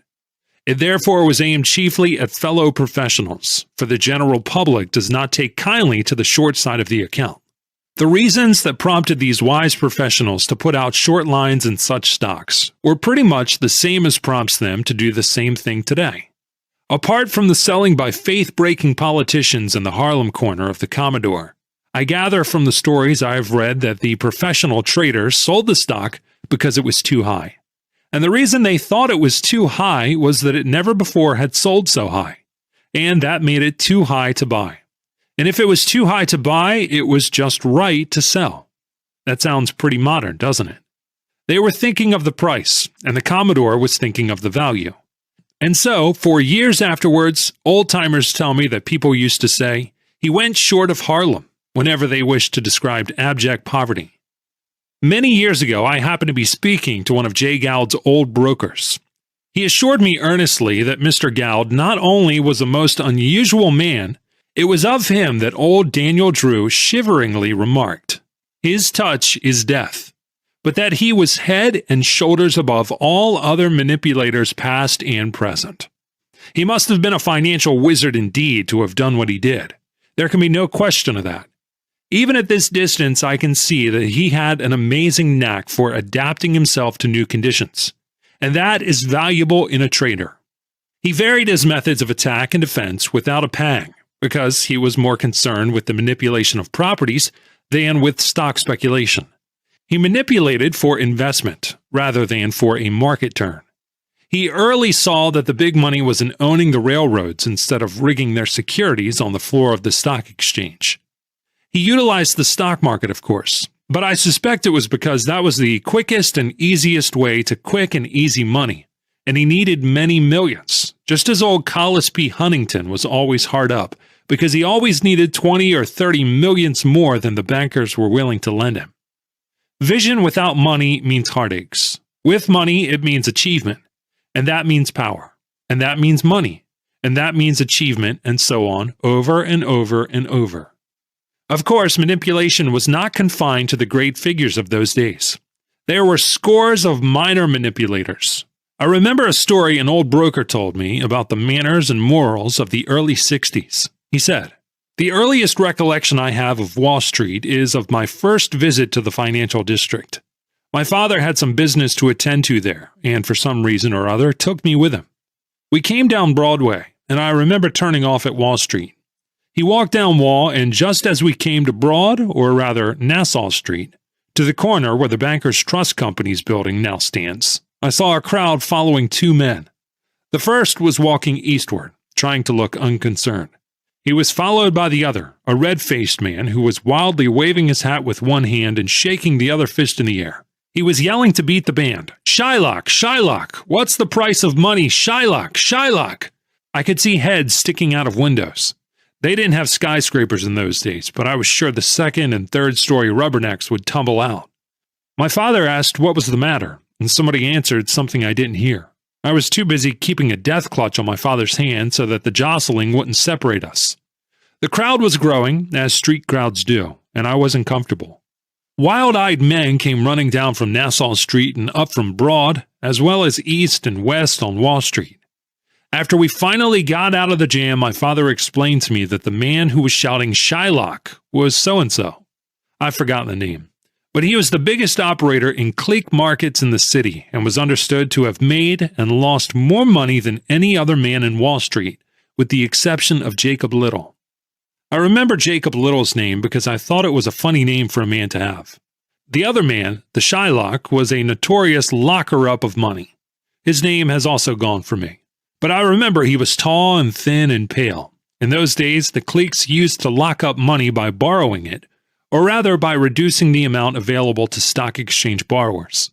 They would borrow it and get a certified check. They wouldn't actually take the money out and use it. Of course, that was rigging.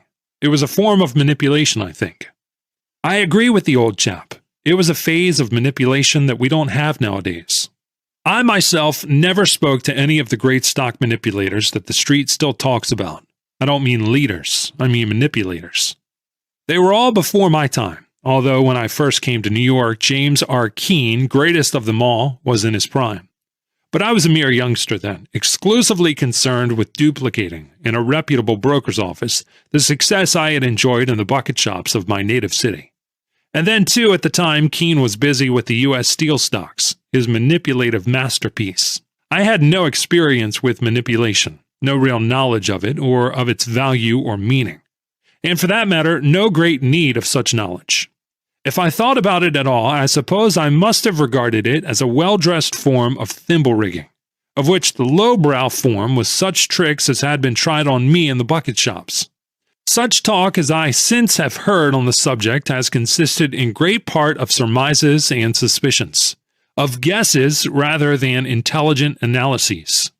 More than one man who knew him well has told me that Keene was the boldest and most brilliant operator that ever worked in Wall Street. That is saying a great deal, for there have been some great traders. Their names are now all but forgotten, but nevertheless, they were kings in their day for a day. They were pulled up out of obscurity into the sunlight of financial fame by the ticker tape, and the little paper ribbon didn't prove strong enough to keep them suspended there long enough for them to become historical fixtures. At all events, Keene was by all odds the best manipulator of his day, and it was a long and exciting day. He capitalized his knowledge of the game, his experience as an operator, and his talents when he sold his services to the Havemeyer brothers, who wanted him to develop a market for the sugar stocks. He was broke at the time, or he would have continued to trade on his own hook. And he was some plunger. He was successful with sugar, made the shares trading favorites, and that made them easily vendable. After that, he was asked time and again to take charge of pools. I'm told that in these pool operations he never asked or accepted a fee, but paid for his share like the other members of the pool. The market conduct of the stock, of course, was exclusively in his charge. Often there was talk of treachery on both sides. His feud with the Whitney Ryan clique arose from such accusations. It's not difficult for a manipulator to be misunderstood by his associates. They don't see his needs as he himself does. I know this from my own experience. It is a matter of regret that Keene did not leave an accurate record of his greatest exploit, the successful manipulation of the U.S. Steel shares in the spring of 1901. As I understand it, Keene never had an interview with J.P. Morgan about it. Morgan's firm dealt with or through Talbot J. Taylor and Company, at whose office Keene made his headquarters. Talbot Taylor was Keene's son-in-law. I'm assured that Keene's fee for his work consisted of the pleasure he derived from the work. That he made millions trading in the market he helped to put up that spring is well known. He told a friend of mine that in the course of a few weeks, he sold in the open market for the Underwriters Syndicate more than 750,000 shares. Not bad when you consider two things: that they were new and untried stocks of a corporation whose capitalization was greater than the entire debt of the United States at that time. And second, that men like D.G. Reed, W.B. Leeds, the Moore brothers, Henry Phipps, H.C. Frick, and the other steel magnates also sold hundreds of thousands of shares to the public at the same time in the same market that Keene helped to create. Of course, general conditions favored him. Not only actual business, but sentimental, and his unlimited financial backing made possible his success. What we had was not merely a big bull market, but a boom, and a state of mind not likely to be seen again. The undigested securities panic came later, when Steel Common, which Keene had marked up to 55 in 1901, sold at 10 in 1903, and at 8 7/8 in 1904. We can't analyze Keene's manipulative campaigns. His books are not available. The adequately detailed record is non-existent. For example, it would be interesting to see how he worked in amalgamated copper. H.R. Rogers and William Rockefeller had tried to dispose of their surplus stock in the market and had failed. Finally, they asked Keene to market their line, and he agreed. Bear in mind that H.H. Rogers was one of the ablest businessmen of his day in Wall Street, and that William Rockefeller was the boldest speculator of the entire Standard Oil coterie. They had practically unlimited resources and vast prestige, as well as years of experience in the stock market game. And yet they had to go to Keene. I mention this to show you that there are some tasks which it requires a specialist to perform. Here was a widely touted stock, sponsored by America's greatest capitalists, that could not be sold except at a great sacrifice of money and prestige. Rogers and Rockefeller were intelligent enough to decide that Keene alone might help them. Keene began to work at once. He had a bull market to work in, and sold 220,000 shares of Amalgamated at around par. After he disposed of the insider's line, the public kept on buying and the price went 10 points higher. Indeed, the insiders got bullish on the stock they had sold when they saw how eagerly the public was taking it. There was a story that Rogers actually advised Keene to go long of Amalgamated. It is scarcely credible that Rogers meant to unload on Keene. He was too shrewd a man not to know that Keene was no bleating lamb. Keene worked as he always did, that is, doing his big selling on the way down after the big rise. Of course, his tactical moves were directed by his needs and by the minor currents that changed from day to day. In the stock market, as in warfare, it is well to keep in mind the difference between strategy and tactics. One of Keene's confidential men, he is the best fly fisherman I know, told me only the other day that during the Amalgamated campaign, Keene would find himself almost out of stock one day, that is, out of the stock he had been forced to take in, marking up the price, and on the next day he would buy back thousands of shares. On the day after that, he would sell on balance. Then he would leave the market absolutely alone to see how it would take care of itself, and also to accustom it to do so. When it came to the actual marketing of the line, he did what I told you. He sold it on the way down. The trading public is always looking for a rally, and besides, there is the covering by the shorts. The man who was closest to Keene during that deal told me that after Keene sold the Rogers-Rockefeller line for something like $20 or $25 million in cash, Rogers sent him a check for $200,000. This reminds you of the millionaire's wife who gave the Metropolitan Opera House scrub woman 50 cents reward for finding the $100,000 pearl necklace. Keene sent the check back with a polite note saying he was not a stockbroker and that he was glad to have been of some service to them. They kept the check and wrote him that they would be glad to work with him again. Shortly after that, H. Rogers gave Keene the friendly tip to buy Amalgamated at around 1:30. A brilliant operator, James R. Keene. His private secretary told me that when the market was going his way, Mr. Keene was irascible, and those who knew him say his irascibility was expressed in sardonic phrases that lingered long in the memory of his hearers. But when he was losing, he was in the best of humor. A polished man of the world, agreeable, epigrammatic, interesting. He had in superlative degree the qualities of mind that are associated with successful speculators anywhere. That he did not argue with the tape is plain. He was utterly fearless, but never reckless. He could and did turn in a twinkling if he found he was wrong. Since his day, there have been so many changes in stock exchange rules and so much more rigorous enforcement of old rules, so many new taxes on stock sales and profits and so on, that the game seems different. Devices that Keene could use with skill and profit can no longer be utilized. Also, we are assured the business morality of Wall Street is on a higher plane. Nevertheless, it is fair to say that in any period of our financial history, Keene would have been a great manipulator, because he was a great stock operator and knew the game of speculation from the ground tip. He achieved what he did because conditions at the time permitted him to do so. He would have been as successful in his undertakings in 1922 as he was in 1901, or in 1876, when he first came to New York from California and made $9 million in 2 years. There are men whose gait is far quicker than the mob's. They are bound to lead no matter how much the mob changes. As a matter of fact, the change is by no means as radical as you'd imagine. The rewards are not so great, for it is no longer pioneer work, and therefore it is not pioneer's pay.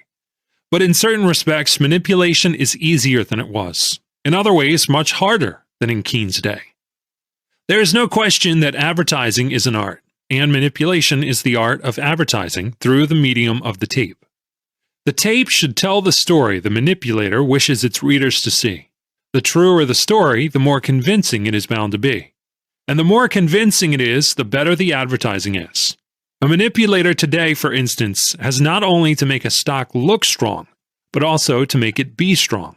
Manipulation, therefore, must be based on sound trading principles. That is what made Keene such a marvelous manipulator. He was a consummate trader to begin with. Chapter 20. The word manipulation has come to have an ugly sound. It needs an alias.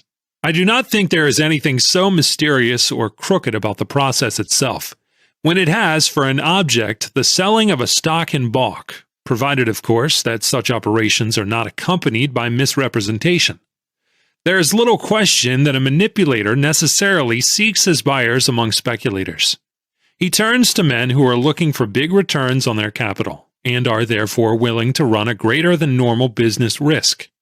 I can't have much sympathy for the man who, knowing this, nevertheless blames others for his own failure to make easy money. He is a devil of a clever fellow when he wins. But when he loses money, the other fellow was a crook, a manipulator. In such moments, and from such lips, the word connotes the use of marked cards, but this is not so. Usually the object of manipulation is to develop marketability, that is, the ability to dispose of fair-sized blocks at some price at any time. Of course, a pool, by reason of a reversal of general market conditions, may find itself unable to sell except at a sacrifice too great to be pleasing. They then may decide to employ a professional, believing that his skill and experience will enable him to conduct an orderly retreat instead of suffering an appalling rout. You will notice that I do not speak of manipulation designed to permit considerable accumulation of a stock as cheaply as possible, as for instance in buying for control, because this does not happen often nowadays. When Jay Gould wished to cinch his control of Western Union and decided to buy a big block of the stock, Washington E. Connor, who had not been seen on the floor of the stock exchange for years, suddenly showed up in person at the Western Union Post. He began to bid for Western Union. The traders to a man laughed at his stupidity in thinking them so simple, and they cheerfully sold him all the stock he wanted to buy. It was too raw a trick to think he could put up the price by acting as though Mr. Gould wanted to buy Western Union. Was that manipulation? I think I can only answer that by saying no and yes. In the majority of cases, the object of manipulation is, as I said, to sell stock to the public at the best possible price. It is not alone a question of selling, but of distributing. It is obviously better in every way for a stock to be held by 1,000 people than by one man, better for the market in it. So it is not alone the sale at a good price, but the character of the distribution that a manipulator must consider. There's no sense in marking up the price to a very high level if you cannot induce the public to take it off your hands later. Whenever inexperienced manipulators try to unload at the top and fail, old-timers look mighty wise and tell you that they can lead a horse to water, but you cannot make him drink. Original devils. As a matter of fact, it is well to remember a rule of manipulation, a rule that Keene and his able predecessors well knew. It is this: stocks are manipulated to the highest point possible and then sold to the public on the way down. Let me begin at the beginning. Assume that there is someone, an underwriting syndicate or a pool or an individual, that has a block of stock which is desired to sell at the best price possible. It is a stock duly listed on the New York Stock Exchange. The best place for selling it ought to be the open market, and the best buyer ought to be the general public. The negotiations for the sale are in charge of a man. He or some present or former associate has tried to sell the stock on the stock exchange and has not succeeded. He is or soon becomes sufficiently familiar with stock market operations to realize that more experience and greater aptitude for the work are needed than he possesses. He knows personally or by hearsay several men who have been successful in their handling of similar deals, and he decides to avail himself of their professional skill. He seeks one of them as he would seek a physician if he were ill, or an engineer if he needed that kind of expert. Suppose he has heard of me as a man who knows the game. Well, I take it that he tries to find out all he can about me. He then arranges for an interview, and in due time calls at my office. Of course, the chances are that I know about the stock and what it represents. It is my business to know. That is how I make my living. My visitor tells me what he and his associates wish to do, and asks me to undertake the deal. It is then my turn to talk. I ask for whatever information I deem necessary to give me a clear understanding of what I am asked to undertake. I determine the value and estimate the market possibilities of that stock. That and my reading of current conditions in turn help me to gauge the likelihood of success for the proposed operation. If my information inclines me to a favorable view, I accept the proposition and tell him then and there what my terms will be for my services. If he, in turn, accepts my terms, the honorarium, and the conditions, I begin my work at once. I generally ask and receive calls on a block of stock. I insist upon graduated calls as the fairest to all concerned. The price of the call begins at a little below the prevailing market price and goes up. Say, for example, that I get calls on 100,000 shares and the stock is quoted at 40. I begin with a call for some thousands of shares at 35, another at 37, another at 40, and at 45 and 50, and so on up to 75 or 80. If, as the result of my professional work, my manipulation, the price goes up, and if at the highest level there is a good demand for the stock so that I can sell fair-sized blocks of it, I, of course, call the stock. I am making money, but so are my clients making money. This is as it should be. If my skill is what they are paying for, they ought to get value. Of course, there are times when a pool may be wound up at a loss, but that is seldom, for I do not undertake the work unless I see my way clear to a profit. This year, I was not so fortunate in one or two deals, and I did not make a profit. There are reasons, but that is another story, to be told later perhaps. The first step in a bull movement in a stock is to advertise the fact that there is a bull movement on. Sounds silly, doesn't it? Well, think a moment. It isn't as silly as it sounded, is it? The most effective way to advertise what, in effect, are your honorable intentions is to make the stock active and strong. After all is said and done, the greatest publicity agent in the wide world is the ticker, and by far the best advertising medium is the tape. I do not need to put out any literature for my clients. I do not have to inform the daily press as to the value of the stock, or to work the financial reviews for notices about the company's prospects. Neither do I have to get a following. I accomplish all these highly desirable things by merely making the stock active. When there is activity, there is a synchronous demand for explanations, and that means, of course, that the necessary reasons for publication supply themselves without the slightest aid from me. Activity is all that the floor traders ask. They will buy or sell any stock at any level if only there is a free market for it. They will deal in thousands of shares wherever they see activity, and their aggregate capacity is considerable. It necessarily happens that they constitute the manipulator's first crop of buyers. They will follow you all the way up, and they thus are a great help at all the stages of the operation. I understand that James R. Keene used habitually to employ the most active of the room traders, both to conceal the source of the manipulation, and also because he knew that they were by far the best business spreaders and tip distributors.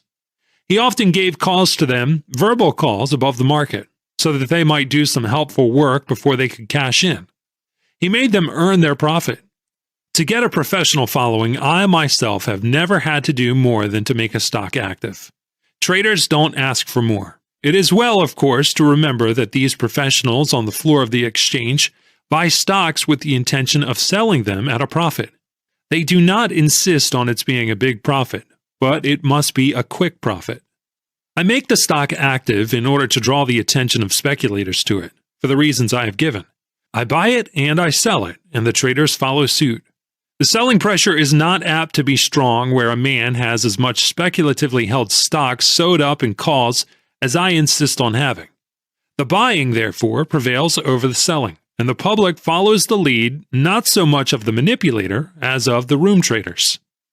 It comes in as a buyer. This highly desirable demand I fill, that is, I sell stock on balance. If the demand is what it ought to be, it will absorb more than the amount of stock I was compelled to accumulate in the early stages of the manipulation. And when this happens, I sell the stock short, that is, technically. In other words, I sell more stock than I actually hold. It is perfectly safe for me to do so since I am really selling against my cause. Of course, when the demand from the public slackens, the stock ceases to advance. Then I wait. Say, then, that the stock has ceased to advance. There comes a weekday. The entire market may develop a reactionary tendency, or some sharp-eyed trader may perceive that there are no buying orders to speak of in my stock, and he sells it, and his fellows follow. Whatever the reason may be, my stock starts to go down. Well, I begin to buy it. I give it the support that a stock ought to have if it is in good order with its own sponsors. And more, I am able to support it without accumulating it, that is, without increasing the amount I shall have to sell later on. Observe that I do this without decreasing my financial resources. Of course, what I am really doing is covering stock I sold short at higher prices when the demand from the public or from the traders or from both enabled me to do it. It is always well to make it plain to the traders and to the public, also that there is a demand for the stock on the way down. That tends to check both reckless short selling by the professionals and liquidation by frightened holders, which is the selling you usually see when a stock gets weaker and weaker, which in turn is what a stock does when it is not supported. These covering purchases of mine constitute what I call the stabilizing process. As the market broadens, I, of course, sell stock on the way up, but never enough to check the rise. This is in strict accordance with my stabilizing plans. It is obvious that the more stock I sell on a reasonable and orderly advance, the more I encourage the conservative speculators, who are more numerous than the reckless room traders. And in addition, the more support I shall be able to give to the stock on the inevitable weekdays. By always being short, I always am in a position to support the stock without danger to myself. As a rule, I begin my selling at a price that will show me a profit, but I often sell without having a profit, simply to create or to increase what I may call my riskless buying power. My business is not alone to put up the price or to sell a big block of stock for a client, but to make money for myself. That is why I do not ask any clients to finance my operations. My fee is contingent upon my success. Of course, what I have described is not my invariable practice. I neither have nor adhere to an inflexible system.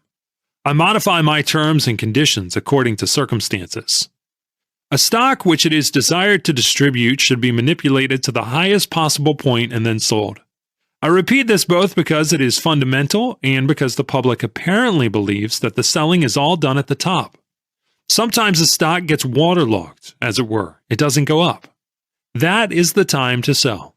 The price naturally will go down on your selling rather further than you wish. But you can generally nurse it back. As long as a stock that I am manipulating goes up on my buying, I know I am all hunky. And if I need be, I buy it with confidence and use my own money without fear precisely as I would any other stock that acts the same way. It is the line of least resistance. You remember my trading theories about that line, don't you?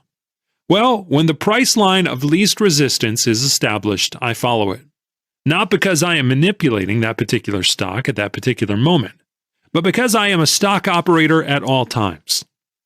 When my buying does not put the stock up, I stop buying and then proceed to sell it down. And that also is exactly what I would do with that same stock if I did not happen to be manipulating it. The principal marketing of the stock, as you know, is done on the way down. It is perfectly astonishing how much stock a man can get rid of on a decline. I repeat that at no time during the manipulation do I forget to be a stock trader. My problems as a manipulator, after all, are the same that confront me as an operator. All manipulation comes to an end when the manipulator cannot make a stock do what he wants it to do. When the stock you are manipulating doesn't act as it should, quit. Don't argue with the tape. Do not seek to lure the profit back. Quit while the quitting is good and cheap. Chapter 21. I am well aware that all these generalities do not sound especially impressive. Generalities seldom do. Possibly I may succeed better if I give a concrete example. I'll tell you how I marked up the price of a stock 30 points, and in so doing accumulated only 7,000 shares, and developed a market that would absorb almost any amount of stock. It was Imperial Steel. The stock had been brought out by reputable people, and it had been fairly well tipped as a property of value. About 30% of the capital stock was placed with the general public through various Wall Street houses, but there had been no significant activity in the shares after they were listed. From time to time, somebody would ask about it, and one or another insider members of the original underwriting syndicate would say that the company's earnings were better than expected, and the prospects more than encouraging. This was true enough and very good as far as it went, but not exactly thrilling. The speculative appeal was absent, and from the investor's point of view, the price stability and dividend permanency of the stock were not yet demonstrated.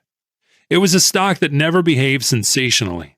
It was so gentlemanly that no corroborative rise ever followed the insider's eminently truthful reports. On the other hand, neither did the price decline. Imperial Steel remained unhonored and unsung and untipped, content to be one of those stocks that don't go down because nobody sells, and that nobody sells because nobody likes to go short of a stock that is not well distributed.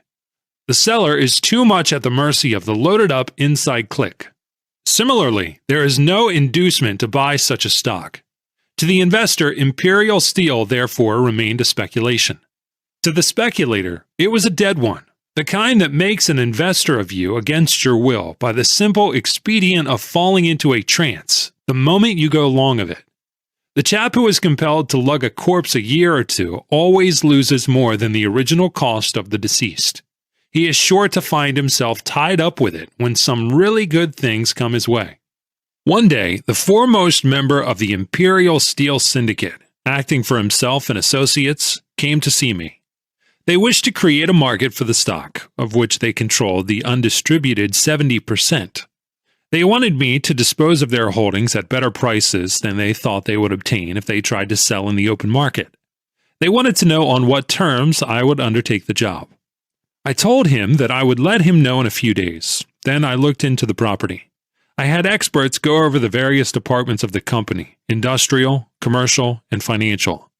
They made reports to me which were unbiased. I wasn't looking for the good or the bad points, but for the facts, such as they were.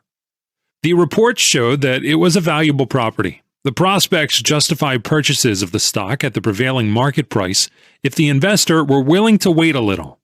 Under the circumstances, an advance in the price would in reality be the commonest and most legitimate of all market movements, to wit, the process of discounting the future. There was, therefore, no reason that I could see why I should not consciously and confidently undertake the bull manipulation of Imperial Steel. I let my man know my mind, and he called at my office to talk the deal over in detail. I told him what my terms were. For my services, I asked no cash, but calls on 100,000 shares of the Imperial Steel stock. The price of the calls ran up from 70 to 100. That may seem like a big feat to some, but they should consider that the insiders were certain they themselves could not sell 100,000 shares, or even 50,000 shares, at 70. There was no market for the stock. All the talk about wonderful earnings and excellent prospects had not brought in buyers, not to any great extent. In addition, I could not get my fee in cash without my clients first making some millions of dollars. What I stood to make was not an exorbitant selling commission. It was a fair contingent fee. Knowing that the stock had real value and that general market conditions were bullish and therefore favorable for an advance in all good stocks, I figured that I ought to do pretty well. My clients were encouraged by the opinions I expressed, agreed to my terms at once, and the deal began with pleasant feelings all around. I proceeded to protect myself as thoroughly as I could. The syndicate owned or controlled about 70% of the outstanding stock. I had them deposit their 70% under a trust agreement. I didn't propose to be used as a dumping ground for the big holders. With the majority holdings thus securely tied up, I still had 30% of scattered holdings to consider. But that was a risk I had to take. Experienced speculators do not expect ever to engage in utterly riskless ventures. As a matter of fact, it was not much more likely that all the untrustedied stock would be thrown on the market at one fell swoop than that all the policyholders of a life insurance company would die at the same hour, the same day. There are unprinted actuarial tables of stock market risks, as well as of human mortality. Having protected myself from some of the avoidable dangers of a stock market deal of that sort, I was ready to begin my campaign. Its objective was to make my calls valuable. To do this, I must put up the price and develop a market in which I could sell 100,000 shares, the stock in which I held options. The first thing I did was to find out how much stock was likely to come on the market on an advance. This was easily done through my brokers, who had no trouble in ascertaining what stock was for sale at or a little above the market. I don't know whether the specialists told them what orders they had on their books or not. The price was nominally 70, but I could not have sold 1,000 shares at that price. I had no evidence of even a moderate demand at that figure, or even a few points lower. I had to go by what my brokers found out, but it was enough to show me how much stock there was for sale and how little was wanted. As soon as I had a line on these points, I quietly took all the stock that was for sale at 70 and higher. When I say I, you will understand that I mean my brokers.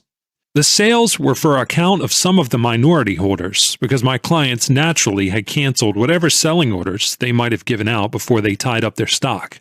I didn't have to buy very much stock. Moreover, I knew that the right kind of advance would bring in other buying orders, and of course, selling orders also. I didn't give bull tips on Imperial Steel to anybody. I didn't have to.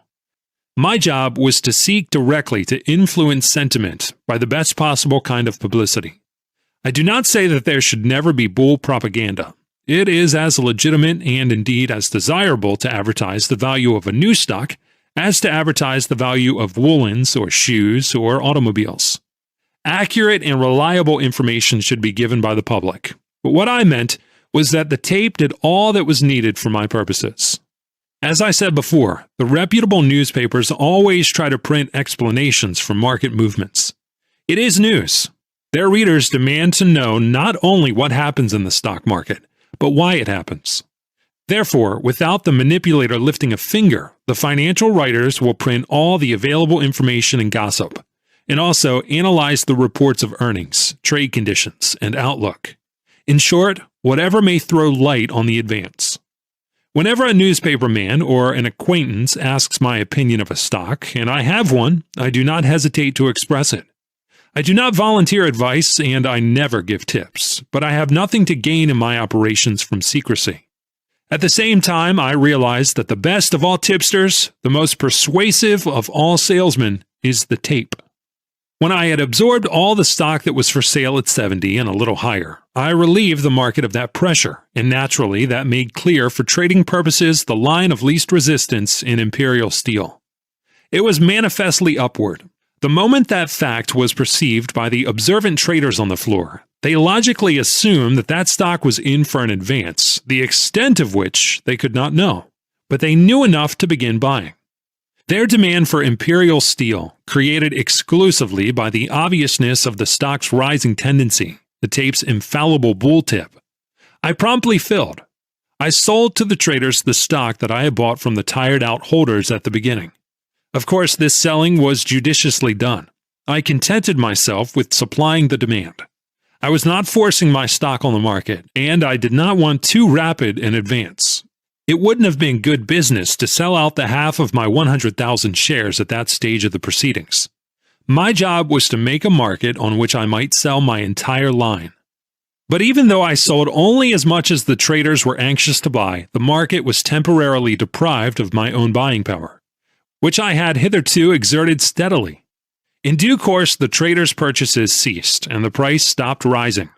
As soon as that happened, there began the selling by disappointed bulls, or by those traders whose reasons for buying disappeared the instant the rising tendency was checked.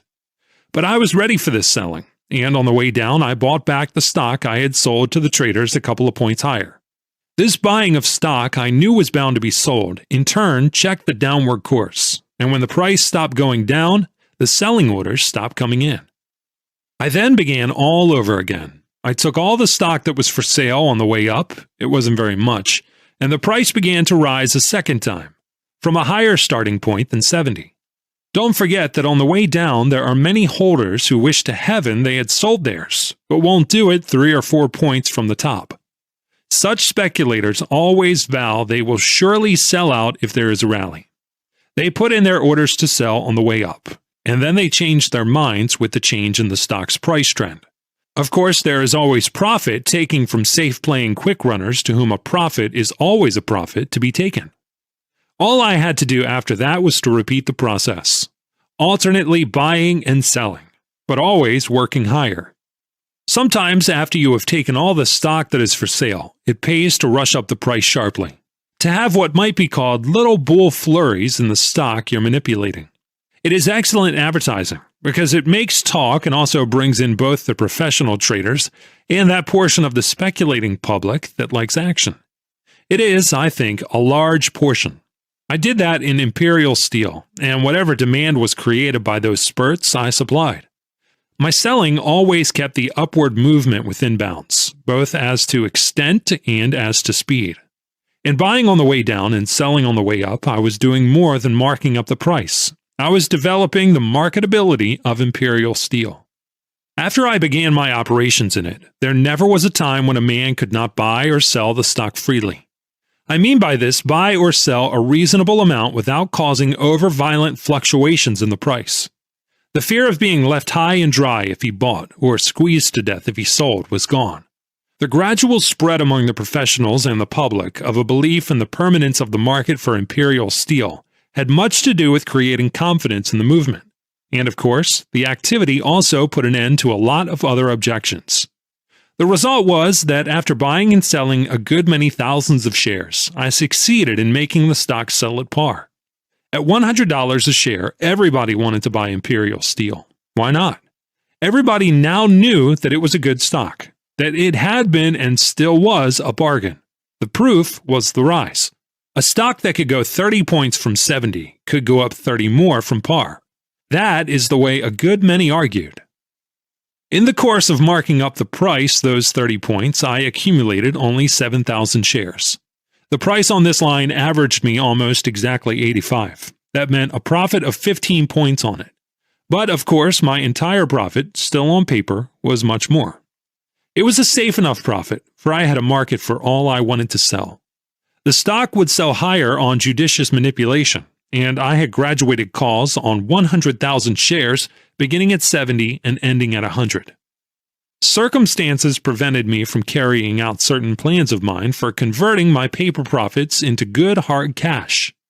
It had been, if I do say myself, a beautiful piece of manipulation, strictly legitimate and deservedly successful. The property of the company was valuable, and the stock was not dear at the higher price. One of the members of the original syndicate developed a desire to secure the control of the property, a prominent banking house with ample resources. The control of a prosperous and growing concern like the Imperial Steel Corporation is possibly more valuable to a banking firm than to individual investors. At all events, this firm made me an offer for all my options on the stock. It meant an enormous profit for me, and I instantly took it. I am always willing to sell out when I can do so in a lump at a good profit. I was quite content with what I made out of it. Before I disposed of my calls on the 100,000 shares, I learned that these bankers had employed more experts to make a still more thorough examination of the property. Their reports showed enough to bring me in the offer I got. I kept several thousand shares of the stock for investment. I believe in it. There wasn't anything about my manipulation of Imperial Steel that wasn't normal and sound. As long as the price went up on my buying, I knew I was okay. The stock never got waterlogged, as a stock sometimes does. When you find that it fails to respond adequately to your buying, you don't need any better tip to sell. You know that if there is any value to a stock and general market conditions are right, you can always nurse it back after a decline, no matter if it's 20 points. But I never had to do anything like that with Imperial Steel. In my manipulation of stocks, I never lose sight of basic trading principles. Perhaps you wonder why I repeat this, or why I keep harping on the fact that I never argue with the tape or lose my temper at the market because of its behavior. You would think, wouldn't you, that shrewd men who have made millions in their own business and, in addition, have successfully operated in Wall Street at times, would realize the wisdom of playing the game dispassionately. Well, you would be surprised at the frequency with which some of our most successful promoters behave like peevish women because the market does not act the way they wish it to act. They seem to take it as a personal slight, and they proceed to lose money by first losing their temper. There has been much gossip about a disagreement between John Prentice and myself. People have been led to expect a dramatic narrative of a stock market deal that went wrong, or some double-crossing that cost me or him millions, or something of that sort. Well, it wasn't. Prentice and I had been friendly for years. He had given me at various times information that I was able to utilize profitably, and I had given him advice which he may or may not have followed. If he did, he saved money. He was largely instrumental in the organization and promotion of the Petroleum Products Company. After a more or less successful market debut, general conditions changed for the worse, and the new stock did not fare as well as Prentice and his associates had hoped. When basic conditions took a turn for the better, Prentice formed a pool and began operations in peat products. I cannot tell you anything about his technique. He didn't tell me how he worked, and I didn't ask him. But it was plain that notwithstanding his Wall Street experience and his undoubted cleverness, whatever it was he did proved of little value, and it didn't take the pool long to find out that they couldn't get rid of much stock. He must have tried everything he knew, because a pool manager does not ask to be superseded by an outsider unless he feels unequal to the task, and that is the last thing the average man likes to admit. At all events, he came to me, and after some friendly preliminaries, he said he wanted me to take charge of the market for peat products and dispose of the pool's holdings, which amounted to a little over 100,000 shares. The stock was selling at 102 to 103. The thing looked dubious to me, and I declined his proposition with thanks. But he insisted that I accept. He put it on personal grounds, so that in the end I consented. I constitutionally dislike to identify myself with enterprises in the success of which I cannot feel confidence, but I also think a man owes something to his friends and acquaintances. I said I would do my best, but I told him I did not feel very cocky about it, and I enumerated the adverse factors that I would have to contend with. But all Prentice said to that was that he wasn't asking me to guarantee millions in profits to the pool. He was sure that if I took hold, I'd make out well enough to satisfy any reasonable being. Well, there I was, engaged in doing something against my own judgment. I found, as I feared, a pretty tough state of affairs due in great measure to Prentice's own mistakes while he was manipulating the stock for account of the pool. But the chief factor against me was time. I was convinced that we were rapidly approaching the end of a bull swing, and therefore that the improvement in the market, which had so encouraged Prentice, would prove to be merely a short-lived rally. I feared that the market would turn definitely bearish before I could accomplish much with peat products. However, I had given my promise, and I decided to work as hard as I knew how. I started to put up the price. I had moderate success. I think I ran it up to 107 or thereabouts, which was pretty fair, and I was even able to sell a little stock on balance. It wasn't much, but I was glad not to have increased the pool's holdings. There were a lot of people not in the pool who were just waiting for a small rise to dump their stock, and I was a godsend to them. Had general conditions been better, I also would have done better. It was too bad that I wasn't called in earlier. All I could do now, I felt, was to get out with as little loss as possible to the pool. I sent for Prentice and told him my views, but he started to object. I then explained to him why I took the position I did. I said, "Prentice, I can feel very plainly the pulse of the market. There is no follow-up in your stock. It's no trick to see just what the public's reaction is to my manipulation. Listen, when peat products is made as attractive to traders as possible, and you give it all the support needed at all times, and notwithstanding all that you find that the public leaves it alone, you may be sure that there is something wrong. Not with the stock, but with the market. There is absolutely no use in trying to force matters. You are bound to lose if you do. A pool manager should be willing to buy his own stock when he has company. But when he is the only buyer in the market, he'd be an ass to buy it. For every 5,000 shares I buy, the public ought to be willing or able to buy 5,000 more. But I certainly am not going to do all the buying. If I did, all I would succeed in doing would be to get soaked with a lot of long stock that I don't want. There's only one thing to do, and that is to sell. And the only way to sell is to sell." "You mean sell for what you can get?" asked Prentice. "Right," I said. I could see he was getting ready to object. "If I am to sell the pool stock at all, you can make up your mind that the price is going to break through par, and—" "Oh no, never," he yelled.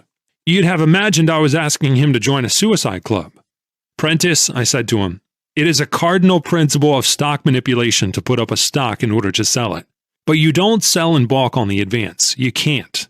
The big selling is done on the way down from the top. I cannot put up your stock to 125 or 130. I'd like to, but it can't be done. So you will have to begin your selling from this level. In my opinion, all stocks are going down, and petroleum products isn't going to be the one exception.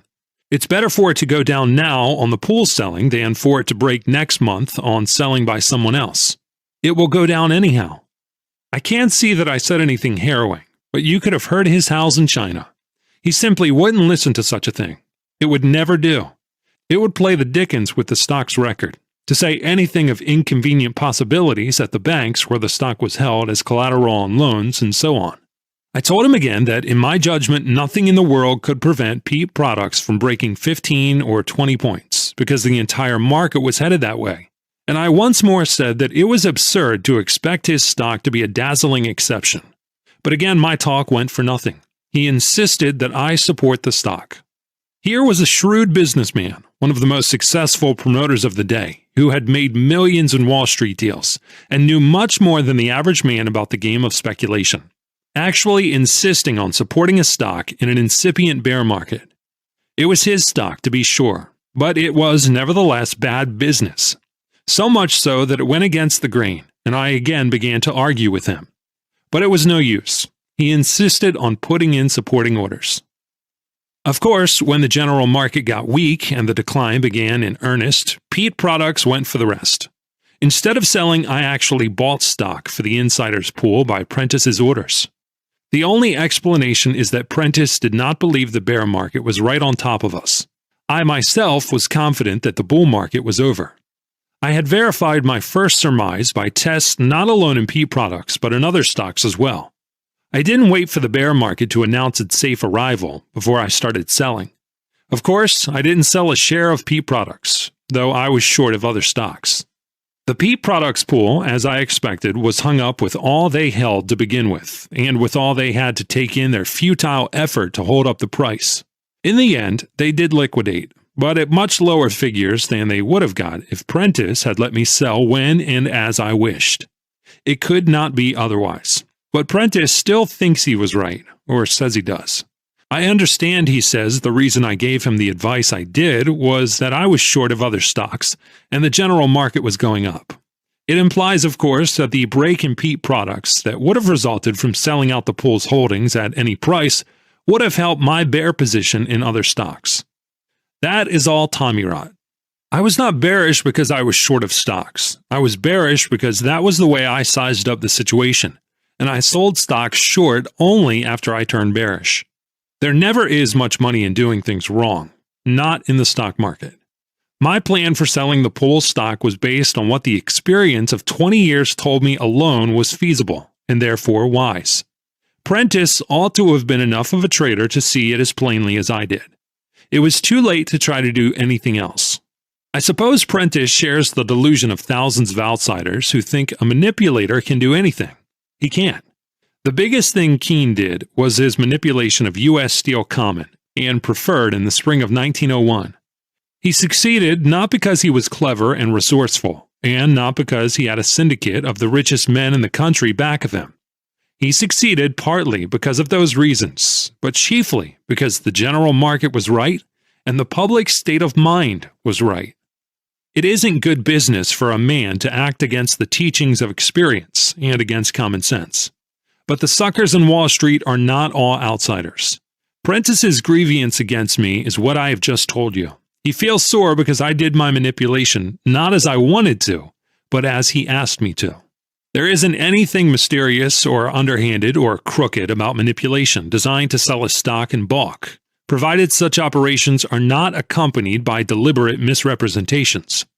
Sound manipulation must be based on sound trading principles. People lay great stress on old-time practices, such as wash sales, but I can assure you that the mere mechanics of deception count for very little. The difference between stock market manipulation and the over-the-counter sale of stocks and bonds is in the character of the clientele rather than in the character of the appeal. J.P. Morgan & Company sell an issue of bonds to the public, that is, to investors. A manipulator disposes of a block of stock to the public, that is, to speculators. An investor looks for safety, for permanence of the interest return on the capital he invests. The speculator looks for a quick profit. The manipulator necessarily finds his primary market among speculators, who are willing to run a greater than normal business risk, so long as they have a reasonable chance to get a big return on their capital. I myself never have believed in blind gambling. I may plunge, or I may buy 100 shares, but in either case, I must have a reason for what I do. I distinctly remember how I got into the game of manipulation, that is, in the marketing of stocks for others. It gives me pleasure to recall it because it shows so beautifully the professional Wall Street attitude towards stock market operations. It happened after I had come back. That is, after my Bethlehem steel trade in 1915 started me on the road to financial recovery. I traded pretty steadily and had very good luck. I have never sought newspaper publicity, but neither have I gone out of my way to hide myself. At the same time, you know that professional Wall Street exaggerates both the successes and the failures of whichever operator happens to be active. And of course, the newspapers hear about him and print rumors. I have been broke so many times according to the gossips, or have made so many millions according to the same authorities, that my only reaction to such reports is to wonder how and where they are born, and how they grow. I have had broker friend after broker friend bring the same story to me, a little changed each time, improved, more circumstantial. All this preface is to tell you how I first came to undertake the manipulation of a stock for someone else. The stories the newspapers printed of how I had paid back in full the millions I owed did the trick. My plungings and my winnings were so magnified by the newspapers that I was talked about in Wall Street.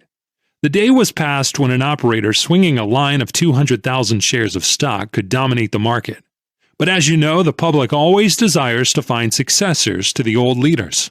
It was Mr. Keene's reputation as a skillful stock operator, a winner of millions on his own hook, that made promoters and banking houses apply to him for selling large blocks of securities.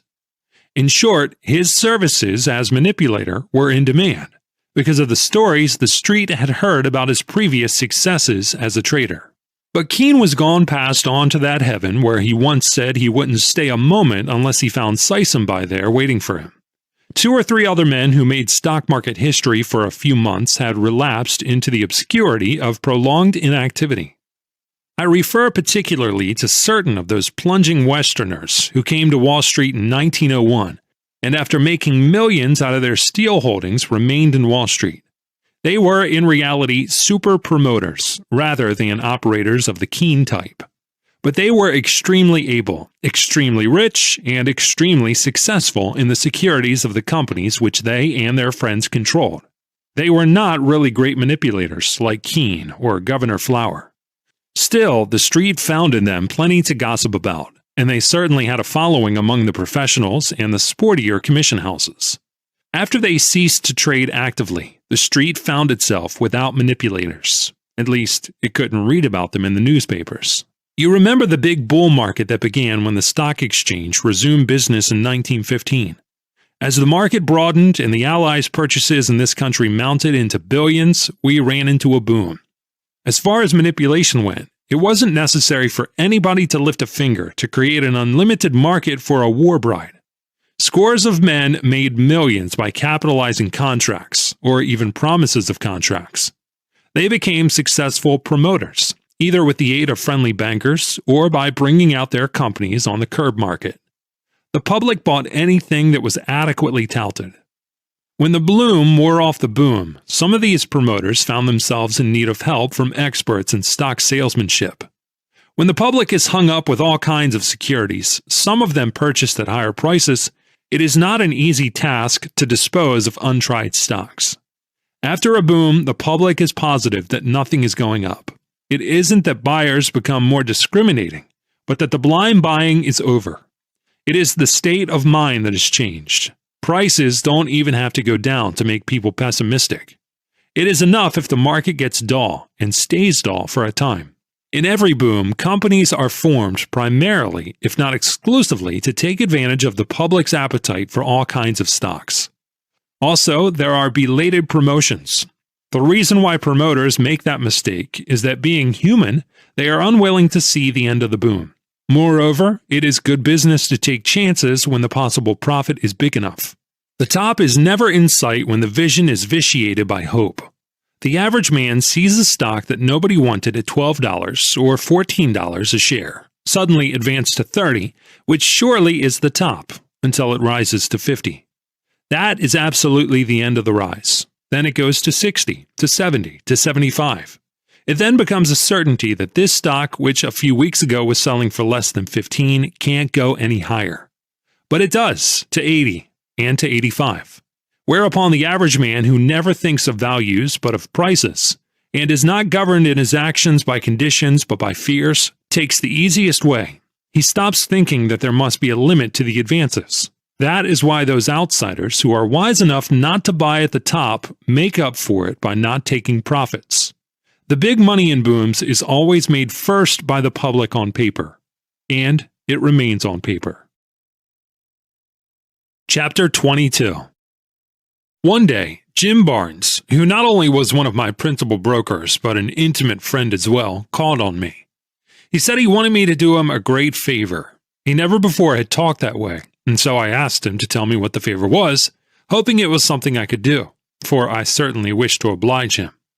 He then told me that his firm was interested in a certain stock. In fact, they had been the principal promoters of the company and had placed the greater part of the stock. Circumstances had arisen that made it imperative for them to market a rather large block. Jim wanted me to undertake to do the marketing for him. The stock was Consolidated Stove. I did not wish to have anything to do with it for various reasons, but Barnes, to whom I was under some obligations, insisted on the personal favor phase of the matter, which alone could overcome my objections. He was a good fellow, a friend, and his firm, I gathered, was pretty heavily involved. So in the end, I consented to do what I could.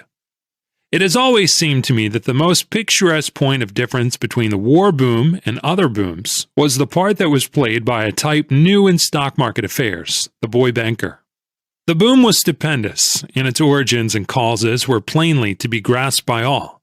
But at the same time, the greatest banks and trust companies in the country certainly did all they could to help make millions overnight of all sorts and conditions of promoters and ammunition makers. It got so that all a man had to do was say that he had a friend who was a friend of a member of one of the Allied commissions, and he would be offered all the capital needed to carry out the contracts he had not yet secured. I used to hear incredible stories of clerks becoming presidents of companies doing a business of millions of dollars on money borrowed from trusting trust companies, and of contracts that left a trail of profits as they passed from man to man. A flood of gold was pouring into this country from Europe, and the banks had to find ways of impounding it. The way business was done might have been regarded with misgivings by the old, but there didn't seem to be so many of them about.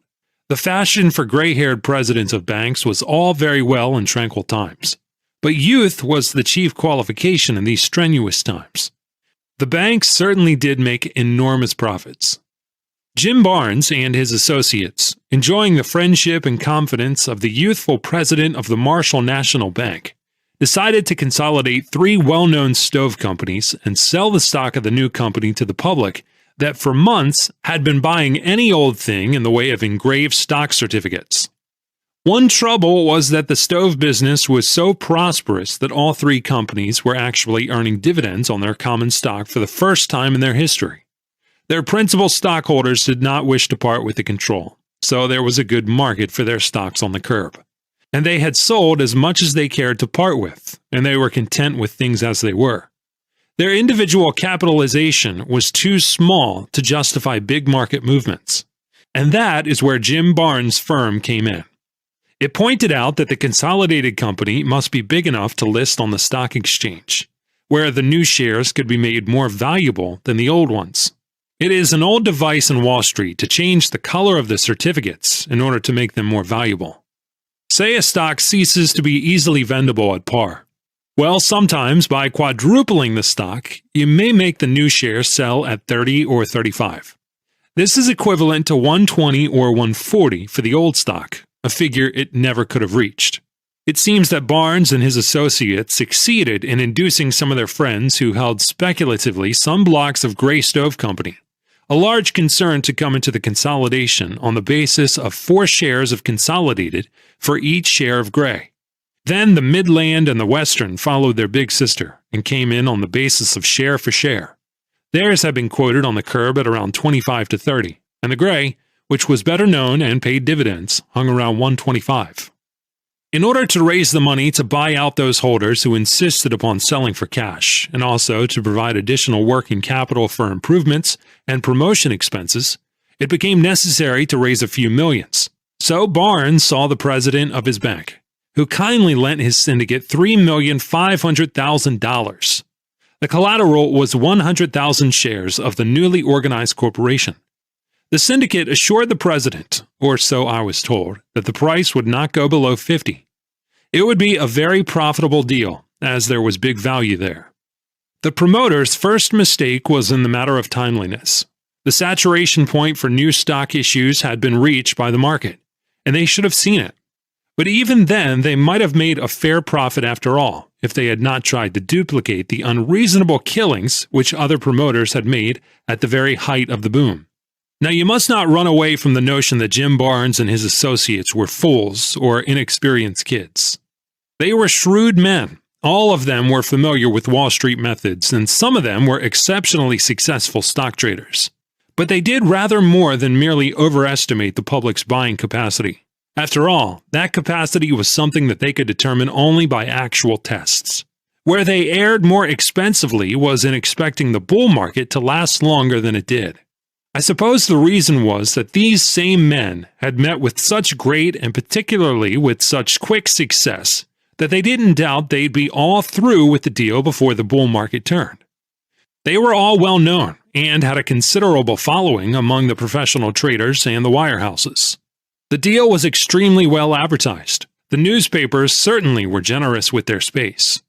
The older concerns were identified with the stove industry of America, and their product was known the world over. It was a patriotic amalgamation, and there was a heap of literature in the daily papers about the world conquests. The markets of Asia, Africa, and South America were as good as cinched.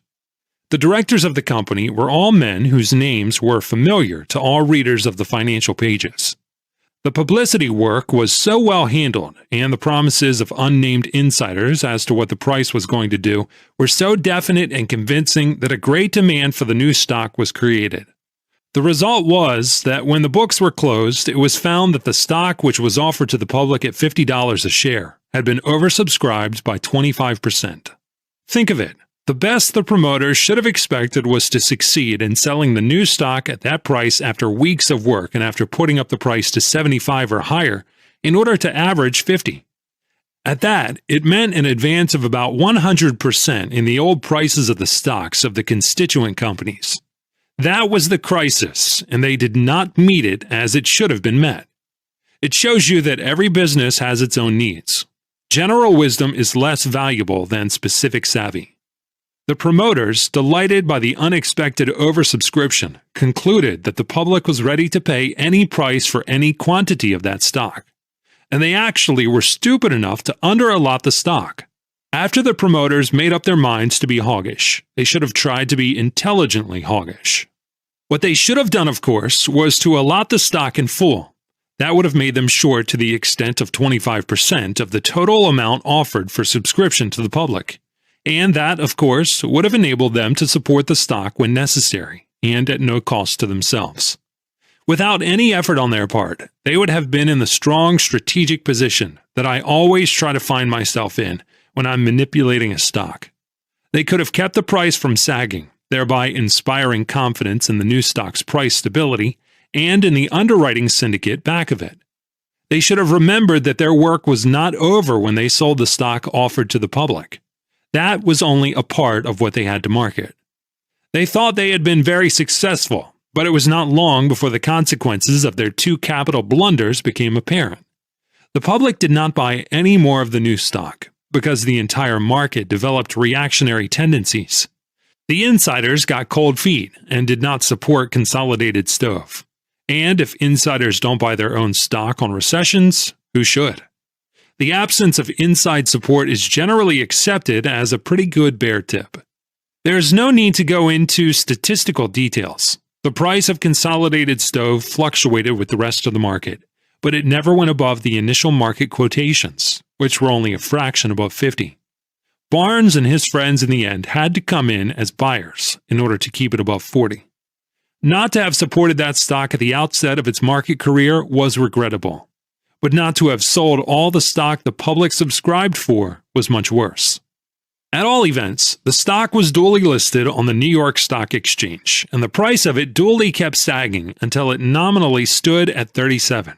And it stood there because Jim Barnes and his associates had to keep it there, because the bank had loaned them $35 a share on 100,000 shares. If the bank ever tried to liquidate that loan, there was no telling what the price would break. The public that had been eager to buy it at 50 now didn't care for it at 37, and probably wouldn't want it at 27. As time went on, the bank's excesses in the matter of extensions of credits made people think. The day of the boy banker was over. The banking business appeared to be on the ragged edge of suddenly relapsing into conservatism. Intimate friends were now asked to pay off loans, for all the world as though they had never played golf with the president. There was no need to threaten on the lender's part, or to plead for more time on the borrowers. The situation was highly uncomfortable for both. The bank, for example, with which my friend Jim Barnes did business, was still kindly disposed. But it was a case of, for heaven's sake, take up that loan, or we'll all be in a dickens of a mess. The character of the mess and its explosive possibilities were enough to make Jim Barnes come to me to ask me to sell the 100,000 shares for enough to pay off the bank's $3,500,000 loan. Jim did not now expect to make a profit on that stock. If the syndicate only made a small loss on it, they would be more than grateful. It seemed a hopeless task. The general market was neither active nor strong, though at times there were rallies, when everybody perked up and tried to believe the bull swing was about to resume. The answer I gave Barnes was that I'd look into the matter and let him know under what conditions I'd undertake the work. Well, I did look into it. I didn't analyze the company's last annual report. My studies were confined to the stock market phases of the problem. I was not going to tout the stock for a rise on its earnings or its prospects, but to dispose of that block in the open market. All I considered was what should, could, or might help or hinder me in that task. I discovered for one thing that there was too much stock held by too few people, that is, too much for safety and far too much for comfort.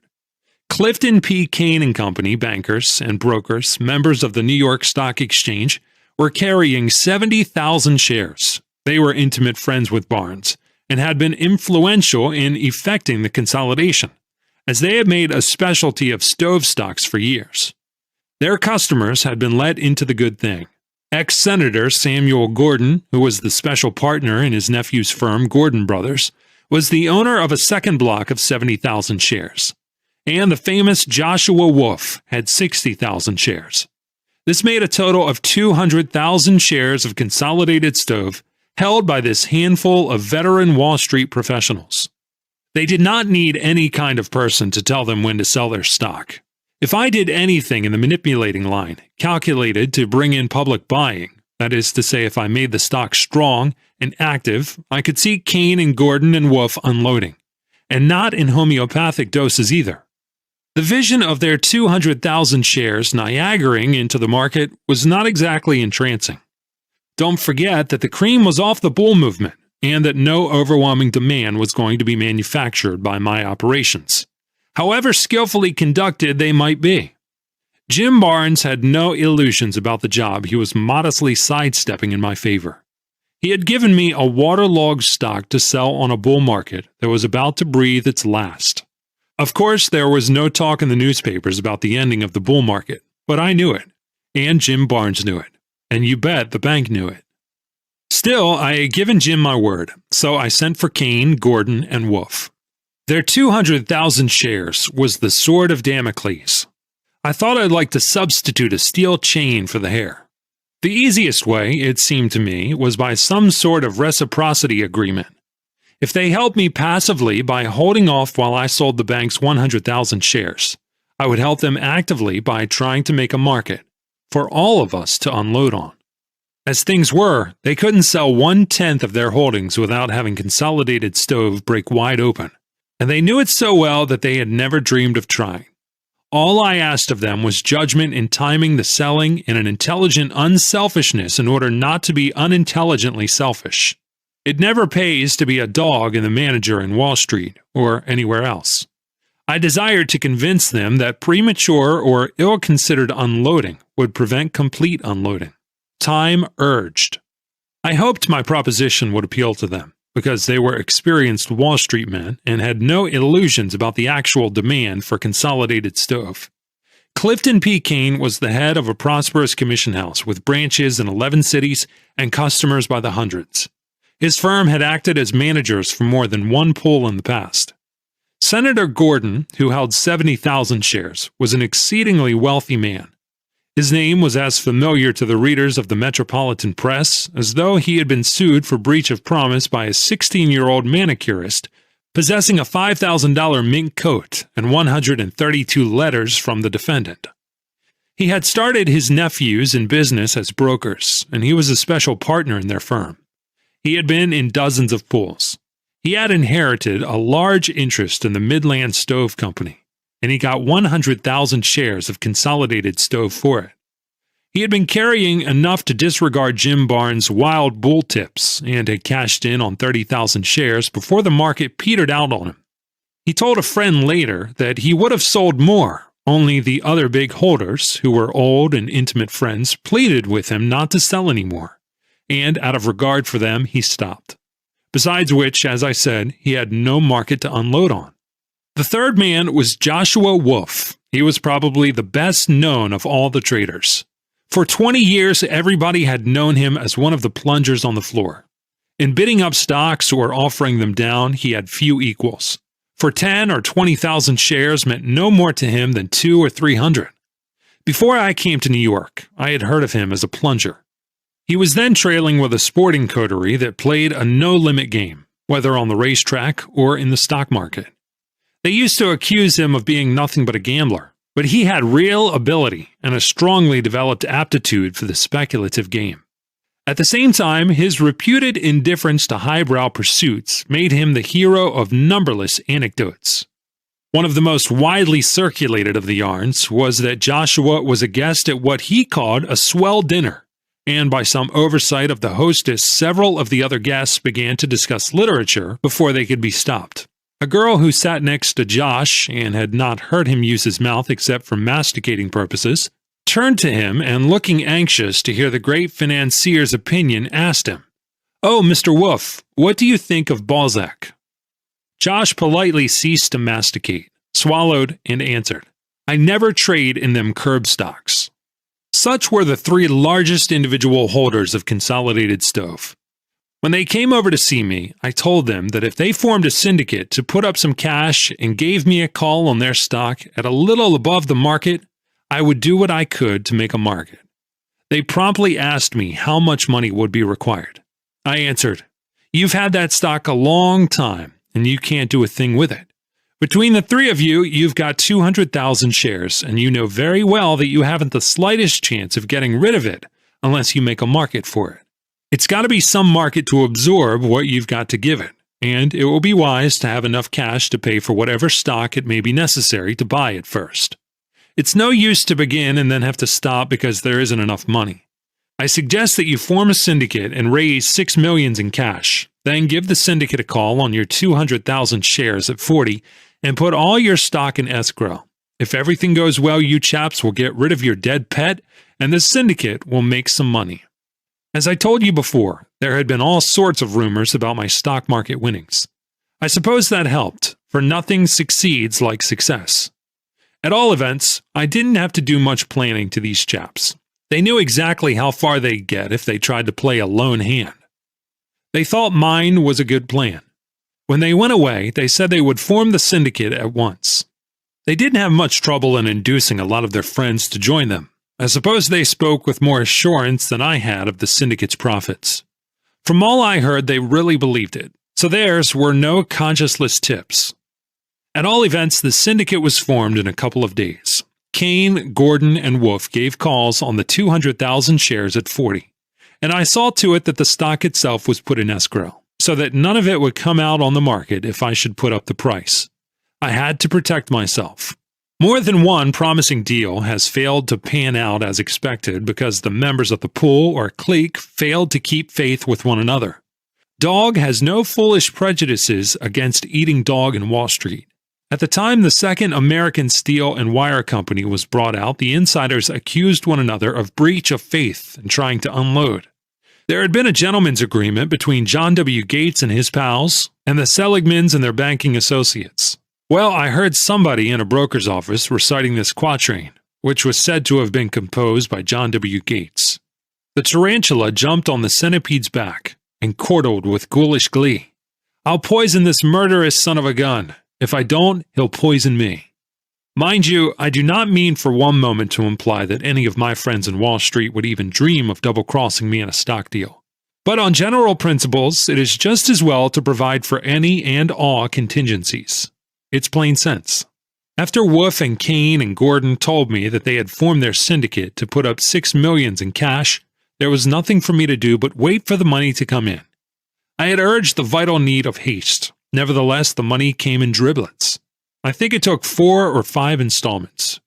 I don't know what the reason was, but I remember that I had to send out an SOS call to Wolf and Kane and Gordon.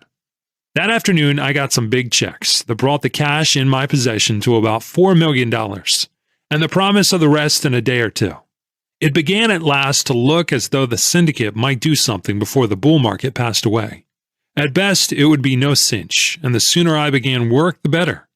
The public had not been particularly keen about new market movements in inactive stocks, but a man could do a great deal to arouse interest in any stock with $4 million in cash.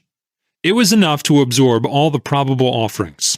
If time urged, as I had said, there was no sense in waiting for the other $2 million. The sooner the stock got up to 50, the better for the syndicate. That was obvious. The next morning at the opening, I was surprised to see that there were unusually heavy dealings in Consolidated Stove. As I told you before, the stock had been waterlogged for months. The price had been pegged at 37. Jim Barnes was taking care not to let it go any lower on account of the big bank loan at 35. But as for going any higher, he'd as soon expect to see the Rock of Gibraltar shimmering across the strait as to see Consolidated Stove do any climbing on the tape.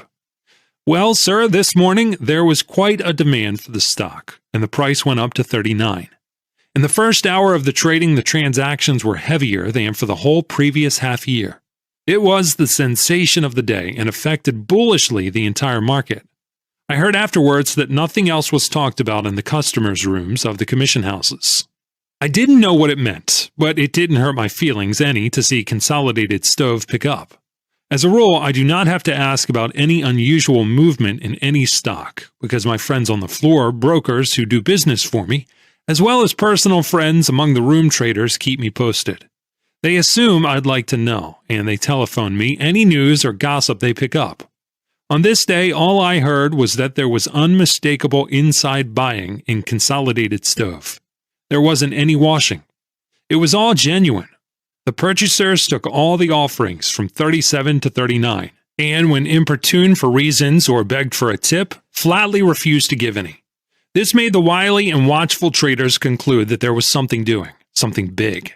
When a stock goes up on buying by insiders who refuse to encourage the world at large to follow suit, the ticker hounds begin to wonder aloud when the official notice will be given out. I didn't do anything myself. I watched and wondered and kept track of the transactions. But on the next day, the buying was not only greater in volume, but more aggressive in character. The selling orders that had been on the specialist books for months at above the pegged price of 37 were absorbed without any trouble, and not enough new selling orders came in to check the rise. Naturally, up went the price. It crossed 40. Presently, it touched 42.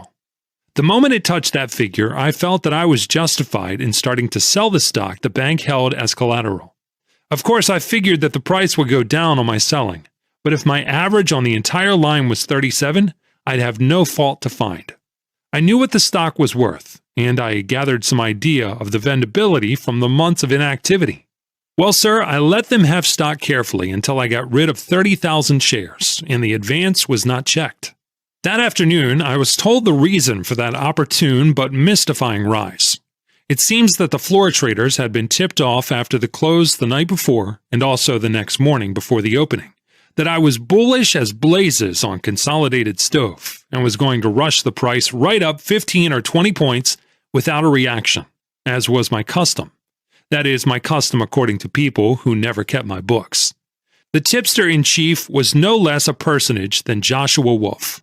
It was his own inside buying that started the rise of the day before. His cronies among the floor traders were only too willing to follow his tip, for he knew too much to give wrong steers to his fellows. As a matter of fact, there was not so much stock pressing on the market as had been feared. Consider that I had tied up 300,000 shares, and you will realize that the old fears had been well-founded. It now proved less of a job than I had anticipated to put up the stock. After all, Governor Flower was right. Whenever he was accused of manipulating his firm's specialties, like Chicago Gas, Federal Steel, or BRT, he used to say, "The only way I know of making a stock go up is to buy it." That also was the floor trader's only way, and the price responded. On the next day, before breakfast, I read in the morning papers what was read by thousands, and what undoubtedly was sent over the wires to hundreds of branches and out-of-town offices. And that was that Larry Livingston was about to begin active bull operations in Consolidated Stove. The additional details differed. One version had it that I formed an insider's pool and was going to punish the overextended short interest. Another hinted at dividend announcements in the near future. Another reminded the world that what I usually did to a stock I was bullish on was something to remember. Still another accused the company of concealing its assets in order to permit accumulation by insiders. And all of them agreed that the rise hadn't fairly started. By the time I reached my office and read my mail before the market opened, I was made aware that the street was flooded with red-hot tips to buy Consolidated Stove at once. My telephone bell kept ringing, and the clerk who answered the calls heard the same question asked in one form or another 100 times that morning. Was it true that Consolidated Stove was going up? I must say that Joshua Wolf and Kane and Gordon and possibly Jim Barnes handled that little tipping job mighty well. I had no idea that I had such a following. Why, that morning the buying orders came in from all over the country. Orders to buy thousands of shares of a stock that nobody wanted at a price 3 days before. And don't forget that, as a matter of fact, all that the public had to go by was my newspaper reputation as a successful plunger. Something for which I had to thank an imaginative reporter or two. Well, sir, on that, the third day of the rise, I sold Consolidated Stove, and on the fourth day and the fifth. And the first thing I knew, I had sold for Jim Barnes the 100,000 shares of stock which the Marshall National Bank held as collateral on the $3,500,000 loan that needed paying off. If the most successful manipulation consists of that in which the desired end is gained at the least possible cost to the manipulator, the Consolidated Stove deal is by all means the most successful of my Wall Street career. Why, at no time did I have to take any stock. I didn't have to buy first in order to sell them more easily later on. I did not put up the price to the highest possible point and then begin my real selling. I didn't even do my principal selling on the way down, but on the way up. It was like a dream of paradise to find an adequate buying power created for you without your stirring a finger to bring it about, particularly when you're in a hurry. I once heard a friend of Governor Flowers say that in one of the great bull leaders' operations for the account of a pool in BRT, the pool sold 50,000 shares of the stock at a profit, but Flower & Company got commissions on more than 250,000 shares. And W.P. Hamilton says that to distribute 220,000 shares of amalgamated copper, James R. Keene must have traded in at least 700,000 shares of the stock during the necessary manipulation. Some commission bill. Think of that and then consider that the only commissions that I had to pay were the commissions on the 100,000 shares I actually sold for Jim Barnes. I call that some saving. Having sold what I had engaged to sell for my friend Jim, and all the money the syndicate had agreed to raise not having been sent in, and feeling no desire to buy back any of the stock I had sold, I rather think I went away somewhere for a short vacation. I do not remember exactly, but I do remember very well that I let the stock alone, and that it was not long before the price began to sag. One day the entire market was weak, some disappointed bull wanted to get rid of his Consolidated Stove in a hurry, and on his offerings the stock broke below the call price, which was 40. Nobody seemed to want any of it. As I told you before, I wasn't bullish on the general situation, and that made me more grateful than ever for the miracle that it enabled me to dispose of the 100,000 shares without having to put the price up 20 or 30 points in a week, as the kindly tipsters had prophesied. Finding no support, the price developed a habit of declining regularly until one day it broke rather badly and touched 32. That was the lowest that had ever been recorded for it. For, as you will remember, Jim Barnes and the original syndicate had pegged it at 37 in order not to have their 100,000 shares dumped on the market by the bank. I was in my office that day peacefully, studying the tape when Joshua Wolf was announced. I said I would see him. He rushed in. He's not a very large man, but he certainly seemed all swelled up with anger, as I instantly discovered. He ran to where I stood by the ticker and yelled, "Hey, what the devil's the matter?" "Have a chair, Mr. Wolf," I said politely, and sat down myself to encourage him to talk calmly. "I don't want any chair. I want to know what it means," he cried at the top of his voice. "What does what mean? What in hell are you doing to it?" "What am I doing to what?" That stock! "What stock?" I asked him. But that only made him see red, for he shouted, "Consolidated Stove! What are you doing to it?" "Nothing, absolutely nothing. What's wrong?" I said. He stared at me fully 5 seconds before he exploded. "Look at the price! Look at it!" He certainly was angry, so I got up and looked at the tape. I said, "The price of it is now 31 1/4. "Yeah, 31 1/4, and I've got a raft of it." "I know, you have 60,000 shares. You've had it a long time, because when you originally bought your gray stove," but he didn't let me finish. He said, "But I bought a lot more. Some of it cost me as high as 40, and I've got it yet." He was glaring at me so hostilely that I said, "I didn't tell you to buy it." "You didn't what?" "I didn't tell you to load up with it. I didn't say you did, but you were going to put it up." "Why was I?" I interrupted. He looked at me, unable to speak for anger. When he found his voice again, he said, "You were going to put it up. You had the money to buy it." "Yes, but I didn't buy a share," I told him. That was the last straw. "You didn't buy a share, and you had over $4 million in cash to buy with. You didn't buy any?" "Not a share," I repeated. He was so mad by now that he couldn't talk plainly. Finally, he managed to say, "What kind of a game do you call that?" He was inwardly accusing me of all sorts of unspeakable crimes. I sure could see a long list of them in his eyes. It made me say to him, "What you really mean to ask me, Wolf, is why I didn't buy from you above 50 the stock you bought below 40. Isn't that it?" "No, it isn't. You had a call at 40 and $4 million in cash to put up the price with." "Yes, but I didn't touch the money, and the syndicate has not lost a cent by my operations." "Look here, Livingston," he began, but I didn't let him say any more. "You listen to me, Wolf. You knew that the 200,000 shares you and Gordon and Kane held were tied up, and that there wouldn't be an awful lot of floating stock to come on the market if I put up the price, as I'd have to do for 2 reasons. The first, to make a market for the stock, and the second, to make a profit out of the call at 40. But you weren't satisfied to get 40 for the 60,000 shares you'd been lugging for months, or with your share of the syndicate profits, if any. So you decided to take on a lot of stock under 40 to unload on me when I put the price up with the syndicate's money, as you were sure I meant to do. You'd buy before I did, and you'd unload before I did. In all probability, I'd be the one to unload on. I suspect you figured on my having to put the price up to 60. It was such a cinch that you probably bought 10,000 shares strictly for unloading purposes, and to make sure somebody held the bag if I didn't. You tipped off everybody in the United States, Canada, and Mexico without thinking of my added difficulties.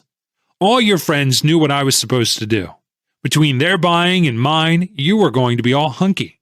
Well, your intimate friends to whom you gave the tip passed it on to their friends after they had bought their lines, and the third stratum of tip takers planned to supply the fourth, fifth, and possibly sixth strata of suckers, so that when I finally came to do some selling, I'd find myself anticipated by a few thousands of wise speculators.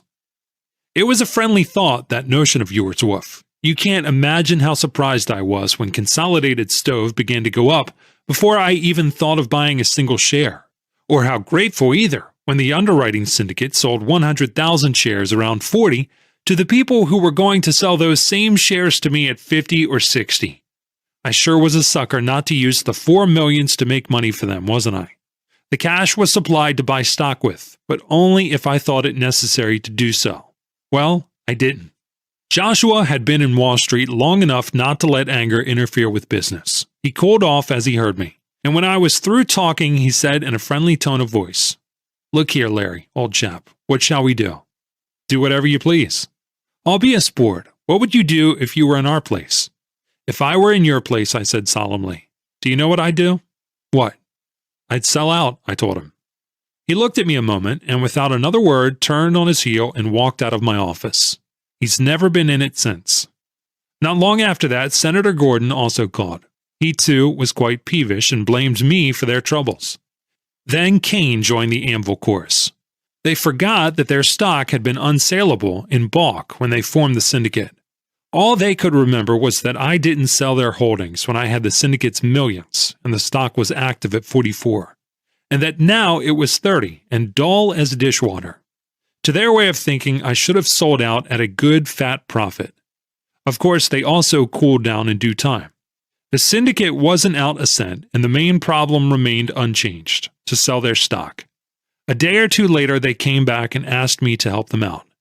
Gordon was particularly insistent, and in the end, I made them put in their pooled stock, and my fee for my services was to be 1/2 of whatever I got above that figure. The last sale had been at about 30. There I was with their stock to liquidate. Given general market conditions and specifically the behavior of Consolidated Stove, there was only one way to do it, and that was, of course, to sell on the way down, and without first trying to put up the price. And I certainly would have got stuck by the ream on the way up. But on the way down, I could reach those buyers who always argue that a stock is cheap when it sells 15 or 20 points below the top of the movement, particularly when that top is a matter of recent history. A rally is due, in their opinion. After seeing Consolidated Stove sell up to close to 44, it sure looked like a good thing below 30. It worked out as always. Bargain hunters bought it in sufficient volume to enable me to liquidate the pool's holdings. But do you think that Gordon or Wolf or Kane felt any gratitude? Not a bit of it. They are still sore at me, or so their friends tell me. They often tell people how I did them. They cannot forgive me for not putting up the price on myself as they expected. As a matter of fact, I never would have been able to sell the bank's 100,000 shares if Wolf and the rest had not passed around those red-hot bull tips of theirs. If I had worked as I usually do, that is, in a logical, natural way, I would have had to take whatever price I could get. I told you we ran into a declining market. The only way to sell on such a market is to sell not necessarily recklessly, but really regardless of price. No other way was possible, but I suppose they do not believe this. They are still angry. I am not. Getting angry doesn't get a man anywhere. More than once, it has been borne in on me that a speculator who loses his temper is a goner. In this case, there was no aftermath to the grouches, but I'll tell you something curious. One day, Mrs. Livingston went to a dressmaker who had been warmly recommended to her.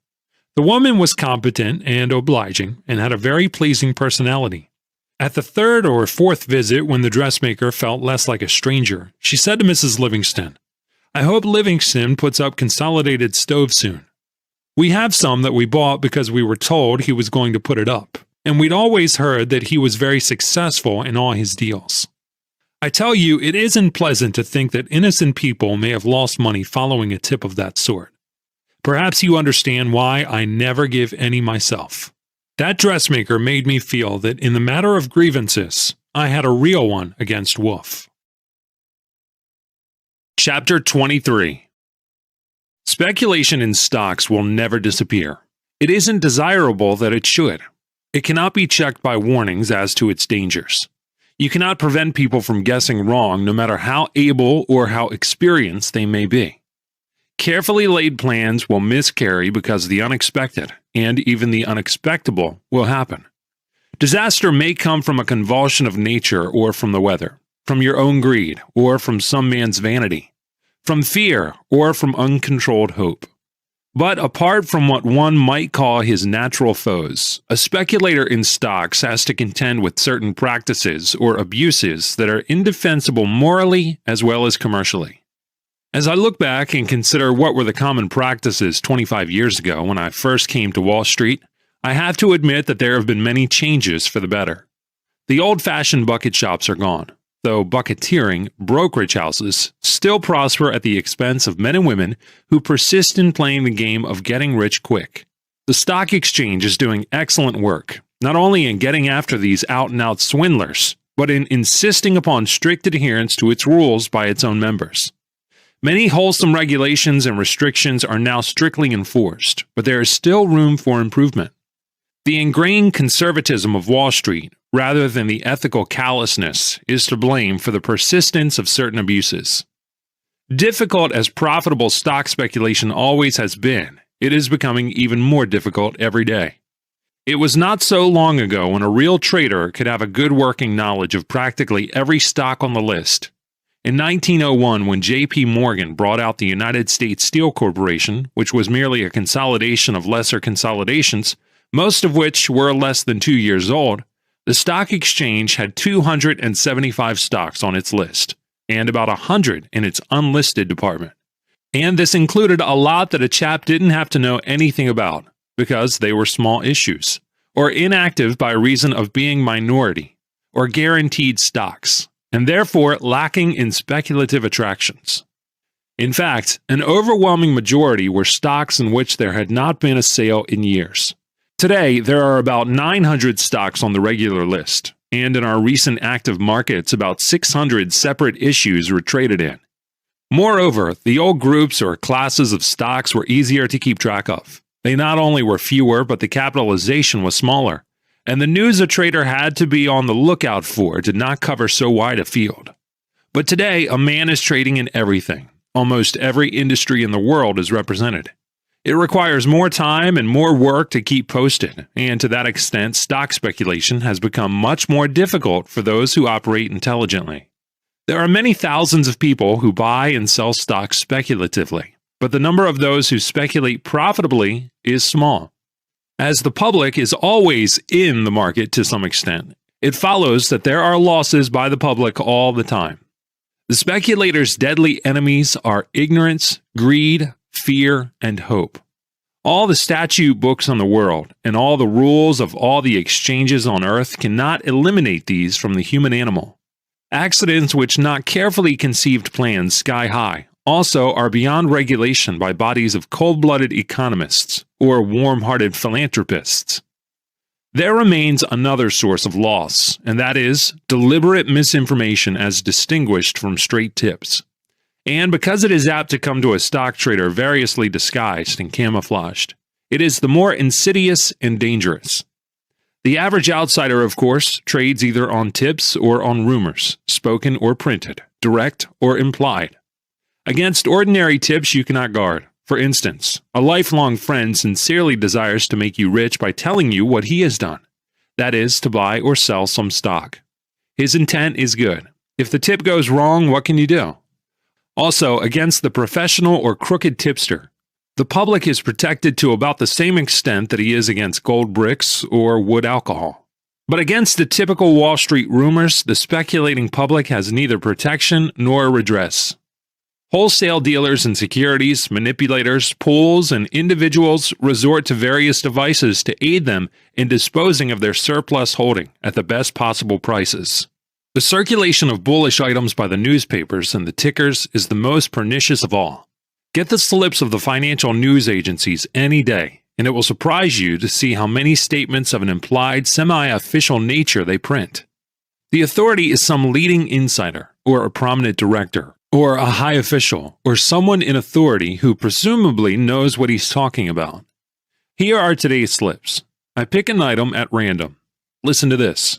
A leading banker says it is too early yet to expect a declining market. Did a leading banker really say that? Or if he said it, why did he say it? Why does he not allow his name to be printed? Is he afraid that people will believe him if he does? Here's another one about a company the stock of which has been active this week. This time, the man who makes the statement is a prominent director. Now, which, if any, of the company's dozen directors is doing the talking? It is plain that by remaining anonymous, nobody can be blamed for any damage that may be done by the statement. Quite apart from the intelligent study of speculation, everywhere the trader in stocks must consider certain facts in connection with the game in Wall Street. In addition to trying to determine how to make money, one must also try to keep from losing money. It is also as important to know what not to do as to know what should be done. It is therefore well to remember that manipulation of some sort enters into practically all advances in individual stocks, and that such advances are engineered by insiders with one object in view and one only, and that is to sell at the best profit possible. However, the average broker's customer believes himself to be a businessman from Missouri if he insists upon being told why a certain stock goes up. Naturally, the manipulators explain the advance in a way calculated to facilitate distribution. I am firmly convinced that the public's losses would be greatly reduced if no anonymous statements of a bullish nature were allowed to be printed. I mean statements calculated to make the public buy or hold stocks. The overwhelming majority of the bullish articles printed on the authority of unnamed directors or insiders convey unreliable and misleading impressions to the public. The public loses many millions of dollars every year by accepting such statements as semi-official and therefore trustworthy. Say, for example, that a company has gone through a period of depression in its particular line of business. The stock is inactive. The quotation represents the general and presumably accurate belief of its actual value. If the stock were too cheap at that level, somebody would know it and buy it, and it would advance. If too dear, somebody would know enough to sell it and the price would decline. As nothing happens one way or another, nobody talks about it or does nothing. The turn comes in the line of business the company is engaged in. Who are the first to know it, the insiders or the public? You can bet it isn't the public. What happens next? Why, if the improvement continues, the earnings will increase and the company will be in position to resume dividends on the stock. Or, if dividends were not discontinued, to pay a higher rate. That is, the value of the stock will increase. Say that the improvement keeps up. Does the management make public that glad fact? Does the president tell the stockholders? Does a philanthropic director come out with a signed statement for the benefit of that part of the public that reads the financial page in the newspapers and the slips of the news agencies? Does some modest insider pursuing his usual policy of anonymity come out with an unsigned statement to the effect that the company's future is most promising? Not this time. Not a word is said by anyone, and no statement whatever is printed by newspapers or tickers. The value-making information is carefully kept from the public, while the now taciturn prominent insiders go into the market and buy all the cheap stock they can lay their hands on. As this well-informed but unostentatious buying keeps on, the stock rises. The financial reporters, knowing that the insiders ought to know the reason for the rise, ask questions. The unanimously anonymous insiders unanimously declare that they have no news to give out. They do not know that there is any warrant for the rise. Sometimes they even state that they are not particularly concerned with the vagaries of the stock market or the actions of stock speculators. The rise continues, and there comes a happy day when those who know have all the stock they want and can carry. The street at once begins to hear all kinds of bullish rumors. The tickers tell the traders on good authority that the company has definitely turned the corner. The same modest director who did not wish his name used when he said he knew no warrant for the rise in the stock is now quoted, of course, not by name, as saying that the stockholders have every reason to feel greatly encouraged over the outlook. Urged by the deluge of bullish news items, the public begins to buy the stock. These purchases help to put the price still higher. In due course, the predictions of the uniformly unnamed directors come true, and the company resumes dividend payments, or increases the rate, as the case may be. With that, the bullish items multiply. They not only are more numerous than ever, but much more enthusiastic.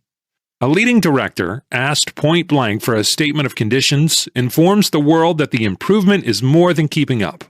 A prominent insider, after much coaxing, is finally induced by a news agency to confess that the earnings are nothing short of phenomenal. A well-known banker, who is affiliated in a business way with the company, is made to say that the expansion in the volume of sales is simply unprecedented in the history of the trade. If not another order came in, the company would run night and day for heaven knows how many months. A member of the Finance Committee, in a double-leaded manifesto, expresses his astonishment at the public's astonishment over the stock's rise. The only astonishing thing is the stock's moderation in the climbing line. Anybody who will analyze the forthcoming annual report can easily figure how much more than the market price the book value of the stock is. But in no instance is the name of the communicative philanthropist given. As long as the earnings continue good and the insiders do not discern any sign of a let-up in the company's prosperity, they sit on the stock they bought at the low prices. There's nothing to put the price down, so why should they sell? But the moment there is a turn for the worse in the company's business, what happens? Do they come out with statements or warnings or the faintest of hints? Not much. The trend is now downward. Just as they bought without any flourish of trumpets when the company's business turned for the better, they now silently sell. On this inside selling, the stock naturally declines. Then the public begins to get the familiar explanations. A leading insider asserts that everything is okay, and the decline is merely the result of selling by bears who are trying to affect the general market. If on one fine day, after the stock has been declining for some time, there should be a sharp break, the demand for reasons or explanations becomes clamorous. Unless somebody says something, the public will fear the worst. So the news tickers now print something like this. When we asked a prominent director of the company to explain the weakness in the stock, he replied that the only conclusion he could arrive at was that the decline today was caused by a bear drive. Underlying conditions are unchanged. The business of the company was never better than at present, and the probabilities are that unless something entirely unforeseen happens in the meanwhile, there will be an increase in the rate at the next dividend meeting. The bear party in the market has become aggressive, and the weakness in the stock was clearly a raid intended to dislodge weakly held stock. The news tickers, wishing to give good measure, as likely as not will go on to state that they are reliably informed that most of the stock bought on the day's decline was taken by inside interests, and that the bears will find that they have sold themselves into a trap. There will be a day of reckoning. In addition to the losses sustained by the public through believing bullish statements and buying stocks, there are the losses that come through being dissuaded from selling out. The next best thing to having people buy the stock the prominent insider wishes to sell is to prevent people from selling the same stock when he does not wish to support or accumulate it. What is the public to believe after reading the statement of the prominent director? What can the average outsider think? Of course, that the stock should never have gone down, that it was forced down by bear selling, and that as soon as the bears stop, the insiders will engineer a punitive advance during which the shorts will be driven to cover at high prices. The public properly believes this, because it is exactly what would happen if the decline had in truth been caused by a bear raid. The stock in question, notwithstanding all the threats or promises of the tremendous squeeze of the overextended short interest, does not rally. It keeps on going down. It can't help it. There has been too much stock fed to the market from the inside to be digested. And this inside stock that has been sold by the prominent directors and leading insiders becomes a football among the professional traders. It keeps on going down. There seems to be no bottom for it. The insiders, knowing that trade conditions will adversely affect the company's future earnings, do not dare to support that stock until the next term for the better in the company's business. Then there will be inside buying and inside silence. I have done my share of trading and have kept fairly well posted on the stock market for many years, and I can say that I do not recall an instance when a bear raid caused the stock to decline extensively. What was called bear raiding was nothing but selling based on accurate knowledge of real conditions. But it would not do to say that the stock declined on inside selling or on inside non-buying. Everybody would hasten to sell, and when everybody sells and nobody buys, there is the dickens to pay. The public ought to grasp firmly this one point, that the real reason for the protracted decline is never bear raiding. When a stock keeps on going down, you can bet there is something wrong with it, either with the market for it or with the company. If the decline were unjustified, the stock would soon sell below its real value, and that would bring in buying that would check the decline.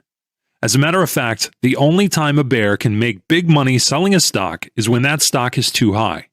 And you can gamble your last cent on the certainty that insiders will not proclaim that fact to the world. Of course, the classic example is the New Haven. Everybody knows today what only a few knew at the time. The stock sold at $2.55 in 1902 and was the premier railroad investment of New England. A man in that part of the country measured his respectability and standing in the community by his holdings of it. If somebody had said that the company was on the road to insolvency, he would not have been sent to jail for saying it.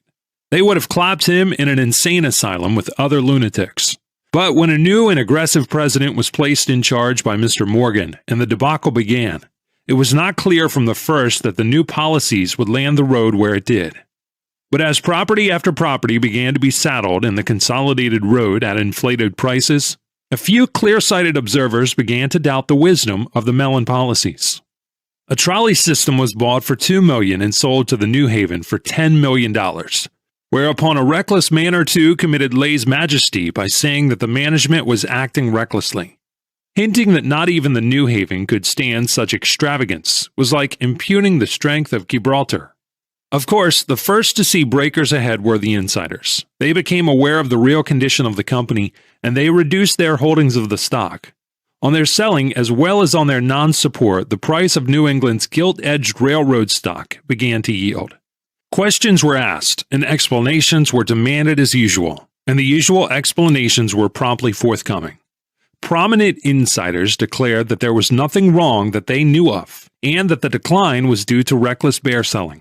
So the investors of New England kept their holdings of New York, New Haven, and Hartford stock. Why shouldn't they? Didn't insiders say there was nothing wrong and cry bear selling? Didn't dividends continue to be declared and paid? In the meantime, the promised squeeze of the bears did not come, but new low records did. The insider selling became more urgent and less disguised. Nevertheless, public-spirited men in Boston were denounced as stock jobbers and demagogues for demanding a genuine explanation for the stock's deplorable decline that meant appalling losses to everybody in New England who had wanted a safe investment and a steady dividend payer. That historic break from $2.55 to $12 a share never was and never could have been a bear drive. It was not started and it was not kept up by bear operations. The insiders sold right along and always at higher prices than they could have done if they had told the truth or allowed the truth to be told. It did not matter whether the price was $2.50 or $200 or $150 or $100 or $50 or $25. It still was too high for that stock, and the insiders knew it and the public did not. The public might profitably consider the disadvantages under which it labors when it tries to make money buying and selling the stock of a company concerning whose affairs only a few men are in position to know the whole truth. The stocks which have had the worst breaks in the past 20 years did not decline on bear rating, but the easy acceptance of that form of explanation has been responsible for losses by the public amounting to millions upon millions of dollars. It has kept people from selling who did not like the way his stock was acting and would have liquidated if they had not expected the price to go right back after the bears stopped their rating. I used to hear Keene blamed in the old days. Before him, they used to accuse Charlie Worishofer or Addison Kamek. Later on, I became the stock excuse. I recall the case of Intervale Oil. There was a pool in it that put the stock up and found some buyers on the advance. The manipulators ran the price to $50. There, the pool sold, and there was a quick break. The usual demand for explanations followed. Why was Intervale so weak? Enough people asked this question to make the answer important news. One of the financial news tickers called up the brokers who knew the most about Intervale's oil's advance, and ought to be equally well posted as to the decline.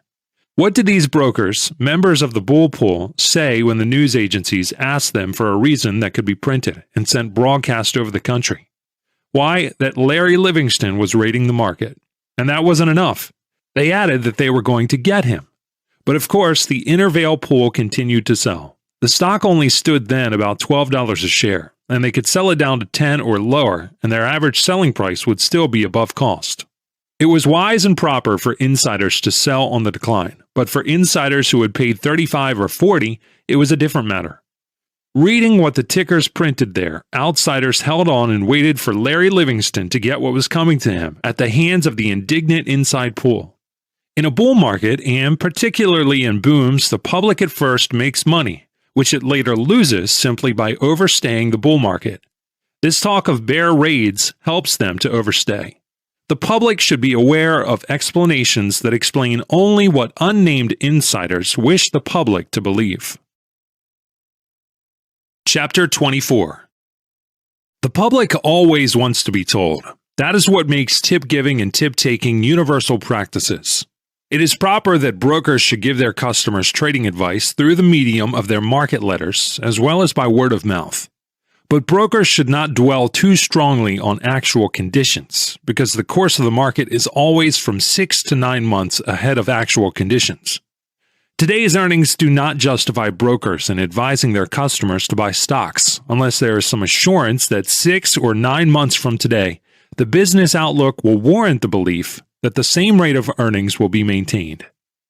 If on looking that far ahead, you can see reasonably clearly that conditions are developing which will change the present actual power, the argument about stocks being cheap today will disappear. The trader must look far ahead, but the broker is concerned with getting commissions now. Hence, the inescapable fallacy of the average market letter. Brokers make their living out of commissions from the public, and yet they will try to induce the public through their market letters or by word of mouth to buy the same stocks in which they have received selling orders from insiders or manipulators. It often happens that an insider goes to the head of a brokerage concern and says, "I wish you'd make a market in which to dispose of 50,000 shares of my stock." The broker asks for further details. Let us say that the quoted price of that stock is 50. The insider tells him, "I will give you calls on 5,000 shares at 45 and 5,000 shares every point up for the entire 50,000 shares. I also will give you a put on 50,000 shares at the market."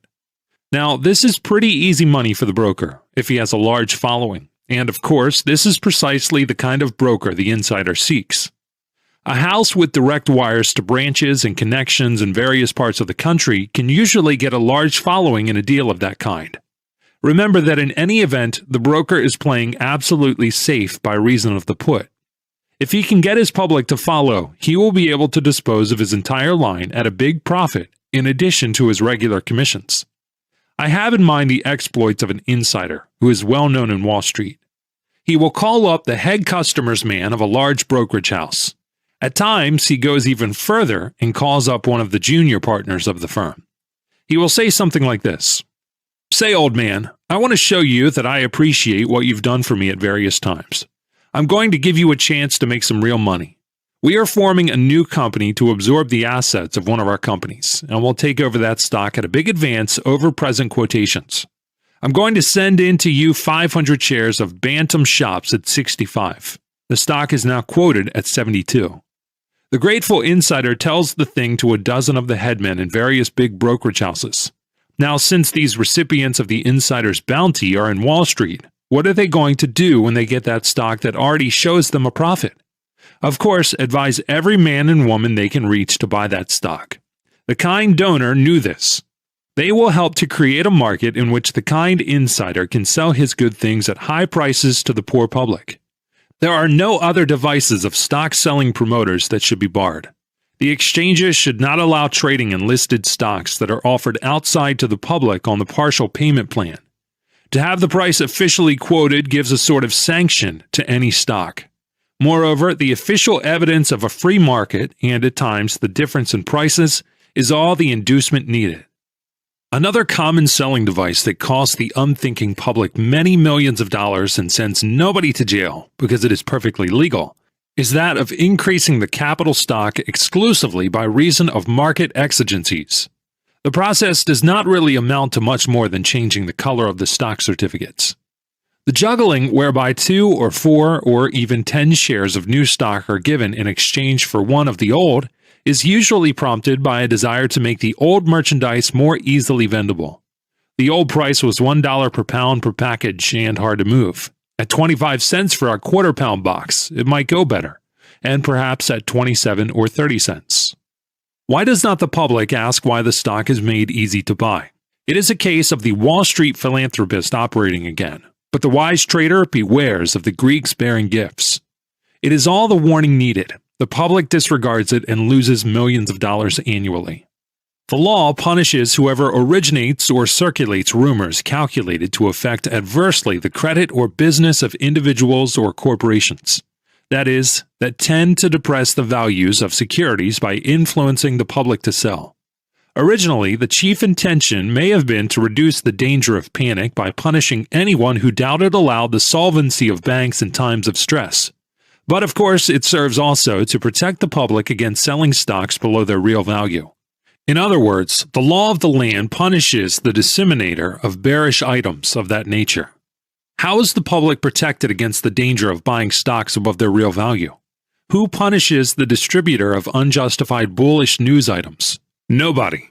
And yet the public loses more money buying stocks on anonymous inside advice when they are too high than it does selling out stocks below their value as a consequence of bearish advice during so-called raids. If a law were passed that would punish bull liars, as the law now punishes bear liars, I believe the public would save millions. Naturally, promoters, manipulators, and other beneficiaries of anonymous optimism will tell you that anyone who trades on rumors and unsigned statements has only himself to blame for his losses. One might as well argue that anyone who is silly enough to be a drug addict is not entitled to protection.